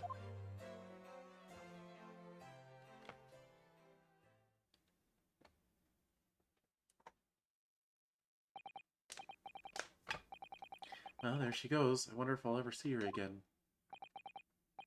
Well, well, quite the indomitable pickpurse. Oh, I nearly forgot. I bought the paper outside. It's a special edition, and the trial is all over the front page. Pickpockets, innocence proven. Isn't it wonderful? You should have shown it to Gina, Iris. She would have been thrilled. Oh no, how silly of me. Ah, but anyway, would you like the good news or the bad news? Not again. Is the good news that the trains got cancelled? Or the bad news is trains got cancelled, and therefore Susato's still here? Well, what do you say, Runo? Early? As usual, I think I'd rather get the bad news out of the way first. Absolutely not. I have no intention of listening to anything but good news. That's really good. There you have it. How people answer that question says a lot about them, doesn't it? Let's not go there. I will never hear bad news, ever. You can't make me.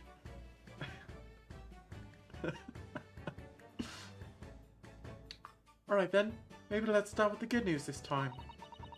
The rain has finally stopped. It was a record level of rainfall, apparently. Well, that is good news indeed. We can journey back in greater comfort. Alright then, what's the bad news? The huge storm has left the seas very choppy. The channel in particular is awful, so sailings out of Dover have been delayed by a day or more. Wait, Dover? That's right.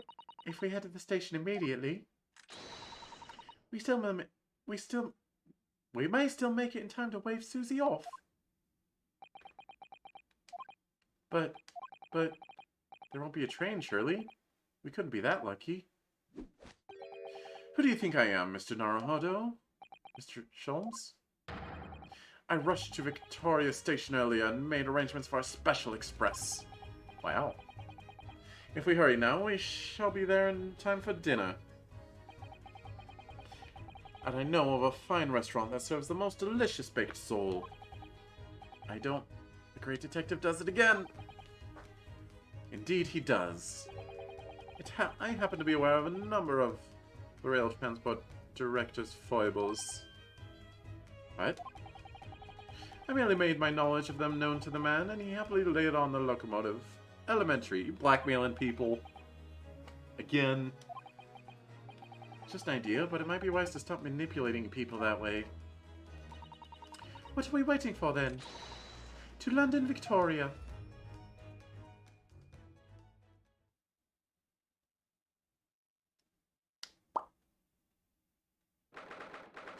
18th of April, 5:32 a.m. A port of Dover. Quayside. Quayside? What does that mean? That took somewhat longer than I had anticipated. Stacey's boat must be about to leave now. Miss Susato, where are you? Suza, where are you? Over there, look! It looks like she's reading something. Hold it! Miss Susato, wait! What are you doing?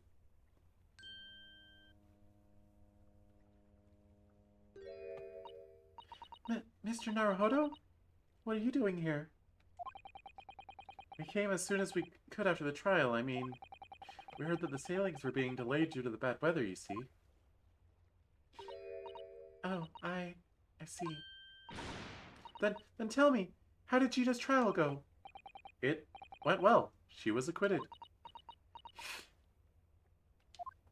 Of murder, at least. That's wonderful. That's really wonderful news.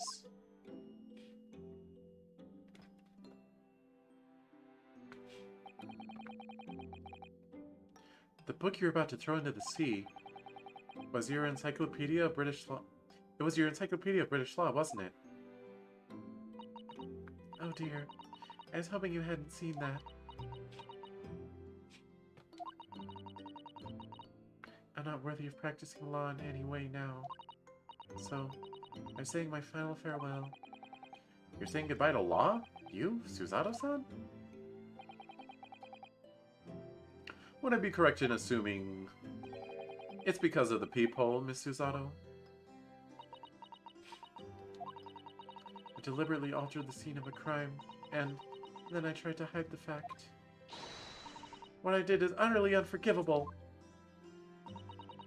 That reminds me. How did you even come to have this, Susie? On the evening of the incident, Mr. Sholmes had invited Gina to dinner, if you remember. Oh yes, we had a wonderful time.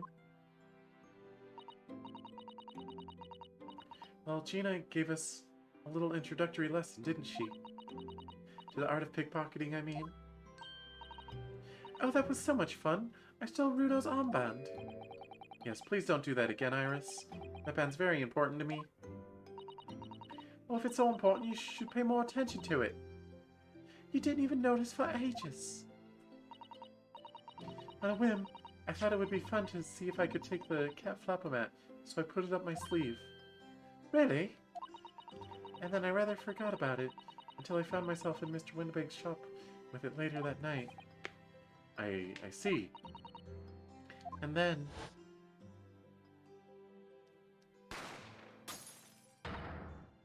Ah! Mr. Sholmes! Mr. Sholmes! Leave me, Mr. Naruhodo. Right.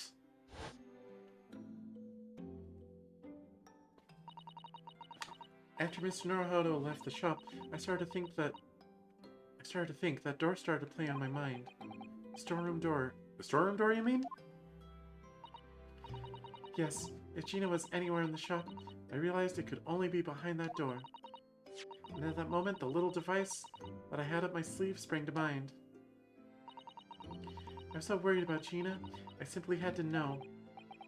So you used the cat flap-o-mat to make the people in the door. As captured in a photographic print of the shop by one of Hallie's red-handed recorders. Indeed, it was one of the it was of the first importance, that point. Precisely when the peephole was made, that information would prove to be Mr. Naruhodo's greatest weapon. Though naturally, without proof, it would have amounted to nothing. But when I looked through the hole in the door, the sight that met my eyes made my blood run cold.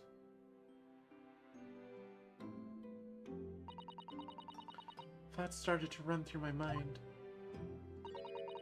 I remembered that the trial 2 months earlier, the trial of Magnus McGilded, I thought about how he had manipulated the evidence and arranged false testimony to secure his freedom. It made the British justice system feel very dark and sinister to me.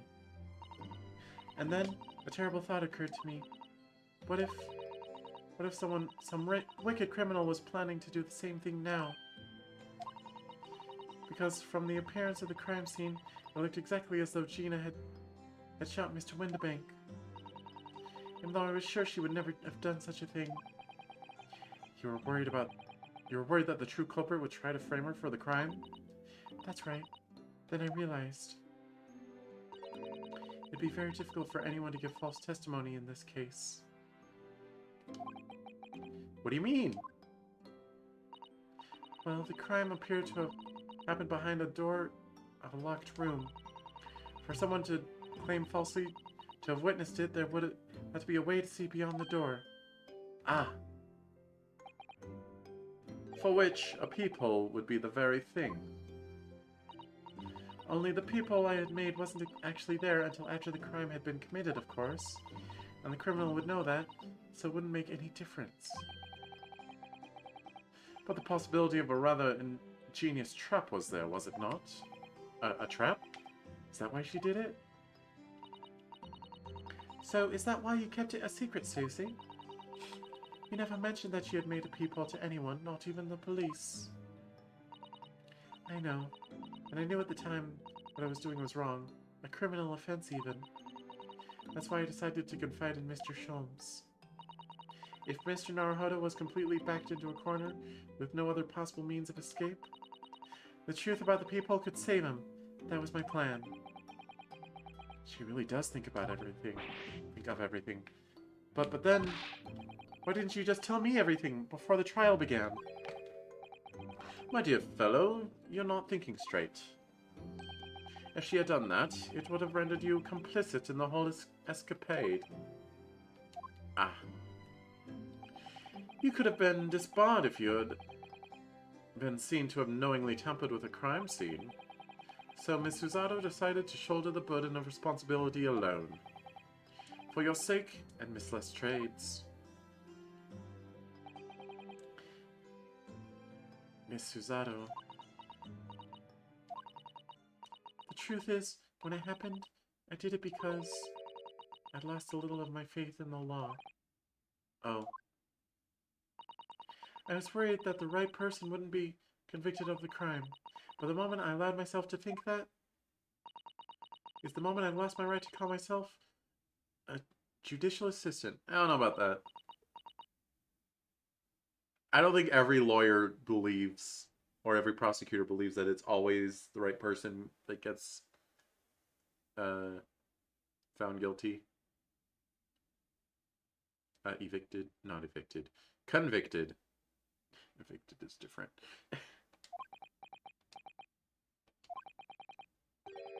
What you did isn't comparable to what he did. Graydon is the one who lied in the witness stand, using that peephole as a way to implicate Gina. And besides, she doesn't know who Graydon is. If the peephole inconsistency hadn't existed, I'm not at all sure that she would have been acquitted in the end. Miss Susato, what you did saved Gina's life.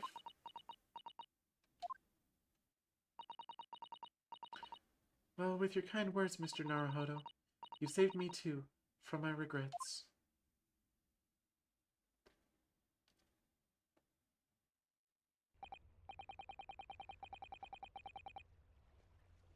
Well, we must be thankful that Miss Lestrade's freedom has been assured. Yes, exactly. Although some of the loose ends in that trial will continue to play on my mind, I'm sure. By the revelation that the music box disc contained secret messages, Mr. Naruhodo. What a triumph to work that out. I'm full of admiration. Well, actually, that argument wasn't quite as compelling as I thought it was. Oh, it wasn't? There was a communications officer among the jury members, you see. A telegraph operator. And she said that the majority of the sounds on the disc were just meaningless tones. That's because it was coded. It was put into code and then into Morse code. As one would expect, after all, we are talking about secret government communications. No doubt they were written in cipher to avoid being readily understood should they have been intercepted. In cipher? I see. So then we could never have hoped to understand the message anyway. Nonsense, my dear fellow. It's quite a zero-pipe problem, I assure you. What? I mean, we don't have the music box with us anymore. There's no way they let us walk with that. Eh? Sogi? Sogi? What? Well, that can't be a real word, can it? How funny. Wait! Iris, what did you just say? Oh, I just said asogi. Does that word mean something to you? Mean something? Asogi was the name of my best friend. What? But how? How would you know that name, Iris? I wrote it down during the trial before, when the message was playing on the music box. She transcribed it on the fly? She really is a genius. I knew it. I thought the message probably wouldn't be written out in plain Morse code, so I tried various ways to interpret it. But whatever I tried, the words just didn't seem to make any sense. That is, in English at least. Oh! It suddenly occurred to me, you see. There's more than one Morse code. Not just the English variety. Various countries around the world have altered and added to Morse code to use it in their own languages. I don't believe it. Are you saying... That's right. I've only actually seen a chart of Japanese Morse code once before, but I think it's based on the Iroha pangram, isn't it? You mean to say that in Japanese Morse code the message says asogi? Yes, I think so. Sorry, but I don't remember all the Japanese Morse code. Iris, would you let me see that? Miss Susato, do you know it? Do you know Japanese Morse code? Yes, I spent some time studying it. Because I'm quite sure Morse code will become ever more important for international communications. Then might I recommend, my dear madam, that you focus your efforts on the English version? Be that as it may, Iris, show me the message, please. Of course.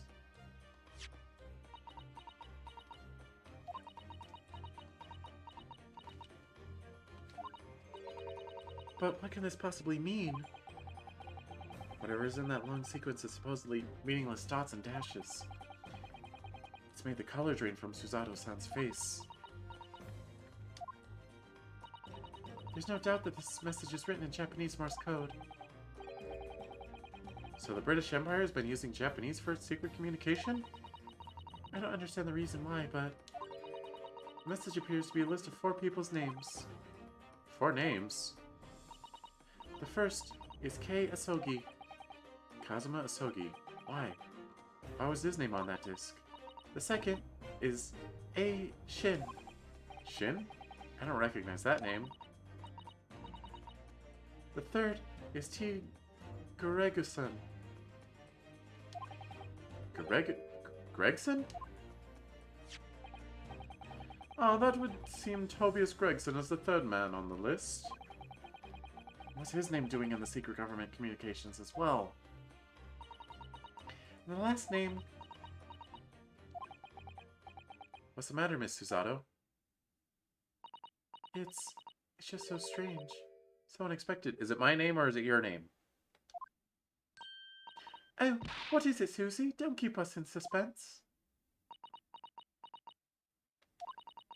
The last name is J. Wilson. Ah. What? Wilson? John H. Wilson? You mean Daddy?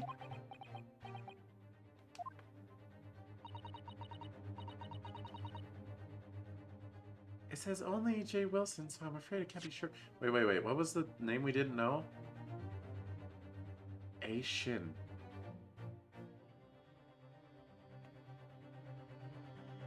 Wilson is a victim. Wilson died. Cosma died. Uh-oh. Gregson on a hit list? Wait, no. But it's government communication. What? It says only J. Wilson, so I'm afraid I can't be sure. Then after the 4 names it reads, if I translate from Japanese, that is all 4. That's the end of the message. Or rather, the end of what you noted down, Iris.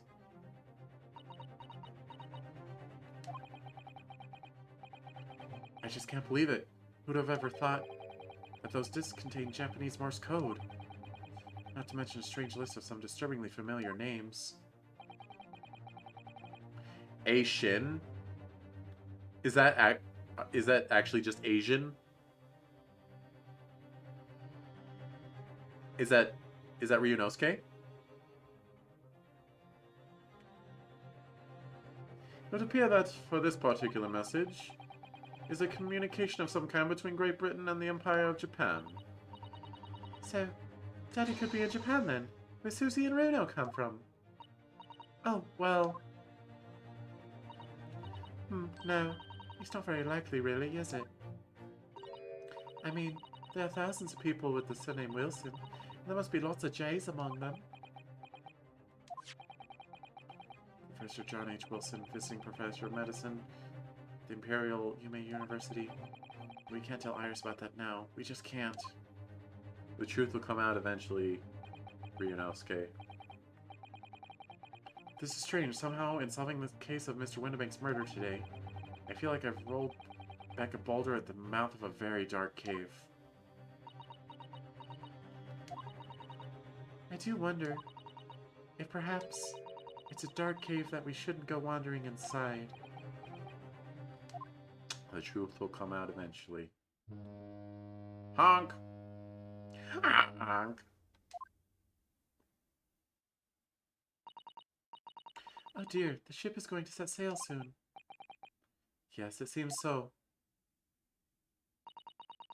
I'll sail on that steamship first to the port of Dunkirk in France. Then I'll change onto a larger passenger vessel bound for Japan. You're really going then, Susie? We wish you safe passage, Miss Susato. Thank you so much. I wish all of you the very best. Like no one ever was. Miss Susato, I had hoped to have you always at my side to guide me and support me. Mr. Naruhodo, please come back soon. As far as I'm concerned, you really are the very best judicial assistant in the world. No, don't cry. I'm quite sure I'll be back before you know it. Really, Susie? Oh no, don't forget, Iris. I made you a promise I've yet to fulfill. A promise?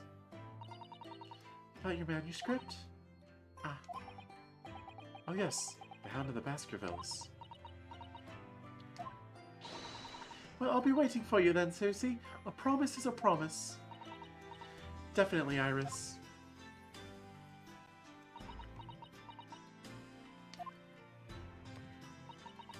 Mr. Naruhodo? Yes? Do you remember the first time we met? Yes, of course. On the SS Burya, when I was dragged out from that wardrobe, still half asleep.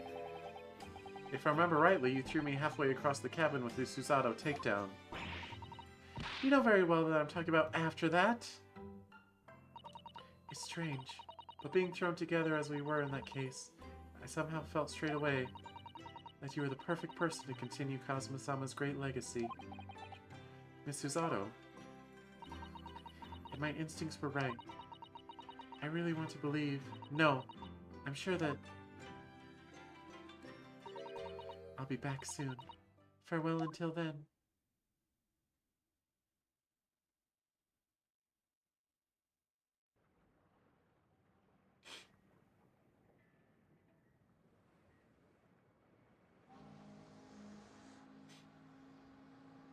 Somehow we seem to have come to the end of the adventures of Ryunosuke Naruhodo. Or the first volume, at least. Looking back now, it feels as though fate has led me on this journey. Where's Sholmes? Fate led me to becoming a lawyer, to traveling halfway around the world, to meeting the great detective. I'm sure there'll be trials and tribulations ahead.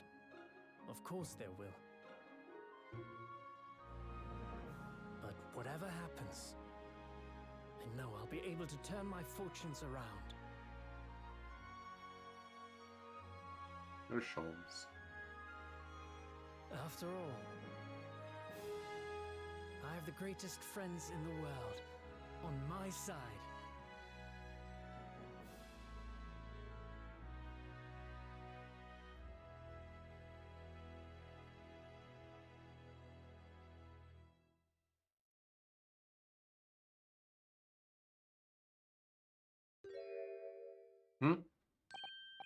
Ah, yes, Mr. Naruhodo. Yes, Mr. Sholmes? I have some rather awkward news. The railway company has decided to sue over the special express train, apparently. What? Huh? It caused such a commotion on the line. All the other trains had to wait at stations. But really, we should never have made it... We would never have made it to Dover in time otherwise. Anyway, I explained everything and how it was all your fault. What? Huh? Huh? I believe a formal complaint should be delivered to your office tomorrow. But do not worry, my dear fellow, according to Miss Susato. You love defending yourself in court. No. Huh? It's alright, I'm perfectly happy to testify. He really didn't look like the sort of man who'd do something so outrageous. Say, but you know it was Sholmes that did it. Mr. Sholmes? Yes? A word, if you don't mind. Why, certainly. Any word you like. Bellow it out, my dear fellow. Yeah, I got one for you. Right here. Right here on my head. Oh yes, I love Runo's words. And now just the one he'll use here. Then I really must say... Objection! Objection!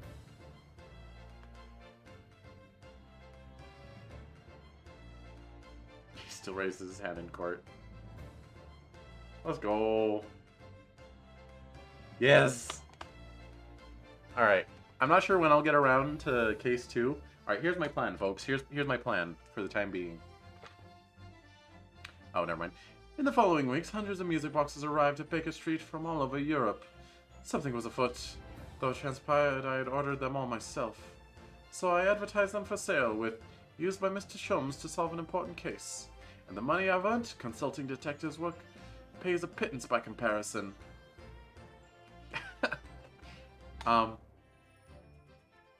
So, for the rest of October... well, tomorrow I'm going to do Doki Doki Plus, which is kind of a Halloween-ish game. It's horror. Oh, I haven't slept a week. This manuscript's but Mizzy Holly usually cooks me breakfast. Well, cooks is an overstatement. For some dry toast and insipid coffee. To Miss Susie and a lovely Japanese breakfast. I do miss. I'm going to speedrun Doki Doki Plus, and depending on how I feel, I may read the bonus content. Not speedrun style. Witness, your testimony is riddled with contradictions. Exactly. Rarely do Koban coins hide under rare stakes themselves. Well, I don't know, sir. Knows his father is an innocent man. So whatever. Witnesses, my courtroom is no place for your petty arguments. Okay. Then... Should I just wait for the credits to be over? I probably should, huh? Having delivered the Russian dancer to shore in Shanghai, laid low and blah blah blah. But last night, I apprehended an extremely suspicious Japanese national on board. I've done nothing wrong. All I did was give Wagahai's offspring refuge in my pocket. A man brings some kittens on board and suddenly he's a hardened criminal. It's not fair.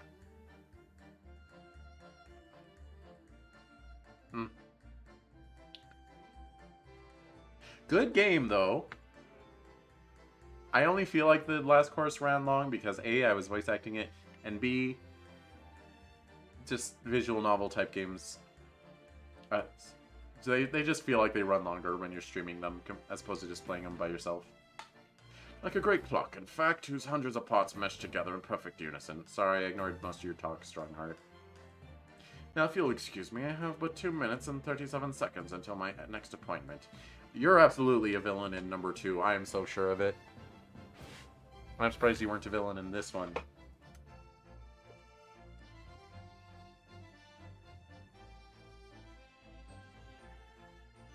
The latest France magazine is out, and I mean it again. Whenever I see that one line she wrote, now I get a standing ovation. Want to hear it? Humph. Not bad, I suppose, for an amateur.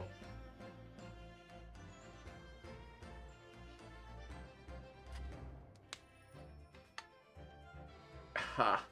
Her ladyship puts me to shame. But yeah, wow. This game was actually so good. I don't know why, like, going in, I felt like it wouldn't be as good as original trilogy. But you know, I mean, obviously not as all 3 games combined, but... Been visiting old girl on a daily basis, of course, joining my old job, but I must say, battling with those bally stairs every day has done wondering for my leg. Managed rather well the housework too, and got made business to blah. Hope the gossiping neighbors don't realize the man of the house is his own maid. But yeah, I'd say this game was as good as any of the original trilogy. Probably slightly better than Dual Destinies and Spirit of Justice. My Rolly's at the beat again, all thanks to Reaper. There's nothing I enjoy more these days than hunting out small change in the gutter. I'm a better Bobby now, looking out for Londoners, their dropped halfpennies, and my lovely wife. These two are still so cute together. Oh, Pat. Oh, Rolly.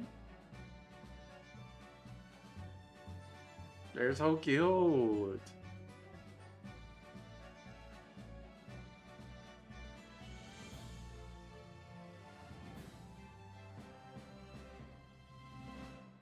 Looks like I'm gonna be doing time a bit now.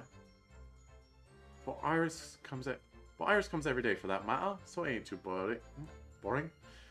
She's always going on about those cases what Sholmes is looking into.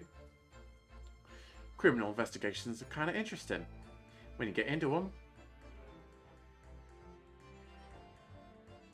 Yeah. I do feel kind of bad though. Like they've been putting out a lot of anniversary promotional art for Ace Attorney recently.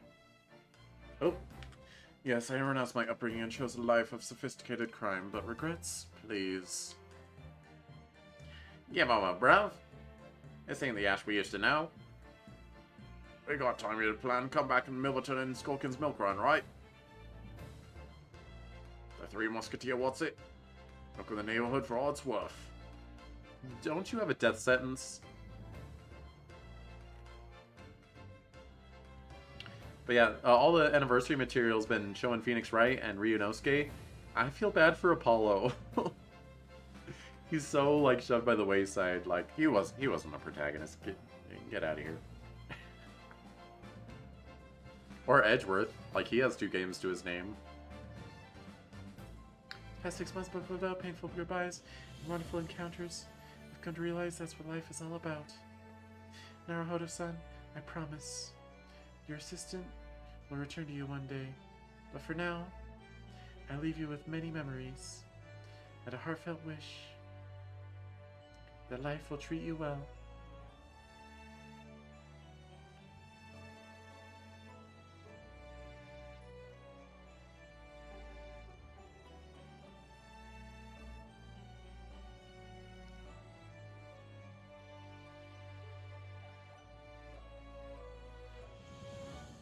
Ryunosuke is a pretty likable character. But not as iconic as Phoenix Wright. And I feel like even if it's just due to familiarity, I like Phoenix more. They're both pretty relatable though. Oh, here we go, full credits. That won't get interrupted by text. I mean, text that I want to read.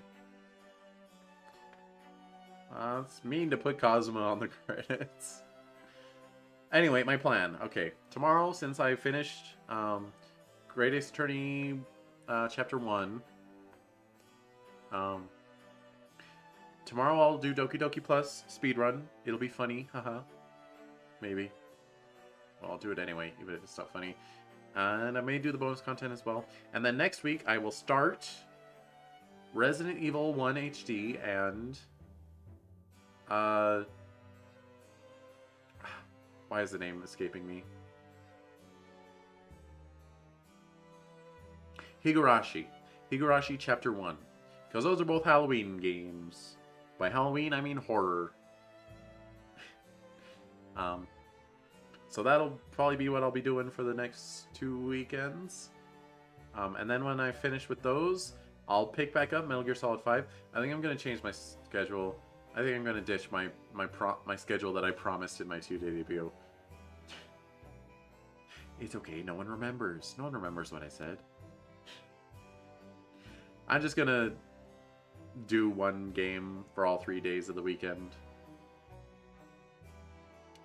So, I'll pick back up Metal Gear Solid 5, and I'll play that until I finish it, and then I'll go back to this, and I'll play Chapter 2 of Great Ace Attorney Chronicles. And then after that is whatever I feel like. Although it will probably be The World Ends With You Neo, because I bought that on launch day and I have not played it yet. Yeah, that's my plan. Maybe I'll even post a schedule about it.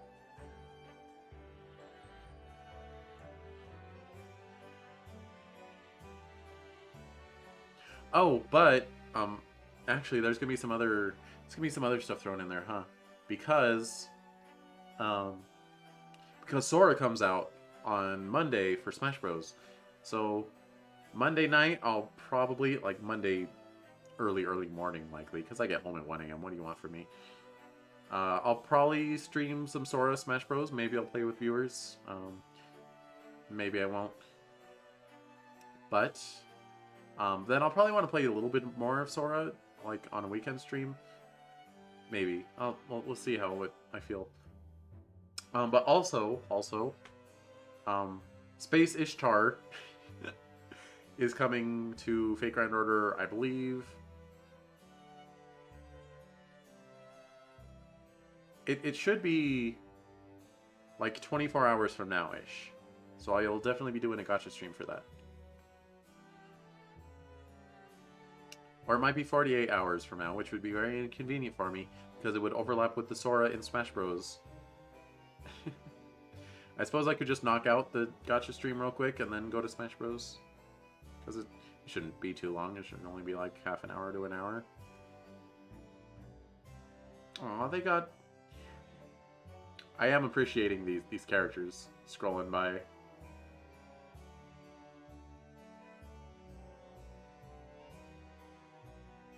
Yeah, and none of the cases were really, like, weak or annoying in this game. I mean, like, maybe Case 2 could have been, but, like, you know, you're dealing with the death of a main character, and it, you know, it was, like, actual story progress, and not just some case. It's interesting, though. It's the only case I've ever seen where, oh, wow, I just noticed he does the same dang thing as them. Wow. I can't believe I didn't pick up on that.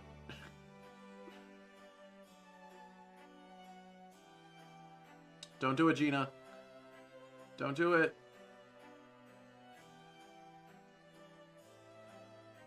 Yeah, this was really good. I love Ace Attorney games. I know I've said it before. I can't remember if it was on stream or not. The Ace Attorney series has some of the best storytelling ever, bar none. Like, my two favorite sources for stories is Ace Attorney series and the Tales of series. At least certain titles in the Tales of series. I don't know if Zillia quite held up, but like Symphonia and Abyss and Vesperia are so good. They tell such amazing stories. The Great Ace Attorney Adventures. Finn. No, it's called Chronicles game. Oh wait, we're not done with Chronicles though.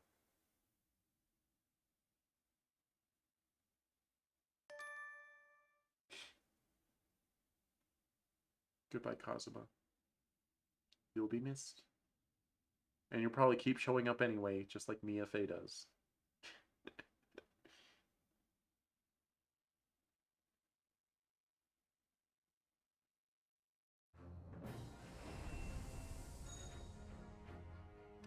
Alright. Well, nearing 9 hours, of course we are.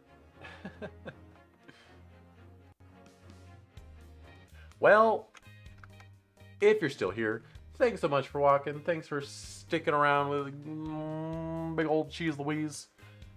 Yeah. Woof. I'm gonna go pass out. How you stream that long? I'll never know. Me neither. I don't know how I do it either. It's not like I could give you advice. I don't know. I get absorbed into the game, and then it just kind of happens. But yeah, thanks so much for watching. Thanks for sticking around with dumb old Cheese. Tomorrow will be Doki Doki Plus, unless I change my mind. I don't know. Until next time, my peeps. Advice, just stream forehead. I mean... if you just want streams to happen, I can't guarantee it'll get you popular, because, you know, my numbers suck. But Anyway, until next time, my peeps. Fair it out. You're joking. I know. Me too, mostly.